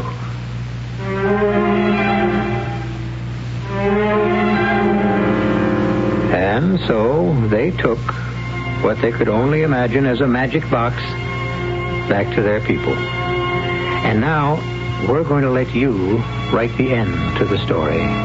Because what is the fate of the prophet who brings the word? Is he greeted with bread or a stone? Were they hailed because they were saviors? Or were they destroyed because they were saviors? Let your own hopes and your own visions, or your own doubts and your own fears, supply the final chapter. I'll be back shortly. I'm Joanne Woodward on behalf of the National Society for Autistic Children. Autism is a neurological disorder that affects behavior and communication. With proper research, education, and care, these children can learn and have a life of dignity. They deserve a chance. Please write National Society for Autistic Children, Post Office Box 8646, Albany, New York 12208.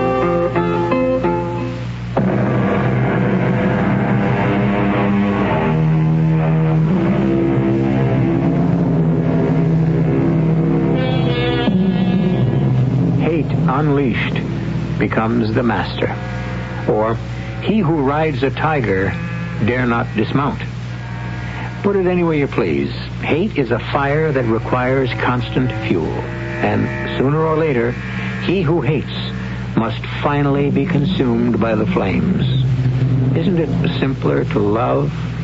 Of course it is. And we love to have you here 7 times each week. Our cast included Tony Roberts, Marion Seldes, Evie Juster, and Robert Dryden.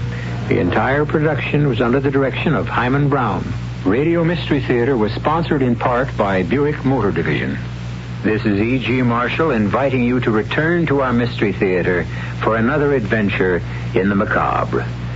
Until next time, pleasant dreams. I'm E.G. Marshall. Before you cross our threshold, perhaps I'd better warn you about something. If you can't stand the sight of blood, you may not want to hear our latest offering, because it... Come in. Welcome. I'm E.G. Marshall. Before you cross our threshold, perhaps I'd better warn you about something. If you can't stand the sight of blood, you may not want to hear our latest offering, because this is a story all about blood. Blood in its three variations of meaning. The blood ties of family loyalty, the blood of violent crime, and just plain human blood. Think you can take it? Very well. Please come in. Pick out a comfortable chair and try not to be too squeamish. Our mystery drama, Thicker Than Water, was written especially for the Mystery Theater by Henry Slessor and stars J. Gregory. It is sponsored in part by Buick Motor Division and Anheuser-Busch Incorporated, brewers of Budweiser. I'll be back shortly with Act One. Excuse me, sir, but do you know what happens this time of year? Right on, pal. I happen to know that right about now a freak blizzard falls on Dumont, New Jersey, and they're snowed in for the rest of the summer. Happens every year. Nope. You see, what happens this time of year is that you can get a particularly good deal on what is perhaps the most luxurious mid-size car on the market, the mid-size Buick Century Regal. Well, what good's a car when you're hopelessly snowed in? Well, that's a point. What's for dinner? Hey, Mom, what you got? What's for dinner? Your ShopRite supermarket suggests choice beef first-cut chuck steaks, just 59 cents a pound this week.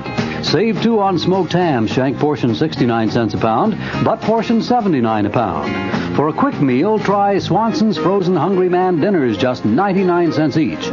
For dessert, ShopRite's produce department is featuring fresh honeydew melons, 79 cents each. They're great, topped with ice cream. There's lots more for a little less at your ShopRite, so stop in soon. She loves the family. She wants the best. She does all that she can do. She lets ShopRite do the rest. Hey, Ma, what's for dinner? ShopRite has the answer.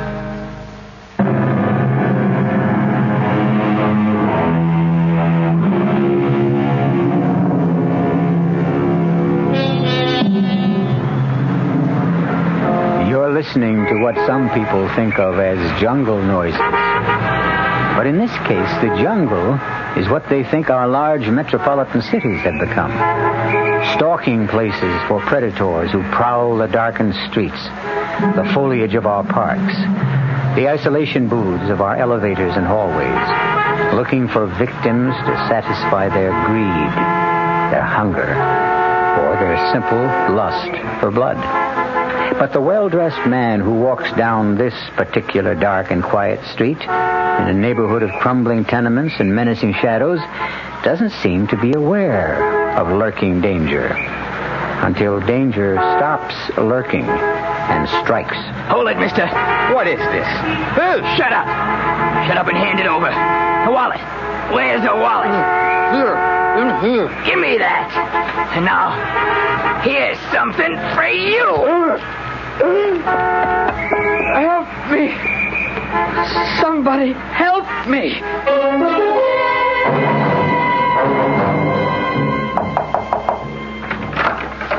May I come in, boss? Yes, come on in, Olga. Thanks. I didn't bring you any flowers, but from the looks of this room, you didn't need any. I wish somebody would get them out of here. Place looks like a funeral home. Well, is it all right to ask how you feel? Go ahead and try. How do you feel? Don't ask. Oh, I knew I'd fall for that old gag. No, seriously, Nick, how are you? You certainly look like your old self. Yes, I'm my old self, Olga. With something extra. An 8-inch gash in my side. Oh. Fortunately, it wasn't very deep. They keep telling me I'll heal nicely. Whatever nicely means. Oh, you poor man. Why did this have to happen to you? Why not? People get mugged in nicer parts of town than the place I was at. I guess the police were right. About what? They asked me why I was dumb enough to be walking around that neighborhood like a fat cat at 11:30 at night. They say I was just begging for it. But why were you there? I told you. I had an appointment with Roy Otis. Talked to him about the Parsons case. I thought I could get him to drop the charges if I went to his home personally and reasoned with him. Funny thing is, I succeeded. I was feeling so pleased with myself that I didn't think about what I was doing. So you walked right into the arms of the mugger. I don't know what I'm going to do with you, boss. I suppose you've seen the morning paper. No, I haven't. Story in it? Of course, the story's in it. And guess what they say? Yeah, I can imagine. Legal defender of muggers gets smugged. I'm sure they got a big kick out of that. Headline writers dig irony. Well, they don't actually call you a defender of muggers, but you are sort of number one in the field, aren't you? Roy Otis, that Wilson boy, the Fredericks case. I never meant to specialize. And I can tell you one thing. It'll be a long time before I go to court to defend some knife-wielding punk. I knew you'd feel that way. Can you blame me? No, I guess I can't, but that isn't going to satisfy Mr. Bleecker. Who? Well, don't you remember all those phone messages I've been giving you for days from Mr. Arnold Bleecker? Yes, I remember the name. I told you to tell the guy that I'm hardly in any position to take on a new case. Well, from what you said about your condition, you will be going back to work soon, right? Yeah, I'll be back at the old desk in a week, I guess. Well, that's what I told Mr. Bleecker. Olga, will you please explain that funny look on your face? It's because Mr. Bleecker wants you to defend his son. He's desperate to have you defend him. What's his son charged with? Mugging, of course. What else?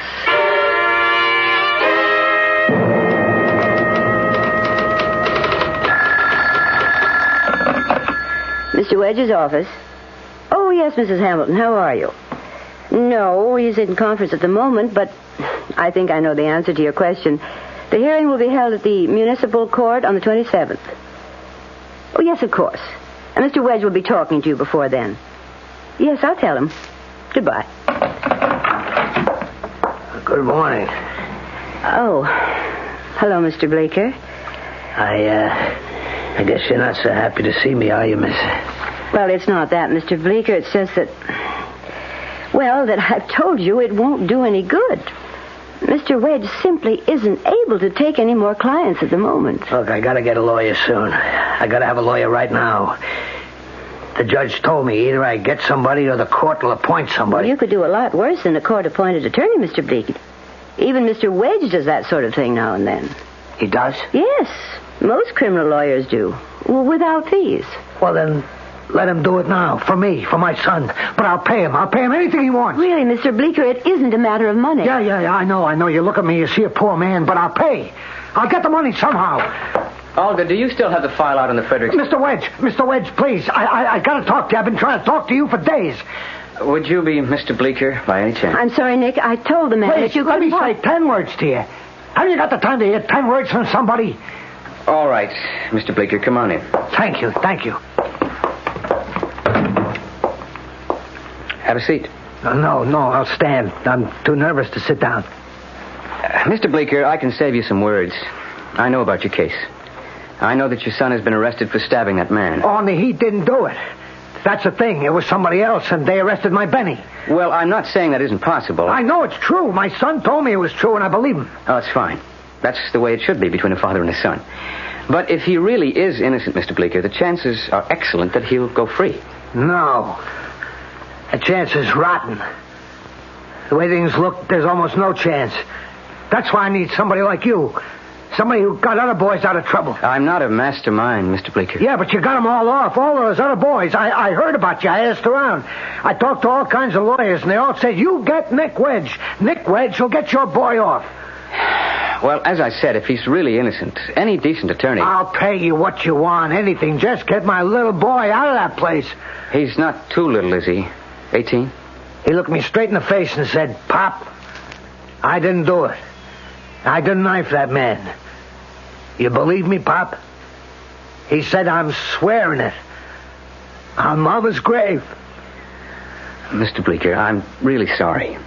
My schedule is full, and I was hoping to get away for a vacation at the end of the month. You see, I had a little accident myself recently. Papers made it sound so bad. They said there are witnesses. They say people saw Benny with the knife in his hand. How could they say that? People, strangers, why would they say that about my boy? Mr. Bleecker. I don't say he's an angel. He runs around, he fights. Boy without a mother, it's a wild boy sometimes. Now what can I do? I got a 24-hour business. I drive a fuel truck. I'll sell it, Mr. Wedge. You can have whatever I get for the truck. Mr. Bleecker, listen to me. After you started coming here, I looked into the case as much as I could. I can tell you this much. It's not going to be easy to prove innocence. Maybe impossible. But it is a first offense. And with a charge of armed robbery, well, the court might be lenient. So you looked into the case, huh? You didn't look far enough, Mr. Wedge. You didn't keep up. What do you mean? The man who was stabbed, he died last night.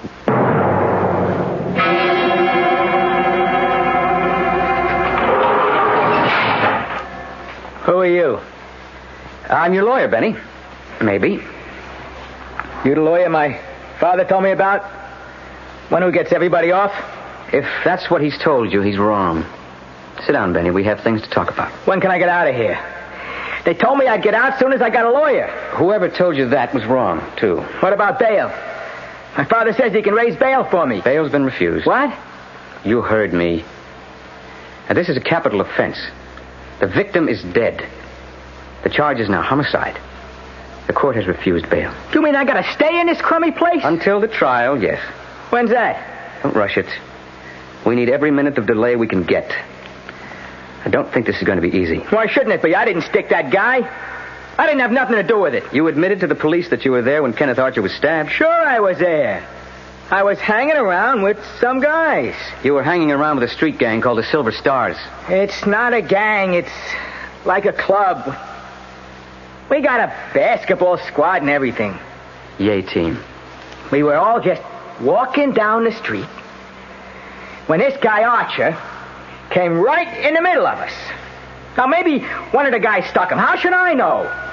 Benny, why do you carry a knife? It's only a Boy Scout knife. They sell them all over. I use it for carving things, like, you know. Carving what? Totem poles? Hey, whose side are you on? All right, sit down. Let's go over facts the way the cops have them down. Anytime I say something that isn't true, you interrupt me, all right? Yeah. It was 10 minutes to midnight on October 9th. You and 4 other guys, all members of the Silver Stars, were walking down Thurman Street. Kenneth Archer was rounding the corner and bumped into you. Somebody shoved him. And somebody called him a wino. And then there was a scuffle. Archer fell to the ground and everybody started running. Everybody but you.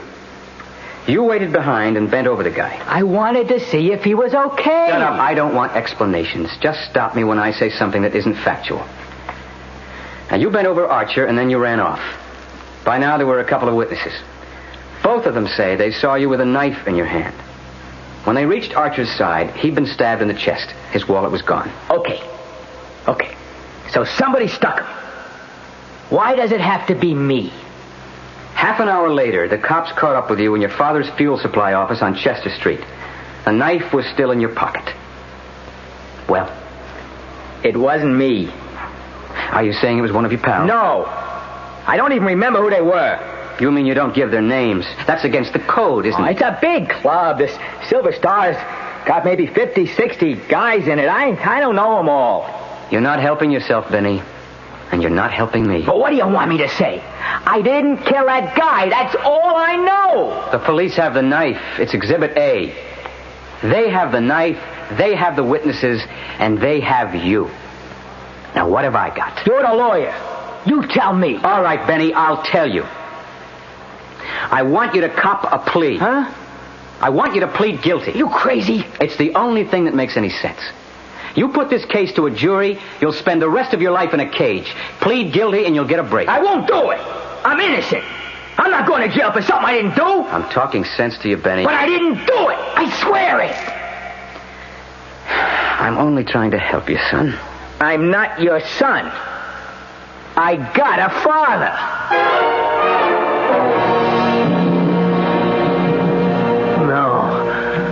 No, Mr. Wedge, don't say that. You can't give up. You've got to help my boy. Oh, that's what I'm trying to do. I know how you feel about kids like Benny. I know what happened to you. Well, that has nothing to do with it. If your son won't take my advice... But if he takes your advice, if he pleads guilty to second-degree murder, he'll go to jail for sure, right?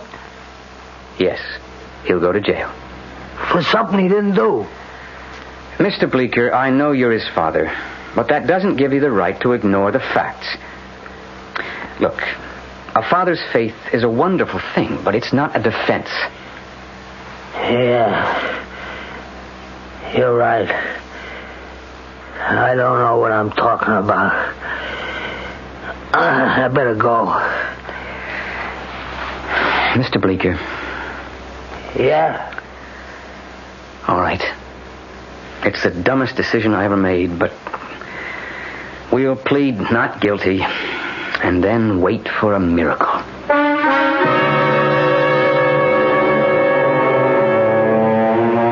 Well, it looks like Mr. Nicholas Wedge stands a fair chance of going into court with a losing case. They say that preparation is 9/10 of the battle for an attorney. But how does one prepare for a miracle? We'll find out shortly when I return with Act 2.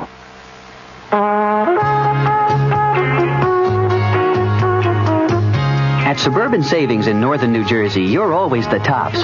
So to help you reach the top, Suburban is offering you a top 7.90% effective annual yield on their 7.50% savings certificates. And Suburban guarantees it from 4 to 10 years. Just a $2,500 minimum is all you need to get your savings straight to the top. Federal regulations allow premature withdrawals on savings certificates, provided prescribed federal penalties are adhered to. Of course, Suburban also has other ways to top off your day with a wide selection of other savings plans to choose from. Your savings will always come out on top because we offer you the highest interest rates allowed by law. Come into any Suburban Savings office conveniently located in Bayonne, Edgewater, Elmwood Park, Emerson, Hackettstown, Morris Plains, Nutley, Paramus, Sparta, and Wayne, and choose the right savings plan for you. This is WOR New York, your Mystery Theater station.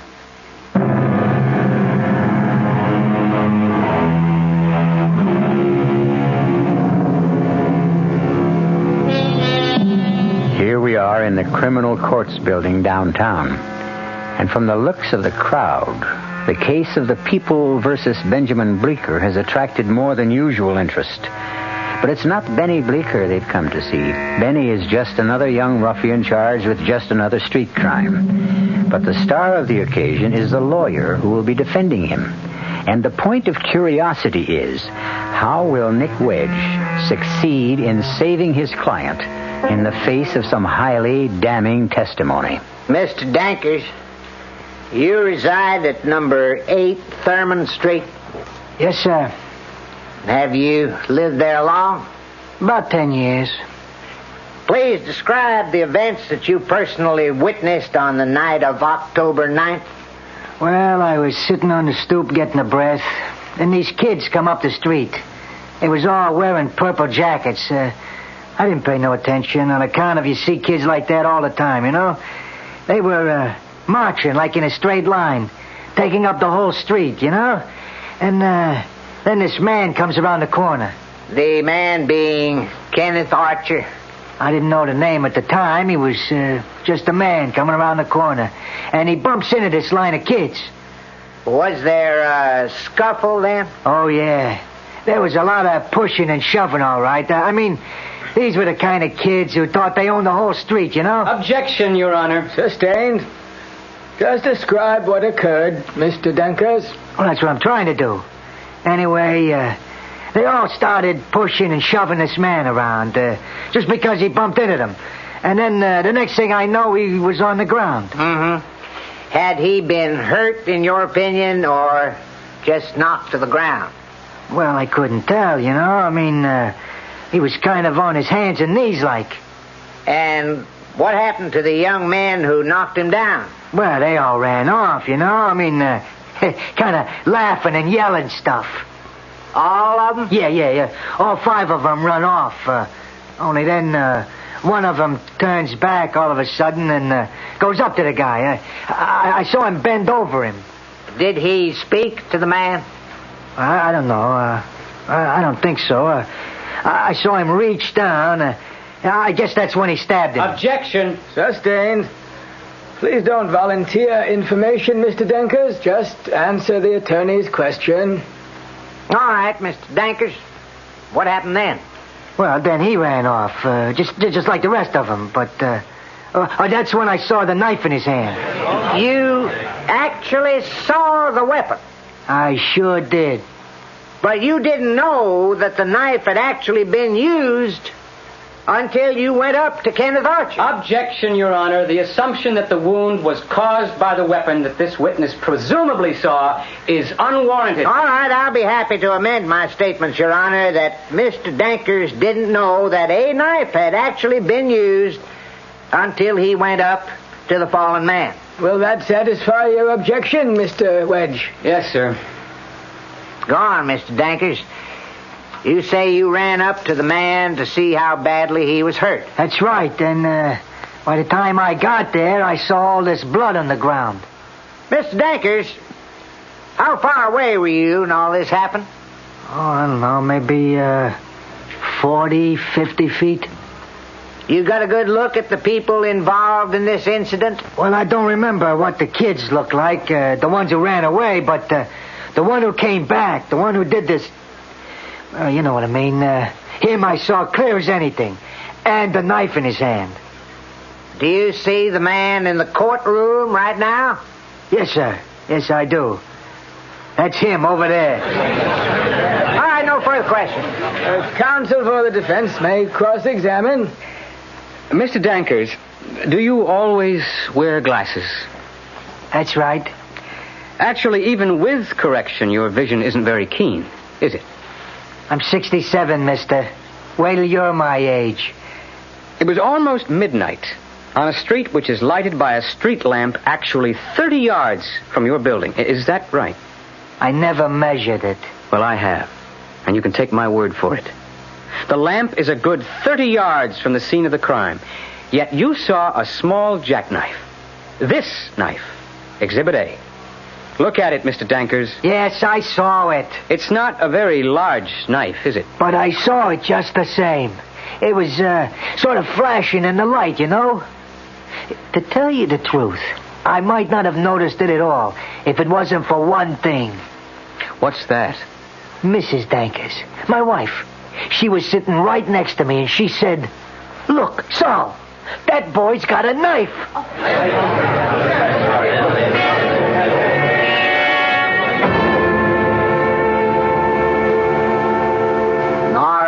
Benny, let me get this straight. You claim that you don't remember the names of the other boys who were with you that night.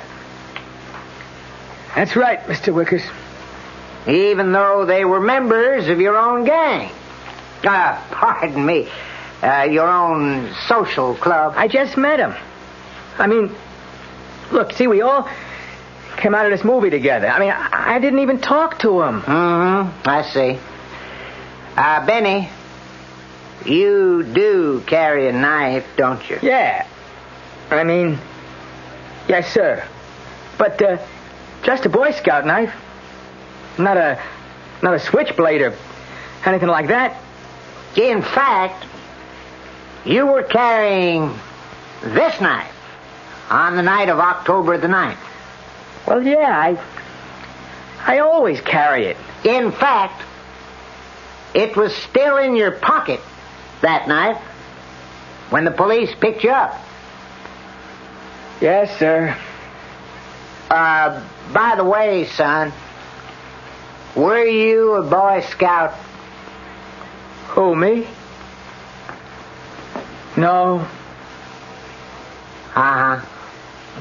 No further questions, Your Honor.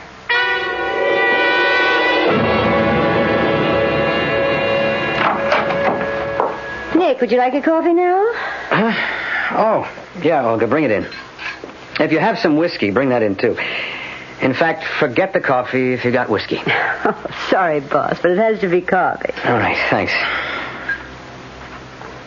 Nick, it's not going so well, is it? Well, that's the understatement of the year. Do you think you made a mistake putting the boy on the stand? Well, I didn't know what else to do. I don't have any rebuttal witnesses. I don't have anyone to get up there and say that Benny Bleeker didn't have that knife in his hand. That he didn't kill Kenneth Archer. I figured the kid's own sincerity had to be my witness. Well, do you really think he came off sincere? What do you think? Me? Oh, I just sharpen the pencils and make the coffee, and Judging from your expression, not very well. Well, it's not the coffee. It's me. I've got a bad taste in my mouth. It's called premonition of disaster. You're going to lose, aren't you? As far as I know, there's only one person in the whole world convinced of that kid's innocence. Unfortunately, that person is his father. Too bad you can't get him on the stand. He won't make a convincing character witness. Although he did a good job on me, didn't he? If it hadn't been for that guy, I'd never have taken this case. Nick, do you know something? You don't look well. Losers never look well. When this is over, you ought to see your doctor again. Maybe that knife wound is acting up. A head shrinker, that's what I ought to see. No, I mean a doctor. You know something? It's a thought. Maybe I ought to see Doc Haggerty. Who's he? You remember Haggerty on the Hofstra case, 1969? Oh, well, he's not the kind of doctor I mean. He's a sort of biochemist, isn't he? That's right. He's got an office at Dugan Hospital. Olga, I'm going out. If anybody wants me, I'll be back around 4. You mean you're going to see him now? Yes. To find out if he's got any good medicine.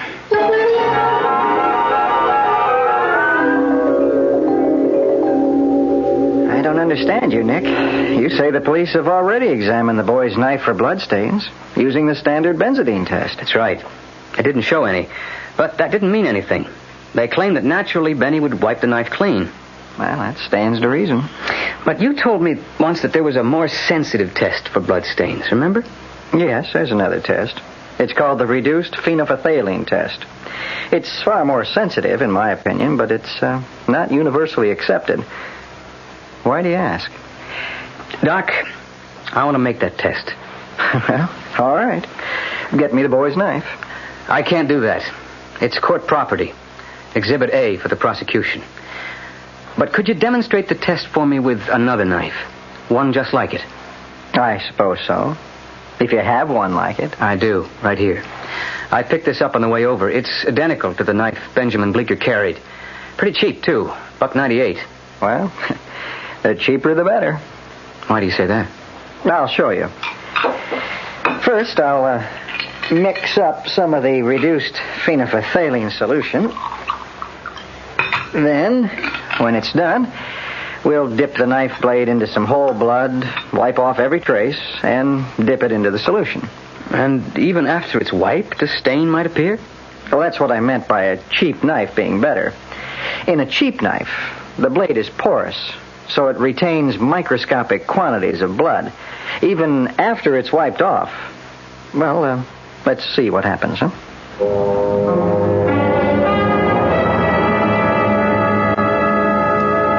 All right, Nick. You ready for the test? Ready when you are, CB. Okay. Now, first, we'll dip the blade into the whole blood. Where do you get that stuff? From vampires? All right, then we'll wipe it absolutely clean. There. Does that look clean to you? Like a whistle. Okay. Now, we'll place it in the solution and watch carefully. Hey, stuff's changing color, turning pink. Well, you see what I mean? What appeared to be a perfectly clean blade isn't clean at all. The blood tells a story. That's really amazing, Doc. In fact, the bloodstains might have been there years ago, and this test would still show them up. So if I took the kid's knife, put it into the solution, and it turned pink... You'd be one lousy lawyer, Nick. You'd be sending your client to prison. Yeah, maybe.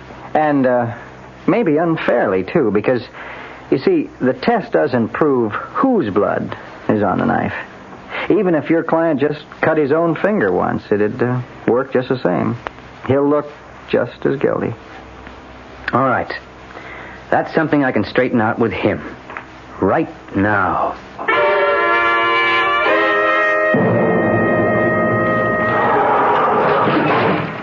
Hello, Benny. Hi, Mr. Wedge. Benny, I want you to listen to me very carefully. I've got something important to ask you. I've got an idea that may save your skin, but I have to know something. And it's got to be the truth.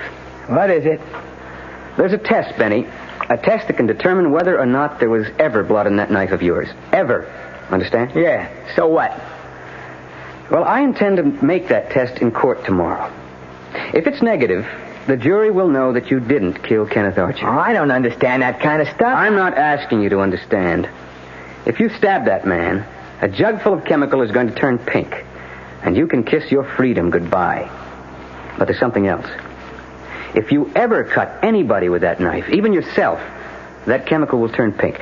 So I want you to tell me now, was there ever blood on that knife? Hey, you're trying to trick me? Answer the question. I told you I didn't cut that guy. Benny. No, it was brand new. I never cut nothing with it. Are you sure?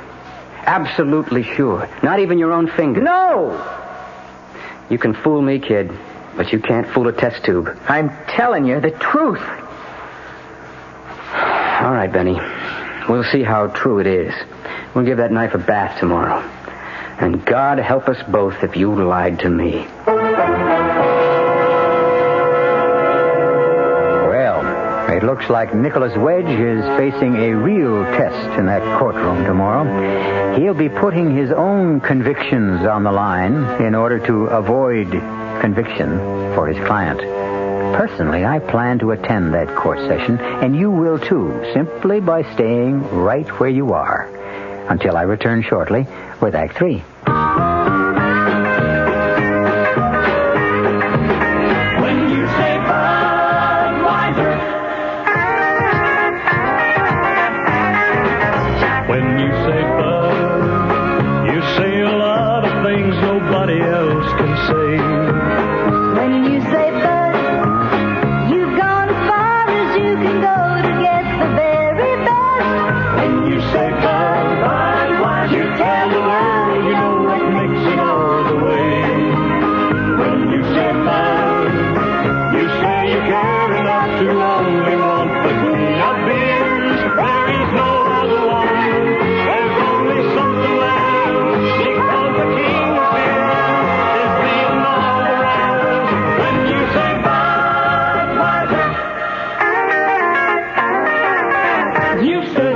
Anheuser-Busch, St. Louis.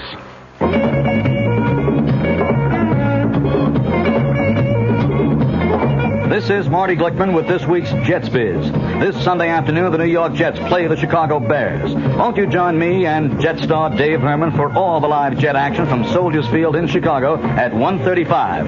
That's 1:35 for the Jets-Bear game this Sunday afternoon right here over WOR Radio, flagship station of the Jets Network.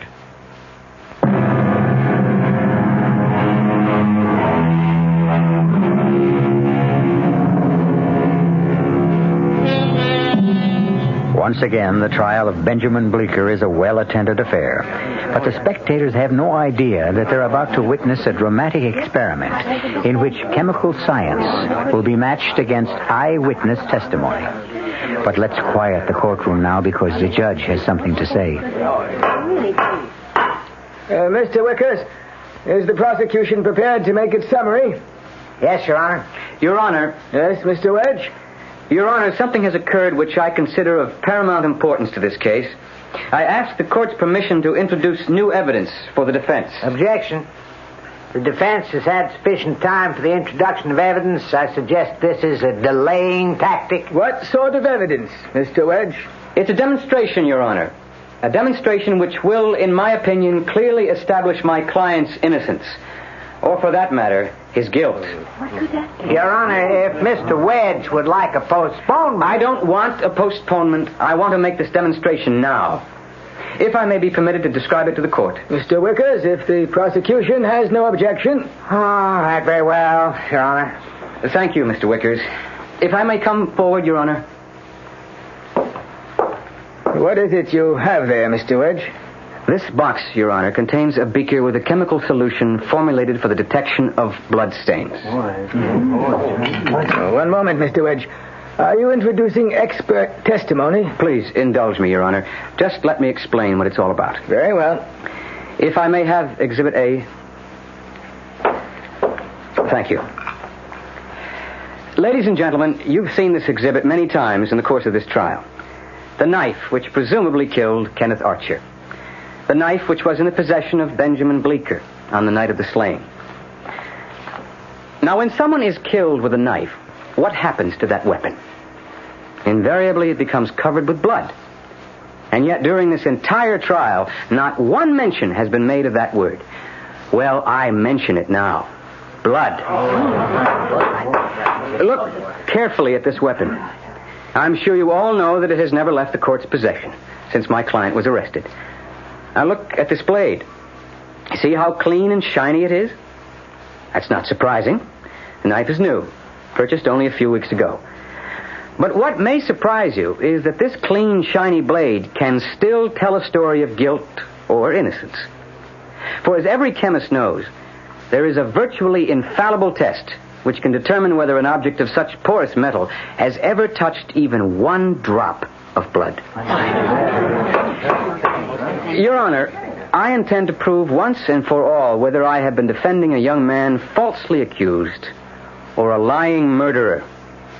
I intend to dip the blade of this knife in a solution of reduced phenolphthalein, the most sensitive of all blood detection chemicals. One moment, Mr. Wedge.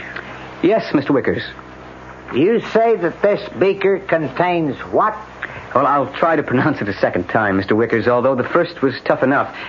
Reduced phenolphthalein. And how can we be certain that it contains this solution? Could be lemonade, as far as we know. I have a statement here from Dr. Harold Haggerty of the Dugan Hospital, testifying as to the contents. One moment, please. If you plan to produce expert testimony, why isn't that expert here to testify? I don't plan to call a witness, Mr. Wickers. I plan only to make this test. But you are aware that the accepted blood test in this county is the benzidine test, which is... If the prosecution will allow me to conclude my statement... Mr. Wedge, do you presume to be a greater expert in forensic chemistry than the county police laboratory? I'm not presuming anything. I'm telling you that if the knife blade turns this solution pink, it will prove beyond a doubt that there was blood on Benjamin Bleeker's knife. But if it remains clear... Your Honor, objection. State your objection, Counselor. This is the most ridiculous and flamboyant thing I've ever seen in the courtroom. The police laboratory has already made the standard test of the weapon and found no blood stains on the knife. It was wiped clean. But, Your Honor, the sensitivity of this test At no time during this trial has the prosecution denied that absence of blood stains.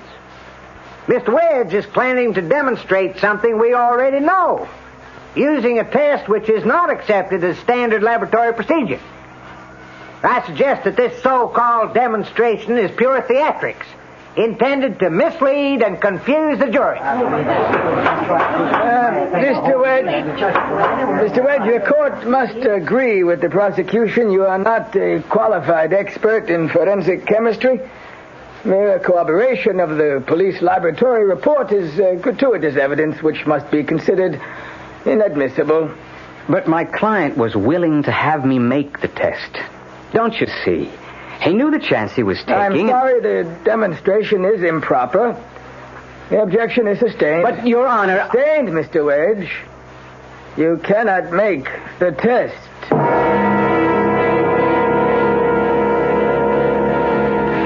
Ladies and gentlemen of the jury, I believe that Benjamin Bleeker is innocent. I believe this because of a test which I was not permitted to make. This boy knew that the results of this test might have condemned him to life in prison. And yet, Benjamin Bleeker told me to proceed. What could be more obvious? That no guilty person would have done so.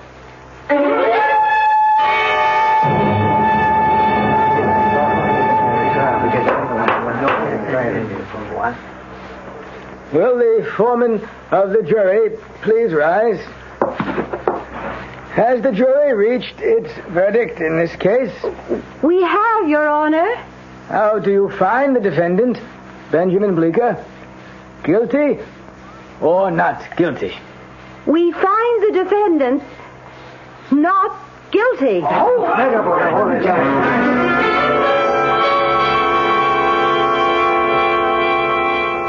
Bless you, Mr. Wedge. God bless you for what you did out there. Yeah. You really did a job on him, Mr. Wedge. Gee, thanks a lot. I didn't ask you in here to congratulate me. I had another reason. I know we should talk about the fee. No, Mr. Bleeker. It's not my fee I'm worrying about. It's my conscience. Your conscience? Why? Because of what I just did. Yeah, but you saved my boy. Yes, I know. But in order to do that, I had to resort to exactly what the prosecuting attorney called pure theatrics. What?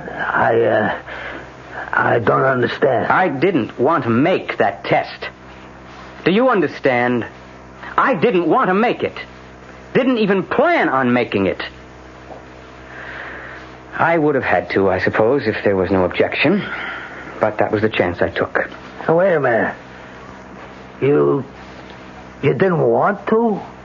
If the stuff in this beaker had turned pink, it would have been all over for your son. I was counting on the prosecution objecting. I wanted their objections because I thought the jury would be impressed simply by the fact that we were volunteering this experiment. Yeah, but if you had made the test, it would have been all right, too. How do you know? Well, because it would have been. Because what my son said was true. Well, there's only one way we can really know that, isn't there? You see this, Mr. Bleeker? Hey, that's my knife. That's right. Exhibit A. What are you going to do? We're going to make the test that judge wouldn't allow. We're going to make it privately. Just for us. But why? What does it matter now? It matters to me. That's why. Hand me that knife, please. The knife? Give it to me. Don't you want to know the truth, too? The truth. Pop, for the love of... Pop, what are you doing? Bleeker, what are you doing with that knife? I'm cutting myself with it, Mr. Wedge. Cutting my hand with it. Pop, are you crazy? Here, Mr. Wedge. Here's your knife. Make your test now.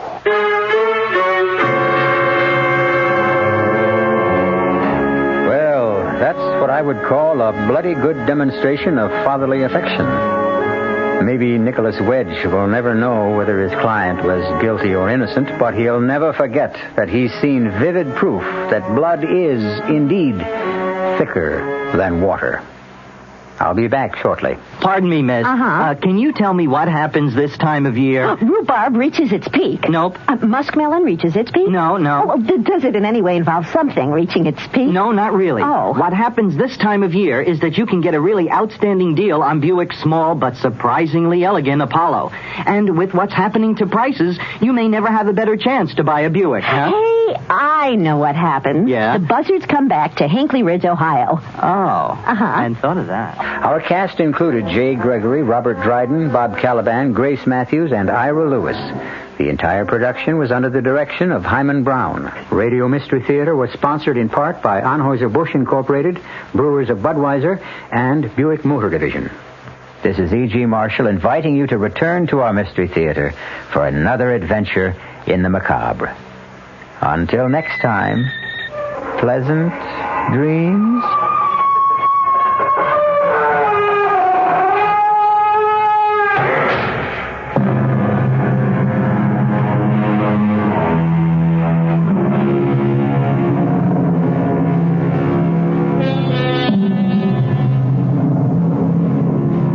The WR Mystery Theater has been brought to you by ShopRite Supermarkets, where you get a lot more for a little less.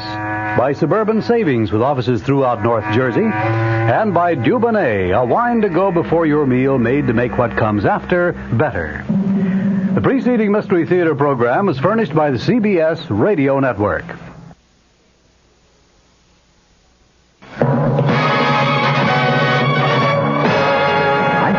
In the Mutual Broadcasting System studios in Washington, D.C. Now, my commentary.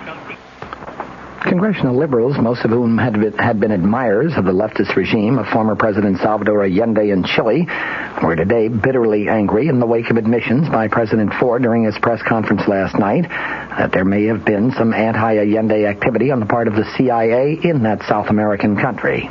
The very heavily liberal Senate Foreign Relations Committee today ordered further staff investigation of the reports of U.S. involvement in the political affairs of Chile, and also investigate allegations of deception by Secretary of State Henry Kissinger and other officials regarding that involvement. Arkansas Democrat Senator J. William Fulbright, the chairman of the committee, said that his panel will decide within a week or 10 days whether to reopen hearings on CIA intervention against the government of former President Salvador Allende. The Marxist leader was deposed and killed in a military coup in September of 1973. President Ford, last night at his news conference, said that the United States had no involvement in that coup, but it did undertake some covert action to support news media and political parties that were opposing Allende. And President Ford last night defended those actions on the part of the CIA. Chairman Fulbright said the committee members were outraged by the leak of a confidential memo recommending perjury and contempt investigations against former CIA Director Richard Helms and State Department officials on the basis of prior testimony before congressional committees. That memo was prepared by Jerome Levinson, the counsel of the Foreign Relations Subcommittee on Multinational Corporations, headed by Idaho Democrat Senator Frank Church. Fulbright said the memo was intended to be a working paper and did not represent any committee members' conclusions. Senator Church said that the Levinson memo was set aside by the full committee in a closed meeting this morning in favor of an investigation by the full committee staff under the direction of the panel's chief counsel, Pat Holt. Commenting before the meeting, Church said our policy in Chile was unsavory and unprincipled. He added, it cannot possibly be justified unless we've taken the view that our methods and objectives in the world are the same as those of the Soviet Union. Arkansas Democrat J. William Fulbright said, I don't approve of our intervention in other people's elections, but it has been a long and continued practice. The senator spoke to reporters before the closed meeting of the Foreign Relations Committee.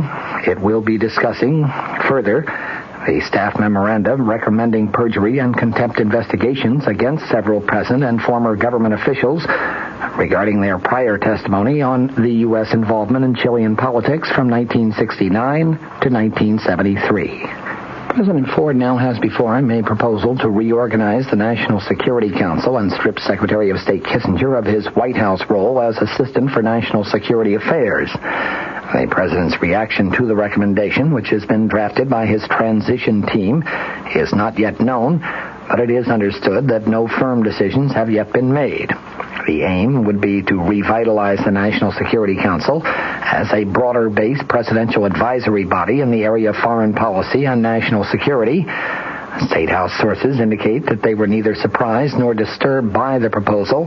Some expressed the view that the National Security Council had been going downhill since Kissinger moved from the White House to the State Department a year ago. When he made that move, he took many top Security Council people with him. For more than 5 years, Kissinger has dominated the council as its operating head in his role as presidential assistant. Ford is chairman of the top-level panel today. When Kissinger became Secretary of State, former President Nixon kept him on as chief of the National Security Council staff. In fact, the Secretary of State has retained a spacious White House office, which he uses often in connection with National Security Council work. Within the government, some believe the National Security Council under Kissinger's domination has become, in effect, an arm of the State Department. Those who criticize the present setup express fears that it may deprive the president of advice from some other quarters. President Ford and outgoing White House Chief of Staff Alexander Haig were today denying published reports that Haig had persuaded the president to change his public position and to grant the pardon to former President Nixon. When asked about a New York Times article quoting an unidentified source as saying that Haig was primarily responsible for the Nixon pardon, Haig today said, it's all wrong, it's just not true. The Times said that Haig warned Ford that unless he moved quickly in granting an unconditional pardon, it might be too late to avert what was termed a possible personal and national tragedy of Nixon's complete physical and mental collapse. Acting White House Press Secretary John Hushen said today that he asked President Ford about that report, and he today quoted the president as saying, "Al Haig never discussed with me the mental or physical condition of former President Nixon prior to my decision to grant the pardon." Haig has been White House Chief of Staff since former President Nixon persuaded him to replace Watergate casualty H.R. Haldeman in the spring of 1973. Yesterday, President Ford announced that he was recalling the four-star general to active military duty and appointing him as the U.S. commander and supreme Allied commander in Europe. Haig's denial of a role in the Nixon pardon came when newsmen approached him just prior to the start of a cabinet meeting today. It was followed several hours later by a detailed denial offered by Hushin at the daily White House news briefing. Both Hushin and Haig said the presidential aide had had no contact with any member of the Nixon family or with any of the former president's friends. When asked whether Haig had urged Ford to grant the pardon, as the New York Times contended, Hushin said no. Al Haig's role was described to me as basically neutral. He was certainly in favor of the pardon, but he did not lobby for it. West Virginia Democrat Senator Robert Byrd said today that he fears President Ford has made another mistake in his offer of clemency to draft dodgers and war deserters in the Vietnam conflict. Senator Byrd said that the president short-circuited the established legal processes in granting a pardon to former President Nixon and in now doing the same thing with his amnesty proposal. The Democrat whip said in a floor speech, the evaders and deserters made their choice. They acted of their own volition. They knew what they were doing. If they choose now to say they were wrong and they are prepared to accept the normal consequences of their actions, that is one thing. But 24 months of so-called alternate service in a civilian hospital or elsewhere, in my judgment, is in no way to be equated with the hardships which 2.5 million young Americans gallantly endured in Vietnam. Senator Byrd said he also opposes the proposal because of what he termed the inestimable damage it does to the morale of the thousands who served and to the families of those who did not come back, and the threat that it poses to the proper operation of the selective service system and any future national emergency. Virginia Senator Harry F. Byrd, Jr. endorsed the comments of the West Virginia senator. Senator Harry Byrd added, those who deserted their units, those who refused to serve the country in time of war, should not be given a slap on the wrist for perhaps a few months and a comparatively easy job just to make up for their refusal to serve the nation when they were called upon to do so. Senate and House conferees agreed tentatively today on public financing for presidential election campaigns, but not for Senate and House races. Unexpectedly quick agreement also was reached on spending and contribution limits at a first meeting to reconcile differences between Senate and House campaign financing bills. Ohio Democrat Representative Wayne Hayes, the chairman of the House conferees, said that he expects a final compromise draft to be completed before the end of this week. He said that although no formal vote had been taken, the general consensus was that there would be no use of tax funds to finance campaigns of candidates for the Senate and the House of Representatives, either in general or in primary elections. Public financing of congressional campaigns had been provided for in the Senate-passed bill, but it was not provided for in the House version. Representative Hayes said that public financing for presidential campaigns would be in accord with the terms of the House bill. This provides for $20 billion in tax funds for each major party candidate for his general election campaign. Presidential candidates seeking their party's nomination would be eligible for up to $5 million in federal funds under certain conditions. Hayes said that the conferees had accepted the House limits of $1,000 on individual contributions and of $5,000 on contributions by various organizations. This amount may be given for each race.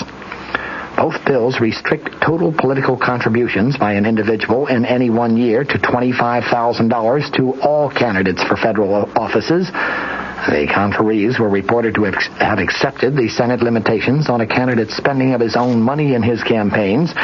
These are $50,000 for presidential candidates, $35,000 for senatorial candidates, and $25,000 for House candidates. As for spending limits on congressional candidates, Hayes said that the conferees accepted the House figures for the candidates for the House of Representatives and the Senate figure for candidates for Senate.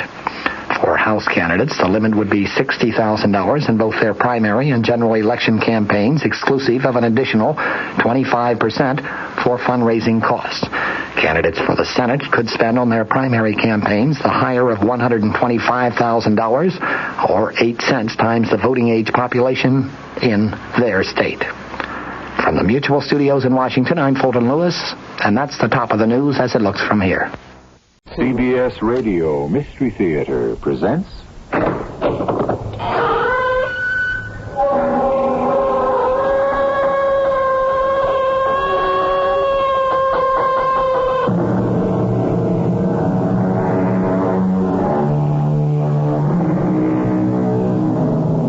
Come in.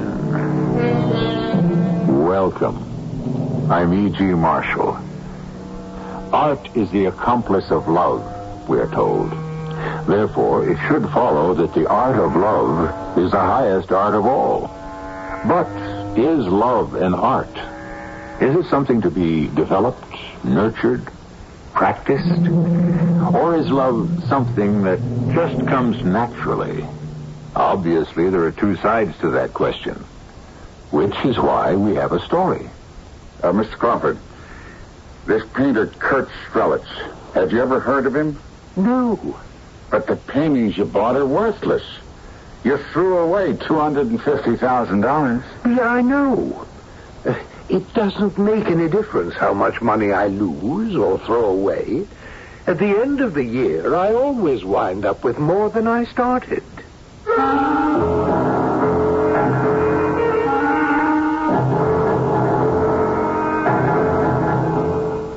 Our mystery drama, The Spaces on the Wall, was written especially for the Mystery Theater by Sam Dan and stars Kevin McCarthy. It is sponsored in part by Contact, the 12-hour cold capsule. I'll be back shortly with Act One.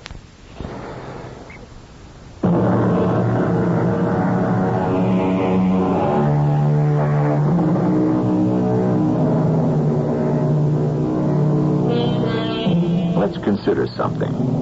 Your little daughter, age 6, daubs a few colored lines, blobs, circles on a piece of paper. But nobody says, hey, let's declare a national holiday. Then you happen to pass by an art gallery, and there in the window, spectacularly framed and dramatically lighted, is what's purported to be a most fantastic masterpiece. The price tag is $150,000. You're no expert, but why is it any better than your daughter's? The art world, my friends, is a weird world indeed. We're invited to a cocktail party being given by a very rich art collector. We weren't exactly invited, but neither were at least half the people here. We might as well crash just as they did. Hello, Hal. Ursula, we cannot waste so much as a single moment. Come with me at once. This way. Where are you taking me? Into the sanctum sanctorum. Wait and see. See what?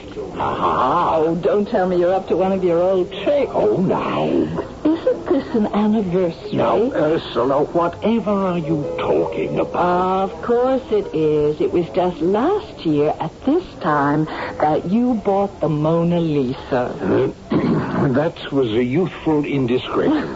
Last year you were hardly a youth. As I recall, this person convinced you that he'd been able to make the switch one night in the Louvre. A cleverly made fake had been hung in her place, and you could have Da Vinci's very own original. Oh, Hal, how could you have been so immoral. Stupid. Yes. Certain people have no business being rich.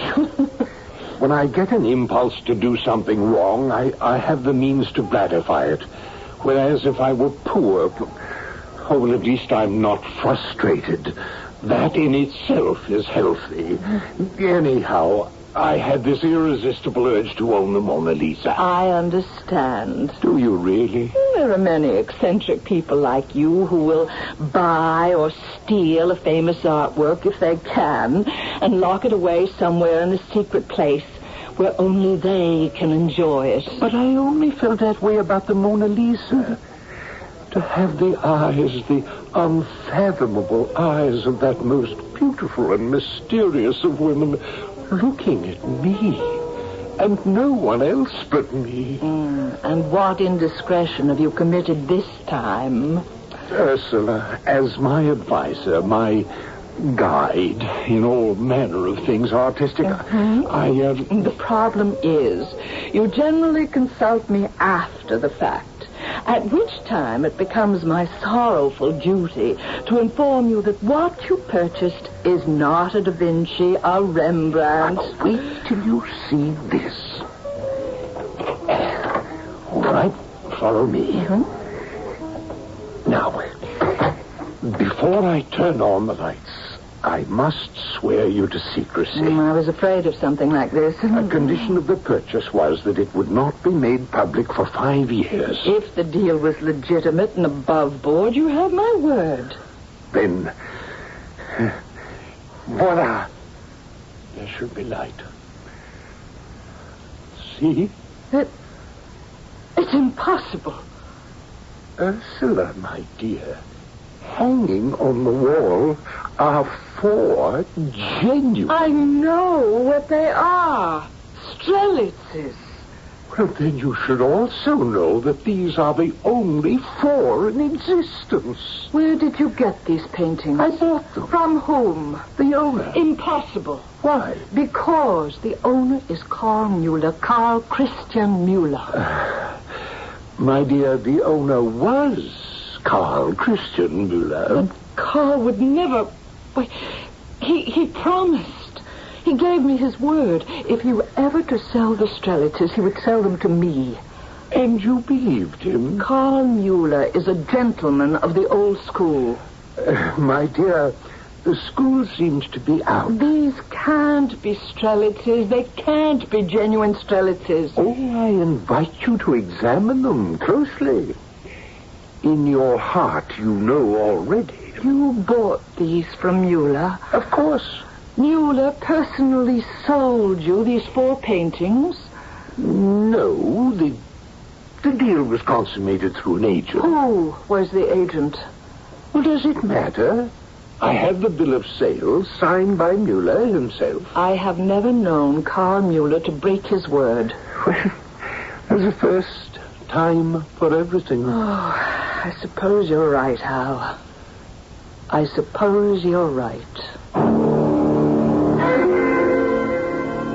But Ursula, my dear, what you say is just not so.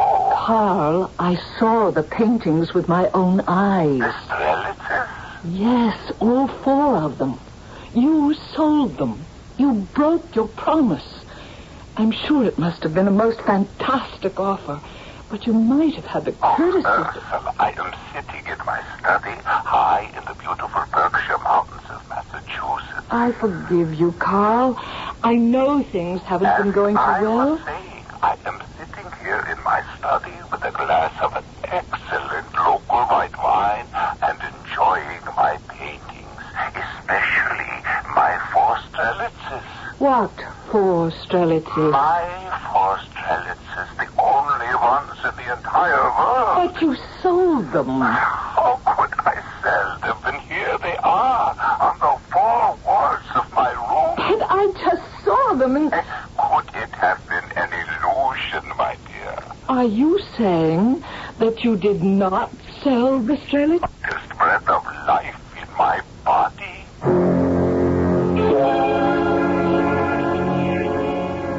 I don't know why you come to me, Mrs. Derringer. I don't know the first thing about art. I don't even know what I like. I've been told you're an excellent private eye, Mr. Westerly. Private investigator. Excuse me. I resent being called a dick, a flatfoot, a gumshoe. I would like you to find the thief, or thieves, who victimized my friend. Who is your friend? Is it necessary for me to bring him into it? Well, he's in it now. My friend is a very wealthy man. His money is all inherited, of course. A few years ago, he decided to become an art collector. However, he faced a problem. What was that? Just about all the great art had already been collected. Well, still, I imagine for money, just about anything could be Not bought. only has most of it been spoken for, but it already belongs to museums, institutes, and the like. Aren't there any great painters today? Probably. Probably. What kind of an answer is that? An honest answer. There are painters who are all the rage, but how do we know they're not just a fad? You need time to authenticate an artist's true values. All right. Now, anyhow, your friend bought these 4 fakes. For how much? $250,000. That's about $61,000 apiece. Cheap enough if they had been genuine. Mm-hmm. Who was the artist supposed to be? A German painter of the late 20s named Kurt Strelitz. He's still alive? No, he's dead. When did he die? Where and how? It isn't known where he died exactly, or when, or how.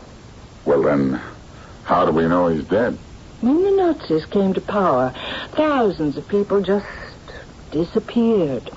The police would knock on your door and drag you off to prison. And that's what happened to this Kurt Strelitz? Yes. When had he been taken away? In the late spring of 1939, just before the war. Now, how old was he? He was about 25. And he was already famous? He was established, yes. Mm. And these 4 paintings are all he ever did? They're the only ones that survived. The Nazis destroyed all his other work. Mm. And you say that the 4 that were bought by your client are fakes. Why? Is it that obvious? Oh, no. Actually, they're excellent. But you, as a connoisseur, you can tell. Is that it? Well, the fact is, the owner of the paintings, a Mr. Carl Christian Müller, promised that he would sell them to no one but me. Well, you know, men have been known to break promises. Not Carl Müller, and certainly never to me. Why not? He's a man of irreproachable ethics. Besides, when he was in trouble himself with the Nazis, it was my father who made it possible for Müller to come to America. I see.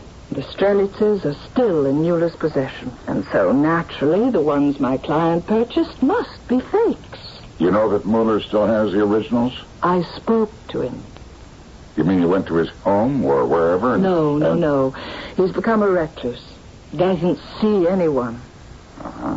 Where is he? You ask a great many questions. Well, that's what you're paying me to do. But it does seem to me that so many of them are, irrelevant. And then you spoke to this Mr. Muller on the telephone? Yes. And he told you that he hadn't sold the paintings, that they were still in his possession.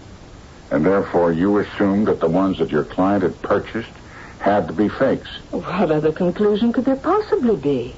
But how do you know that you were speaking to Müller? How do I know? I've known him since he came to this country. I've known him practically all my life. But someone could have imitated his voice. Isn't that possible? No, not well enough to fool me. And even if it could be done, there would still be Erica. Who's Erica? His daughter. She keeps house for him. And she was there, too? Of course. Carl couldn't possibly live alone. And you spoke with Erica also? Naturally. She answered the phone. I wish I knew what you were getting at. Mrs. Derringer, in certain wild desert countries, if your wife is sick, you call a doctor. However, he's not permitted to touch her. He isn't even allowed to look at her. He stays behind a curtain or a screen and tells you what to look for and how to examine her. Well, what does this have to do with... Well, I feel just like such a doctor in this case. I'm being kept from your client.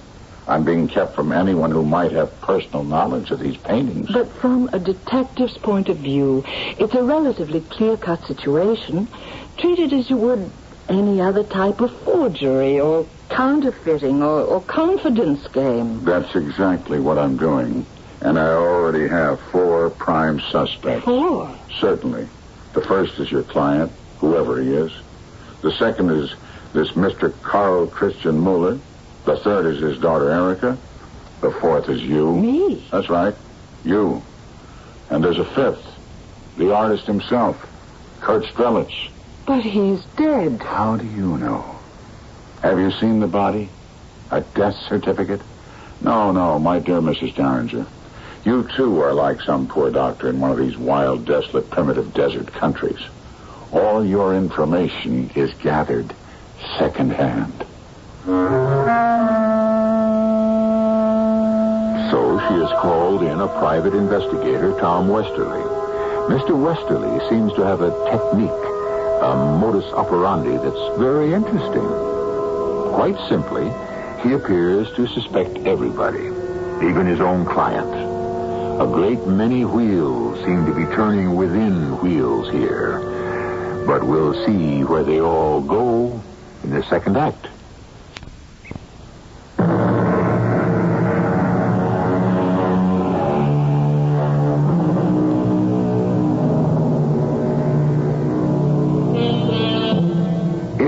That in some indefinable way, a work of art will resemble the artist. Not in the external aspect so much, but in a sort of inner glow that illuminates the painting and imparts an essence of life itself. Perhaps. And even if a work of art is a forgery, it still was created by an artist. Therefore, it should resemble him, whoever he is. Shouldn't it? Are you actually implying, Mr. Westerly, that Mr. Mueller, his daughter Erica, I, myself, and even poor Kurt Strelitz, who has been dead for at least 40 years, are somehow part of a plot to defraud my client? I can only go with what I've got. But this is a most outrageous accusation. Mrs. Derringer, do you actually want to apprehend whoever it was that sold the fake pictures to your client? Certainly. What other reason have I for engaging your services? Just window dressing, perhaps? What are you getting at? Well, you're Mrs. Ursula Derringer. You're an art critic and historian. You're 44 years old, divorced. How do you know all this? When you called me yesterday to set up this appointment, I decided to find out about you. Of all the gall. Why? I'm sure you checked on me. From what you've told me about your alleged client, I would infer that you've got a good thing going there. I perform a valuable service. I didn't say no. At any rate, he seems to have been stunned. So, to make him feel better, you told him that you were going to employ a private detective. But he said he didn't want anyone to know he'd been victimized.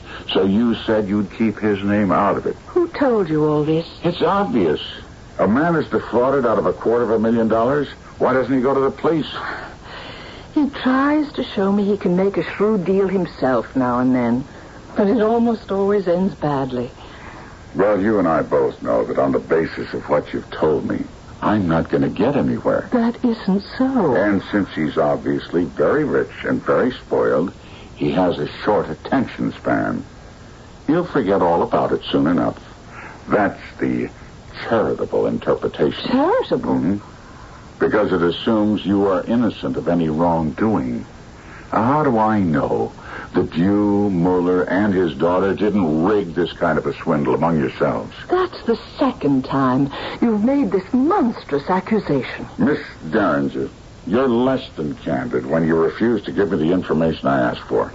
And then you forced me to rely upon my imagination. But I have so very little to tell you. You can tell me the name of your client. You can also set up a meeting. I would like to talk with him alone. I can tell you now, he isn't going to like it.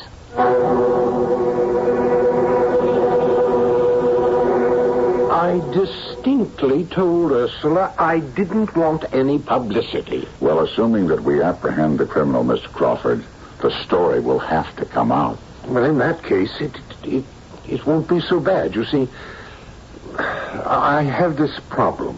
Which one? With my image. Everyone believes that I'm spoiled and stupid. And that isn't true. Oh, it's true enough.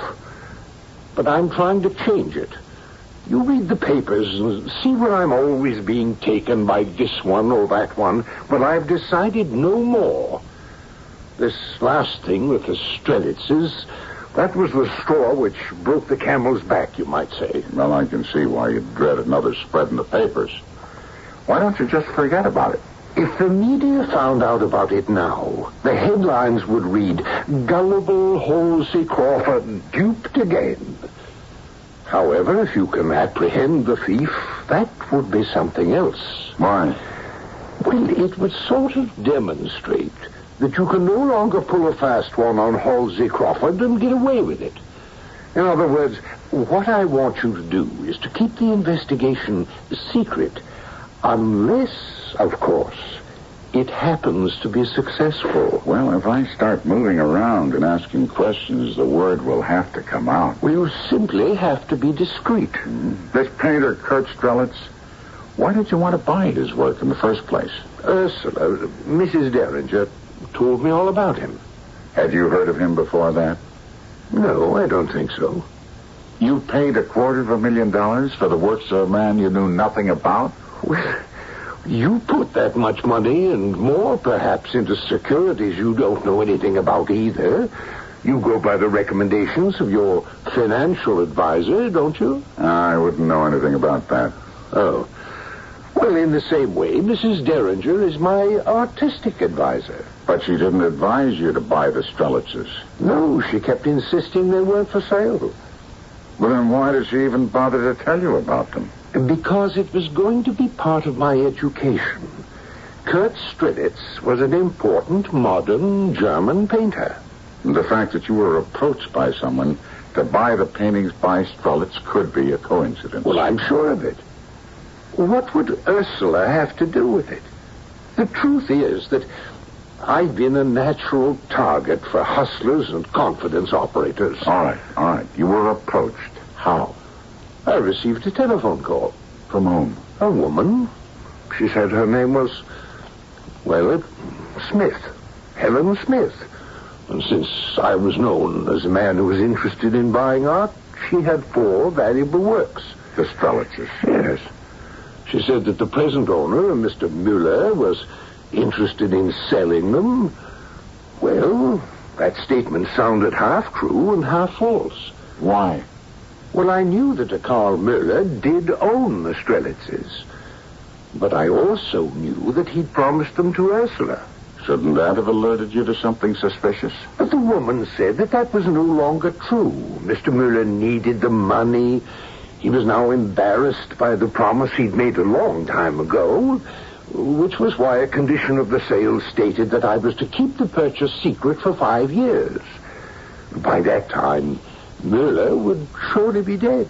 So you agreed to buy them? Yes. And you went up to Massachusetts to see Mueller and make the deal? No. I was told Mueller is a recluse who refuses to see anyone, even his oldest and best friends. But you were ready to pay $250,000 to him.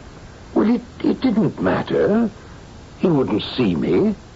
How did you arrange it then? Well, we met halfway, this woman and myself, in a motel on Route 7 in Connecticut. She was waiting in the room. The paintings were on display. And you went there prepared to pay all that money without bringing someone along who had some expertise? Well, I couldn't very well bring Ursula, could I? Besides, I just looked at those paintings and I knew they were real. It's a good thing you have the money to go along with your silliness and naivete. Well, that's true. I don't suppose I really hurt anyone but myself. And I don't even hurt myself. No matter how much money I lose or throw away, at the end of the year, my accountants tell me my fortune just keeps getting bigger. And now, describe this woman. Well, she had flaming red hair. But it could have been a wig. Probably was. She was about 5'5" or so. She was heavily made up. Could you recognize her again? If her hair color were to be different, or if she wore a different wig, and she had no makeup, I don't know if I would be able to. How did you know that you weren't buying stolen goods? She had a bill of sale for me, and it was signed by Mr. Mueller. But how could you be sure that wasn't a forgery? Yes, I know. You're discussing all those routine take-it-for-granted rules on how to do business, but I saw the paintings, and I said, I have to have them. I simply have to have them. How'd you pay for them? Cash. And then what? Well, we went our separate ways. May I have the bill of sale? All right. And the motel room that she was waiting for you in, does that mean that she engaged the room? Well, I suppose so. What was the name of the motel? It was more like those old-fashioned tourist cabins. It had a name like, Cozy Rest. Cozy Rest, that's it. All right. I'll see what I can do with all this. I know what I did sounds, well, we've been through all that. When I went there with the money, I wasn't really sure I'd go through with it, but I looked at those paintings. There was something in them. I can't describe it. By the way, why did you violate this agreement? You were supposed to keep it secret for 5 years. Had you done that, at least, you'd still believe that they were genuine Strelitzes. You'd be happy with your secret. Yes, I know, but I suppose you can't really be happy with keeping a secret unless other people are in on it. Where's the fun? I simply had to see Ursula's face when she saw the Strelitzes. She's a very fine lady in every way, but she knows so much. I just had to get the better of her once. Better luck next time. What's your first move? I'm going to try and find your mystery lady. Will that be too difficult? It'll either be ridiculously simple or absolutely impossible.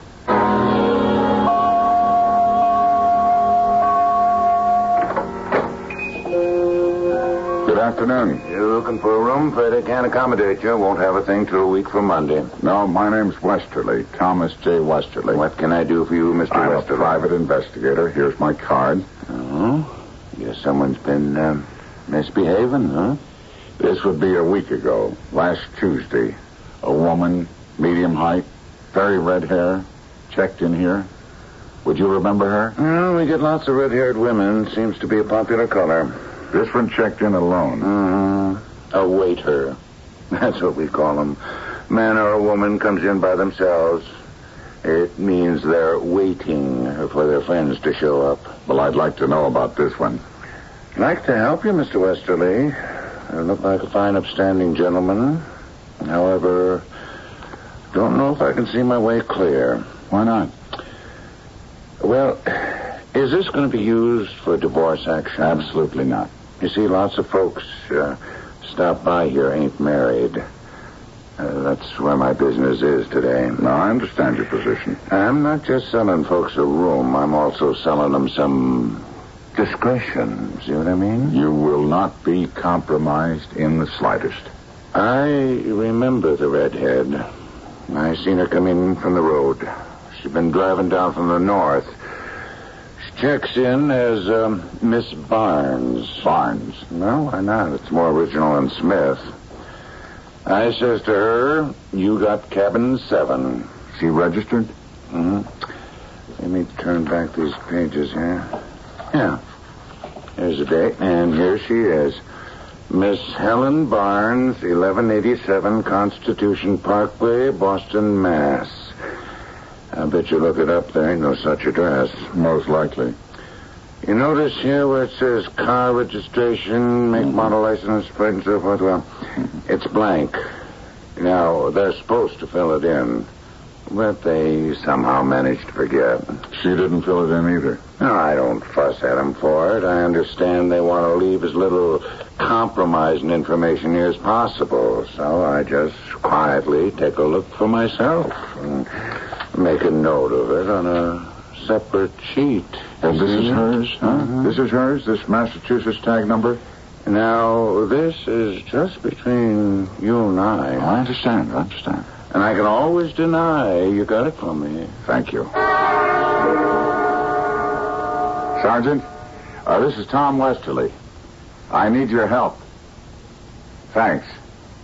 I have to check out a license tag.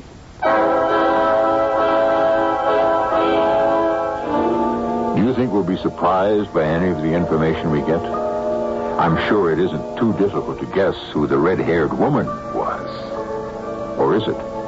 It's all falling into place so quickly, so neatly, so easily. Well, this is the time to start questioning basic premises while we are waiting for Act 3.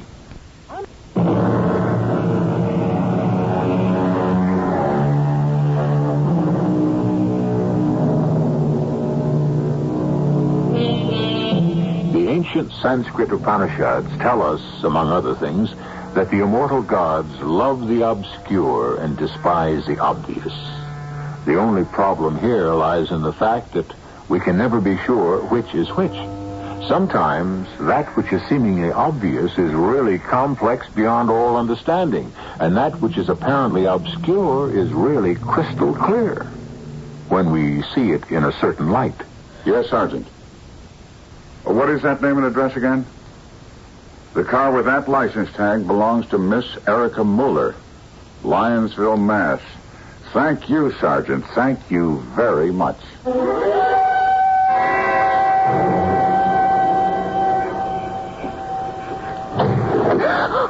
Miss Erica Mueller, did you enjoy the movie? Who are you? What are you doing in my car? My name is Tom Westerly. I'm going to call for the police. Why? I warn you.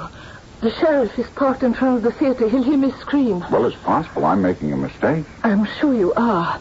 Now, you just get out of my car. Perhaps your name isn't Erica Mueller. Could it be Helen Barnes? What did you say? Oh, but you couldn't be Helen Barnes. 2 reasons. A, Helen was a redhead, isn't that so? And B, there is no such person as Helen Barnes. Therefore, you have to be Erica Mueller. What do you want? Who are you? A private detective. And what are you thinking right now? It should be obvious. You worked out a little scheme to raise some money. You had some fakes made of this fella's paintings.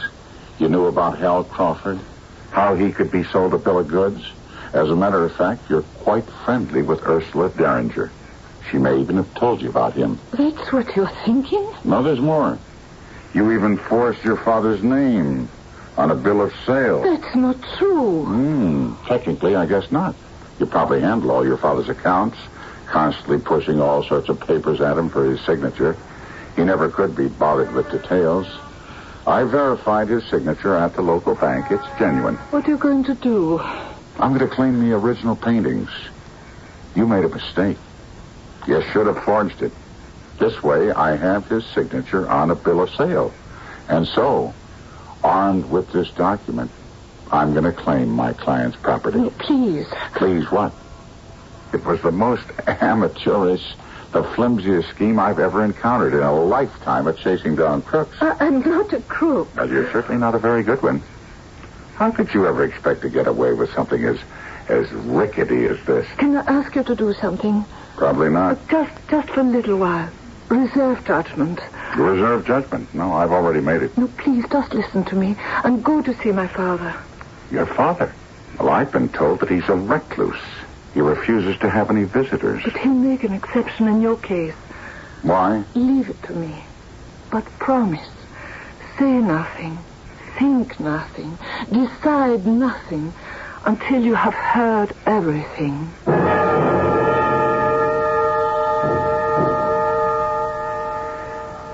Father's sitting in his study. He won't get up to say hello. His back bothers him. He's a very old man. Now just let him talk. Come.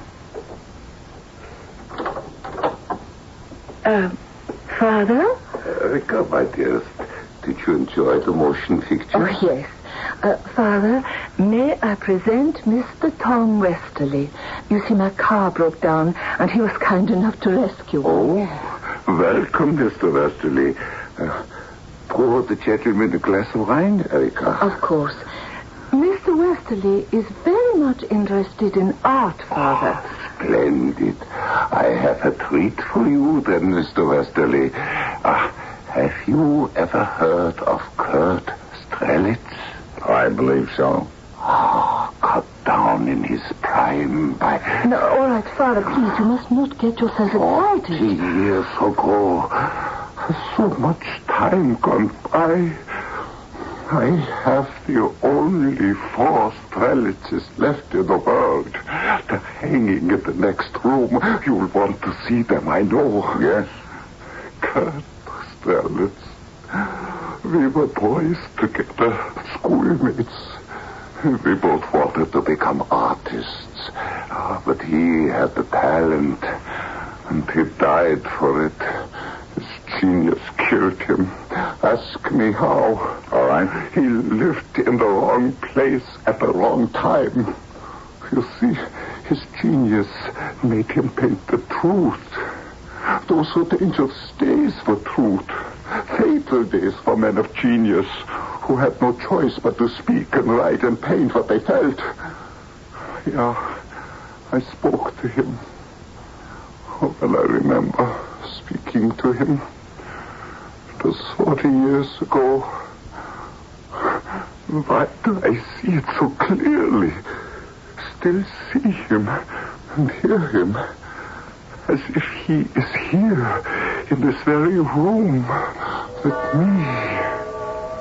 Carl, I thought you'd never get here. See, the last canvas, the final one of the 4, is finished. Kurt, just in time for the show next week. There isn't going to be a show next week. Well, that's impossible. We've made all the arrangements. Our license has been revoked. What license? A license we need to hold a public exhibition. Your paintings have been proscribed. All of your work that is in my gallery,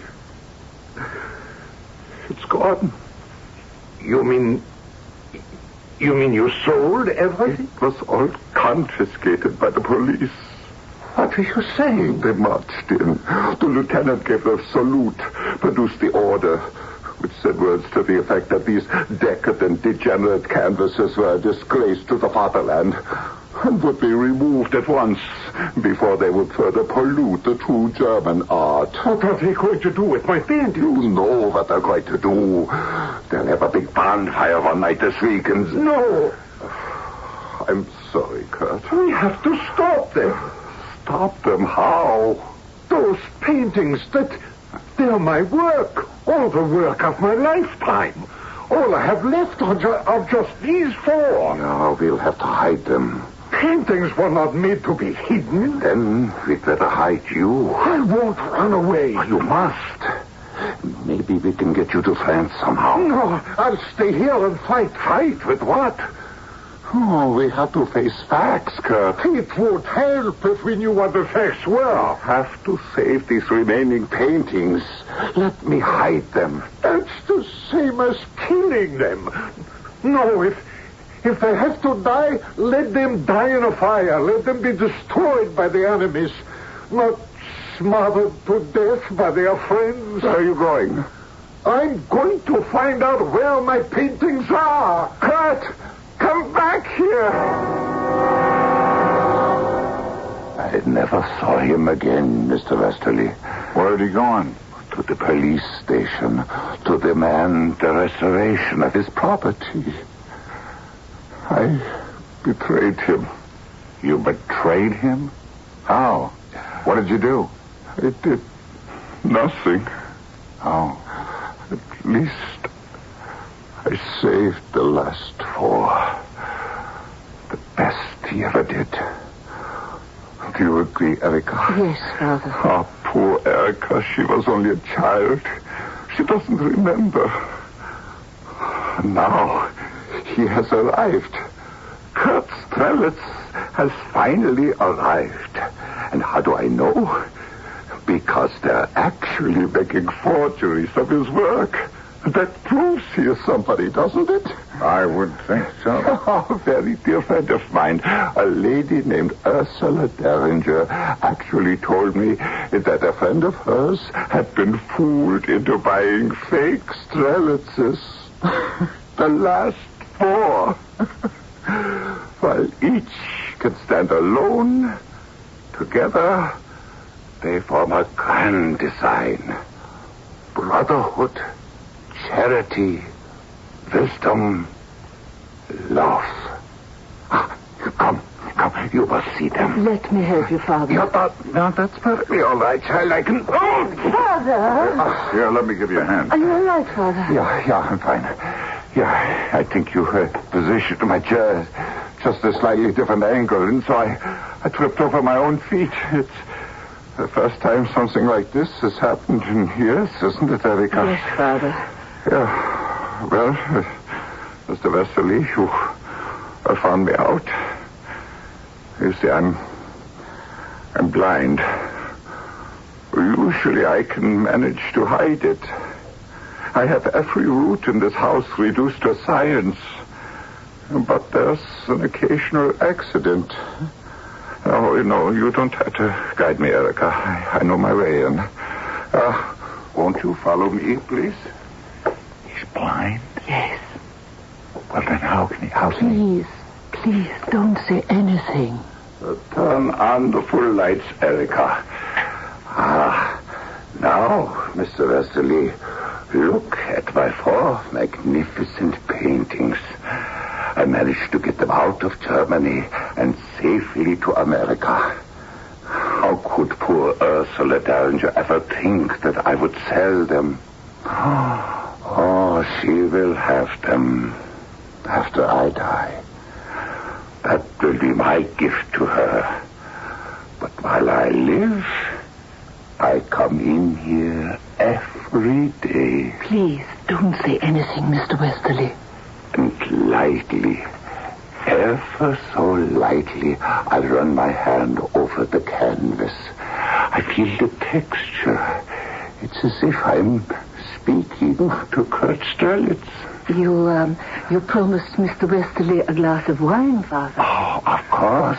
Why don't you and Mr. Westerly go into my study and have some? I just want to stand here for a minute or two. Yeah, I feel very close to Kurt Sturlitz tonight. Yes, Father. Mr. Westerly? Yes.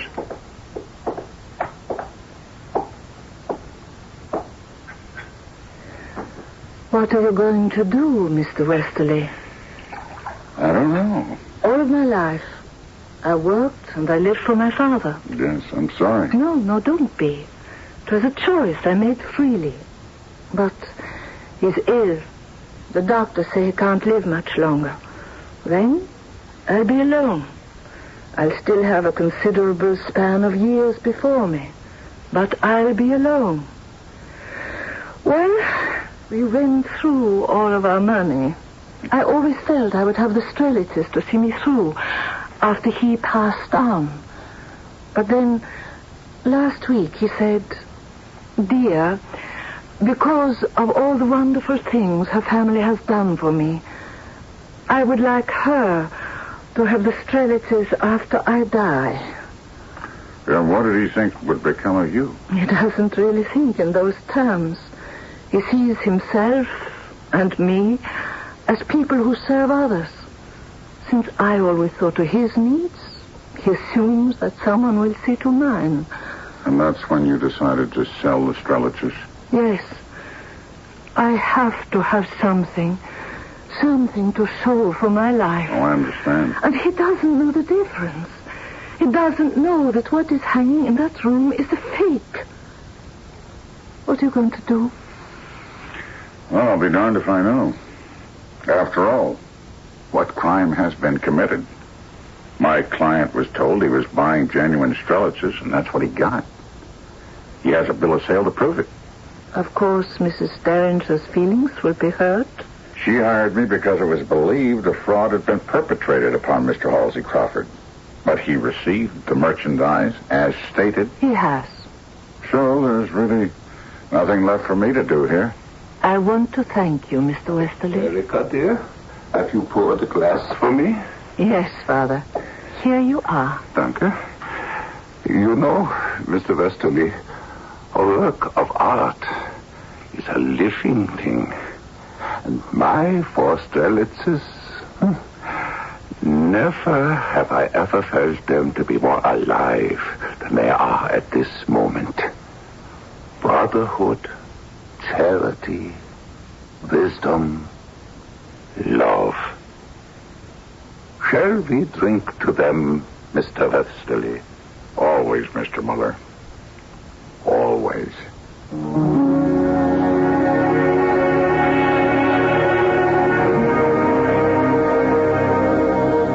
And why not? From time to time, in the whirlpool of our frenetic existence, one or more of those four seem to fall out of fashion for a while. Indeed, it happens so often, and with so many people, you'd actually think that things can be replaced with something better. Don't even think about it. There is nothing better. I'll be back shortly.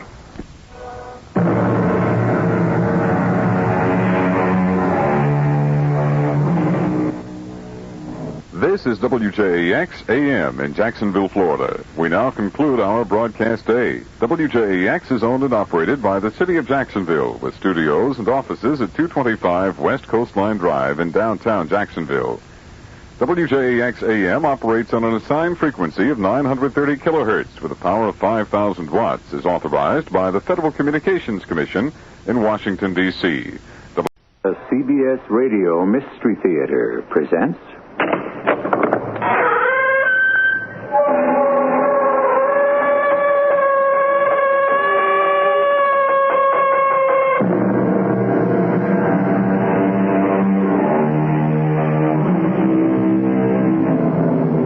Come in. Welcome. I'm E.G. Marshall. William Shakespeare never fails me when I look for an apt phrase that tells it neatly and poetically. For instance, what's past is prologue. I'll repeat that. What's past is prologue. Yesterday's events have shaped today's. Remember that story of the Utah murderer who was almost not sentenced to die? Well, the same thing happened many years ago. The same thing. But it turned out a little differently.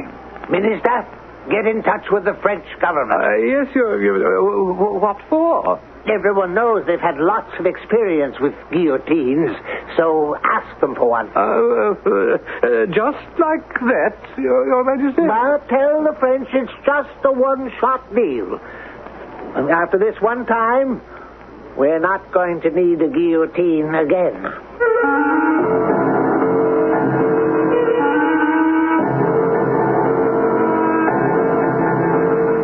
Our mystery drama, Much Too Much, was written especially for the Mystery Theater by Gerald Keane and stars Robert Dryden. It is sponsored in part by Buick Motor Division and Contact, the 12-hour cold capsule. I'll be back shortly with Act One.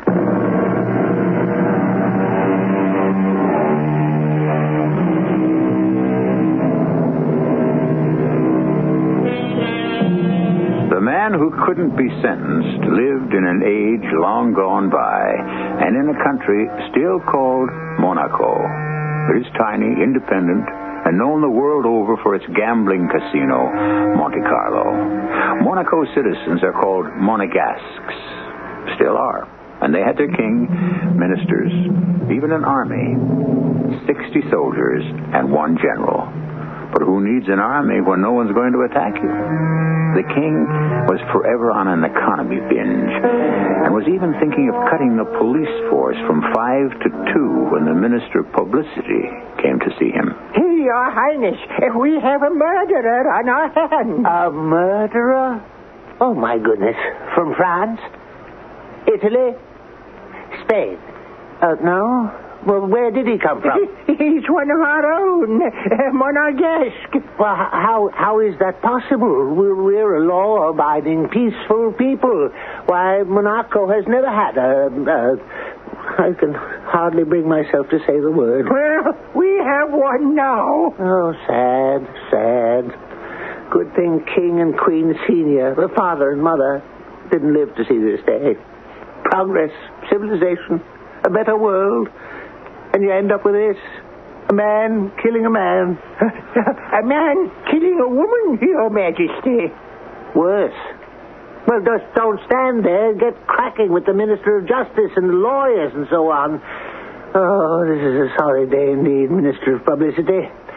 And you can quote me on that.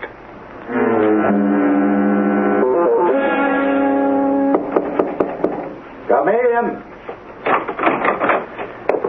Well, that's a new one. I've never heard of a jail where the guard knocks before coming in to see the prisoner. Well, I'm sorry. You see, this isn't really much of a jail, just this room in back of the police station with an ordinary door on it, but it's all we have. Oh, no, don't think that I don't appreciate your politeness, because I do. Secondly, we've never had a murderer before, and I don't really know how one is supposed to behave without a murderer. Oh, well, you don't have to be frightened. I've only killed once in my life. And it wasn't a man. Yes. The captain told me it's a crime of passion. Yeah, a crime of passion it wasn't. Just the opposite. It was my wife. Oh, you were defending yourself? Oh, my dear God, you don't wish to hear. It's of no interest to anyone but me. Oh, no, sir. I have a wife, too. It might be very helpful. You know, hints to the married man. Oh, well, it was a perfectly ordinary day. I'd been out hunting, and I'd bagged a duck or two. And I came home and said to my wife, "Here, cook this fellow for dinner." "How shall I prepare it?" said she. "Well, I'll have it braised with peas," I said. "Use that recipe of Père Lepay of the Café de Paris." "Okay," she said, "will do." Well, I came home, and she told me an extraordinary thing had happened. The bird wasn't really dead, and when she started to pluck its feathers, it flew out of the window. Well, it could have happened. And the next time I bagged a duck, I told her, "Plain roast duck tonight," and she said, "All right." And I came home about 7 and opened a bottle of Côte de Nuit, and there was no duck. "What's this?" I said. A workman came to the doors and my wife and asked for a glass of water, and when my back was turned, he ran out of the house with a duck. You believe that? No, but I thought I'd wait. I went out again Sunday with my shotgun, and I bagged another. Oh, a beauty, at least 6 pounds. And I said to my wife, "We'll have this on Monday night." "Well, that duck's a bit old," she said. "All right, do it Chambertin, slow flame," I said. "Agreed?" And on Monday, I came home early. You were suspicious. And there, sitting in my chair, in my dining room, my wine in his glass, was a gentleman I took to be my wife's lover, and he was eating my duck. And so I pointed my gun at him, and he admitted everything. All the ducks, my wife, everything. I pulled back the trigger. You were defending your honor. My wife screamed and picked up the duck and threw it at me to deflect my aim. The gun went off right through the duck's head into my wife's head. Her lover ran out, called the police, and here I am. With a story like that, you'll get off. Oh, I'm afraid not. If I'd hit him and not her, then I could probably go free as bad luck. And worse, if I may say so, you never even had one duck for dinner. Oh, well, I'm very sorry, sir.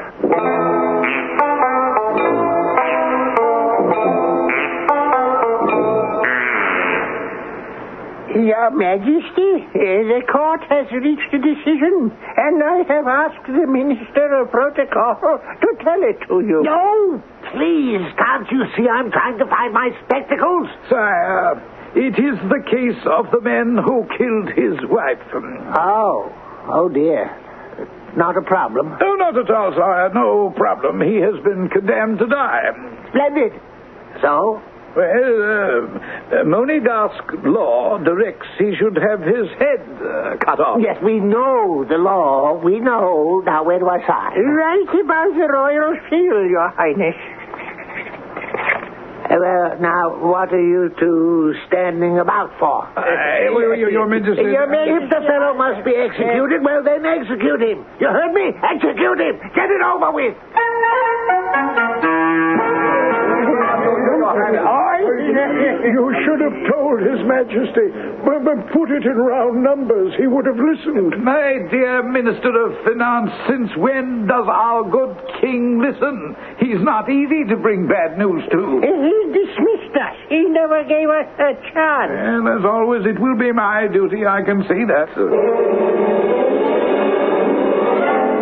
We don't? Never had one. Why not? Other kingdoms do. Never needed one. There's no other way? None. Ah. Since we must execute, I'm afraid the guillotine is the only way.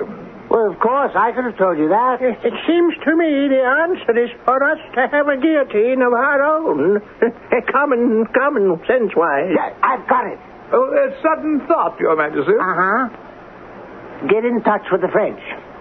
Everybody knows they've had a lot of experience with guillotines. Ask them if they could furnish us one. And we'll also need a professional executioner to handle the equipment. That's exactly what we were going to say. But tell the French it's strictly a one-shot deal. We don't ever expect to need one again. Your Majesty, may we? Oh, come in. I always feel like running when I see you, Minister of Finance. As for you, Minister of Publicity, I don't know what I feel like. We have a communication from the French. What do they want now? Another wine festival? In reply to our request for a guillotine. They will be happy to supply us along with one of their own trained men, complete in costume and so forth. And that would be 16,000 francs. 16,000 francs? Cost-wise? 16,000 francs? That's much too much. The wretch isn't worth that kind of money. Is there any other way to behead him? Our English cousins have switched to a headsman who does the job with one blow of an axe. Kill a man with an axe. It's inhuman. It's barbaric. Well, still, what do you expect from the English? Guillotine. A guillotine. Let me see. You must be able to get one cheaper somewhere. You mean shop around? I know. Get in touch with the Italians. After all, Italy has a king, and from one king to another, maybe he'll give us a cut rate. Cut rate? Yes, Your Majesty. Those French haven't been the same since they became a republic. All they think of is money. Money. That's all they think of. Oh, he won't stand for it. I know him. He'll hit the ceiling. I'm sorry I'm late. What's the latest? We've just had word from the King of Italy. He'll be glad to help us out in the cost for the entire package, including removal of the remains, will be 12,000 francs. He doesn't want any liras. Oh, dear. I don't know that I wish to be the minister to tell His Majesty that. 12,000 francs. Did you say 12,000 francs? To the sou, Your Majesty. 12. That's 4 less than 16. It's not much of a discount. Now, the rascal is still not worth that kind of money. Well, hardly, Your Majesty. 12,000. Get up that sum, we'd have to tax every adult Monegasque 2 francs a head. I don't think the people would stand for it. Oh, they wouldn't, Your Majesty. No, there'd be a ruddy riot. No, it's still too much. Still much too much. Have I made that clear?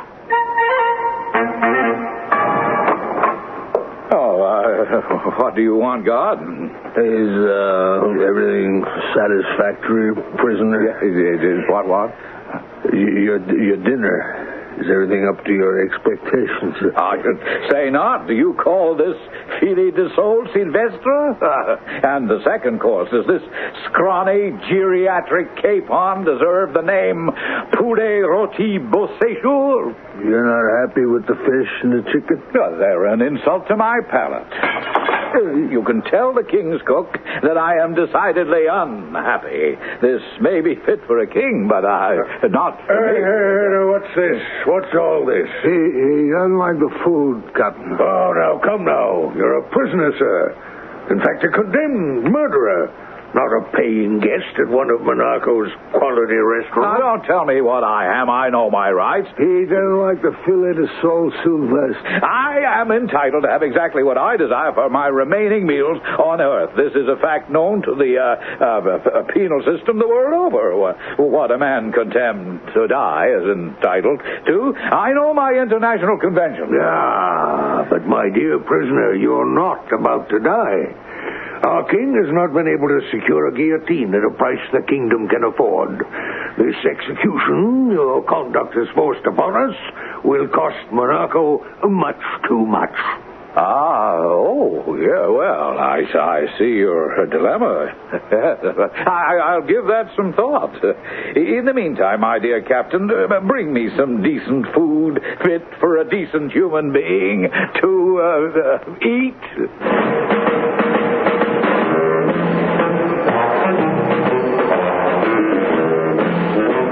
Have it. An execution that would cost too much. A condemned man demanding his rights.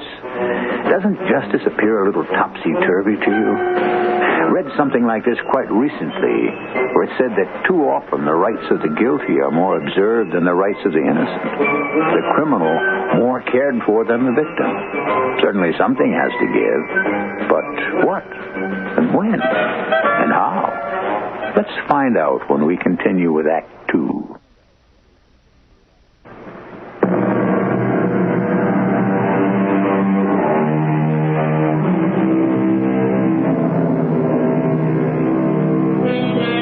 Old Bill Shakespeare hit it right on the head when he wrote, "Liberty plucks justice by the nose. The baby beats the nurse." Isn't that what we have here? A kingdom trying to mete out justice, if it can be had at a bargain. A guilty man screaming about his own rights, oblivious to the right to live of the person he killed. Now back to the story.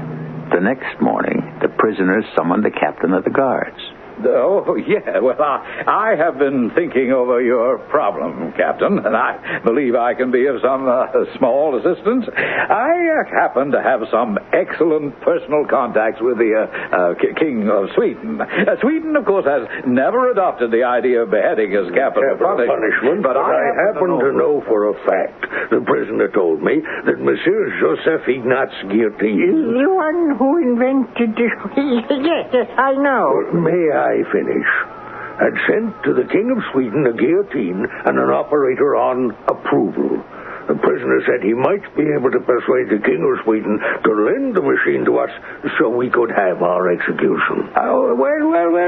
Good thinking. That's worthy of us. Should we pass the word along to you-know-who? Oh, yes, I think His Majesty would approve.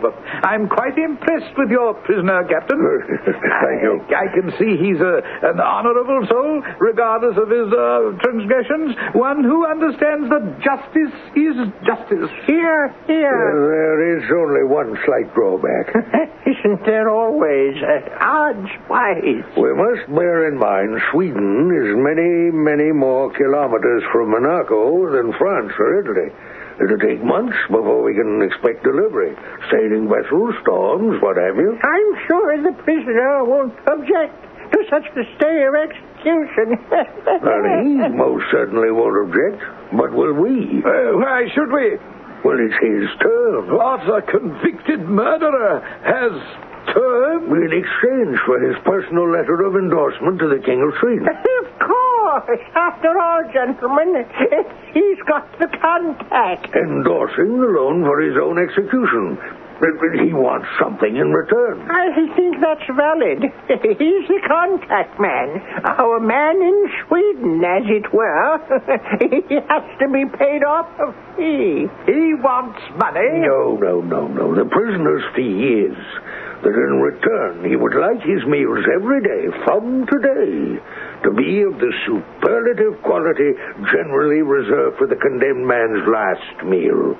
Do you think the king's cook can deliver? Well, I certainly hope we don't have to import a chef from Paris to feed this undesirable. And he has instructed me to request of the king's cook. Where did I put that piece of paper? For For lunch today, he wants a cold poached bass suédoise. And for dinner tonight, filet mignon with a sauce béarnaise. Is that all? He hasn't decided about the wine.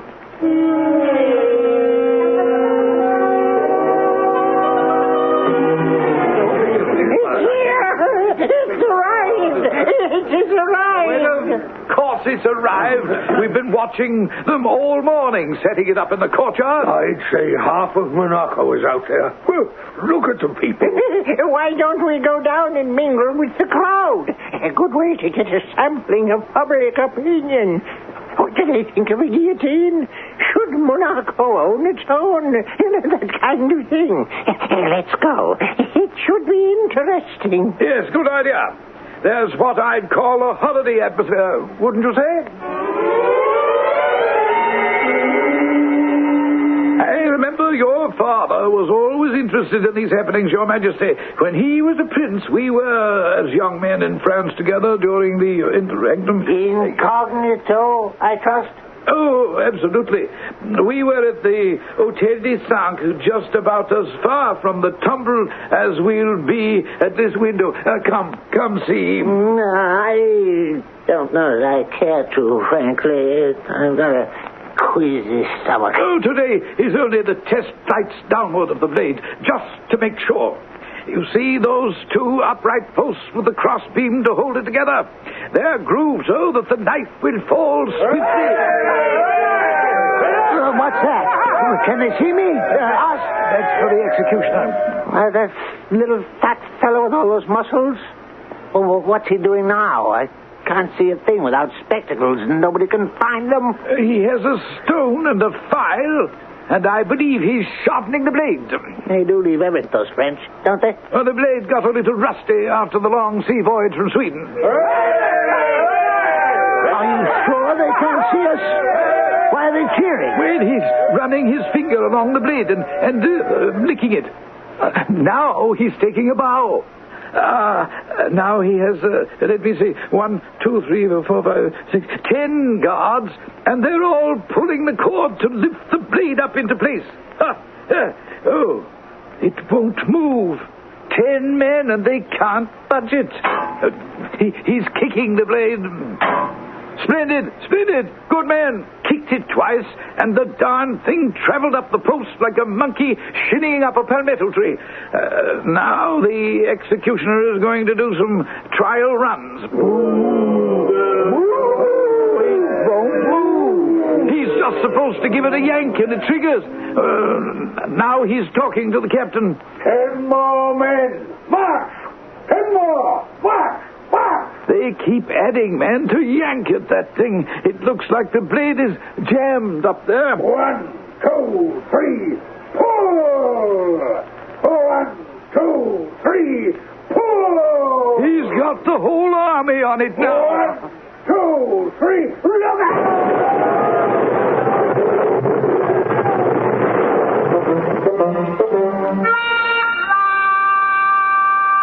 Your Majesty, now if you what? vouchsafe me the opportunity. One at a time. I think we should thank the King of Sweden for that pile of firewood in the courtyard. We are not amused. I have asked you here for your thoughts on the disposition of the prisoner. Minister of Justice. The law says execution, but not by whom. Might it be done by one of our soldiers? A soldier? I don't see how. Excellent. Why didn't any of you dolts think of that? It's natural. A soldier to cut a man's head off. But, Your Majesty, After all, in war, soldiers don't mind killing people. In fact, that's what they're trained to do. Send for the general. Soldiers of Monaco, I ask now for volunteers to assist justice in this small but great land of ours. A criminal has been sentenced to be executed, and we need one man who will bravely undertake the task. One man, step forward. I put it to you all again. All 60 of you brave defenders of the spirit that is Monaco. Will one man of you please step forward? I'd say that there'd probably be a few extra francs in it for the man who stepped forward. Captain, may I have a word? General? They won't buy it. In combat, yes. But to them, execution is cold blood. I had my doubts all along. But the king said do it, so I tried. Well, I'll tell him. I tried to. He'll listen to you, General. You've got more stars. I'll say that a soldier simply does not know how to cut off a head. It is not in our manual of arms. Well, it's about time. I've been waiting 7 days to learn what progress we're making. To bring you up to date, Your Majesty, the army declines. And I think if you were to examine our Monarchan Code of Military Honor, you would certainly not find any reference to the duty you wish the soldiers to perform. I took the matter up with the ministers, and execution by firing squad was suggested. Clear thinking. Yes, why not? Well, however, the rifles issued to the men are not accurate enough. And, in fact, on our test range just the other day, 3 of my men were injured when the guns fired backwards and the stocks dislocated 3 shoulders. I don't want to hear any more. I simply do not wish to hear any more. An army to defend the crown without accurate rifles? It's incredible. Well, for many years, I have been requesting authority to update our weaponry. The Minister of Finance has our estimate. Why, with those things, we can't even hit rabbits at 30 yards. That's enough. We shall have a talk with the Minister of Finance on that subject on another day. Your Majesty, I submitted a budget for your signature 2 weeks ago, and you said, not now, it costs much too much. First things first. The condemned man, and how do we condemn him?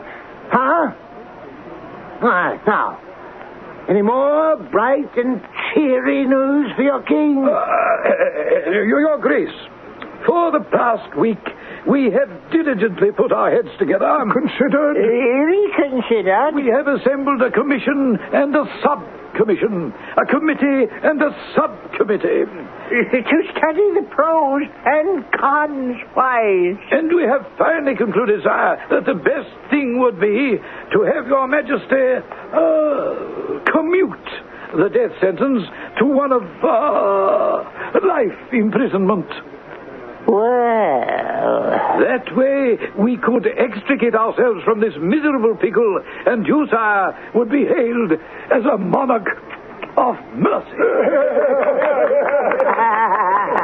That's fantastic. And much, much cheaper.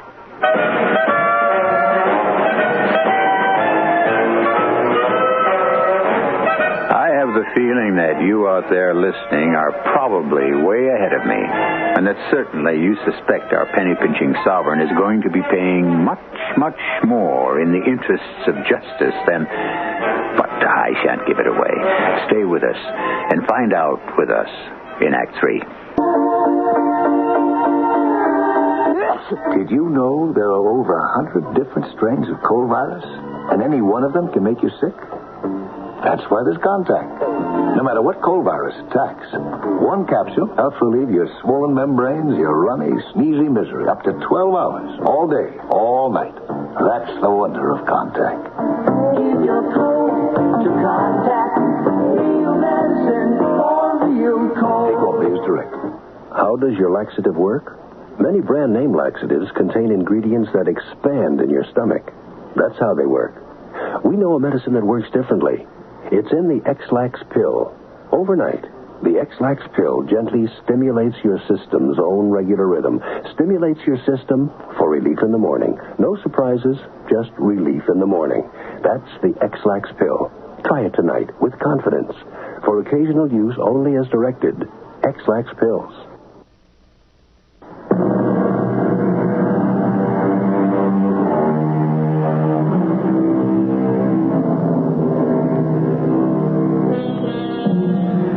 let's return to the shenanigans of this extraordinary royal household of the long, long ago days in the history of this tiny country. To begin Act 3, let me just tell you that as soon as the king thought he had solved the problem of the plaguing prisoner, a new obstacle showed up. For not anywhere within the borders of Monaco was there a prison suitable for a man sentenced to life imprisonment. Oh, yes, we have a lockup, Your Majesty. But for a prisoner to spend the rest of his life in, hardly. What is it used for, General? Oh, overnight offenders, that's all. A shoplifter, a wife beater, a drunk. Of course, we could have one bill. Not so fast with the Crown's money. Why don't I have a look around and see what we have on the premises? General, do you mind? You? Your Majesty? Are you sure you want to do this yourself? Why not? It's a fine day. Here now is a possibility. The Royal Aquarium. The Royal Aquarium. Oh, no. Smells too fishy to me. We must remember that the poor fellow is going to spend the rest of his natural life here. No. We don't have to go one step further. The Royal Zoo is no better than the Royal Aquarium. We cannot have the fellow die of asphyxiation. No.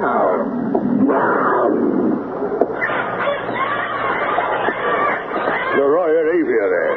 Yes, the Royal Aviary. This is quite unsuitable. What did you say? Break his eardrum. What? Let's get out of here.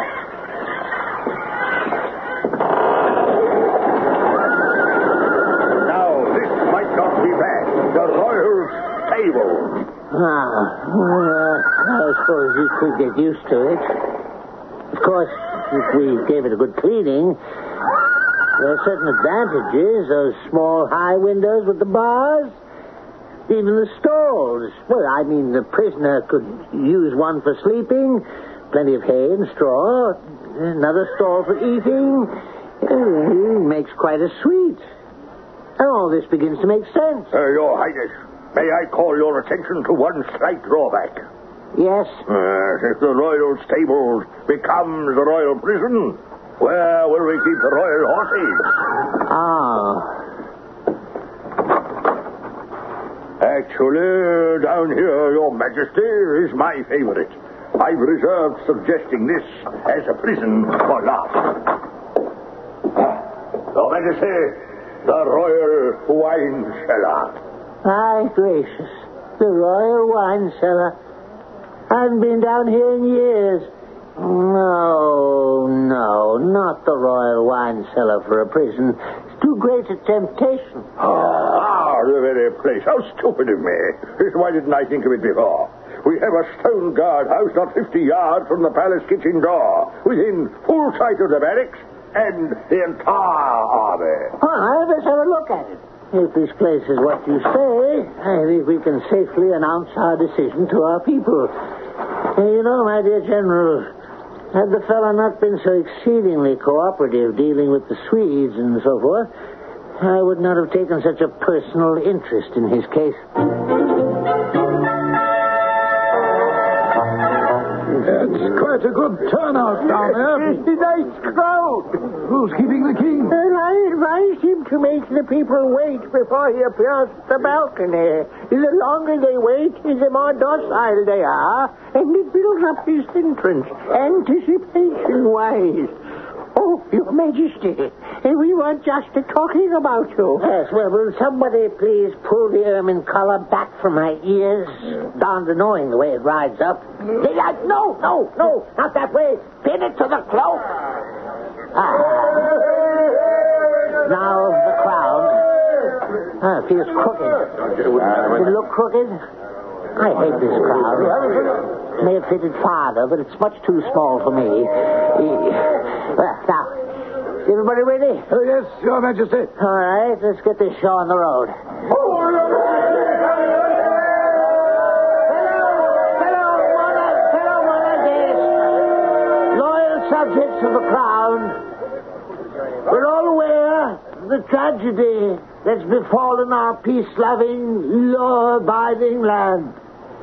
that one single Monegasque has disregarded the canons of social behavior and snuffed out the life of another Monegasque is... yes, well, it's pretty bad, to say the least. However, there is the act of forgiveness. Is that not so? Who here would like to see a man die?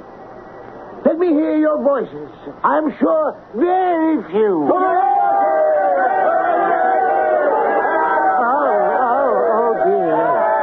You really are that fond of death for a criminal.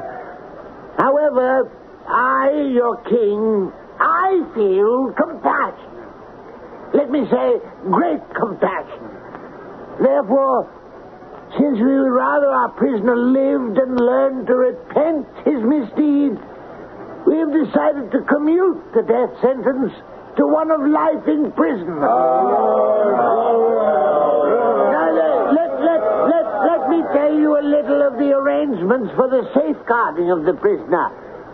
He will be incarcerated near the palace, well guarded round the clock by 3 shifts, brought his meals by the guards, and I would say pretty well guarded. All right, and so with this momentous news we conclude, and thank you for your devoted attention. And now, everybody back to work. On the double! Oh, I'm exhausted. How did I do? How did it go? Marvelous. It's simply marvelous. I don't know. I don't think I grabbed them. Cousin, Your Majesty, can I be familiar just once? I would say that this life imprisonment is the best thing you ever did. Well, at least it's cheaper.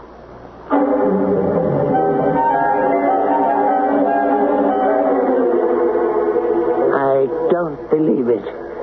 I can't believe it. Your Majesty, I've been keeping close tabs on the whole operation every month for the past 12 months. From the day the prisoner started his sentence, I watched it like a hawk. I make sure there's no duplication, no waste, no fat. And these are the figures. We'll go broke. Add it up. Around-the-clock guards for 365 days. That's 8,760 guard hours. Food for the 2 shifts when they're not normally feeding guards. Food for the prisoner, and that's a heavy item. He's no cheap eater. No, don't get me wrong, Your Majesty. I understand. Gourmet meals, that was the deal. It can't be. 1,000 francs a year? All right, the rest of you've been standing around with your mouths open and saying nothing. General, ministers, say something. Perhaps the first year is always higher, expense-wise. No, you don't, simpleton. This life as a young man. He could live for another 50 years. It's a severe drain on the royal purse. This rascal is bleeding us. There's got to be a cheaper way. We could save money if we dismissed the guards. Oh, wait a minute. No guards and the prisoner might run away. Is that such a bad idea? He's got it. Is that such a bad idea? General, release the guards. Unlock the door. When, Your Majesty? This very minute. Very good, sir. What time is it? A few minutes till dinner time. Good. Let's watch. When he hears the door unlock, he'll think they've brought him dinner. And then... here, this window faces just right. Let me see. Oh, yes. The kitchen is below us to the left. Oh, there's the general. The guard is unlocking the door. And there goes the guard. You see him around the corner? And there goes the general. Here he is, the prisoner. Absolutely, on the button. Ooh, look at the expression on his face. Where is my guard to bring me my dinner? Oh, I wonder if he realizes he could escape right now. He could escape? The prisoner has disappeared. Which way did he go? I know he didn't go back inside. Ministers, I believe our problem has been solved. Our prisoner seems to have decided to take a little walk. Now, nobody here will go down there. Nobody in this room will give any kind of an alarm. Tomorrow we shall decide, in consultation with the Minister of Defense, the Minister of Transportation, as well as the Minister of Justice, exactly when to give the alarm. The border is only a quarter-hour away by train. On foot, it takes a little longer. We want him to have ample opportunity to make a complete escape. Your Majesty, Your Highness, he's back. What? Who's back? The prisoner. He's carrying a tray. It must be his dinner. Of course. He's been to the king's kitchen, fetched his own dinner. What do you think of that? Self-service. He's back inside his prison. Oh, he's shutting the door behind him. He's not leaving. He's staying. Well, you might as well tell me. What's the bad news? He did it again. All day. Opened the door at breakfast time. No guard in sight. Went to the royal kitchen. Asked for what he'd ordered. They gave it to him. He went back to his cell and he ate it. The same thing at lunch and at dinner. And he's ordered his menu right through Sunday. Well, I'm not waiting for any Sunday. Well, what can we do? Tell him. That's what you have to do. Tell him straight out that we don't want to keep him, we don't want to feed him, that he's a lazy good-for-nothing, and to get out and get himself lost. But I have nowhere to go. I mean, what can I do? Everybody knows about me. Every day, at least 50 rubbernecks walk around the guardhouse, gawking and pointing and whispering. You have ruined my character by your sentence. What can I do? My dear chap, wouldn't you feel better out in the world, making an honest living? To tell you frankly, I've gotten out of the habit of working. Oh, come now. No, you treated me very badly. In the first place, when you sentenced me to death, you should have executed me, but you didn't. All right, I didn't complain about that. And then you sentenced me for life and put guards on duty to bring me my food. Sometimes they'd be late, and I would have to wait as much as 15 minutes for my dinner. I didn't complain about that either. Then you took the guards away, and I had to fetch my own food. Well, perhaps I'm too easygoing. I didn't complain about that either. But now you actually want me to go away? I can't agree to that. You can tell the king that so far as I'm concerned, a deal is a deal. Ministers, things are not as we might wish them to be. Does anyone here have any ideas of how we can get rid of this monster? Certainly. Offer the prisoner a pension. Pay him? If he leaves the country. Pension him? Can we keep it reasonable? I suggest 500 francs a year. Much is that? He may go for it, found money-wise. Yes, I agree with the Minister of Finance. It would be worth it to be rid of him. 500 francs. Think maybe you do it for 4? I don't think we can haggle. Summer is coming, and it'd knock us out of the tourist business. People don't want to visit a country where there's a roaming convict, a killer who doesn't want to leave, and whom we don't want to lock up. Well, that's it, then.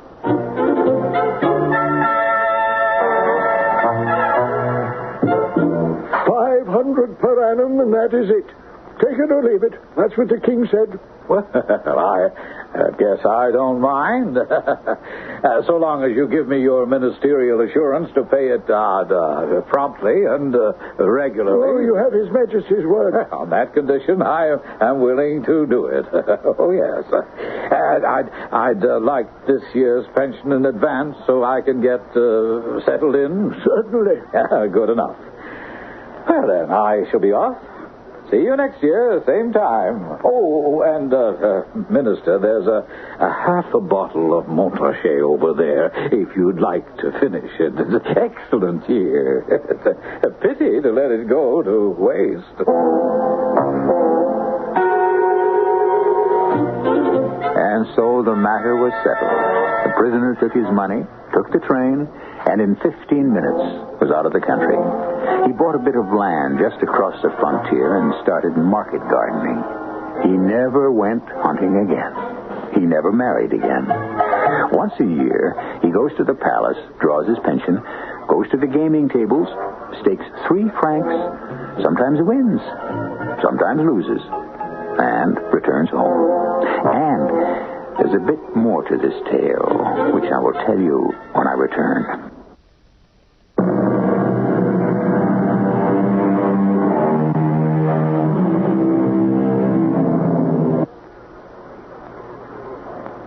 You can find the story you've just heard written in Russian by the great Leo Tolstoy. And it in many countries. Too many. I'd say it was a good thing our prisoner did not commit his crime in a land where they don't begrudge the expense of cutting off a man's head or the expense of keeping him in prison for life. To wind up, let old Will Shakespeare have the last word. Use every man after his desert, and who shall escape whipping? Our cast included Robert Dryden, Ian Martin, Court Benson, and Earl Hammond. The entire production was under the direction of Hyman Brown. This is E.G. Marshall inviting you to return to our Mystery Theater for another adventure in the macabre. Until next time, pleasant dreams.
And conjecture about Henry VIII's second wife, Anne Boleyn. Was she a scheming Cyrus, a witch, a wanton who intrigued her way to Henry's side? Or a much maligned, courageous woman whose inability to produce a male heir for England was the sole cause of her destruction? King Henry, would you look at this list of names? Norris, Brereton, Weston. Well, are there more? Where did you get this list, Norfolk? From Lord Cromwell. And what do they signify? It is with horror that I answer you, Your Majesty.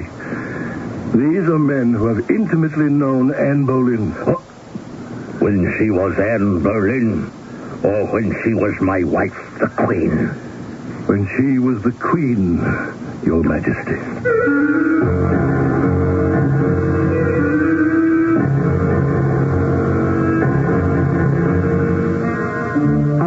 Drama, Murder by Decree, was written especially for the Mystery Theater by James Agate Jr. and stars Marion Selby. We have changed some historical names and kept others to protect both the guilty and the innocent. I shall return shortly with Act One.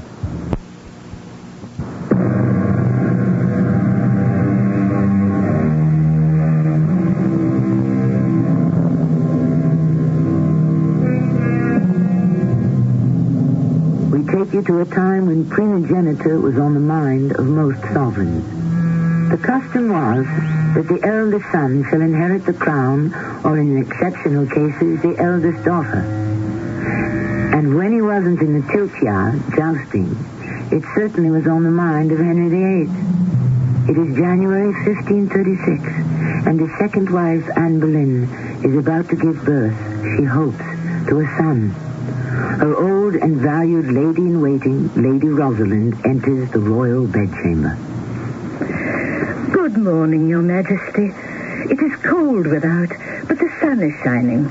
You are up and fully dressed. Good day to you, Rosalind. Perhaps my child will be born on a sunny day. I hope. Oh, I hope. It was a difficult night, Your Majesty. All of England prays for the child of Anne Boleyn. It will have much meaning for the court. And for me? To endure so many miscarriages. If I fail again, what will Henry say? What will he feel? Disappointed, but no more than you. Oh, Rosalind, you accept so much. But how can I explain my fears?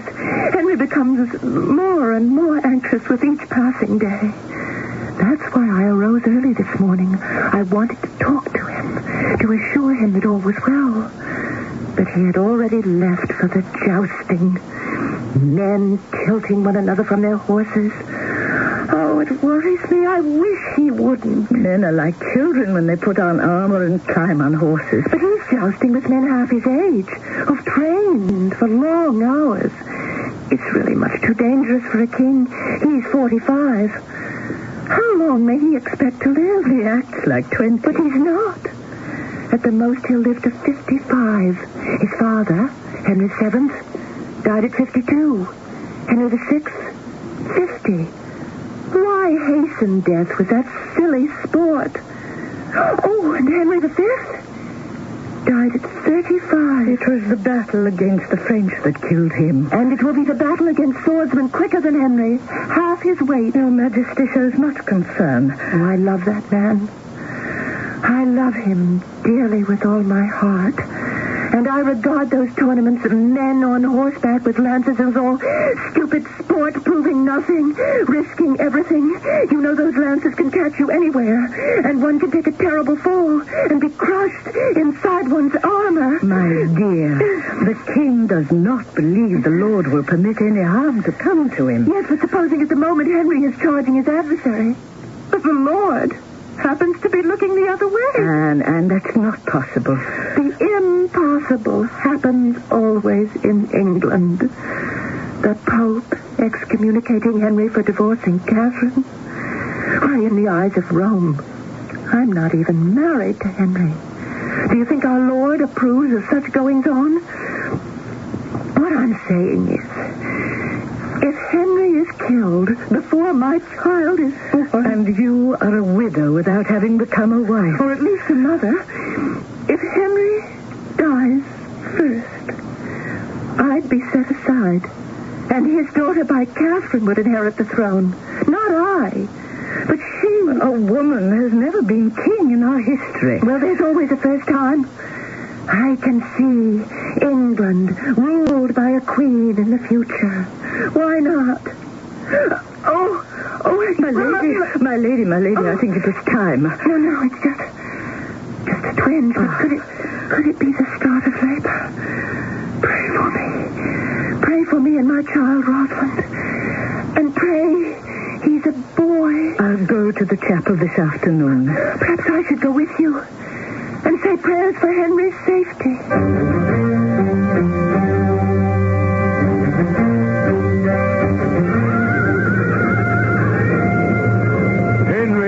Enough. You've run 8 courses and unseated every opponent. No, Norfolk, not yet. One more course. That will make it an even 9. And 9 is my lucky number. Oh, that's us. I see my man. He's about to charge. Henry, Your Highness, I beg you. I know the man. It's the Black Knight. Oh, is he? Oh, good. Let go of my reins, Norfolk. Let go, I say.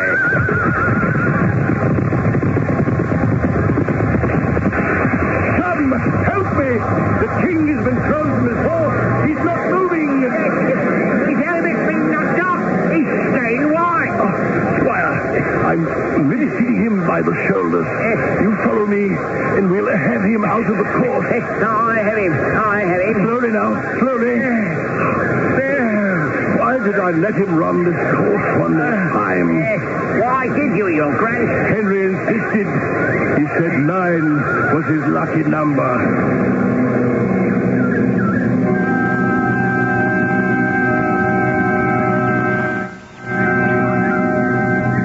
Rosalind. Oh, Your Grace. You startled me. Oh, I am sorry. I learned you and the Queen were at afternoon prayer. Where is she? Inside the chapel, still at prayer. I've just come out to make certain the carriage was ready to take us back to the palace. How is she? Aaron? Yes.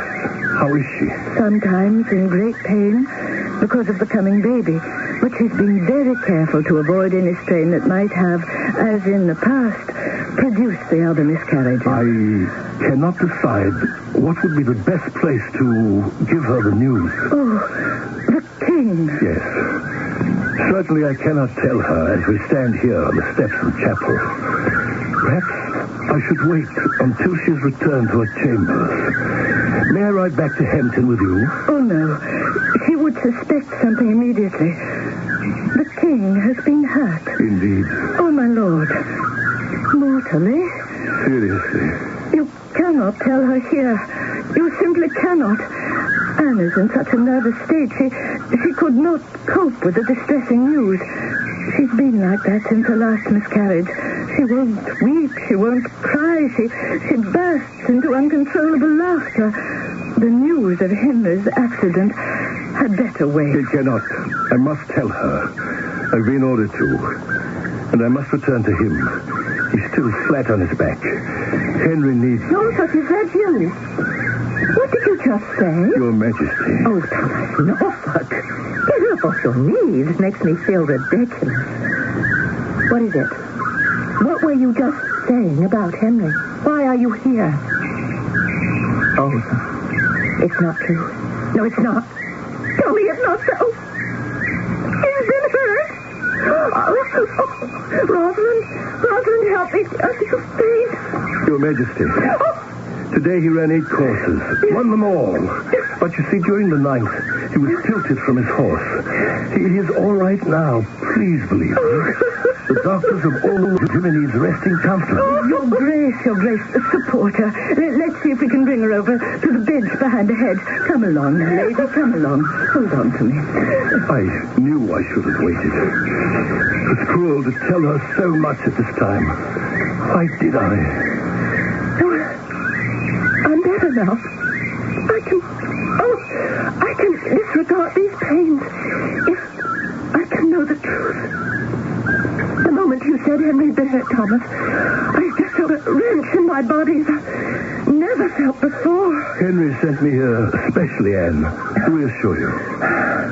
How badly is he hurt? My lady, I told you he is all right now. But what happened? I want the truth and all of it. His Majesty had completed 8 jousts, and won each, tilted his adversaries to the ground and scored. But in the 9th, he himself was unseated, and he fell heavily to the ground. We carried him to the royal tent, removed his armor. Need I continue? Oh, yes, please go on. I had all the doctors at Henry's side within moments, and it took them some 2 hours before he could be brought back to consciousness. Your Majesty, please, Anne, please stop that. Now, stop that this minute. She's hysterical. Shall I fetch some more? No, it does no good, Your Grace. When she's in this state, nothing can be done to bring her out of it until finally the shock wears off. Anne, my dearest Anne, it's all right. Henry is not in danger anymore. He is resting and well. Rosalind speaks the truth. I must leave you now and return to him. Yes, thank you, Tom. Oh, Rosalind, may we go home? I feel very, very ill.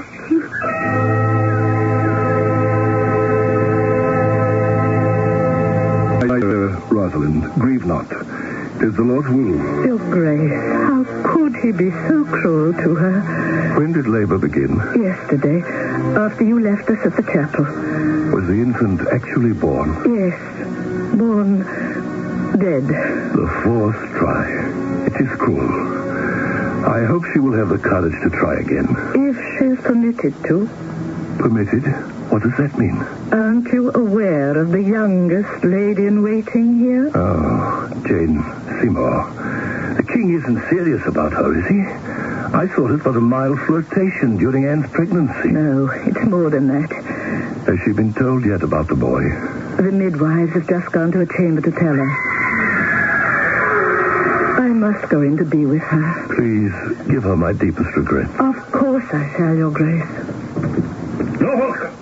Norfolk, are you in the Queen's antechamber? Yes, Your Majesty. What is this screaming all about? The Queen, Your Majesty. Not again. The midwives are with her now. It's over with, is it? A son, Your Majesty. Born dead. Dead, eh? Useless. I know how deeply you feel this loss. Well, you're quite mistaken. I don't feel a thing.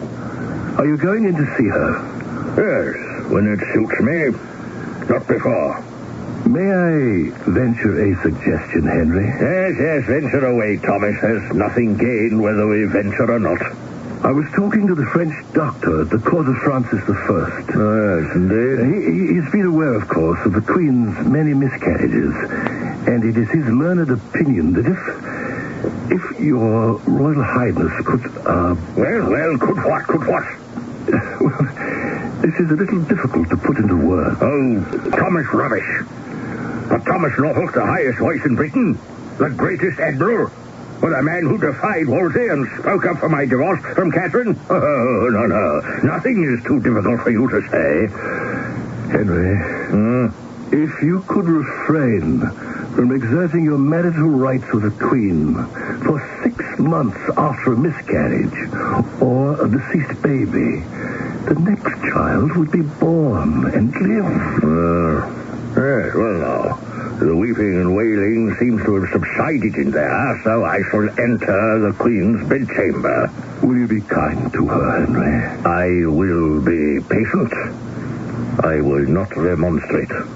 But as for kindness, may I suggest when next you attend chapel, ask the Lord himself, is he being kind to me?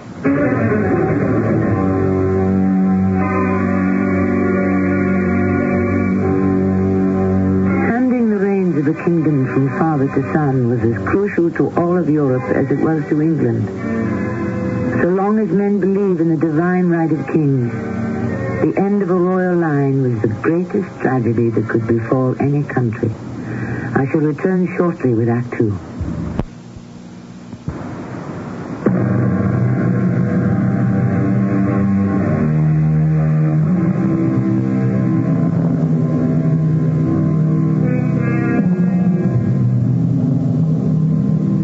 The saddest day in the life of Anne Boleyn. Once again, she has been unable to give birth to a child that lived. See her face, tear-stained upon the pillow, embroidered with the crest of the falcon, a bird whose wings are clipped even as those of Anne, the second, but not the last wife of Henry VIII. You may leave us, Lady Rosalind. The King and I wish to be alone. Yes, indeed. The Queen and I seem fated to remain alone. Somewhere in this castle, someone is giving birth. I hear the cry of delivery as I mount the stairs. One of the ladies in waiting, perhaps, or the wife of a groom, a scullery maid. But not the wife of a king. Lady Rosalind, you may leave us all alone. If there is anything you desire, I am outside the door, my lady. Then please do not listen. I have no need to listen, Your Majesty. I understand your grief and would not intrude upon it. Henry, I haven't seen you since the tournament. You suffered a terrible fall, I was told. I ordered Norfolk to tell you it was nothing. My leg caught in a stirrup and I became unbalanced. But, my love, I was so worried. You have no idea. Well, I'm sorry if the news troubled you. Norfolk told me immediately he left you went into labor. I suffered a great deal. For how long, I don't know, a day, a week. I don't know why the baby was so hard to deliver. Yes, indeed. I had lucid moments, then I'd fall asleep, and then the baby and you all came together in my thoughts. I'd see you lying on the jousting field or in the tilt yard with no one to help you. Oh, come now. It was not that bad. 2 hours, unconscious. Not that bad. What would I have done if it had been your last breath? Return to what you were. Anne Boleyn, daughter of Sir Thomas, gentleman of the bedchamber. Well, not every woman can remain a queen. But I am a queen. While I live. Your voice is so peevish, Henry. No, is it indeed? I waited years for a son. Is it too much to ask that the Tudors be allowed to reign? And is that all I am? A breeder of Tudors? And an unsuccessful one, yes. What happened to us, Henry? What happened to the love we shared? Well, we still share, my dear. We still do. No, I don't mean at public functions. I hear about you and others. Well, I like women. I have never denied it. Oh, it's hard for me to talk to you when you're like this. But a child, a boy, that would bring our love to life? That's soothsaying, and the soothsayers have been wrong half a dozen times. But I'm as sorry as you are. I am sorry too, yes. I am disappointed, yes. And I am angry, yes. All about me, other kings are preparing their sons to do battle against the day when England has no male heir. I swear to you, Anne, that day will never come. If I have to wed and bed every woman in this land. I am told you have already begun. And I have never stopped you, she-devil. Well, I see clearly that the Lord does not wish to give me a male heir by you. You make me say things, Henry, that were better left unsaid. I lie here in shame and disillusion, unrealized hope, and my heart breaks, knowing that you love another. I have no more to say. But I shall get well soon, and the next time there will be a boy. And how many next times is a king supposed to endure? Well, it was not all my fault. Oh, indeed, yes, indeed. Well, whose fault was it then this time? When Thomas Norfolk came to tell me of your accident, that you lay hardly breathing for 2 hours. It turned my insides upside down, and my little boy with it. Oh, yes, I see. So that's the fault of my justice. I couldn't bear the thought of you injured. I ached with pain. I cried out. I had to be restrained. It could not have been the easiest time for our son within me. Well, I'll grant you that. But it is the last time a son of mine will occupy that space. You shall have no more boys by me. Are you going away again? Yes, to Westminster. I will speak to you again when you have recovered.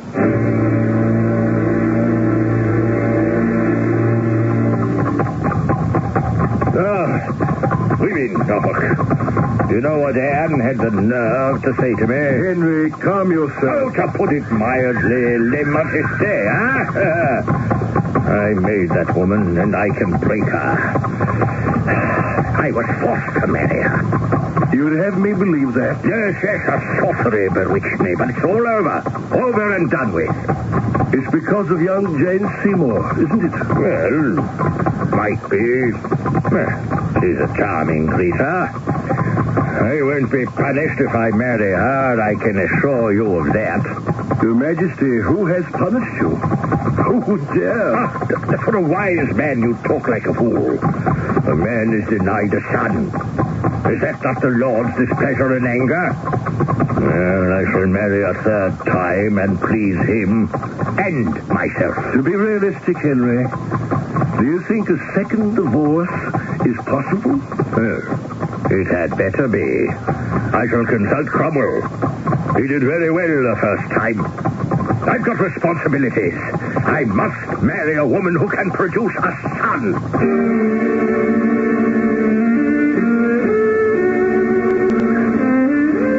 Oh, Rosalind, I feel 1,000 times stronger. How long has it been since we began these morning walks? A month. 6 weeks. Well, I've regained my strength. And thanks to you, I've stopped feeling sorry for myself. What's that? Shining up there in the path? Oh, it's only a locket. Don't put it away. Let me see it. Well, it belongs to the Duchess of Norfolk, I'm certain. Thomas's wife. Oh, this is beautifully made. But I've never seen her wear it. Oh, it's completely covered in these seed pearls. It's exquisite. I'll see she gets it back, Your Majesty. I'm dying to see what's inside. Now, got it open. Rosalind, this locket does not belong to the Duchess. Whose is it? Please don't ask me. You have seen it on the neck of one of my ladies-in-waiting. No, I haven't. Who? Tell me. I don't know, Your Majesty. Have you noticed, Rosalind, that when you wish to keep something from me, you call me Your Majesty? And all other times, I'm just plain Anne. This locket belongs to Jane Seymour, doesn't it? Jane Seymour? You heard me well. Jane Seymour. My youngest lady-in-waiting. Anne, I beg you, don't let it upset you. It doesn't. Not in the slightest. I have known for some time that Henry's roving eye has settled upon little Miss Seymour. Oh, it's rich, isn't it? My dear. Rich, really rich? My dear, please. Oh, he sees her wherever I am. Oh, yes. Hampton Court, St. James, Westminster. And there's nothing I can do about it. At least when she's in my service, I know her whereabouts. If I let her go, Henry will see her in secret elsewhere. Oh, what a laughing stock I must be for the court. Well, take the bauble. Give it to the girl. I wish her every unhappiness with it. Anne, I shall speak to Thomas Norfolk about this. He has great influence with Henry. Perhaps he can make him realize how unhappy these events are making you. I hope I haven't come here, Your Grace, at an inopportune time. Rosalind, you're too old a friend for it to be inopportune. Maybe our conversation will have to be brief. I'm expecting Thomas Cromwell momentarily. This locket, it was picked up in the gardens at Greenwich. It belongs to Jane Seymour. It was found by Her Majesty, and it is a gift to Jane Seymour from a king. What do you wish me to do? Could you call this overt indelicacy to his attention? What? Remonstrate with His Majesty because he chooses to give a gift to the Seymour woman? What in heaven's name could I say? That it distresses the Queen. Oh, no. He'd regard that as lèse majesté. High impertinence. In fact, were I you, I would caution her not to press Henry too far. He's already asked me to consult Cromwell to find grounds for an annulment. I will tell her so, and warn her to be wise and hold her peace. Here's the locket. Will you return it to Jane Seymour?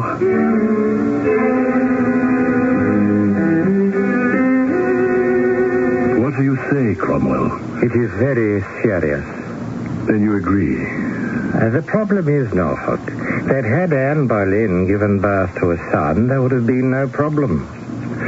What is that bauble in your hand, Norfolk? A locket belonging to Lady Jane. She was waiting outside when I came in. Why don't we have her in? Who knows? She may give us an inkling how to approach this ticklish subject. Jameson, have Miss Seymour come into the tower room. No, Norfolk. There is no way for Henry to obtain another divorce. After all, this is England. You bid me enter, Your Grace? Yes, Lady Jane, I did. Lord Cromwell, Lady Jane. You care to put a few questions to her? No, not at all. Why don't you dispense with the locket? I believe this belongs to you. Why, yes. Oh, where is it found? In one of the gardens. I would like to caution you to be more careful in the future. The Queen found it. Rosalind? Jane? Where is everybody? Oh, she's followed me here. What shall I do? I do not wish to see the Queen or be seen by her. Norfolk, get word to me so that we can meet elsewhere. His Majesty is concerned and anxious. Rosalind, are you in the tower room? I shall leave by the back stairs. Why won't anyone answer me? What is all this secrecy? Nothing secret at all. I was just having a conversation with one of your ladies-in-waiting. But didn't I just see Thomas Cromwell disappearing down the back stairs? Cromwell, Norfolk, and Seymour. What are you three plotting? Nothing, Your Majesty. You keep quiet. I'll deal with you in a moment. Your Majesty, there is no plotting whatsoever. Cromwell asked to see me. At the same time, I asked Lady Jane Seymour to come in so I could... Return that filthy trinket I see on a gold chain about her neck? How dare you wear that in my presence? Take it off or I shall pull it off. I will not. It's mine. Sorry I broke the chain and not your neck. You give that back to me. I want you to have a look at this locket. Open it up. Go on, please do. Now tell me, whose face is that staring out at you?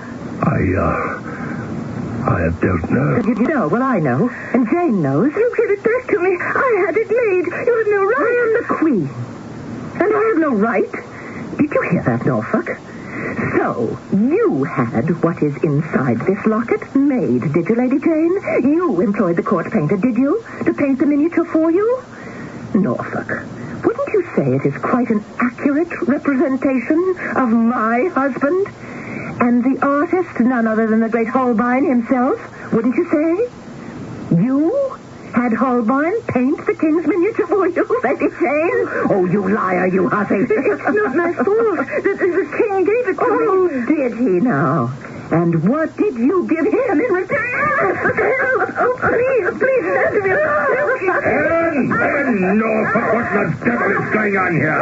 Something, you husband stealer. Your Majesty, please, I beg of you. Anne, take your hands from that girl. Stop it, I say. Stop. Well, that's better. Jane, go on. Go to your quarters. He's right. Oh, yes. As usual, Henry is right. It is not my job to choke the vixen to death. I'll have her snuffed out by experts. Henry, I want Jane Seymour taken to the Tower of London immediately. I am sorry, my dear, but that is impossible. There is someone else who will have to be placed in the tower first. Is there? Well, who might that be? You, my dear Anne. But for the present, I ask that you be at peace. Norfolk, where's Cromwell? Find him and fetch him. I want the both of you in my private chambers within the hour. We have a great deal to talk about.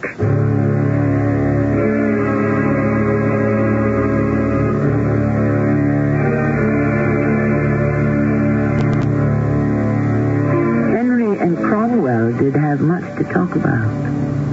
For it was Cromwell who circumvented the Pope by establishing the royal supremacy over the Church and advancing the Reformation. But on the way to help Henry, heads will have to roll. Lives forfeited to the whims of the times. More when we return with Act 3.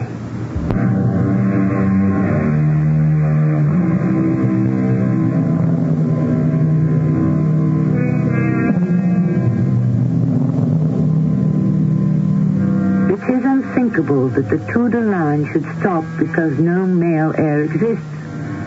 You are Henry VIII, King of England. What do? You set the problem before the most powerful man in the country, who for reasons of honor and state spins a web of lies, so that legally your fruitless wife can be murdered. The Duke of Norfolk and Thomas Cromwell start hatching the plot.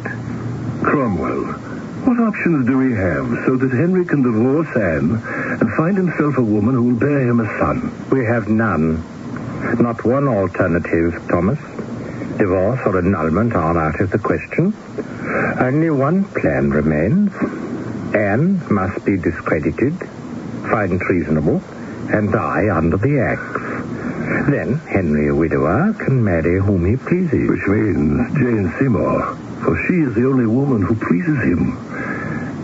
And when? As quickly as possible, so that Henry appears as the injured party. Henry dishonored? But that would mean... Yes, it does.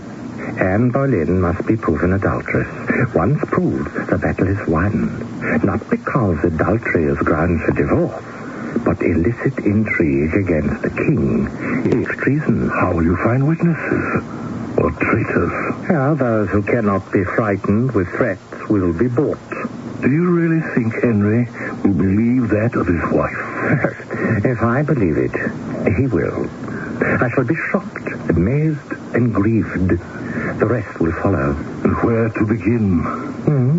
I think with the person closest to the Queen, Lady Rosalind. She will not falsify evidence against Anne. She will. I shall wager on it. Knowingly? Oh, no, I didn't say that. But she will talk, nevertheless.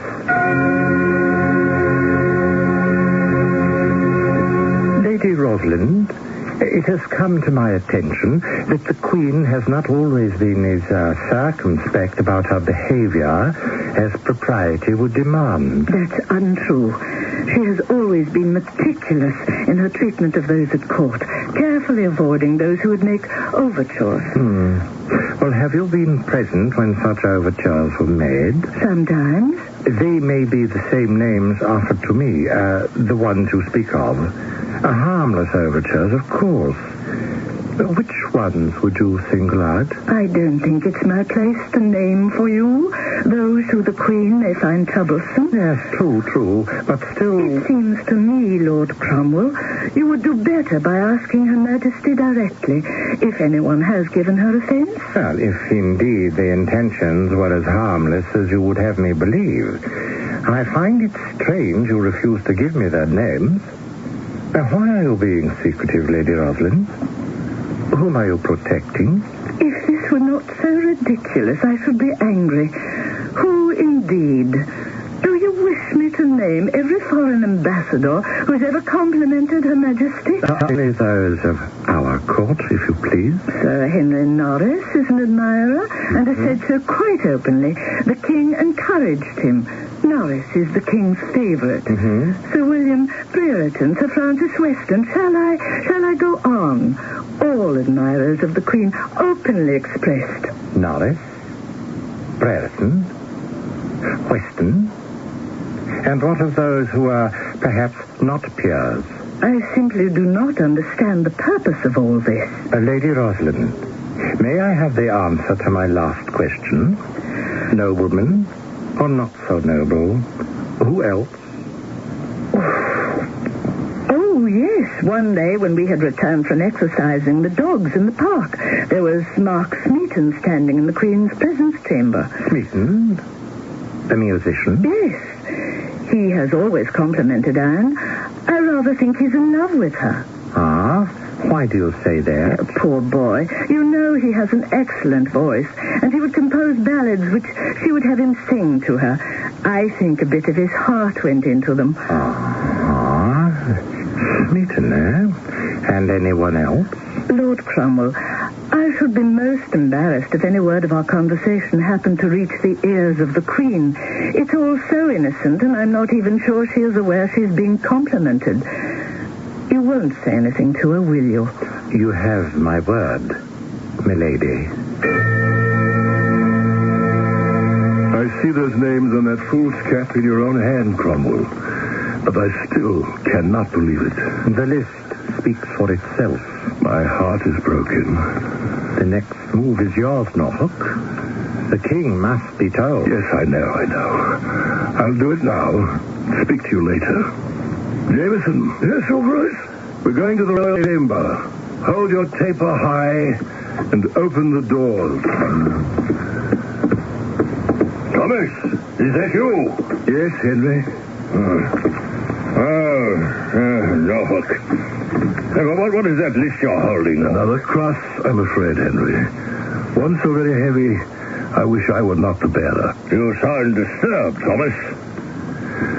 Would you please look at these names, Your Majesty? Norris, Brereton, Weston. Where did you get this list? From Lord Cromwell. Cromwell? And why has he written down these names? It is with horror that I answer you. These are the names of those who have intimately known Anne Boleyn. When she was Anne Boleyn, or when she was the Queen? When she was Queen. Oh, I can't bear it. I can't bear the thought. Oh, that woman.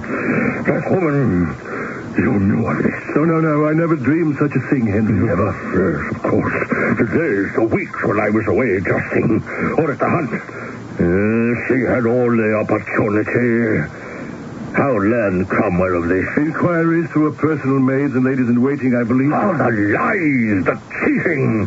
What does Cromwell advise? To have these men arrested. Oh, yes, of course, naturally, quickly, and without ado. Arrest them! Torture them! I'll have them drawn and quartered. Oh, how good See, how could she? And when she would say, oh, be careful, Henry. You are 45 years old. Do not risk yourself in jousts. She would have me believe it was her concern, her love for me. Yes, I see it all now. It wasn't that she feared danger to my life. She hoped that... Oh, how easily I was taken in.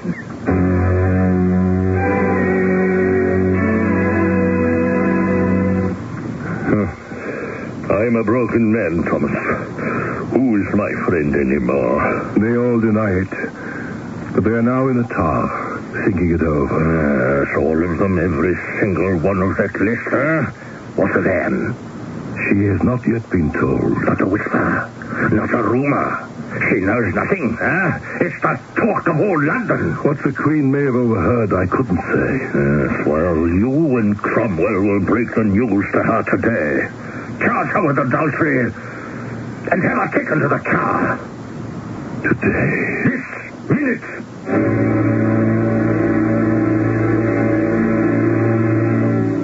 I don't know how to answer these charges.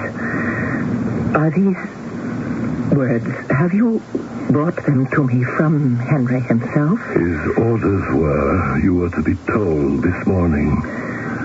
There is a puzzle here, a nightmare of sorts from which I shall presently awaken. When Henry sent you both to me with these accusations, how did he say it? With hatred? With sorrow? With both hatred and sorrow. Hatred for the treachery and sorrow for the loss of you. But it's some kind of a trick to test me. Henry doesn't believe this, and I shall be vindicated. I know he doesn't believe it. We've been through too much together, side by side, against the church, against Catherine of Aragon, against false courtiers. Oh, Cromwell, I beg you, carry this message back to my husband. No. Carry nothing back. Take me to him. Take me now. I'll go to the Tower as soon as I have talked to him. Your Majesty, that is not possible. But he's my husband. I am the Queen. Dearest lady, you are the Queen. But we are faced with English law. We must bow to it. But there is no law more powerful than the King and Queen. They are the law. Let me explain, Anne. Those accused of high treason cannot be received by the King until their innocence is proved. I will speak to your ladies-in-waiting, and at 2 o'clock you will board the barge to take you to the Tower. Oh, Norfolk.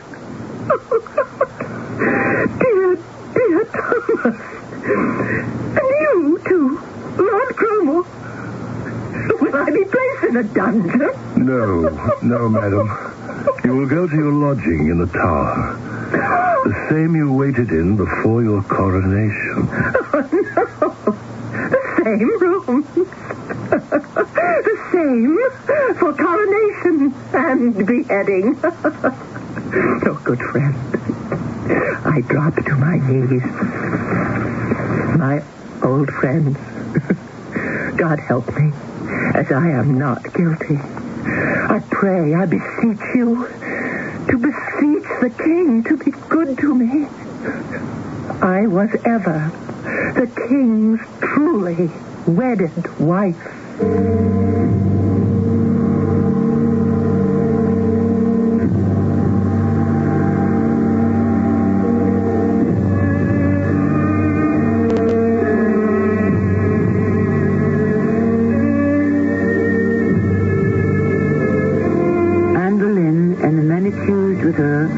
To the scaffold and died at the hands of a headman and his axe. To the end, Anne protested her innocence, as did all the accused but one. He had been tortured until he swore away his honor. I shall return shortly.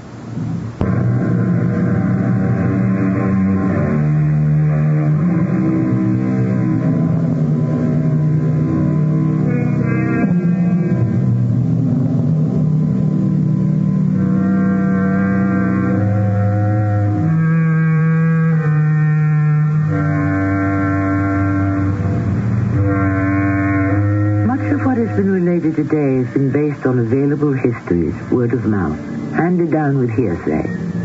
Actual proof, documents, confessions, names of supposed lovers, dates, facts, were all destroyed during the reign of Queen Elizabeth. However, if one pieces together the existing knowledge, Anne Boleyn is vindicated. We are left with the inescapable conclusion that for reasons of state, the second wife of Henry VIII was murdered by decree.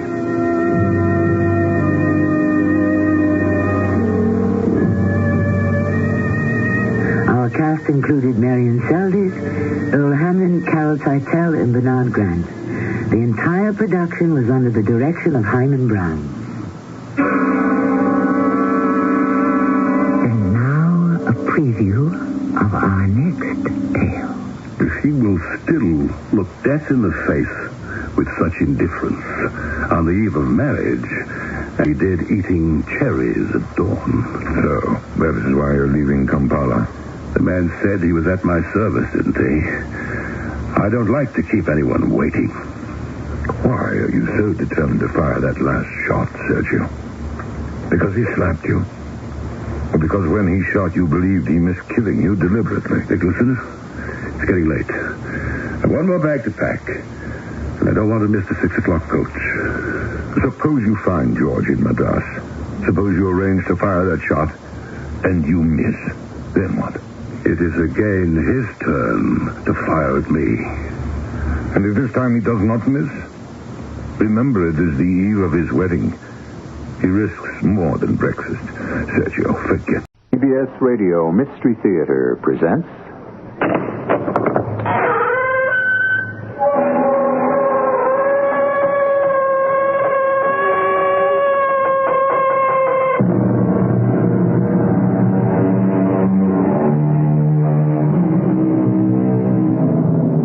Come in. Welcome. I'm E.G. Marshall. We're about to hear a story involving a private eye of yesteryear. He's not to be confused with the private investigator we know today, whose work depends so much on all the electronic gadgets of our technological age.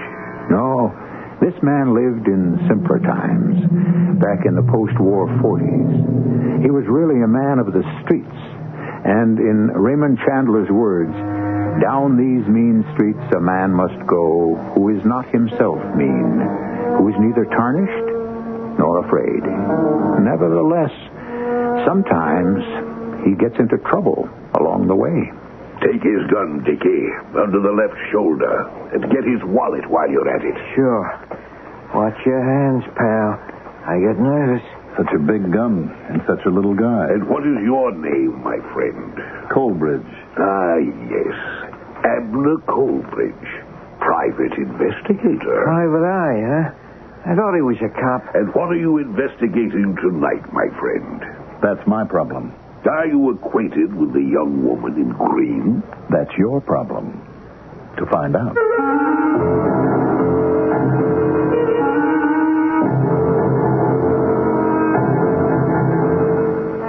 Our mystery drama, entitled Blood, Thunder, and a Woman in Green. It was written especially for the Mystery Theater by Fletcher Markle and stars Mandel Kramer.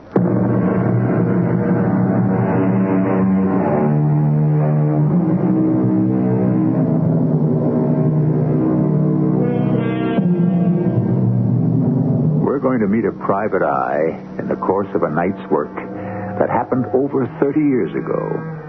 Around that time, Raymond Chandler, speaking of the fictional private eye, observed, he's a lonely man, and his pride is that you will treat him as a proud man, or be very sorry you ever saw him. He talks with rude wit, a lively sense of the grotesque, and a contempt for pettiness. Well, here comes Abner Colbridge. He's no Philip Marlowe, believe me. Just a minor brother in that fraternity of tough guys back in the Marlowe era. A private eye of long ago who's certainly going to need his sense of the grotesque before his story is done.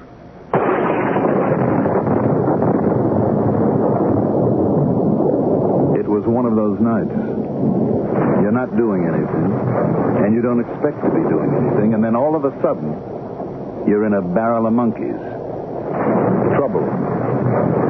This night, with the city trembling under a thunderstorm, the trouble was murder. I heard about it around 9:30. By 9:35, I was involved in it. It was like this. At 9:30, I was flopped in my room, and the phone shouted at me. Yeah, hello. Goldbridge. Well, what if it is? Who's this? Abner, it's Bo Peep. Who? Peepermende, Abner. Bo Peep. Oh, hello, Bo. I'm sorry, I was half asleep, settling my dinner. How's the eye of the news? Abner, listen. 15 minutes ago, I got the picture of the year. I just got in. The picture of the year. 2 years, 5. A gunfight, a murder, and blood like a busted hydrant with dancing girls for background. 12 dancing girls. Count them, 12. I was out on a story for school. Yeah, and you just happened to be there at the time. You just happened to have your camera with you. Oh, you know me, Abner. I always know where to be. Sure, Bo, sure. I read the dust jacket of your book. Right. But it's the picture of the year, I tell you, and the story. Of the decade, Bo. The century. What are you calling me for? Well, I'm coming to that, Abner. Call the papers. Listen, Call your publishers. Maybe they can get it engraved in time for the third printing. Abner, please. Mail me a print, Bo. I'm sleepy. Abner, listen. I want you. I want you to come right over. I got a job for you. What's the matter? Can't you get a messenger boy? Abner, cut it out. We're wasting time. What kind of job? Bodyguard, Abner. And besides... Bodyguard? Now, let's get this clear, Bo. It's a lousy, rotten, wet night. And I have a failing reputation to maintain as a private investigator. Now, if you're in deep, call a cop. Bodyguard. Abner, please let me finish. Bodyguard for me, investigate for them. They're good for a fat fee, Abner. Who? Scoop. The picture tabloid. I told you. I was out on a story for them when I saw the gunfight. I've got a murder on film right here in my hand. It's the picture of the year, believe me. I'll believe it when I see it. I gotta develop, Abner. I got no time to argue. You haven't. You just come on over to my place. You know where it is, Lucerne Apartments. I know where it is, Bo, and I'm not interested. You will be. Oh, listen, there's somebody at the door. It's probably Miriam. Oh, wait till you meet this Miriam Taylor, Abner. She's green as grass, but she's got a lot of guts. So grab a cab and come on over. No. Capital N, capital O. Same old Abner. I gotta get my door. I'll see you.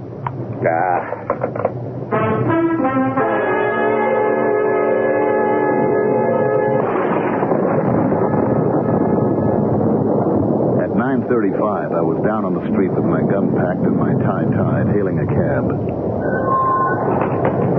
Where to, buddy? I got in and told him and sat back, listening to the storm and looking out at the flood of rain on the streets. Bo Peep was the professional label of a crazy little news photographer named Boris Peepermende, whom I'd seen and known around. Our paths had crossed now and then, and we had a drinking acquaintance. Bo's life was rooted in his camera and press card. A collection of Bo's best work called Tabloid Town had just been published and was nudging its way toward the bestseller lists, spreading his fame far beyond the city limits. He was a nice little guy with an uncanny nose for news and a sharp way of impressing people with everything he did. I sat in the cab throbbing with questions. Who had been murdered in the gunfight? And where could it have happened with a background of a dozen dancing girls? And why did Bo need a bodyguard? And since when did a picture paper like Scoop want to employ a private eye? And what was the matter with me that I always made a pretense of turning down jobs that screamed interest from the first hint? Here you are, buddy. I paid him and got out, sloshed across the sidewalk to the door of the Lucerne Apartments. Wouldn't be long before I got some answers.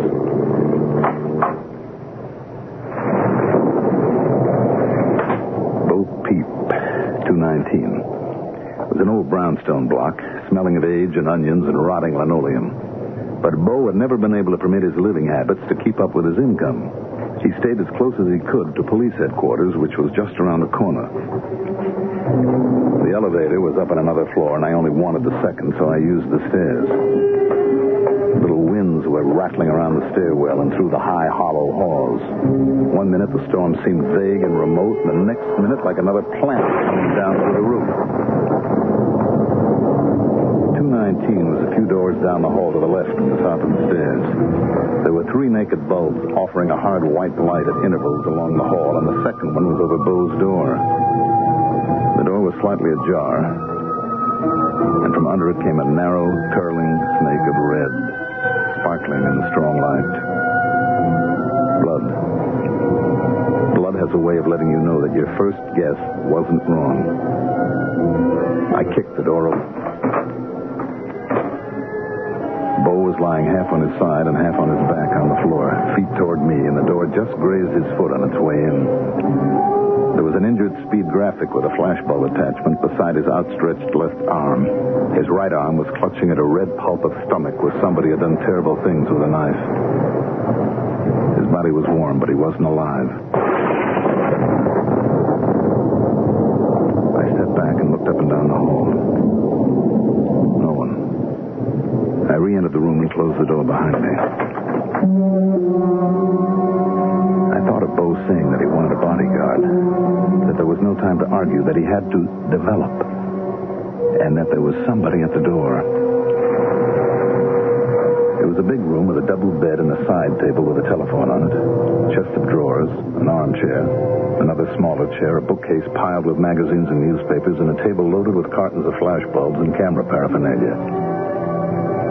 The walls were covered with Bo's pictures, glossy prints and clippings, and a huge enlargement of Bo holding his speed graphic that was obviously a self-portrait taken in a mirror. There was an alcove kitchen in one corner and a bathroom between it and another alcove heavily curtained. Bo's dark room. I got to develop, Bo had said. I crossed the room and switched out the overhead light.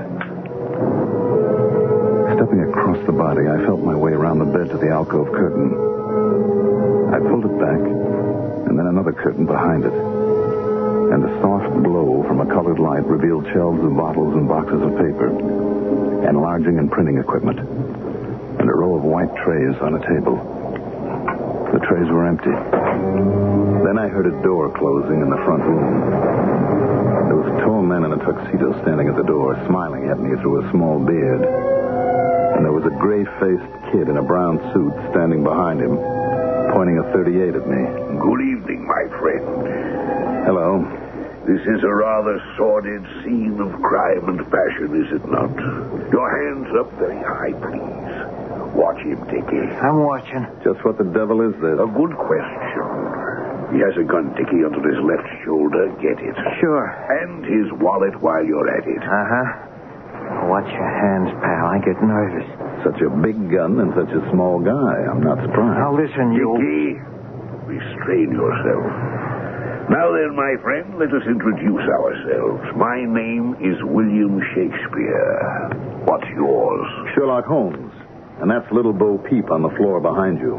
What'll we call this fumbling gunzel of yours? Huckleberry Finn? Very funny. You want any of his stuff, boss? I'll take the wallet, Dickie. Just put his gun on the table. You look rather foolish with one in each hand.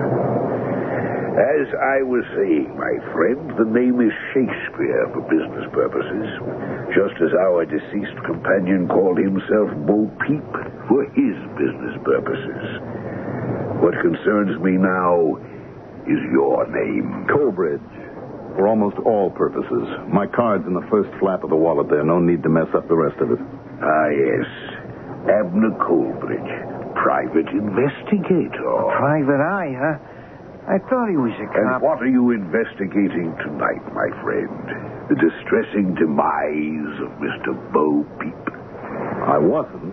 I am now. Oh, this is taking time, boss. Let me... Make use of the time, then, Dickie. What did we come here for? Give me your gun. I'll watch Mr. Abner Coleridge. You collect the film. Sure. Get everything in sight here and everything in the dark room. If it's been developed, cover the tray and we'll take it with us. It would be amusing to see Mr. Pepys' work. The trays are empty. Check that, Dickie. Yeah, I'll check everything, boss. You are somewhat familiar with the circumstances, I gather, Mr. Coleridge. Somewhat. Are you acquainted with the young woman in green? Oh, I might be. It depends. There are a lot of women in green around. It's the season for green. This young lady is unmistakably worthy of that description. Green hat, green dress, green shoes and accessories, and red hair. Lovely red hair. It may seem a peculiar combination, but I assure you it's exceedingly becoming in her case. Do you know her? Maybe.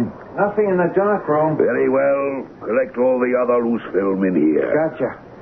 Are you, investigating alone, Mr. Coleridge? I might be. It depends. You're being rather difficult. So are you. May I drop my hand? Certainly not. I'm ready, boss. Let's blow. Have you got everything this time, Dickie? Yeah, it works. It's all on the table here.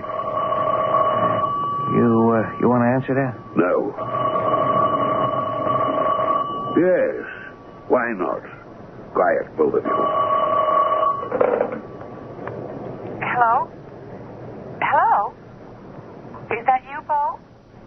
Is this Mr. Peter Mender's apartment? Hello? Wrong number. I think that was our young woman. Oh, let's get out of here, boss. The cops are liable.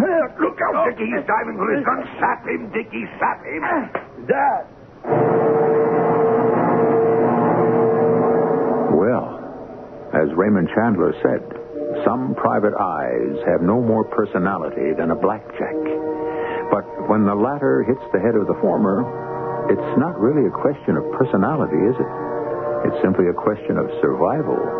And we'll find out how Abner Coleridge survives when I return with Act Two very shortly.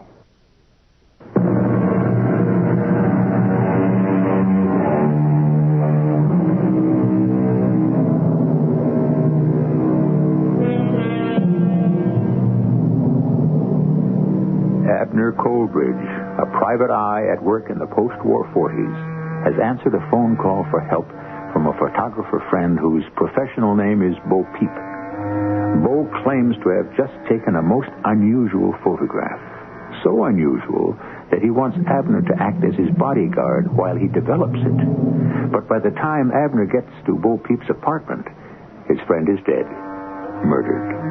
And there is no trace of the photograph in Bo Peep's darkroom. Two rather sinister strangers arrive while Abner is searching the apartment. While attempting to outwit them, Abner is put out of commission by a well-placed blow from a blackjack. Whatever it was the kid hit me with, he hit hard. And the floor came up to meet me. I saw a few thousand women in green with red hair, and they all looked like those distorting mirrors at amusement parks and penny arcades.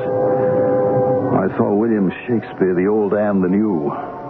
The only difference was that the new one was wearing a tuxedo. I saw stars, and I felt my nerves stretching like licorice.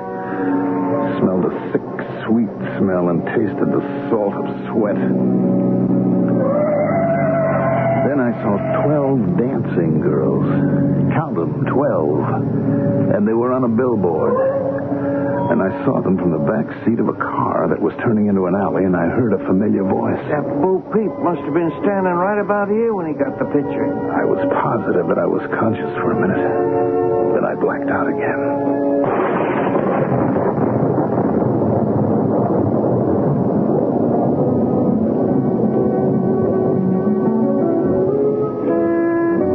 Came around to full consciousness. I was roped tightly to a chair in a large, expensively furnished office.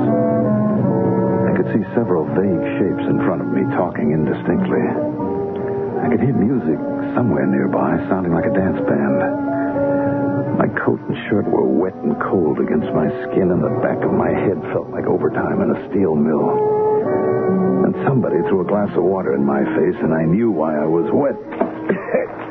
Hey, he's coming out of it, I think. It's about time. Must have knocked him plenty, Dickie. Once, Sugar. Once I knocked him. I do it right. All right, let me talk to him, Sugar. There, my friend. Are you with us again? Oh. Are you back with us again, my friend? Nah, he's still out. He's faking. I'll tell him we don't buy it. Leave him alone, Dickie. Want him to pass out again? Go sit down, kid. You're in the way. Boss wants to talk to the guy. Okay, Sugar. Okay, I was only trying... Where's Carl, Dickie? Still out front, I guess, looking for that dame in the green dress. Well, find him. Tell him to get the first aid kit. It's probably in the men's room. Everybody's right with me. Quickly. Oh, sure, boss. Sure. You want me to bring Carl and the kid? Yes. I let my head sag forward, chin on my chest, so I could open my eyes just enough to look the place over without either Shakespeare or the other flunky seeing what I was doing. The office had a big desk and some more chairs like the one I was tied to. A portable bar, no windows, no closets, and only one door. The one going out to where the music was. I closed my eyes all the way when I saw Shakespeare walking toward my chair. I could feel him staring down at me, probably wondering whether I was faking or not.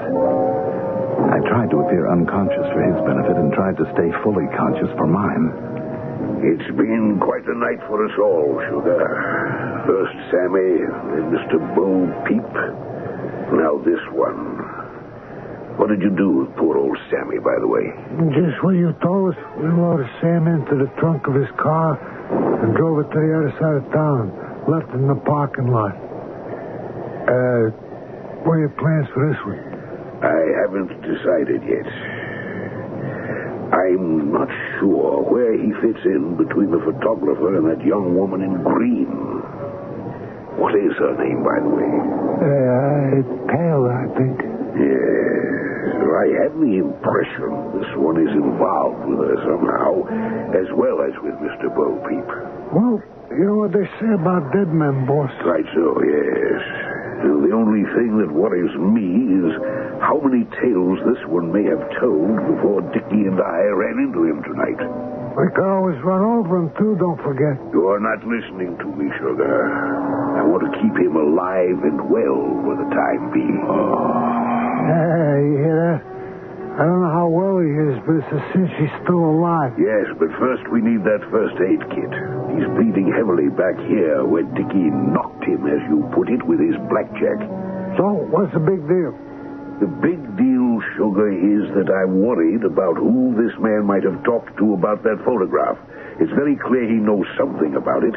He was in Bo Peep's dark room when Dickie and I first bumped into him, and he knew the developing trays were empty. You think maybe he's got the film? No, we searched him before we brought him over here. Think maybe he knows where it is? Is that what you mean? That is exactly what I mean. Then we need to talk to him some more, don't we, boss? I tried to look as limp as a bag of dirty laundry while Shakespeare was getting his drink. I tried to figure out how to stay alive by asking myself some of my own questions. Had I really seen the 12 dancing girls on the billboard from the back seat of the car that brought me to this place? And had I really heard Dickie's voice talking about where Bo Peep was standing when he got his picture? Or had I been delirious from the pain in my head? And most of all, where was I? Did the music I could hear have any connection with the dancing girls in Bo Peep's photograph?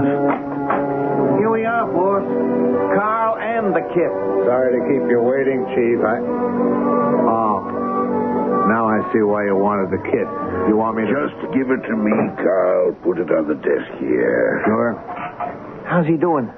Guy's coming out of his slush. If I had done on a scalp, should bring him around. Did you find her, Carl? Miss, what's her name? Taylor, boss. Oh, the dame in green. No, she left in a cab about half an hour ago. But we must find her. Don't you understand? She may know about the picture. Now, take it easy, Chief. She left word she'd be back. And I've told everybody out front to send her here to the office as soon as she turns up. Anyway, how could she know anything about the picture? She was in here talking to me at the time. She might have heard the shots. Don't forget the storm, boss. Right.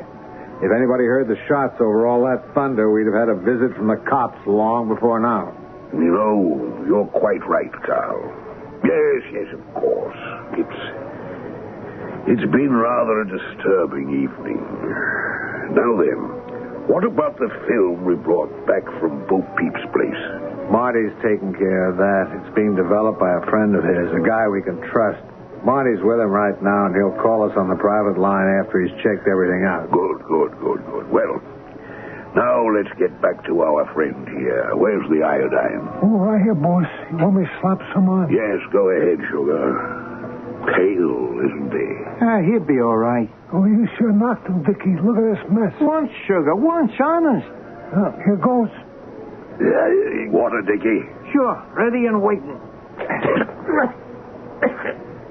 That's more like it. He's coming around. Let me try something. You're going to be all right, Mr. Colbridge. The pain will go away and you'll be feeling better very soon. But right now we need some information. You know Mr. Bo Peep, don't you? Yeah, Bo's dead. Yes, he's dead. We all know that. Now, we're all friends here. The point is, did he talk to you before he died? Did he talk to you on the telephone? Telephone? Yes, telephone. Did he talk to you? Did he tell you about the photograph? The photograph? Yes, exactly. A photograph. A picture. I think he must have been quite pleased with it. Did he tell you anything about that picture? Anything at all? Anything? I think he's faking. Shut up. Let the boss do the talking. Tell us what you know, Mr. Colbridge. It's extremely important to me. I know you. Of course you know me, and I know you. But what about that photograph? Did Bo Peep tell you anything about it? A picture of a shooting, wasn't it? A killing? Yes, Sammy. Did you say Sammy? Hey, how do you know about Sam? Quiet, all of you, very quiet. Now, what about Sammy, Mr. Colbridge? What about him? Died. Did you say Sammy died? Died. You got me tied up here. Oh, damn, it was just a coincidence. He couldn't have known about Sammy. I know you. You zapped me. What'd you zap me for? Oh, what's this all about, Shakespeare? What am I doing here? Bloody fool. You said it, Chief. He's bloody in more ways than one. Now, listen to me, Shakespeare. Put the gag on him, Sugar. Yeah, sure, boss. Give me that napkin on the tray there, Dickie. Is it big enough? That'll do. You're going to be sorry, Shakespeare. I'll take care of him for a while. It's nice and tight. I'm sorry we took the time to bring him here. He's more trouble than he's worth. Why did you bring him, Chief? Because I wasn't certain enough of what he knows or doesn't know to either leave him there or kill him. Don't you think one corpse is enough? That's what started all this, remember? Unfortunately, Carl, there are now 2 corpses. 2? You mean? I mean the photographer, of course. Dickie had to dispose of him the first time he went off to the film. We'd followed him to his apartment in my car. Dickie went up alone and knocked at his door, right, Dickie? Oh, just following orders, boss. He could hear Mr. Peep inside talking on the phone to someone named Abner, who later turned out to be our friend over there. But he kept right on knocking at the door. Mr. Peep finally answered it, but he put up a fight. Dickie had to use his knife on him. Right, Dickie? Well, I didn't have no choice, boss. I told you that. Regrettably, however, Dickie complicated things even further by only taking the film that was in Mr. Peep's camera. Later, when we discovered it hadn't even been exposed, I had to go back to the apartment with him. That's when we ran into our friend, Mr. Abner Colbridge, in person. If you ask me, Chief, I'd say you're talking too much in front of our friend over there. Yes, I'm always talking too much. Well, I think Mr. Colbridge will have to go anyway. Well, now, listen, Chief, this isn't the old days. Don't get too carried away. Oh, hi, Mr. Shakespeare. Were you looking for me? Yes, indeed I was, Miss... Taylor. Miriam Taylor. Yes, do come in, Miss Taylor. Thanks. Taylor was wearing a floppy green hat, a green dress, green shoes and accessories, and a lot of long red hair. She was very pretty. She frowned a little when she saw the bound and battered mess that was me, but she didn't say anything. Just sat down while one of the flunkies lit a cigarette for her. Shakespeare was watching her intently. Cat and mouse. I wished I had learned how to pray.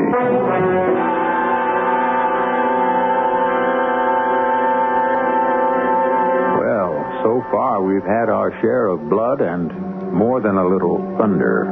And now, at last, we've met the woman in green. Poor Abner Coleridge, our frustrated hero, is fit to be tied. And yet, being tied as well as gagged, he's not really fit to cope with the arrival of our heroine. There's always the possibility, of course, that Miss Taylor may not be a heroine at all. We'll find out more about that when I return with Act 3, right after this.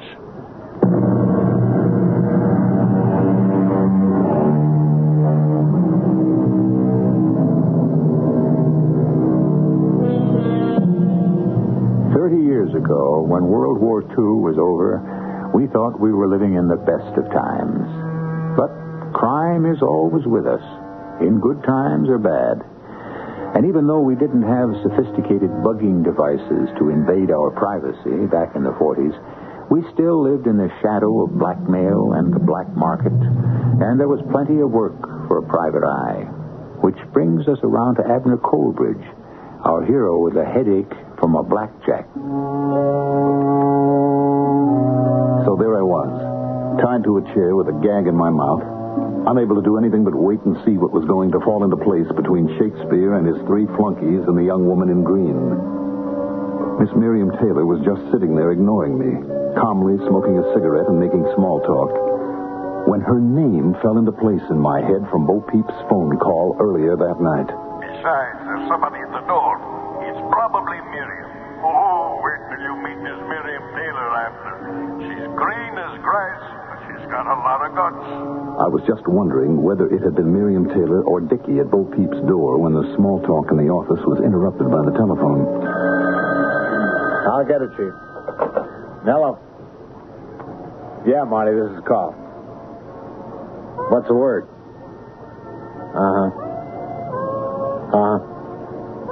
Nothing else, huh?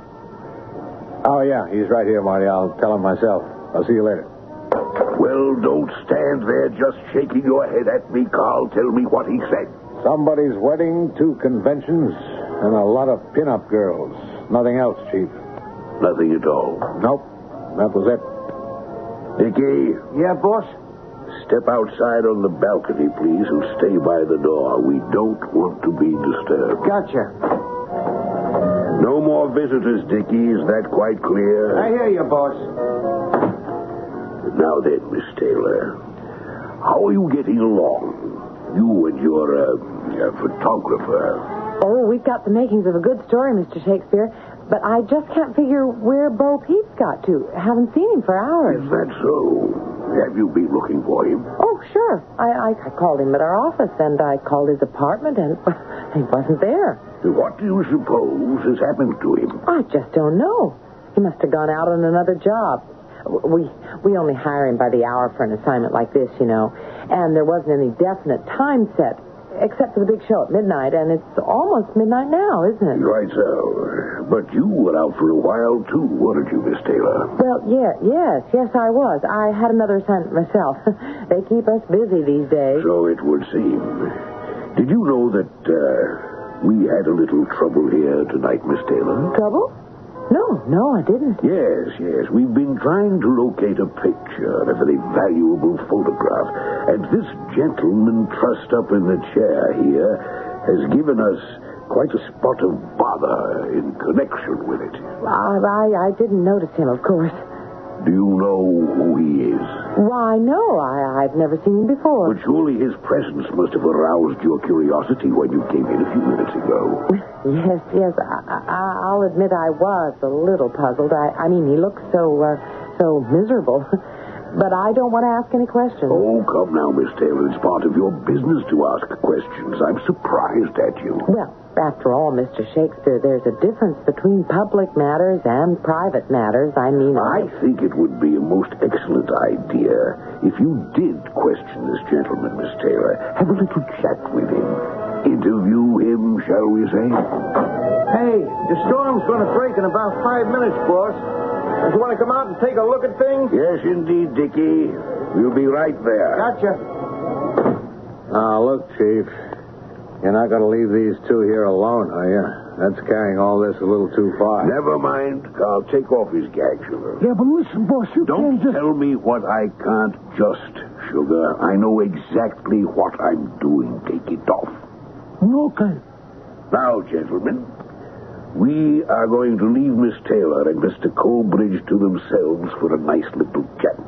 Are you out of your head, Chief? That's his name, Miss Taylor. Abner Colbridge.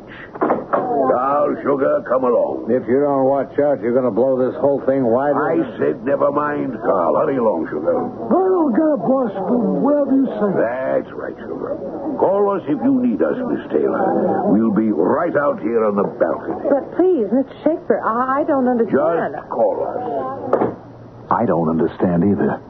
But don't say anything. It's some kind of trick. They must be listening. I thought you must be Abner Colbridge when I first saw... Don't say anything. They must have a way of listening, or Shakespeare would never have left us alone here together.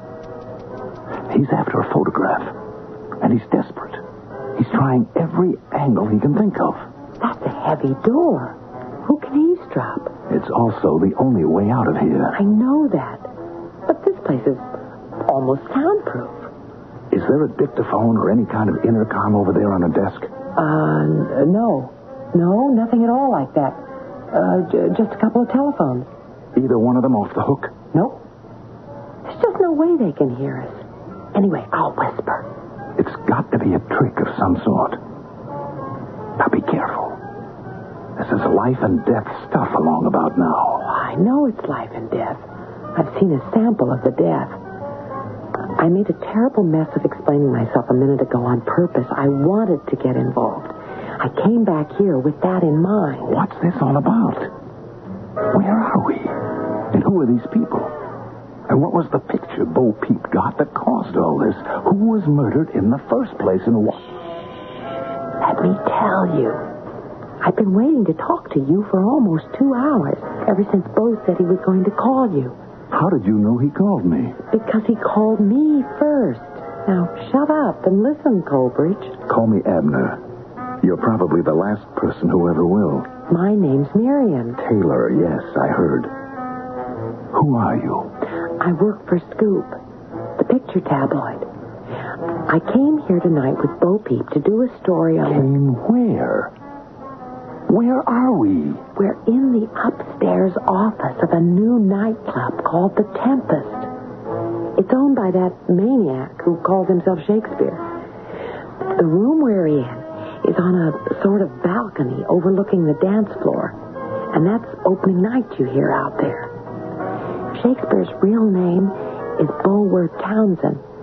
And he's a six-faced crook who brought an elaborate black market system over here from England 5 years ago. He's been cleaning up, of course, during the war. And now that he's out of one business, he's bought himself into another. And where did you get all this information? From Bo Peep tonight, before that poor little guy. Yeah. All right, go on. Well, we hired Bo to do the pictures on a story for the On the Town page. He knows everybody. Anyway, this club, The Tempest, gets its name from a routine they're going to have at midnight every night. They turn on wind machines, rattle a thunder sheet, and drop confetti, and the dance floor rocks, and the band plays Stormy Weather. That's what they're out there waiting for right now. That or listening to us. Now, what about this picture Bo had that they're all so anxious to get hold of? I'm coming to that. When Bo and I arrived here tonight, and the real storm was on, Bo figured he ought to get a few outside shots of the club. A good angle, I thought. sing The Tempest inside and out. and he was around the back in the alley, taking pictures in the lightning flashes, when he accidentally got the gunfight. What gunfight? Bo Peep told me on the phone. The way I understand it, that maniac Shakespeare and his former partner had a shoot-'em-up out in the alley. A gunfight. They've been quarreling for weeks, Bo said. And lucky little Bo just happened to get them in a shot he was taking of the old Dancing Girls billboard out there. Billboard? Tell me more. It belonged to the club that was here before Shakespeare took over and remodeled the place. Then I did see it. Well, everybody's seen it. But not with a murder taking place in front of it. Bo took off like a rabbit, of course. Scrambled over to his place with a roll of film, phoned me, and then you. He wanted to have everything set up for the cops to walk in. A scoop for Bo Peep, and a scoop for Scoop. And he wanted your protection, I guess. I figure he just never thought about being followed. Well, what happened to the picture? I'm getting to that. Well, get there faster. Bo said he'd call me back at the club here as soon as he got the film developed to let me know if it was any good or not. I was getting interviews with everybody here and looking for angles. Come on. Well, I waited, and he didn't call. And there'd been plenty of time for Bo to develop and know if the negative was any good, even if it wouldn't be dry enough for printing. So I called him. Somebody answered and let me prattle on for a minute and then said, "Wrong number." But I knew it wasn't a wrong number. I know the sound of a ring on Bo's phone. There's a catch in it, like a hiccup. I know. I was there. You were there? With Shakespeare? Yeah, we'll come to that. Now, wait a minute. How did you know it was Shakespeare? I'd been talking to him, getting an interview, only an hour or so before that. You mean to tell me you wouldn't recognize that voice? A double take, maybe, but you'd recognize it. All right, go on. Well, I called again a couple of minutes later, and there was no answer. I knew something was cockeyed somewhere, so I went over there. I was actually sick when I saw him on the floor. I know what you mean. That's when I called the cops. They're just around the corner from Bo's place. I know. And they came, and I told them all about this, what I've been telling you, and that's about it. But what about the film? Shakespeare didn't get it. I haven't got it. Have you got it? Hey, listen. Hey, there's the artificial store. Pretty fancy. Tell me about the film. Can't you guess where the film was? Now, don't be cute. I haven't the faintest idea where it was. Under Bo's body. The cops found it when they moved him after the coroner was through. You mean they've got it now? It's probably been developed by now. Oh, God, I'm exhausted. Listen, what are you doing back here, of all places, Miss Taylor? Miriam, you're crazy to come back here. Oh, relax, will you? The place is surrounded. Droves of cops. You're as safe as your bank account.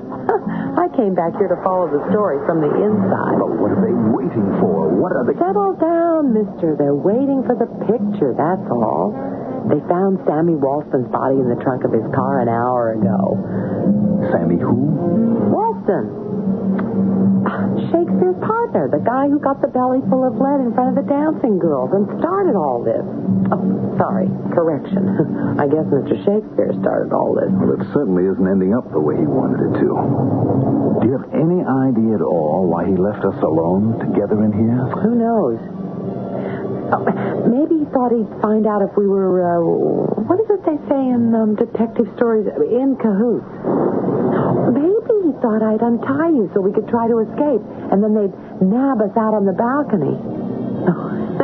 Maybe he was just so desperate he didn't know what else to do with us. I feel like a fool. You aren't a fool. You're just in the wrong business. Listen to that.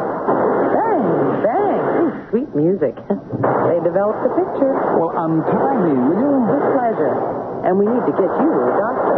Oh, you'd better come into the newspaper business, mister. The public eye is a lot safer than the private eye.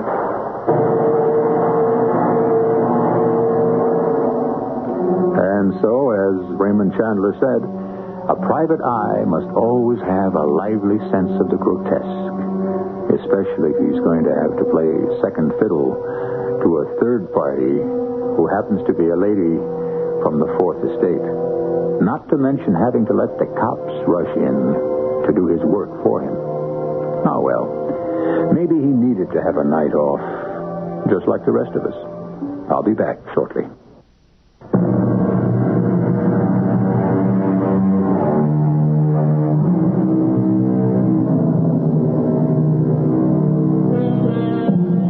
At the beginning and between the acts of our story, we included a few quotes from Raymond Chandler. And I'd like to round things off with just one more. All men must escape at times, Mr. Chandler once said, from the deadly rhythm of their private thoughts. It is part of the process of life among thinking beings. It is one of the things that distinguish us from the three-toed. Unquote. Our cast included Mandel Kramer, Jackson Beck, Patricia Elliott, Robert Dryden, and William Griffiths. The entire production was under the direction of Hyman Brown. Radio Mystery Theater was sponsored in part by True Value Hardware Stores and Buick Motor Division. This is E.G. Marshall inviting you to return to our Mystery Theater for another adventure in the macabre. Until next time, pleasant dreams.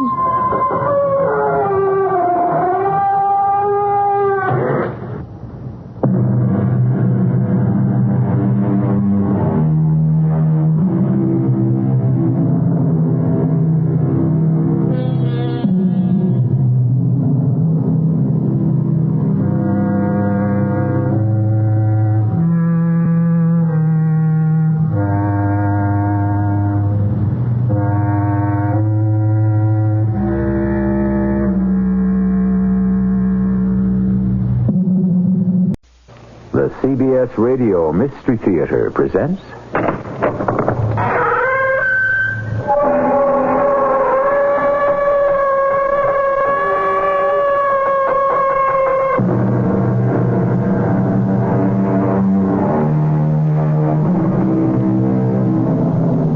Come in. Welcome. I'm E.G. Marshall. My grandmother was a great one for precepts and proverbs. One of many I remember is, "He that doth what he will, doth not what he ought." That was Grandma's warning against willfulness. The amazing lengths to which perversity can lead you is the extraordinary mystery by Mr. A. Conan Doyle. About to begin. Edwin, you see before you one of the finest young actors in America. Myself. And I'm getting rich. Oh, really? You've been acting on the stage in New York? Well, not exactly. You see, Edwin, I'm very good at disguises.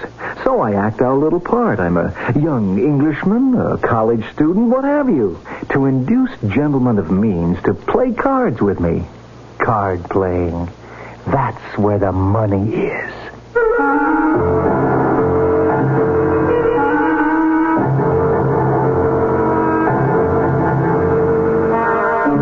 Mystery drama, The Cabinet of the Unsolved, is adapted from a story by Conan Doyle, especially for the Mystery Theater by G. Frederick Lewis, and stars Robert Dryden. It is sponsored in part by Buick Motor Division and True Value Hardware Stores. I'll be back shortly with Act One.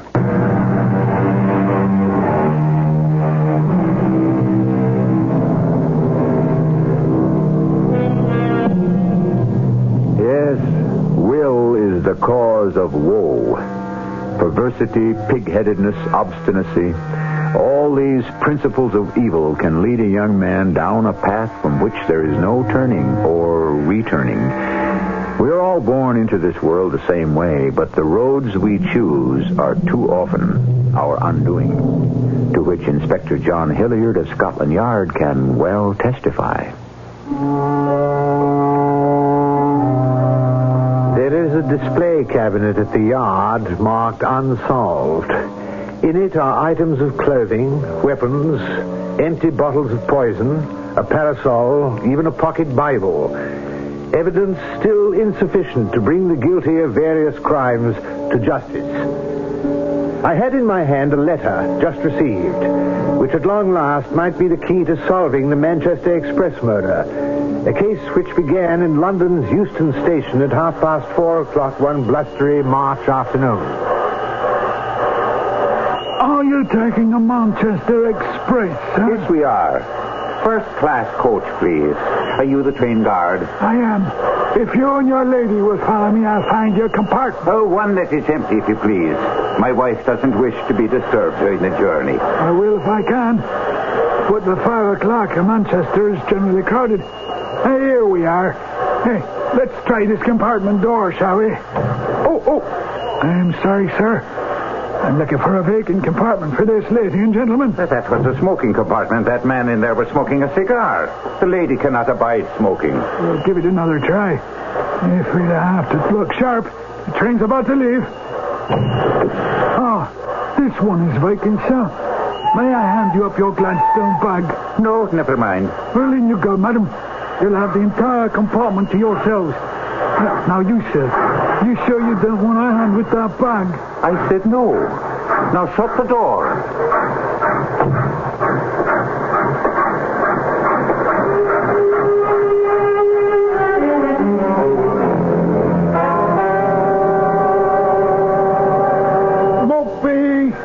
Mopey!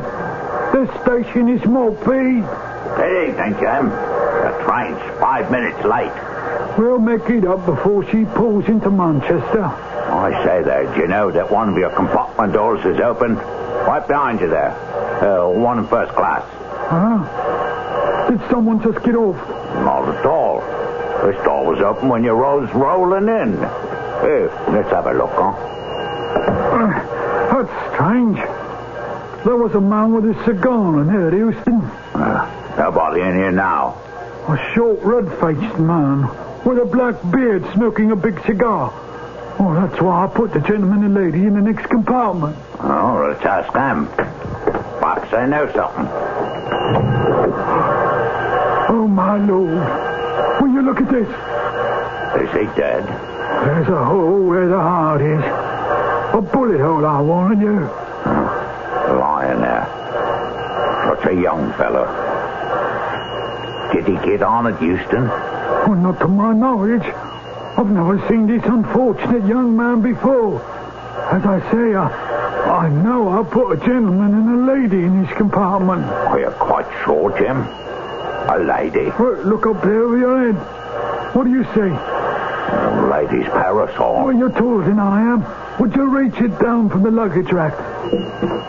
Oh, yes. That's the parasol she was carrying. Huh. 3 missing persons and a corpse. Oh, I can't let the train go on to Manchester now. Oh, you're right. What you going to say, Jim? Well, not to expect the express to be on time today. And right quick to get on to Scotland Yard. That was how I got into the case. 3 hours later, I was in Maltby. I identified myself as from Scotland Yard and found Jim Sloan, the Manchester Express train guard. He took me to the scene of the crime. Well, there's your body, Inspector, here. Just as the Maltby station master and I found it. We haven't touched a thing. I'd say the bullet penetrated the heart at close range. Death must have been instantaneous. All right, let's have a go through the man's pockets. Oh, goodness. Look at this, Mr. Sloan. 2 gold watches in his waistcoat. Here's another watch in his ticket pocket. Is there a ticket, Inspector? I haven't run across it yet. Another watch in the breast pocket. Oh, that's not all. Look here. This leather strap round his left wrist. There's a watch there also. 6 watches. Oh, I'd venture to say this man was a pickpocket. That might explain it. On the other hand, no. No?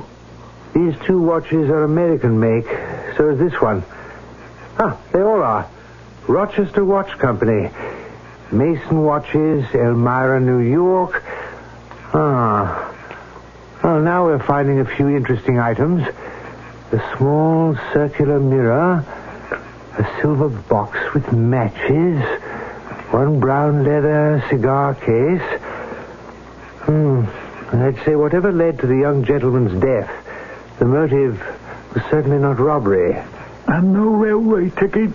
No ticket. And as far as I can see, back of his shirt, inside his jacket, no marking or labels whatsoever. The two you put in here, what luggage did they carry on at Euston Station? In London? Well, let's see, the gentleman carried a large Gladstone, and he was quite definite about not letting me handle it. And the lady, all she had was that parasol there. Ah, yes, on the seat. Is that where you found it? No, I'm sorry, we did move it. The station master took it down from the luggage rack at my request. I'm sorry about that.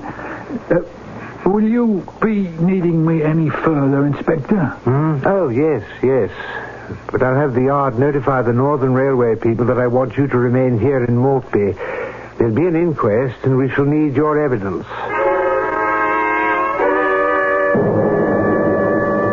Is Inspector Elliot here? Yes, Coroner Willoughby. We are ready to give evidence at this inquest. Thank you, Inspector. Will you lead off? We of the yard have concluded that a crime has been committed. Assault and murder. We found no weapon in the compartment. Ah, yes. That disposes of any suicide theory. Quite. Inspector, we have a report here concerning the weapon used. From the bullet obtained in the deceased, it appears to be of small caliber, fired at fairly close range. Do you confirm this? Absolutely. Anything to add, Inspector? At this point, only pure speculation. Sir? The question of how or why three passengers could leave a moving train, one of them getting on the train during the run between London and Maltby. I plan to go into that, Inspector. You may step down, sir. Will the train guard, James Sloan, please step forward? Oh, yes, sir, Mr. Coroner. Present. Regarding the inspector's speculation, do you have anything to add? Oh, you mean you'd like me to repeat what I told you before the inquest began? If you would be so kind. Well, the Manchester Express does make one very brief stop before Maltby. And where is that? At Monmouth. To put on some mail. And, Mr. Sloan, did you see anyone get on or off the train at Monmouth? I didn't, but I was fairly occupied loading the mail. Well, the express make no other stops before you reach Maltby? No, sir. There's one spot where we slow up between Pettisford and Cheltenham. We're making repairs there on the tracks. At that point, we lower our speed to 8-9 miles an hour. Well, would you say, Mr. Sloan, that at that place it might be possible for a man or even for a particularly active woman to have left the train without serious injury? Oh, I would say it was possible, yes, sir, Mr. Coroner. Of course, perhaps not unobserved, sir. Well, who could have seen them? Well, Pettisford is an hour out of London. We left Euston at 5. That will make it 6-ish. It's possible the railroad gang or plate layers might still have been working there. Mr. Corner, may I add something here? Oh, certainly. You are the station master in Maltby, isn't it so? Yes, sir. I spoke to the foreman of the railroad gang, but they saw nothing. Oh, so it's the view of you gentlemen, I take it, that someone might have jumped off the train unseen or jumped on. Coroner, that is our view as well. At 6 o'clock or so, it is fairly dark this time of year. There's probably an embankment. Oh, yes, sir. Right along there, sir. A steep embankment. Which could have served to screen anyone from sight. May I suggest, Coroner, that we recess this hearing until I've had the opportunity to actually walk the distance between where did you say the two spots were, Sloan? Pettisford and Cheltenham. Oh, yes. It is also quite possible that along that route we may discover the murder weapon.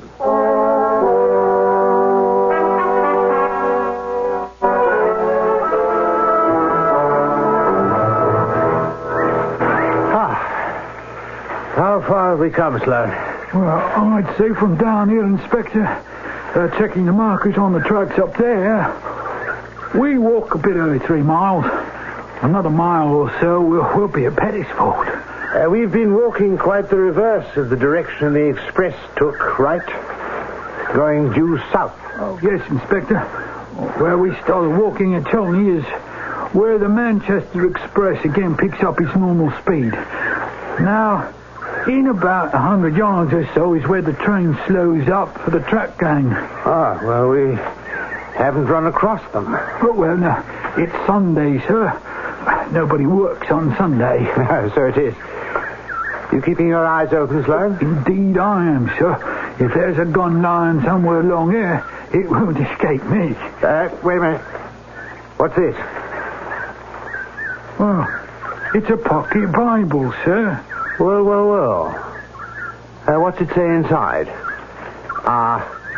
Printed by the Bible Society, London. To my beloved Mary on our wedding day. But the date is obscured, smudged. Under that, for Michael from Mary, August 10th, 1865. And then a third inscription, for Edwin from his loving father.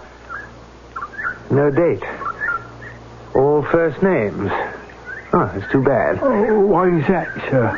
This Bible might belong to anybody. No way of identifying to whom it belongs. Oh, well, let's keep on walking. Well, Inspector, look there. Those marks on that big flat rock. Sloan, I think you found something. Is it I wouldn't take an oath on it, but those stains are not very old. Someone was badly hurt here. I'd say those marks are blood.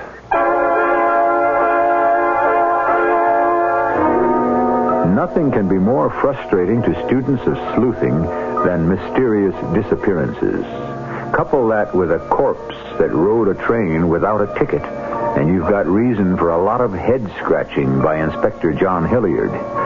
Does he come up with splinters or solutions? Wait and see when we return with Act 2.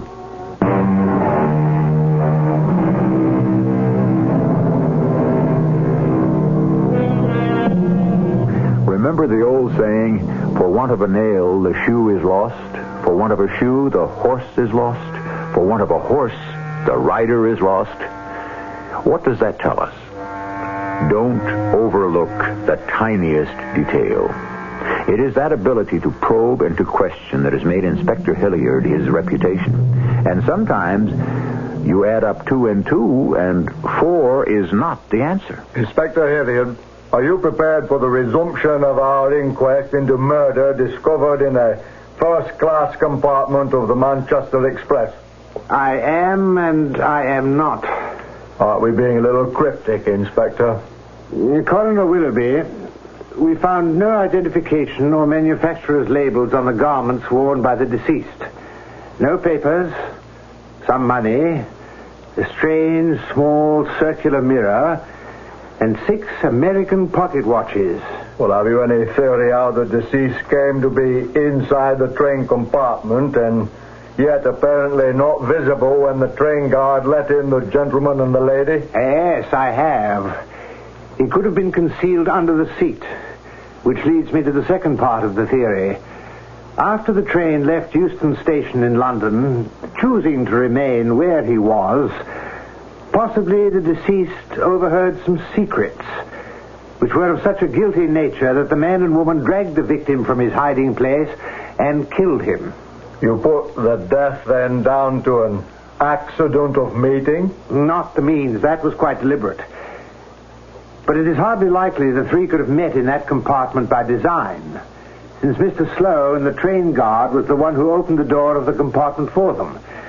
The compartment he had intended them to occupy was taken by a gentleman smoking. A gentleman who, at this point, is also missing. Quite. Inspector Hilliard, I understand you've found a pocket Bible and traces of what may be blood on a stone during your examination of the train embankment. Yes, we have.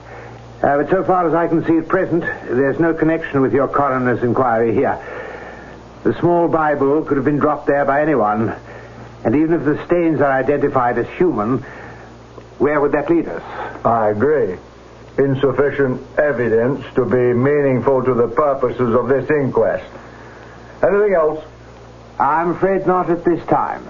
In view of that, Inspector, we would have no reason to alter or amend the coroner's verdict of murder by a person or persons unknown. Which brings us up to date. There, right before me, was the yard display cabinet representing crimes unsolved, filled with what the Maltby coroner had said was insufficient evidence to be meaningful. The parasol, the pocket Bible, the small mirror, the watches, the bullet taken from the deceased, but no gun, no fingerprints, no culprit. In short, no case. That is, until this morning, when I received this letter in my hand. Dear gentlemen of Scotland Yard, the last time I was in London, I was particularly fascinated by your display cabinet in the main hallway marked Cases Unsolved. I would imagine the case of the Manchester Express murder. And whatever evidence you have collected is now in that cabinet. Perhaps after you've read this letter, you can mark that case solved. My people came from England, immigrating to the States in the 1850s, and settled in the town of Rochester, New York, where my father ran a dry goods store. We were only two sons, my younger brother, Timothy, and I. On one unfortunate day, out of the blue, my mother was stricken and died. My father, who loved her very much, went to pieces and suffered a stroke. Good morning, Father. How did you sleep? What time is it? When I've overslept in the store. The doctor said the best thing for you to do is rest and take care of your heart. My heart. She took it with her when she died. My beloved wife. Edwin, on the window seat is her little testament. The one she used to take to church. Bring it here. I see it. I want you to have it, Edwin. Dearest Mary would want you to have it. When we were first married, I gave it to her. Never be without it. Do you promise? I promise. Not that you need prayers as much as your brother. That Timothy, that boy. You think you can take care of him? Of course I can, Father. Now, don't you worry about Timothy. Now, you remember, he's 10 years younger than I am. And even though he's a senior in high school, I can still take him across my knee if he gets out of line. That's good. He's a wild boy.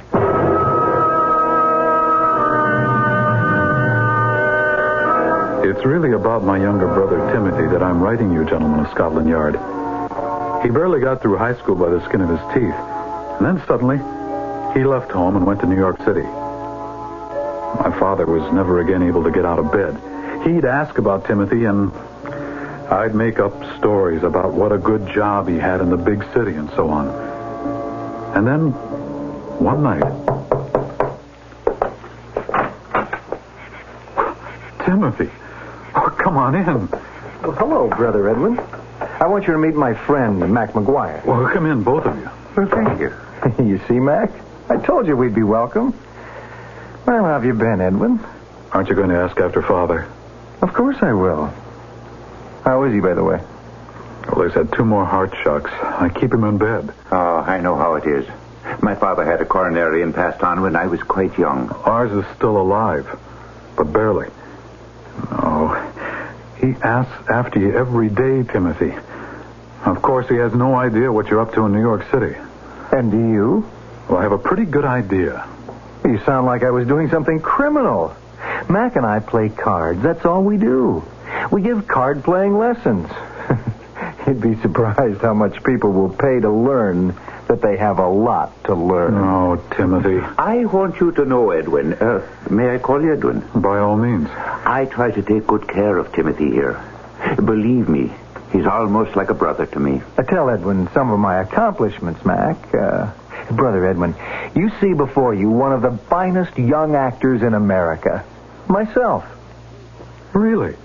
Well, you've been acting on the stage in New York? Not exactly. Oh, he's very good at disguises, your brother is.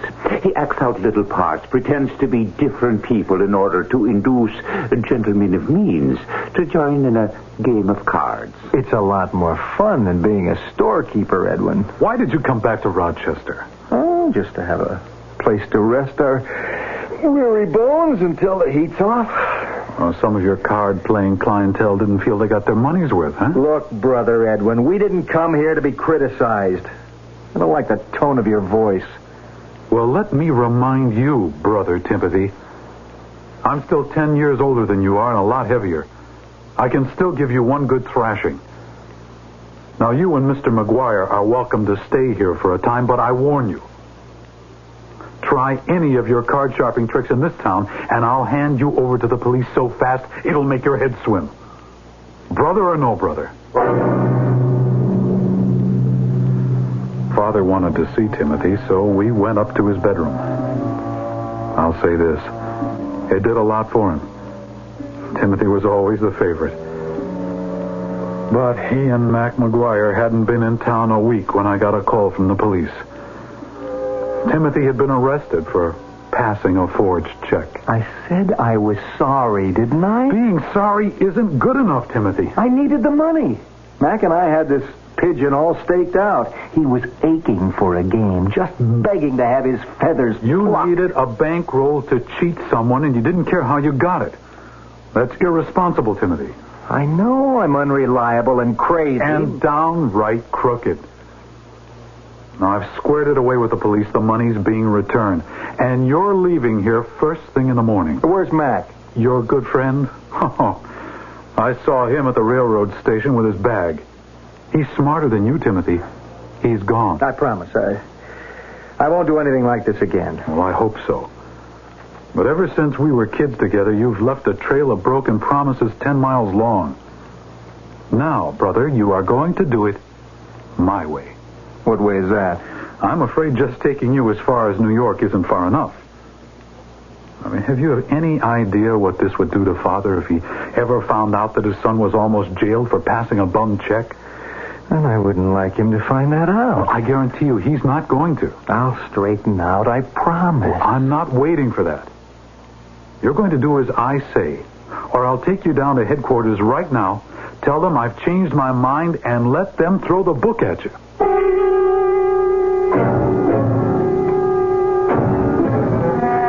The next morning, I got a nurse from the hospital to come in and take care of Father.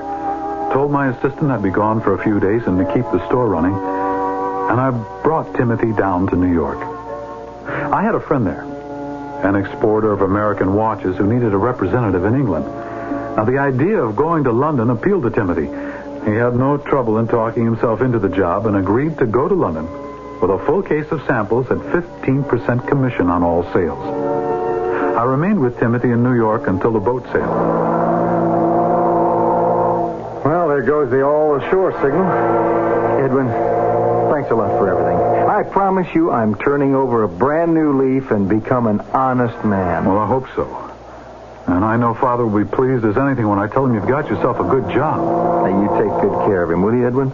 And I'll do my part. I promise you I'll never again hold a deck of cards in my hand. Now, don't make any promises you can't keep. I can. Wait, over there, by the lifeboats, isn't that... It's McGuire.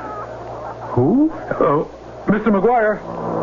Mr. McGuire, will you come over here? Why, of all people, Timothy, what are you doing on this ship? Well, I'm going to London. Now, isn't that a coincidence? So am I. Timothy, you lied. You had no intention of going straight, did you? Are you going to London also, Edwin? Now that you mention it, Mr. McGuire, that may not be such a bad idea. Yes, I'll go and find the purser to see if I can share a cabin with my dear brother. Edwin, are you going to nursemaid me across the Atlantic all the way to London? It's a toss-up between that, Timothy, or my informing the police that you're on board. It takes a bit of doing to expose one's brother in the hope you can cure him, save him from himself. A brother is a friend given by nature, to quote the old saying. Let us hope Timothy will believe Edwin is his friend. Or is Timothy's willfulness and crooked bent uncurable? I dread to find out, but find out we shall when I return with Act 3.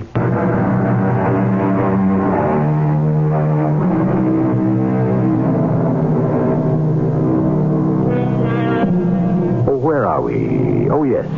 Standing beside Inspector John Hilliard in front of a display in Scotland Yard of evidence relating to crimes unsolved.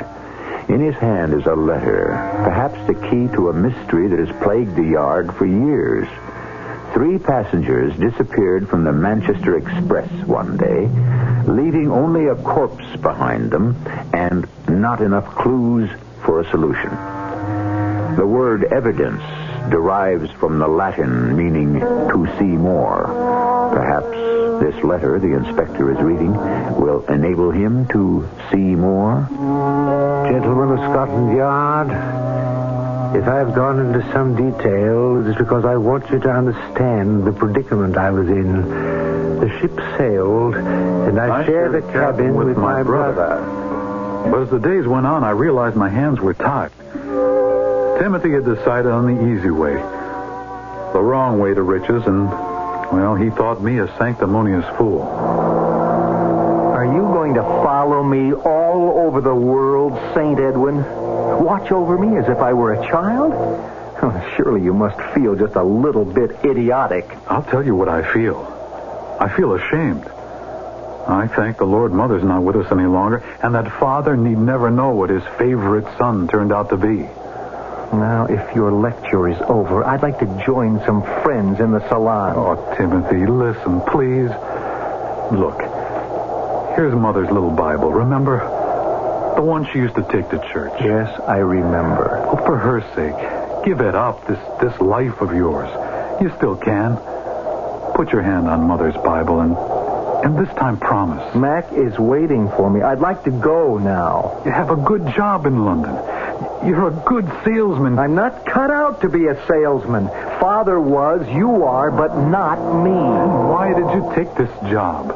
Why not? The old fool paid my passage. I always wanted to travel the Atlantic on a steamship. Mac said we could clean up from Block Island to Southampton.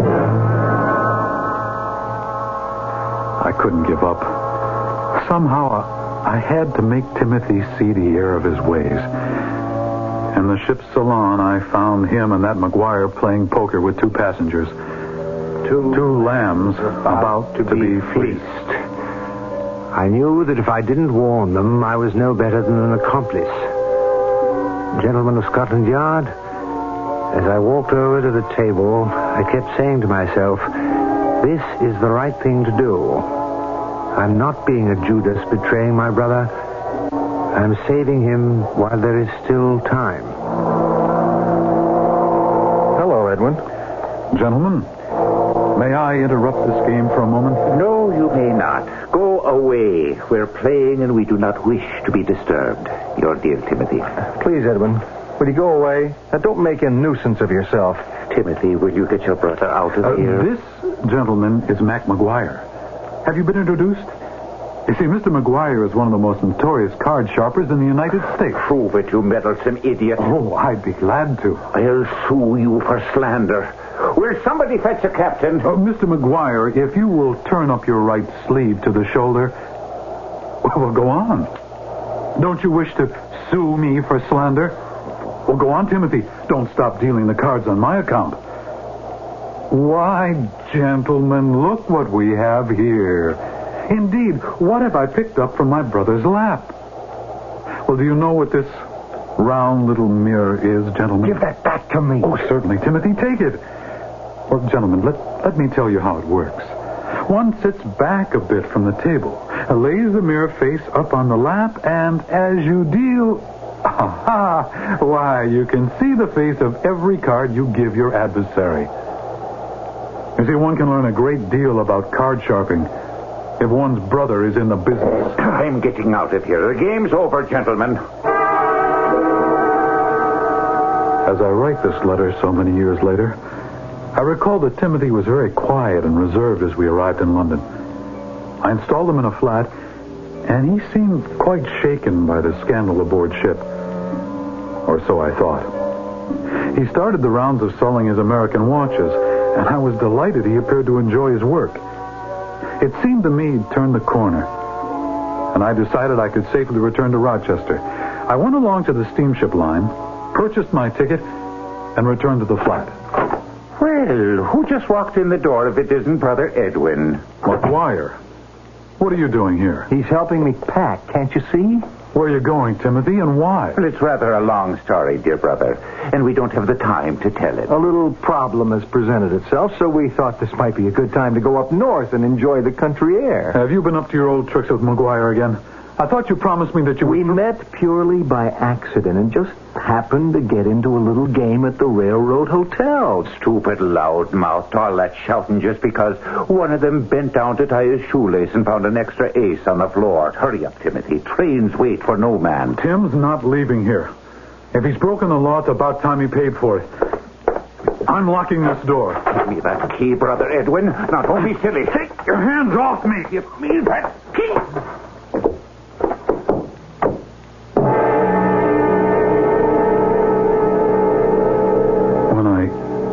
Too.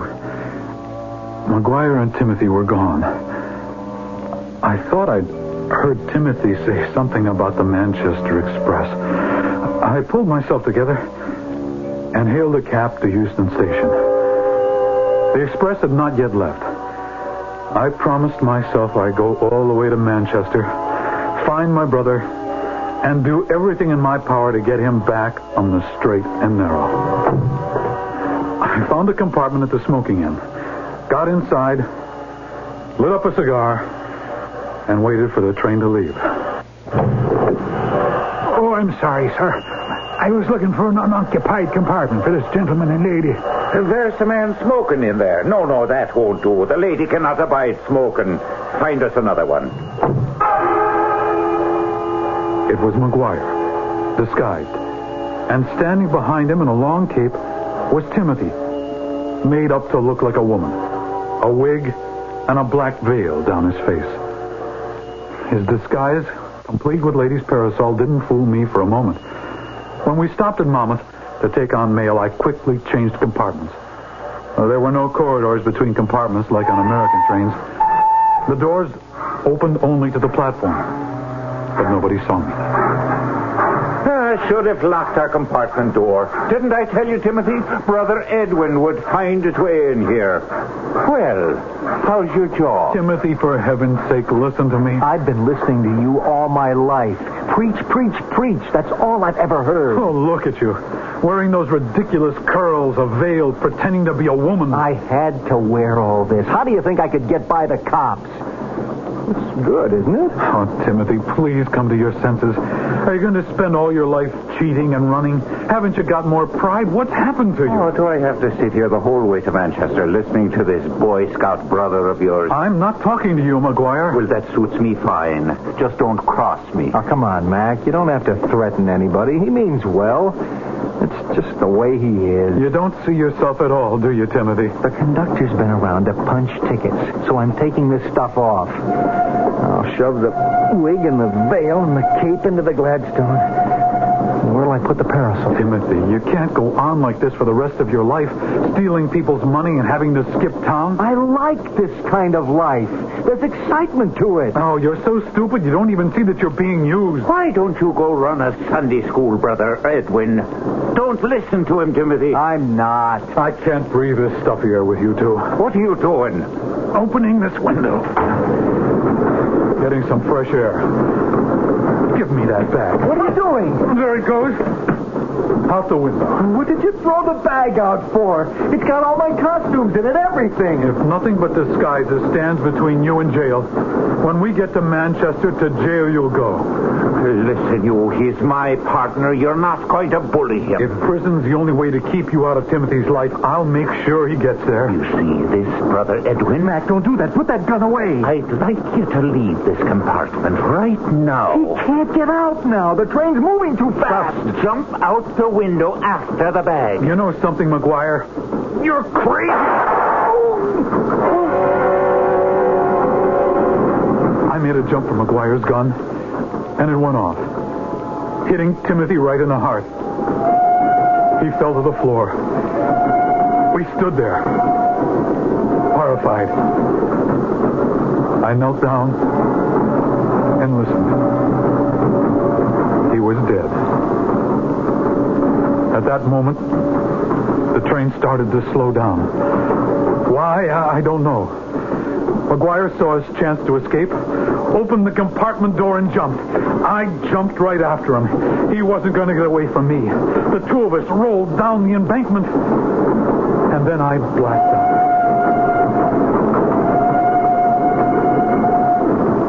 When I came to, McGuire was mopping my head where it was cut with a handkerchief. I couldn't leave you out here alone, Brother Edwin. Oh, my head. Just stop bleeding now. Oh, I don't understand you.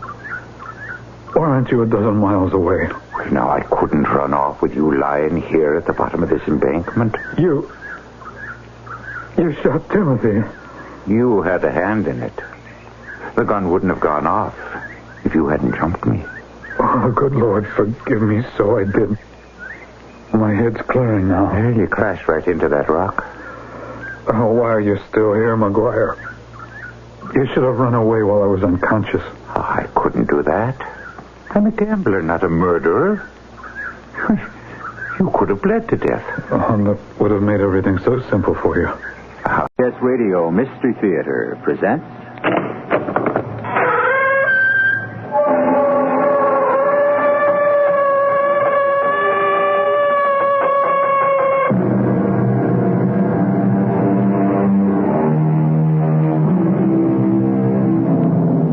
Come in. Welcome. I'm E.G. Marshall. This is the story of the dilemma of Curry Harrow, a young research scientist who believed in the evolvement of man only through science and nature. The ideas of religion or faith in God he firmly excluded. Man was his super being. The kingdom was here and now, and there could be no hereafter. For to him, the possibility of life after death was a primitive superstition. For this reason, Curry Harrow was determined that he would, while he could, serve nothing but science and himself. Until hospitalized one day after a serious car accident. Jenkins, what have you and old Doc Blanchard done to me? I can't move. Answer me. Why am I on an operating table? He's opening his eyes.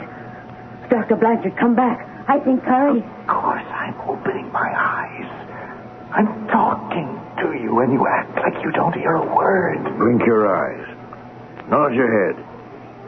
Give me some sign that... Dr. Blanchard, why can't you hear me? For pity's sake, do something. Poor Curry. He's dead.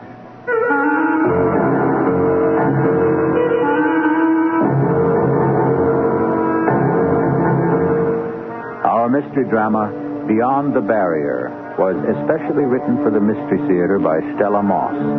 It stars Russell Horton. It is sponsored in part by General Electric Citizen Band Radios and Buick Motor Division. I'll be back shortly with Act One.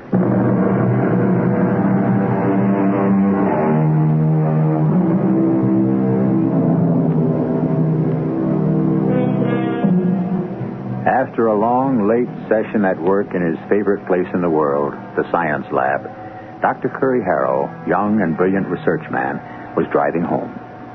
The pelting sheets of rain, the wet, glistening roads, the penetrating glare of lights from cars speeding noisily in both directions challenged and irritated him.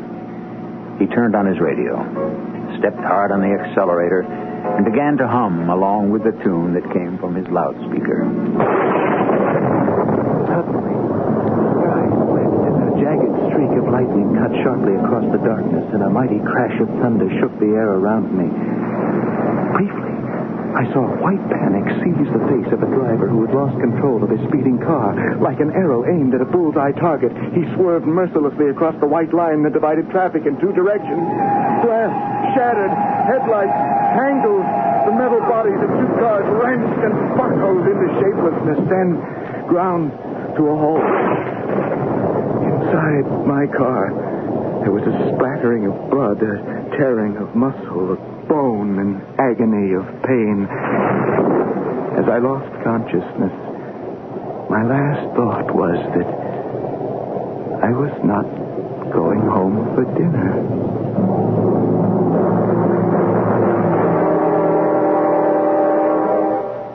I know it looks next to impossible, Dr. Blanchard. But we mustn't give up on Curry. Do you think I enjoy collecting corpses, Jenkins? Death is my least favorite part of being a doctor. Here, hand me that sterile bandage, please. Oh, yes, here you are. I know Curry's value in the research lab as well as you. Respect for his seniors, no, but brilliant, yes. Tops of the new scientific crop. That bloody, mutilated young body. That promising young brain. It doesn't make sense. Yes, well, get to the end of the line, my dear. All the nurses, regardless of age, are in love with Curry Harrow. Really, Dr. Blanchard? Now, that's that. We've stitched up his flesh where necessary, supported the bone breakage the best we know how. Now, if we knew as much about miracles as we do about medicine, perhaps we could get him to open his eyes and recognize us. Thank heavens he's still breathing. Oh, what a head-on collision that must have been. Still not much of a pulse or blood pressure. We better not set our hearts on this one. Sometimes even the best doctors and nurses are only human. Oh, well, I know. I have another patient next door. I won't be long, Jenkins.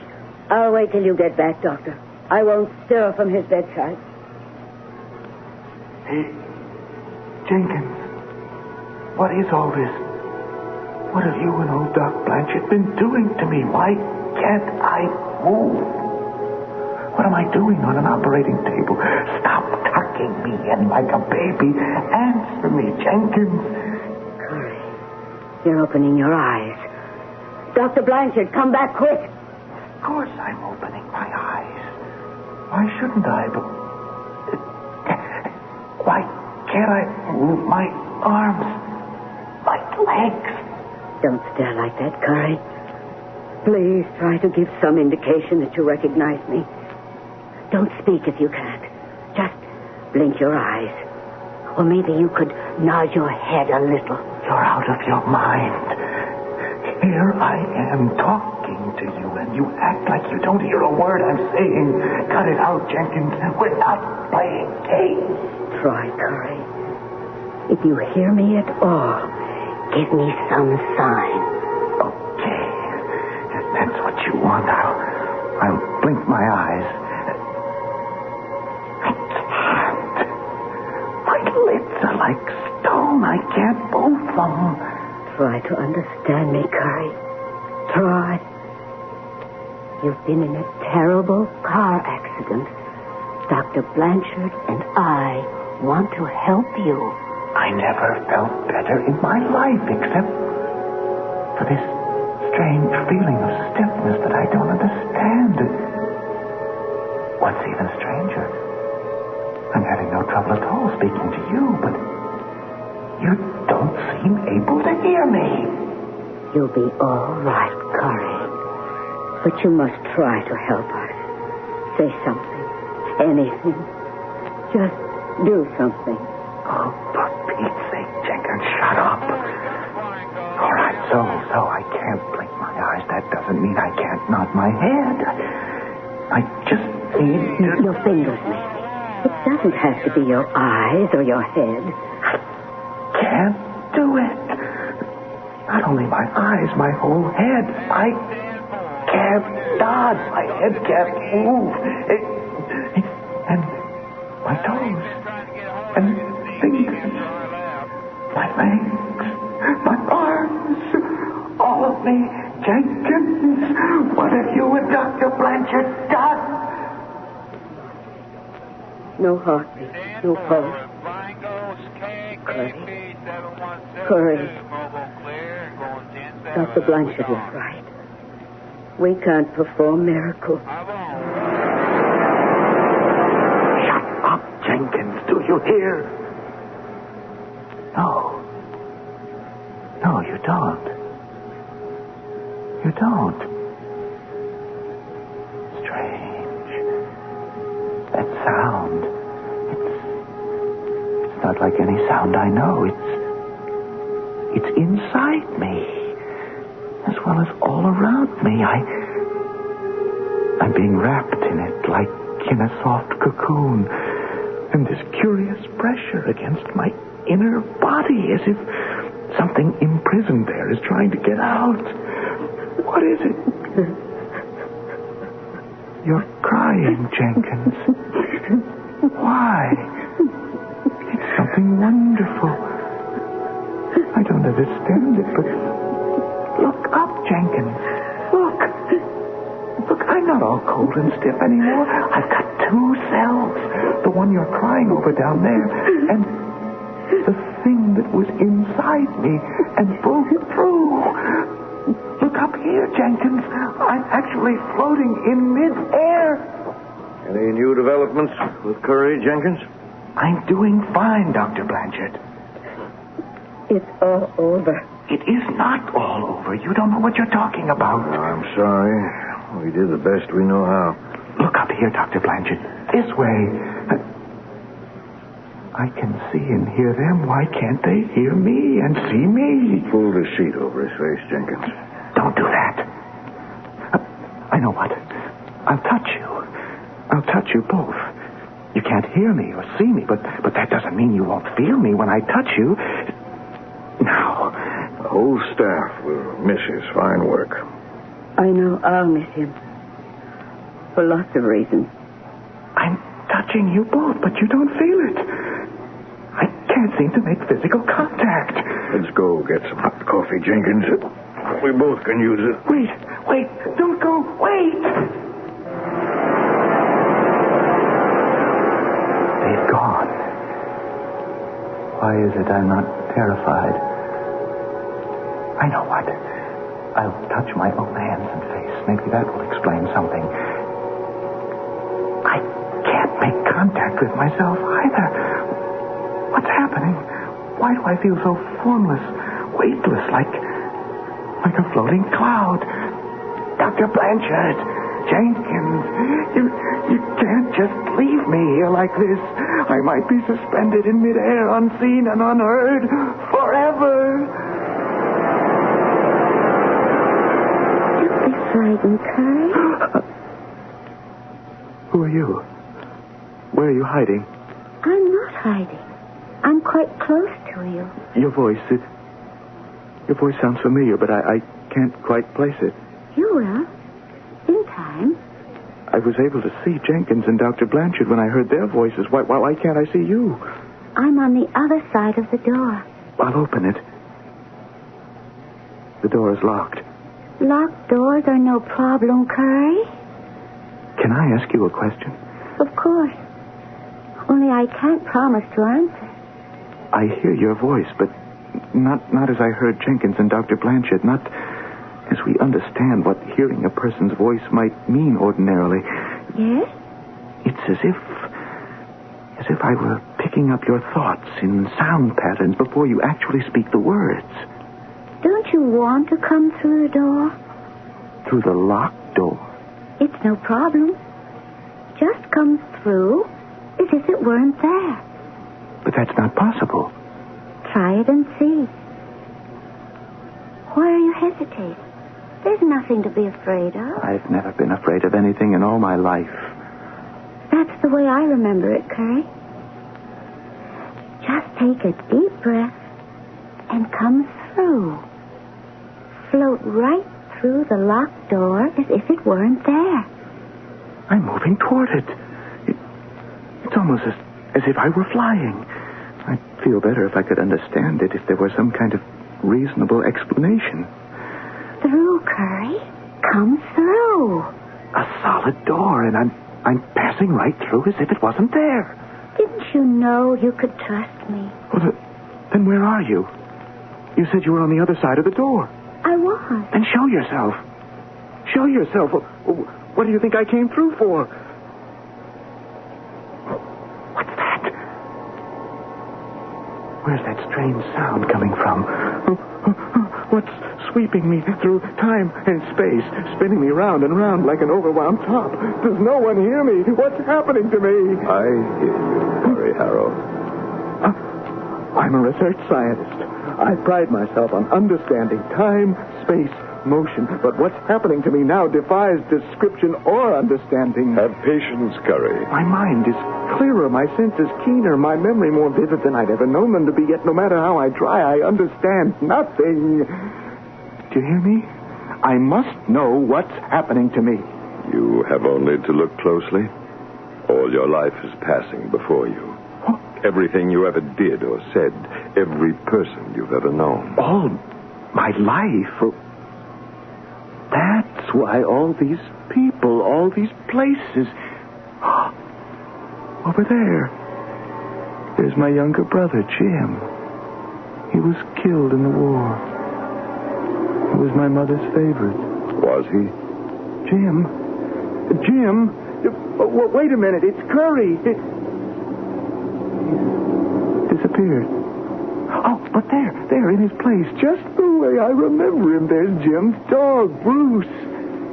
A car ran him down while I was away at school. Jim loved that dog more than he did me. Did he?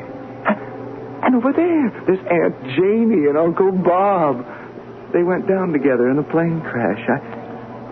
I can't grasp any of this. Where does it come from? Time is a matter of choice here, Curry. Well, can't someone stop this spinning? I've got to think things through, talk things over. That's up to you, Curry.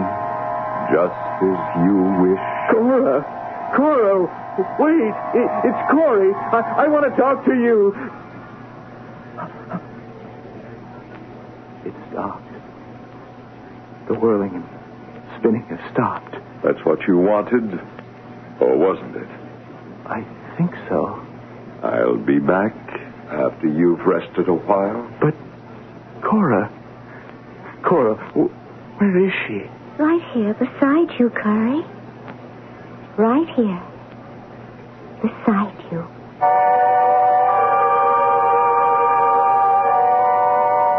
So, Curry Harrow, brilliant young man of books and science, is facing a situation which thus far has defied his scientific expertise. How long will it be till he can uncover an explanation, or even a theory, that will throw some satisfying light on the bewildering circumstances that surround him?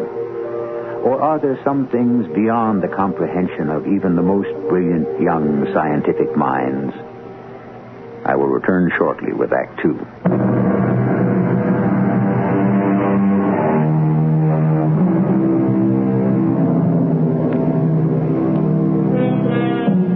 Dr. Curry Harrow, a young man who under ordinary circumstances was proud and secure in his own self-sufficiency, now finds himself shaken by doubt and confusion.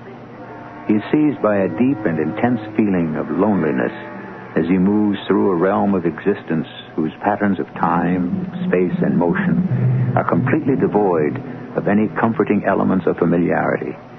Cora has appeared beside him. Cora, you don't look the way I expected you to. None of us do. I'm happy to see you. It's been 10 years. 10 years. I don't measure time anymore. Your voice is the same. Soft, gentle, and low. an excellent thing in woman. Why did you call out to me, Curry? I don't really know. Oh? Everything stopped short, and I guess I just stopped with it. I see. I want very much to touch you, Cora. If I could, I think I might understand better some of the things that are happening to me. You can try, Curry. I'll come nearer. I'm going to hold you close only for a second or two. I don't mind. Well? I can't make contact with you.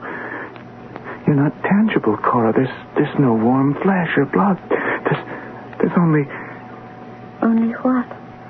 Something I almost recognize, but not quite. I can't identify it. Where am I, Cora? Everyone has to find that out for himself. Before you go, isn't there anything you might want to say about us? Not if it's feelings you want me to talk about. You know that sort of thing was always pretty impossible for me. 10 years haven't changed you very much, have they? I was hoping some things wouldn't be the same. Oh, don't try to shame me, Cora. Please understand this, Curry. Agony is an emotion that no one feels here. So you see, there's nothing that you can do for me, or for any of us, for that matter. There is something, however, that you can do for yourself. For myself? This is the time and the place to unlock all unspoken feelings, Curry. Here. Now. Oh, Cora. You frighten me. There are more things than a man's work, Curry. There are friends and family, neighbors and lovers. It's your feelings about them that you keep locked up inside yourself. Why, Curry? Why are you so afraid to let them out? I don't want to discuss that. You never did. Everything always your own way. That hasn't changed either. Well, there's really nothing more for us to talk about, is there? At least, not yet. One thing. I want some answers from you. Where am I? Who is this guide? Where in the name of sanity does he intend to take me? I have to go. I won't let you. Not till you've answered my questions. Find your own answers. Don't try to evade me. If you leave me with my questions unanswered, I'll do something. Do you hear me? Do you hear me, all of you? Wherever you are, I'll do something awful, shocking. It will be remembered till the end of time. That's enough, Curry. No one breaks the peace and quiet here. Besides, you should be grateful, not frustrated or angry. Grateful? What for? Cora forgave you a very long time ago. You had better go, Cora. Goodbye, Curry. Will I see you again? Cora doesn't decide that. There are many other factors. I don't see her anymore. Why didn't she wait for me to say goodbye? You have other places to go and things to do. Where are you taking me? There is nothing to be frightened of. This way, Curry. Why must everything spin and whirl this way? It's the way things are here. No, that is no explanation.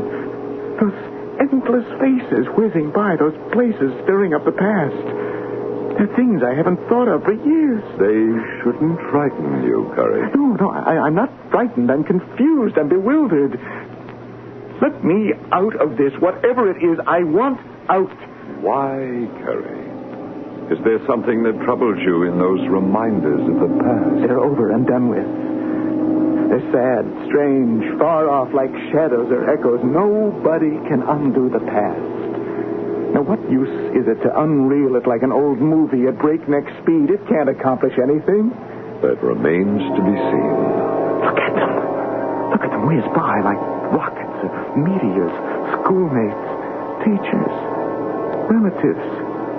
Even an old friend or two, all long gone. Watch them all waving, smiling at me. Not a single one that I cared very much about, that I did anything for. And the truth is, not a single one of them cared very much about me. Is that what you really think? Oh, make them go away.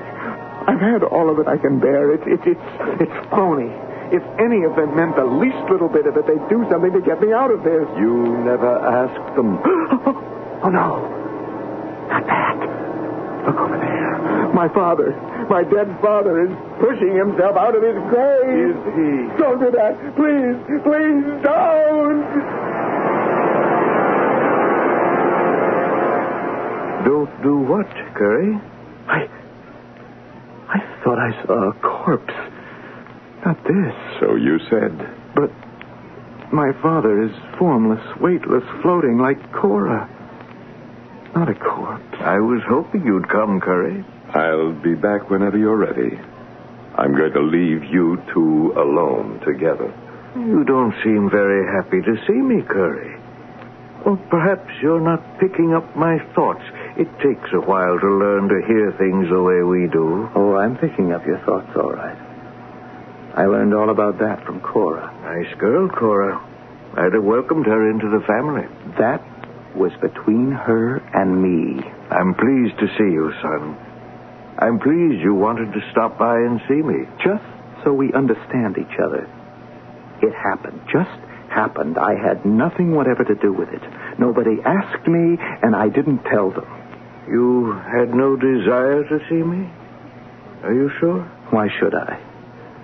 There was never very much between us. In fact, I wondered sometimes how you and I could be father and son. I'm proud of the fine work you've been doing. You've become an important man in your field. Yes, and no thanks to you.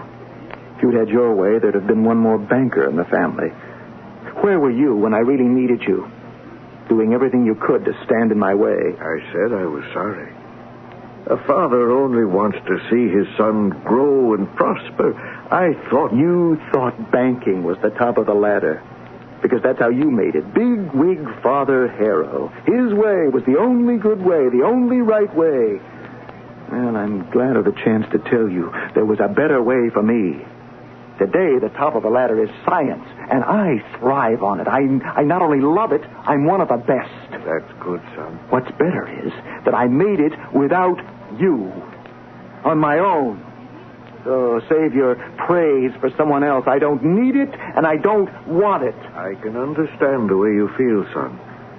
But must you open old wounds? I'm pleased you did the thing you wanted to, but... Please. Don't preach. The self-righteous father. It was one of the things about you I hated most. I'm sorry for that, too. You don't know what sorry means. When you died, I was relieved. It made my whole life possible. I can't tell you how happy I was never to have to see you again. If that's so, Curry, then why, over and over again, do you have the same recurring dream? Why do you keep dreaming that I'm trying to push myself out of my grave? You know about that? I have no need to leave my grave, son. I'm content with things as they are. You have outstayed your welcome, Curry. Goodbye, son. Well, Curry, aren't you going to say goodbye? I've said it all. Death was too good for my father. I have no regrets.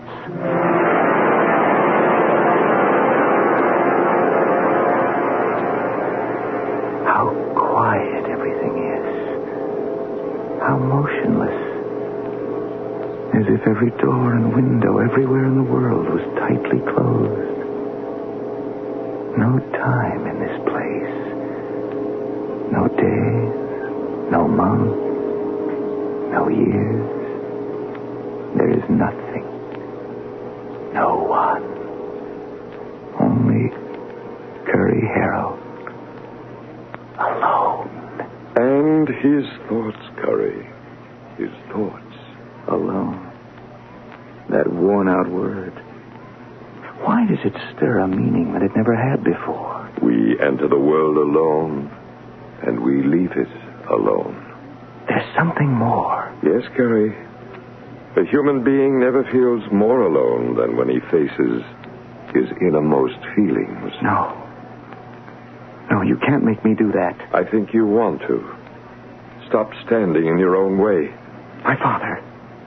Where is he? You passed him by. The irresistible force and the immovable object. Curry Harrow and his father. It was always that way. Provocation after provocation. Don't give an inch.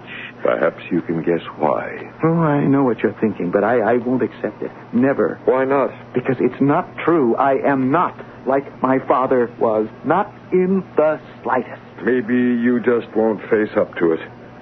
That's not an easy situation for father and son. It's impossible. We could never get through to each other. You should have told him that, Curry. He wanted very much to hear it. I couldn't. I tried time and time again, but I couldn't. What's wrong with me? You're not quite ready, I guess.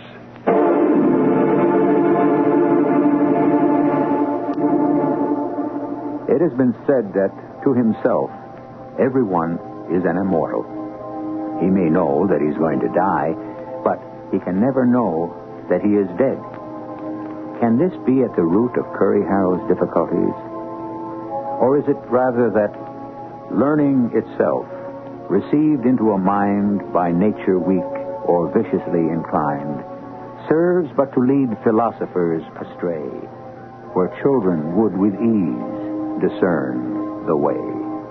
I'll tell you more about this when I return shortly with Act 3.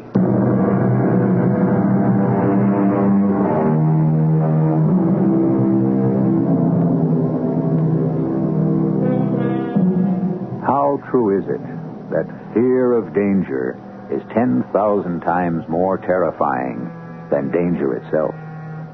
Confused and apprehensive, Curry Harrow moves closer to his guide, as if seeking protection from what lies ahead in these areas of the unknown. He is determined, if he can, not to be alone again. As they move through a world of mists and shadows, Curry's guide is directing his attention to something. Curry sees it. That stream of bright light burning in the distance. What is it? That's where you're going, Curry. But everything around it is dark. It doesn't seem to illuminate anything. You don't have to be afraid, Curry. Cora, everything is going to be all right, son. My father. Move toward the light, Curry. It's growing brighter every second. It's like a magnet. I don't want to go toward it, but I can't help myself. There's nothing to worry about, son. You'll see. Everything is going to be all right. How broad the beam is.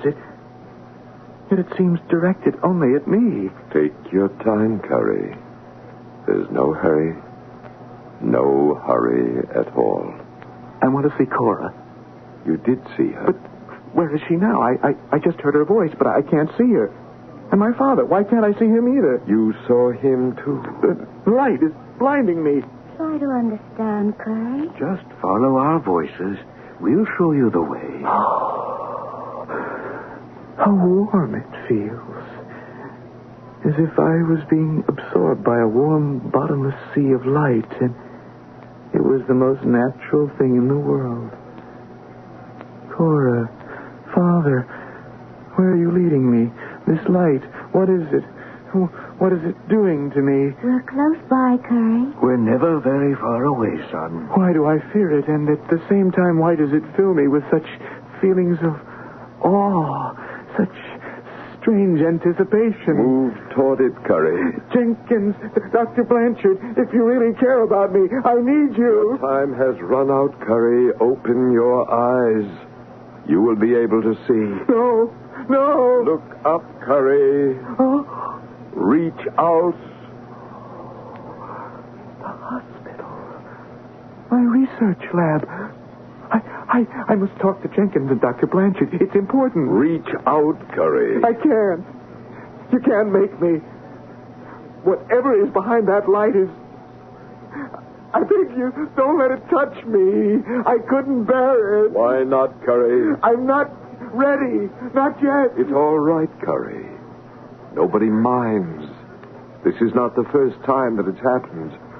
What's to become of me now? I'll take care of it. I've done it before. Many times.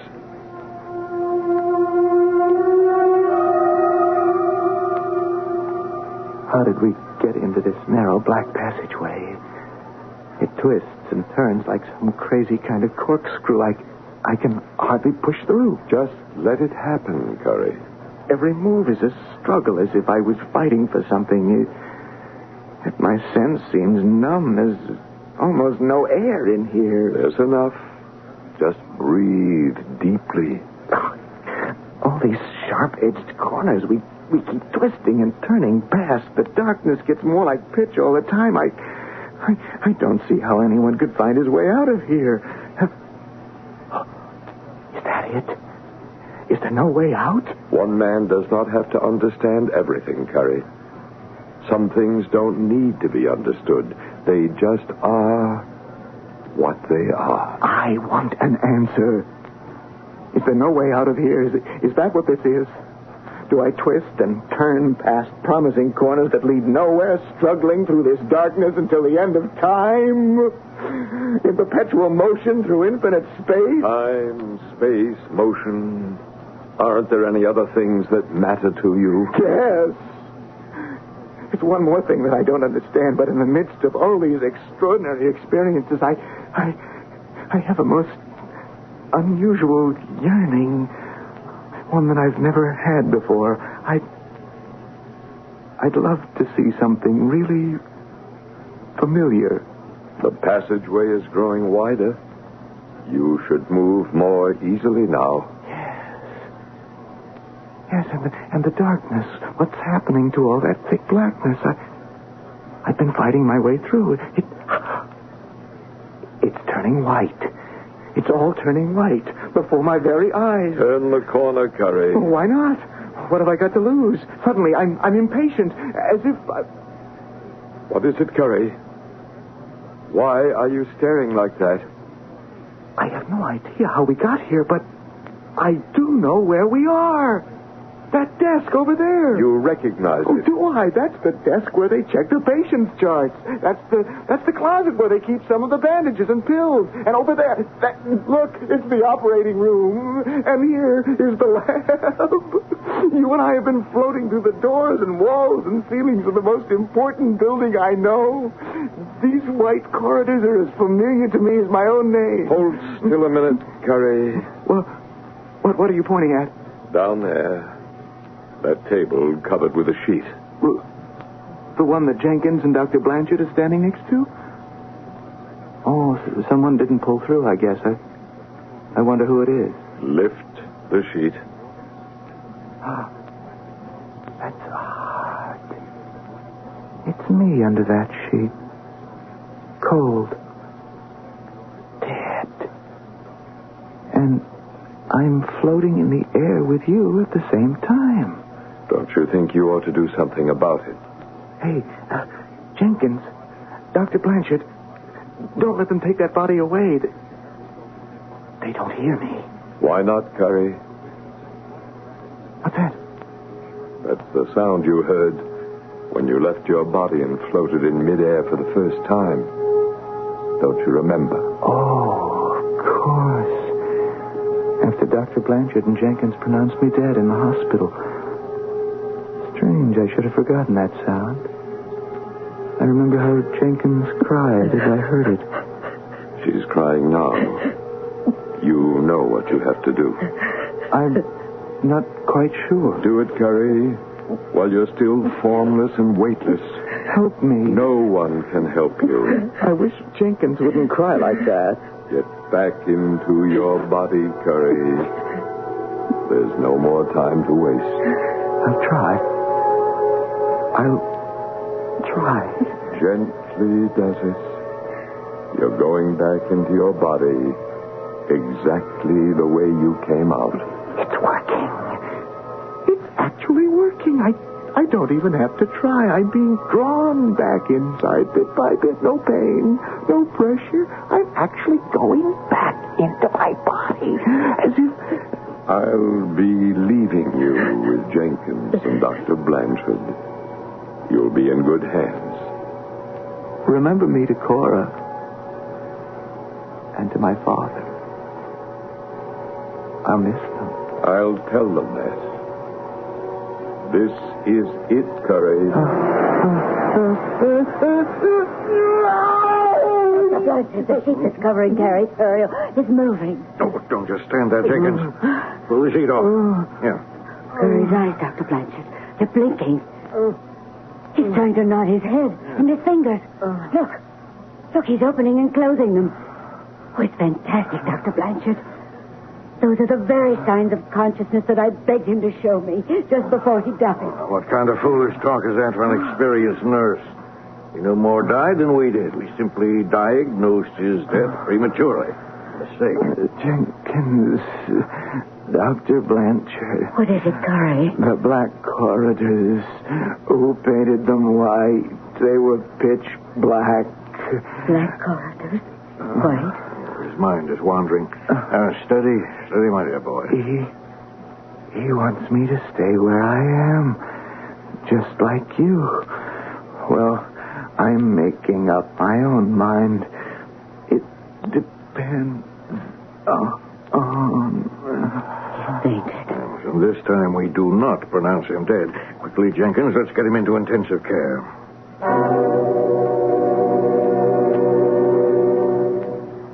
Well, Jenkins, how does it go? He seems to be breathing normally. Blood pressure? Okay. Pulse okay, too? Mm-hmm. Even his color is good. What bothers me is that he won't open his eyes. Come on now, Curry. Enough of this nonsense. You're in lots better shape, so open your eyes. He's trying to say something. Time, space, motion. Whatever that means. I'm going to slap him a couple of times. No response. Still the closed eyes. It all went so fast. He's opening his eyes. The devil does he see near the ceiling? He stares up there as if hypnotized. That sound again. I'm going to follow it. Just the way I did before. What sound? What on earth is he talking about? I don't hear a thing. Stay where you are, Curry. You're going to do all right. There is no doubt. You're going to do all right. Oh, Dr. Blanchard. Jenkins. I'm going to be all right. Of course you are. Here, let me fix your pillow. You've given us quite a time, Curry. That car accident you were in, a beauty. Funny, after the first few minutes, I didn't feel a thing. I seem to have lost track of time. How many weeks is it since the accident? How many weeks? I have the strangest feeling that I've been away somewhere, that I've been gone a long time. My dear boy, if you call being unconscious being away somewhere, and if you call 15 minutes a long time, then... 15 minutes? That doesn't seem possible. Yeah. Pour him some water, Jenkins. I want him to have these 2 pills. What he needs is sleep. Lots of it. Curry, what makes you think you've been away somewhere? Longer than 15 minutes. Oh, never mind, Jenkins. Let me have those pills. It's pointless to talk about it. Neither you nor Dr. Blanchard could possibly believe me.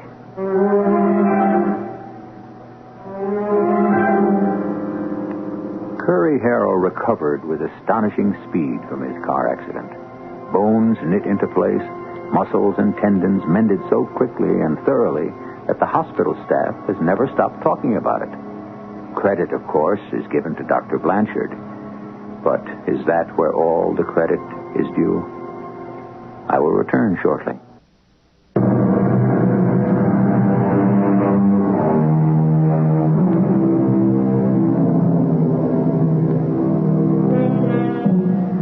A small group of research people is trying to shed new light on the possibility of some form of life experience beyond the barrier.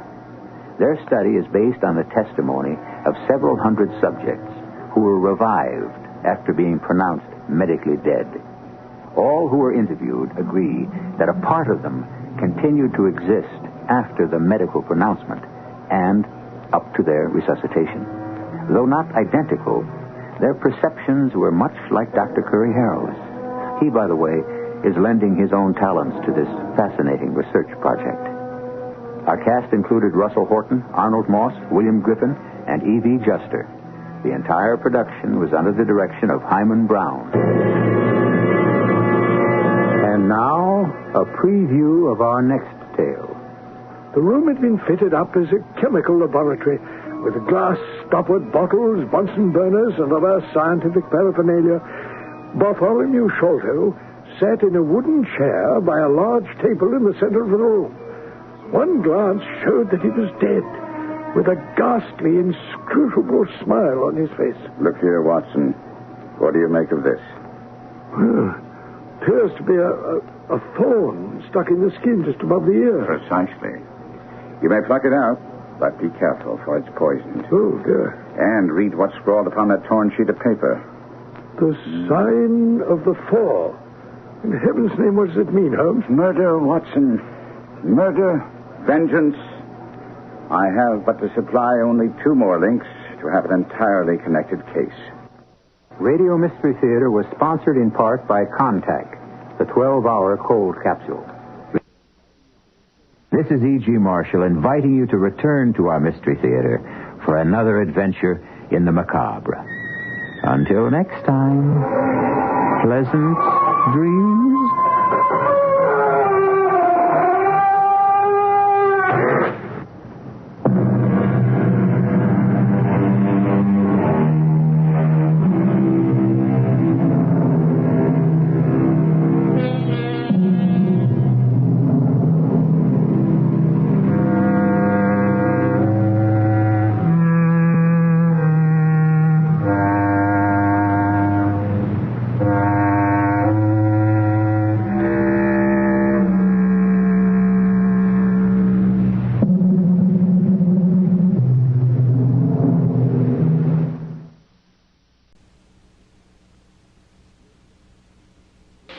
CBS Radio Mystery Theater presents...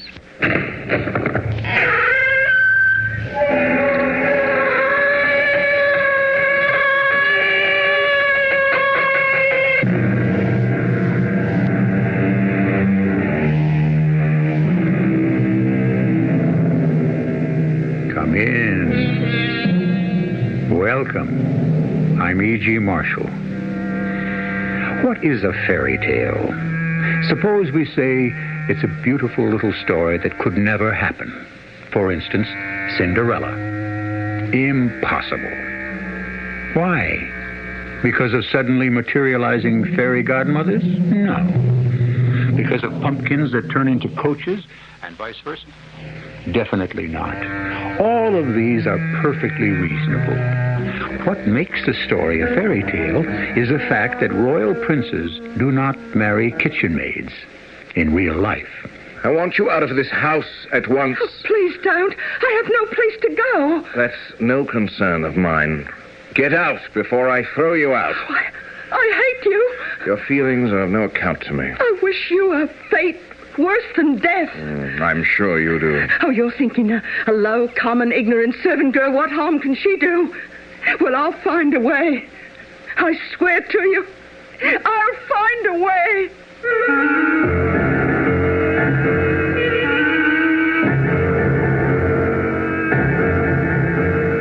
Our mystery drama, The Light That Failed, was especially adapted from the Rudyard Kipling classic for the Mystery Theater by Sam Dan and stars Mason Adams and Tony Roberts. I'll be back shortly with Act One.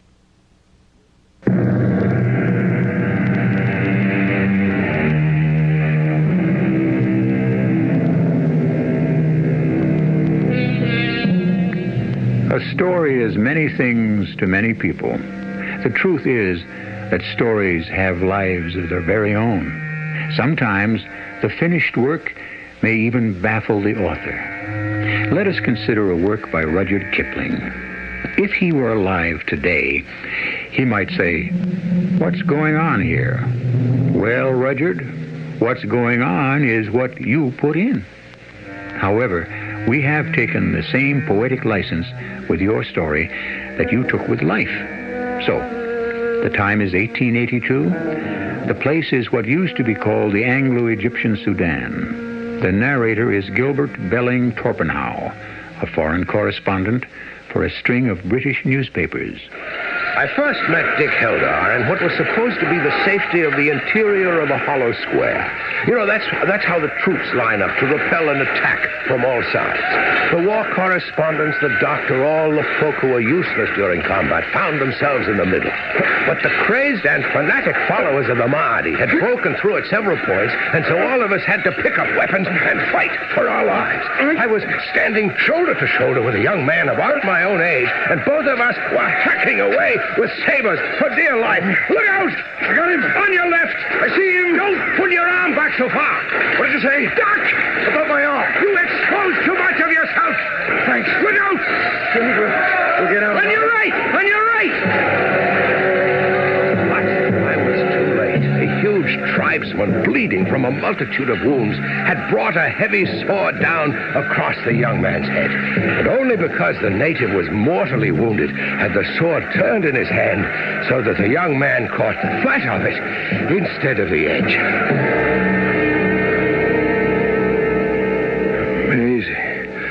Maisie. Who's that, Maisie?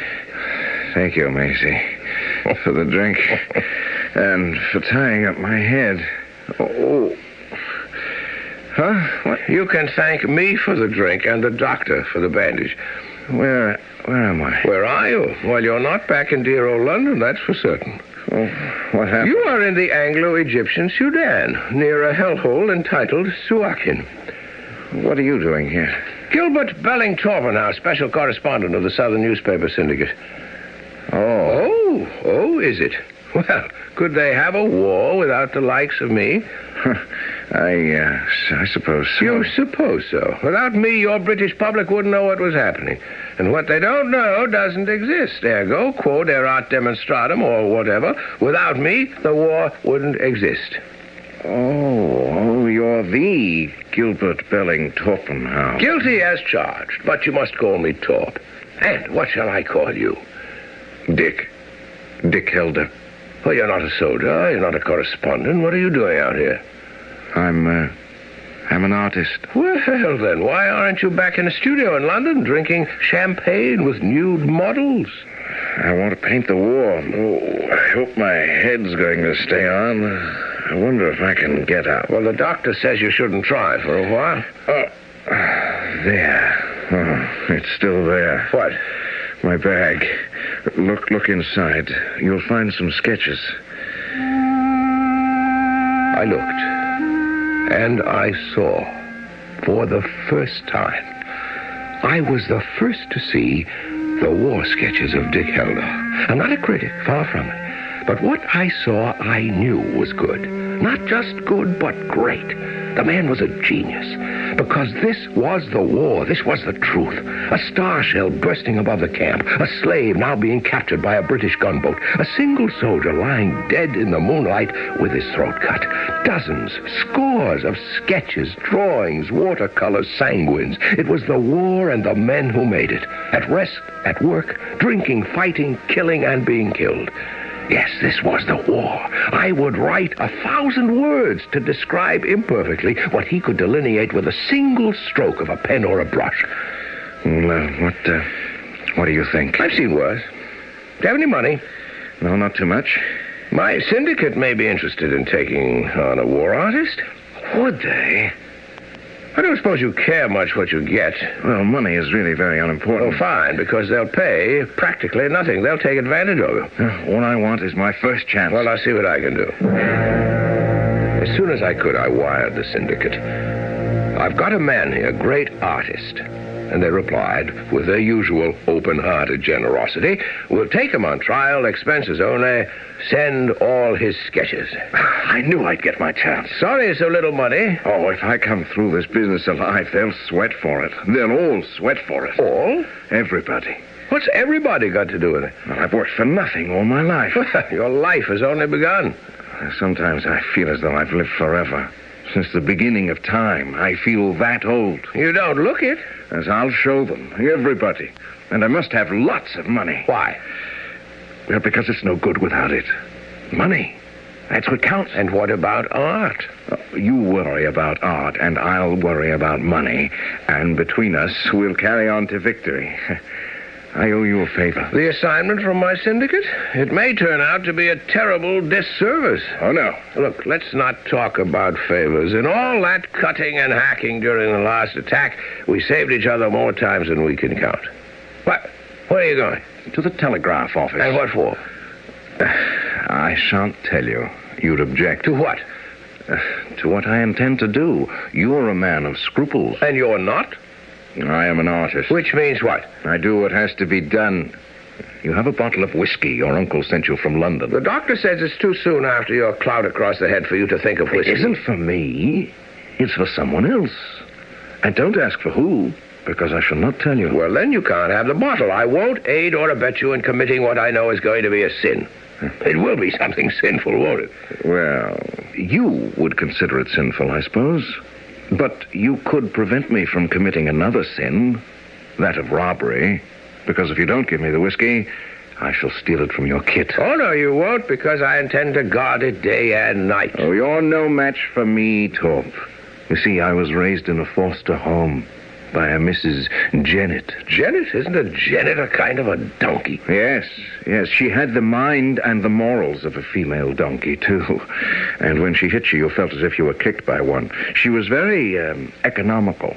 So Maisie and Maisie, I've heard that name before. Another little foster girl. We helped each other survive by stealing food under Mrs. Jennett's nose. And what happened to Maisie? I could probably steal that bottle of whiskey from your kit while you're looking at me. All right, take it. I'm doing this for you. I shudder to think of it. A rather odd one, that Dick Hilda. But he was a genius. And that sort has to be human. And Maisie. Who was Maisie? Hers was the name that he kept repeating while he was delirious. Well, I'd get that out of him eventually. But now for the present problem. Why did he want to bring a bottle of whiskey to the telegraph office? I decided to see for myself. Hello, Torp. Just in time. He's out cold. Why did you want to get the telegraph operator drunk? So I could get these. What's that? Papers. Trelawney's dispatches. The exclusive interview with Lord Kitchener. We're in luck. Our friend on the floor hasn't sent him yet.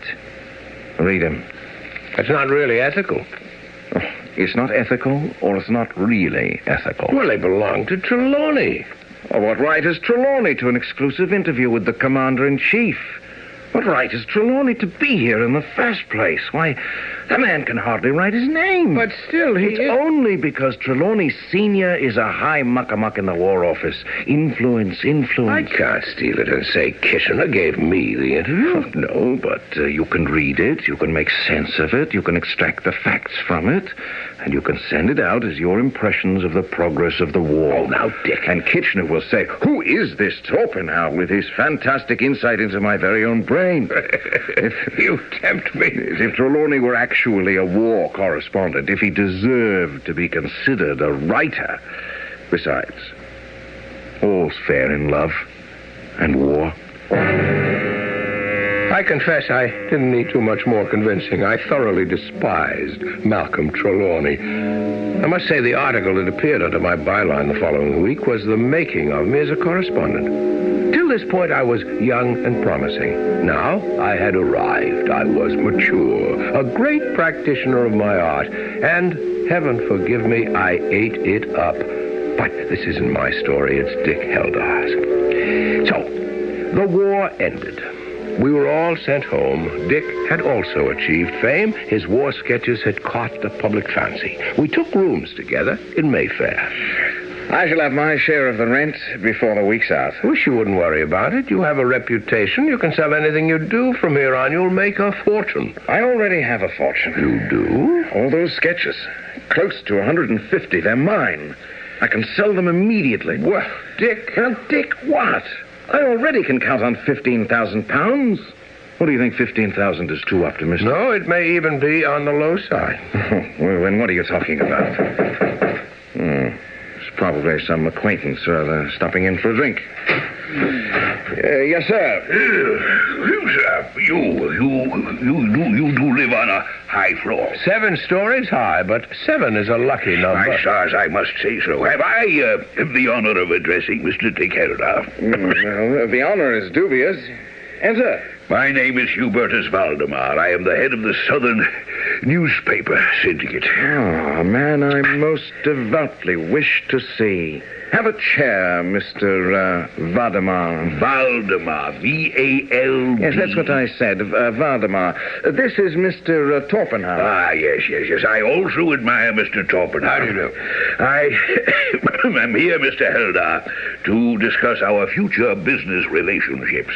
Well, any future relationship must necessarily be more expensive than the past. Oh, you'll find us most generous. I hope so. I haven't up until now. Incidentally, be good enough to send my sketches to this address. Your sketches? By actual count, 150. Oh, Mr. Helda, that cannot be done. It cannot? Since there was no specified agreement at the outset, the sketches become syndicate property as a matter of course. Those sketches belong to me. But a legal evaluation... The devil with your legality, Mr. Valdemar. Valdemar. You paid me the lowest rate in the world. Nothing. You can't keep those sketches. Good Lord, man, they're all I have. Torp, can he do it? Well, it's a rather cold-blooded steal on his part, but yes, Dick, he can do it. I'll have his blood first. Careful, Dick. Remember, we're not back in the Sudan. Sir, you will give me back my pictures. I believe it's time I was on my way. Sit down. How dare you take your hands off me? Dick, you can't simply... I don't know quite what to do with you. Of course, you're a thief, and you ought to be whipped. Take your hands off me. I'll shout for help. You're 7 stories high. My goodness, Torp, you wouldn't believe the fat on this one. You were going to steal those things from me, which are as my heart's blood. You... who don't know when you will die. Die? Write a note to your office. Order them to give Mr. Torpenhow my sketches, every one of them. You have no right to steal. Oh, no, only you do. Write the note, or I shall strip off your hide. Dick, you can't do that. Oh, can't I? Watch closely. I learned how. I can't let you do that. Do you want to fight me for it, Torp? Dick! Should one of us be compelled to kill the other just because of this thieving jackal?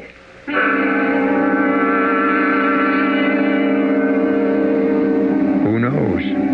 But it's precisely on such random, unforeseen twists of fate that sudden violence and death flare up without warning. We're accustomed to considering the artist as a creator, but in Dick Heldar, do we see the artist as the killer? Both Dick and Torp are young men who have been subject to the searing acids of deadly hand-to-hand combat. What does this do to the soul? I'll continue with Act 2 shortly.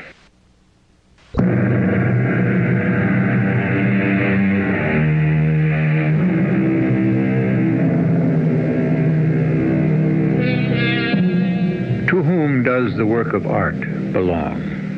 To the man who made it, or to the man who bought it? This is a question that has occasioned considerable grief in this world, and is about to add a bit more as we resume our drama. Dick Heldar, the painter, wants his pictures. Mr. Valdemar, the publisher, claims he bought them. An old argument. But a razor-sharp knife has appeared in Dick's hand, and we may have a new solution to the problem. He'll kill me.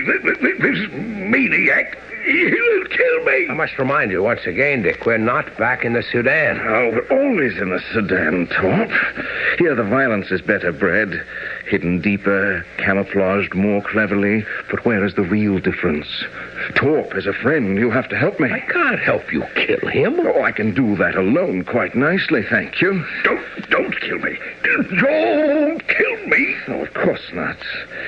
Hand him the pen and paper, Torp. Now, Mr. Valdemar, you will write a note to your office and order them to give Mr. Torpenhow my sketches. He didn't say a word.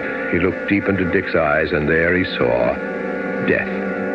He picked up the pen with a hand that was remarkably steady, considering the circumstances. He wrote the note. I took a cab to the Southern Newspaper Syndicate's office. I gave it to some functionary or other, and I shortly received a gigantic portfolio.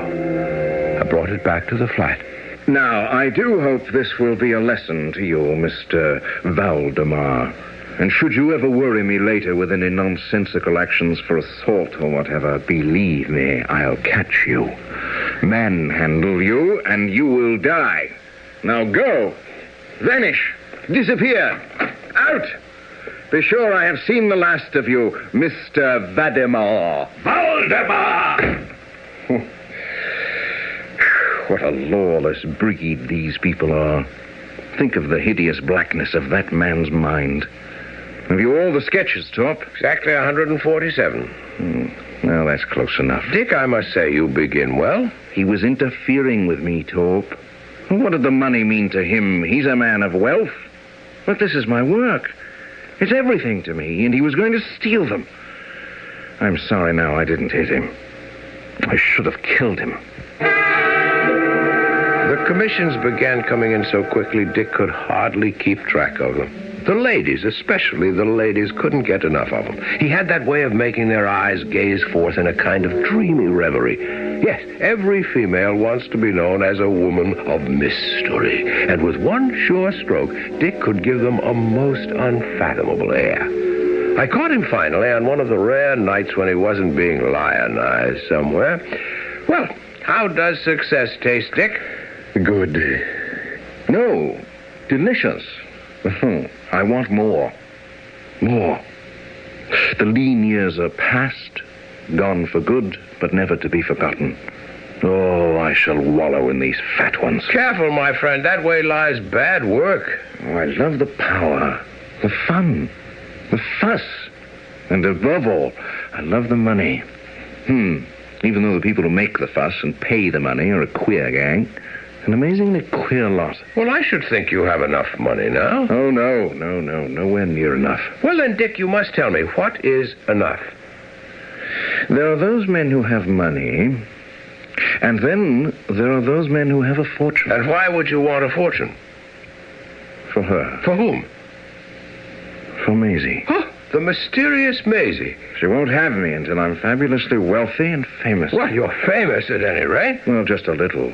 We need the test of time for that. And where is Maisie? I don't know. We were both boarded children at Mrs. Jennett's. I fell in love with her. Did she fall in love with you? She said she would, in time. If I became rich and famous, then she would seek me out. I'm surprised she hasn't so far. Well, that's because I'm neither rich enough nor famous enough. And how will you know when that will be? Simple. On the day she seeks me out. Meanwhile, I must try harder and harder. Tell me something about Maisie. She's an angel. And why aren't you good enough for her now? So, you don't understand. All right, then. Tell me this. Maisie, does she really exist? I couldn't get a rise out of him. He was doing what he wanted to do, turning out paintings as if he were a printing press. But it was a bubble that soon must burst. His work was becoming inferior. But you couldn't tell him anything. At least I couldn't. But finally, somebody did. Someone who never dreamed he was an expert on art. Someone I can only refer to as the unknown soldier. The way of it was this. We were out for a stroll, and we paused before the window of a print shop. There was a reproduction, a good one, of a painting by Dick, one that he had done in the Sudan. It was the wild, whirling rush of a field battery going into action under fire. As we gazed at it, I could hear a voice, and from the corner of my eye, I saw 2 artillery soldiers, and one was saying to the other, "Oh, they've chucked off the lead horse. He's tore up awful. But they're making good time with the others. That lead driver drives better than you, Tom. See how cunning he's nursing his horse. See how his foot's braced against the iron. He's all right. And the beggar what drew that picture, he knows what's what, he does. Let's go in and buy it for the mess." The picture won the complete approval of the sternest critics in the world. For a long moment, Dick looked at it, and then he cleared his throat. He had been moved in a way that I hadn't seen since the Sudan. We walked home in silence. When we arrived at our entranceway, there was a girl standing at the door. She had blonde hair, a cheap little sailor hat, and a rather soiled blue and white dress. She stood there and gazed at us. Suddenly, Dick shouted, "Maisie! Maisie!" "What are you saying, Dick? You mean this is Maisie?" "Oh, here now. Who do you take me for?" Maisie, you've come to me. Oh, no, it's not Maisie. Dick. She looks exactly like Maisie. Who are you, girl? Who are you? She's going to faint, Dick. Don't let her fall. What are we going to do with her? Perhaps we'd better bring her upstairs. A girl of her sort? What sort? Well, isn't it obvious? And she must be drunk. No, I'd say she's hungry. She's starved. Oh, still, it's out of the All right. Yes, bring her up. She'll model for me. Yes, this is going to be my masterpiece. I won't title it, but Maisie will see it and know who it's meant to be. Torp, this girl was sent from heaven. I must put her on canvas.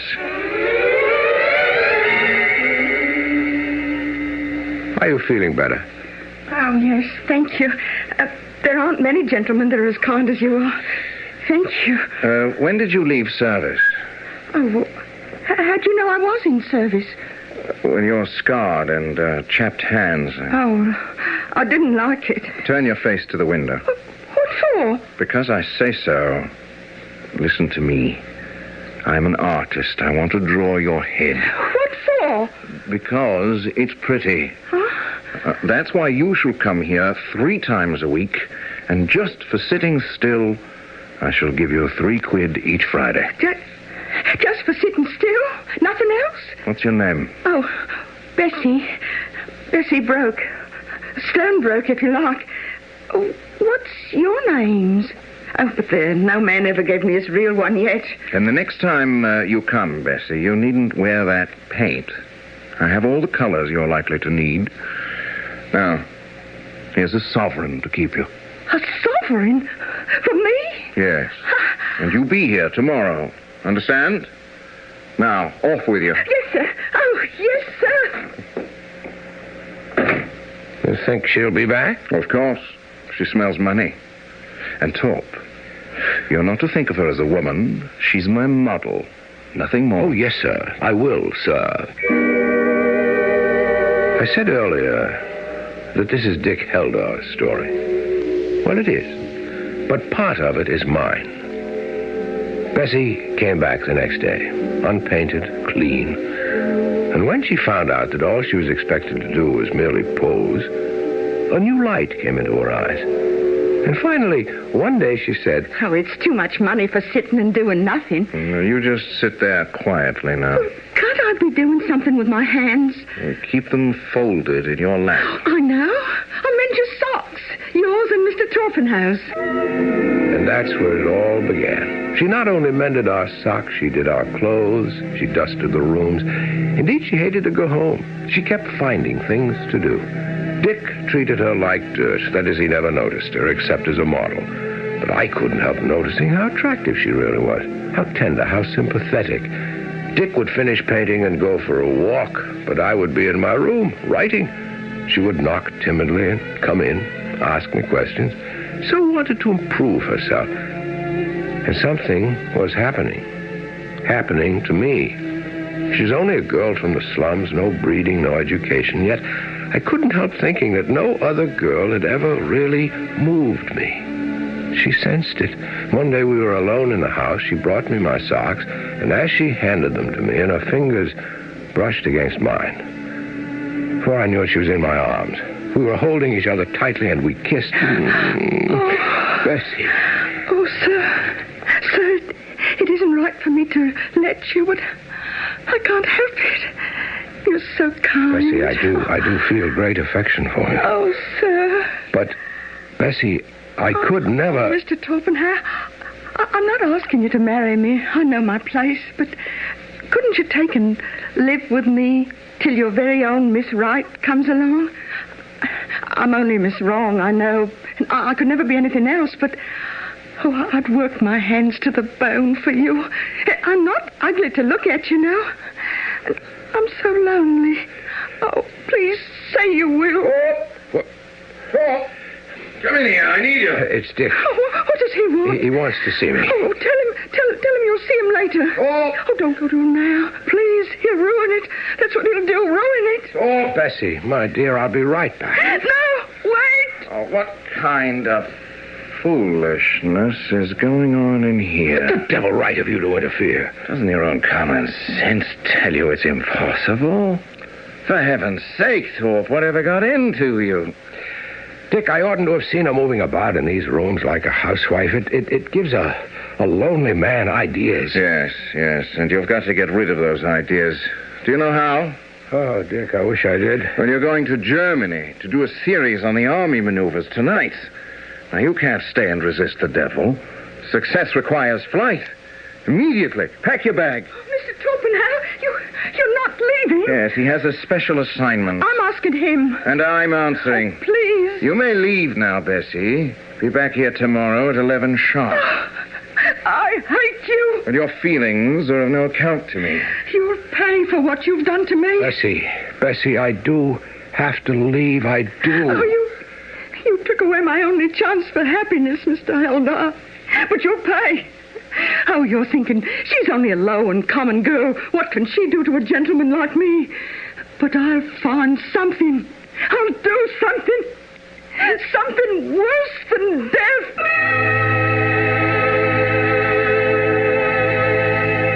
It doesn't matter who or what the woman is. If she threatens vengeance, take her seriously.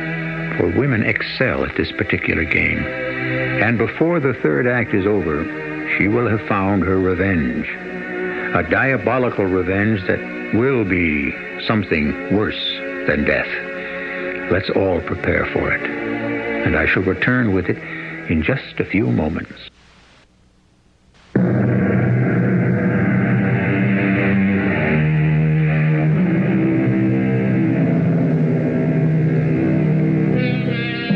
A fate worse than death. What could be a fate worse than death? That would depend on who you are.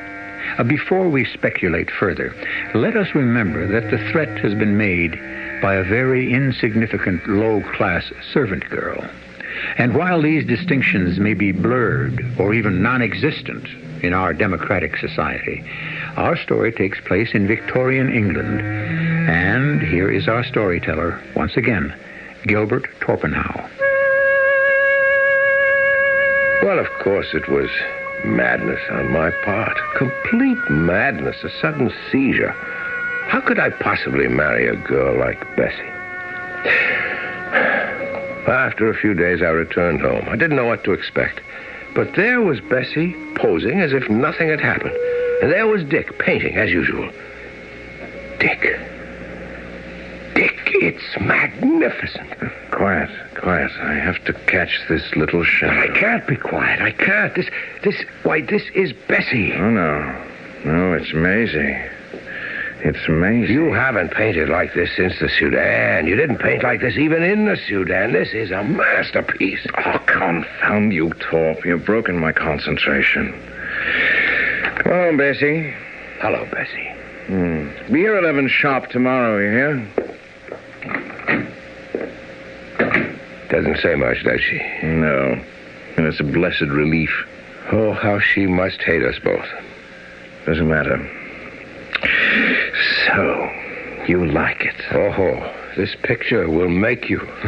I thought I was made already. I mean, as a real artist, not just a realistic painter of war pictures or a smooth society hack, but an artist. I will be an artist on the day that Maisie sees that picture. Because that's the day she'll come to see me. And she'll be mine. I hope so, Dick. Damn. What is it? For a moment, I thought I had a veil across my eyes. A veil? Oh, it's just the flimsiest gauze-like veil. It's probably indigestion. Indigestion does that. Hadn't you better see a doctor? I don't have time. Nonsense, man. You must make time. He would never have gone on his own, so I made an appointment with a doctor, a specialist. After much argument, I finally dragged him to the men's office. He was a very cheerful doctor. He chirped like a sparrow. Well, Mr. Heldar, you know we all need a bit of patching now and then. Like a ship. Exactly like a ship. We must be kept ship-shape, what? I think, Doctor, I have neglected the warnings of the stomach too long. Hence these spots before my eyes. Oh, is that what you think? Absolutely. Here I was under the impression that you came to find out what I think. Yes, by all means. Go ahead. Thank you. This wound, this blow you received in the fighting in the Sudan? Oh, that hasn't bothered me in years. Well, there was damage to the optic nerve and the bright, hot light of the tropics. Doctor, if there is a verdict, I want it immediately. Well? I am a painter.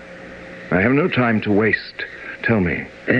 Well, there has been steady, irreversible deterioration of the optic nerve. And I'm going blind? Yes. Absolutely, completely, totally blind? Yes. How long do I have? If you avoid all strain and anxiety, perhaps a year. You must stop painting. The strain of the close work it requires. I see. I must stop painting in order to keep my sight a little bit longer. Yes. What good is my sight if I can't paint? All the way home, we didn't say a word. We simply didn't talk about it. We couldn't. When we arrived at the flat, Bessie was waiting as usual, silent as usual. Dick picked up his brushes and began to work. Are you almost finished with it, Dick? Oh, yes. Yes, I have just enough time for that. It's simply a great piece of work, Dick. Oh, these past few weeks, it seems I've never seen color so clearly. And light.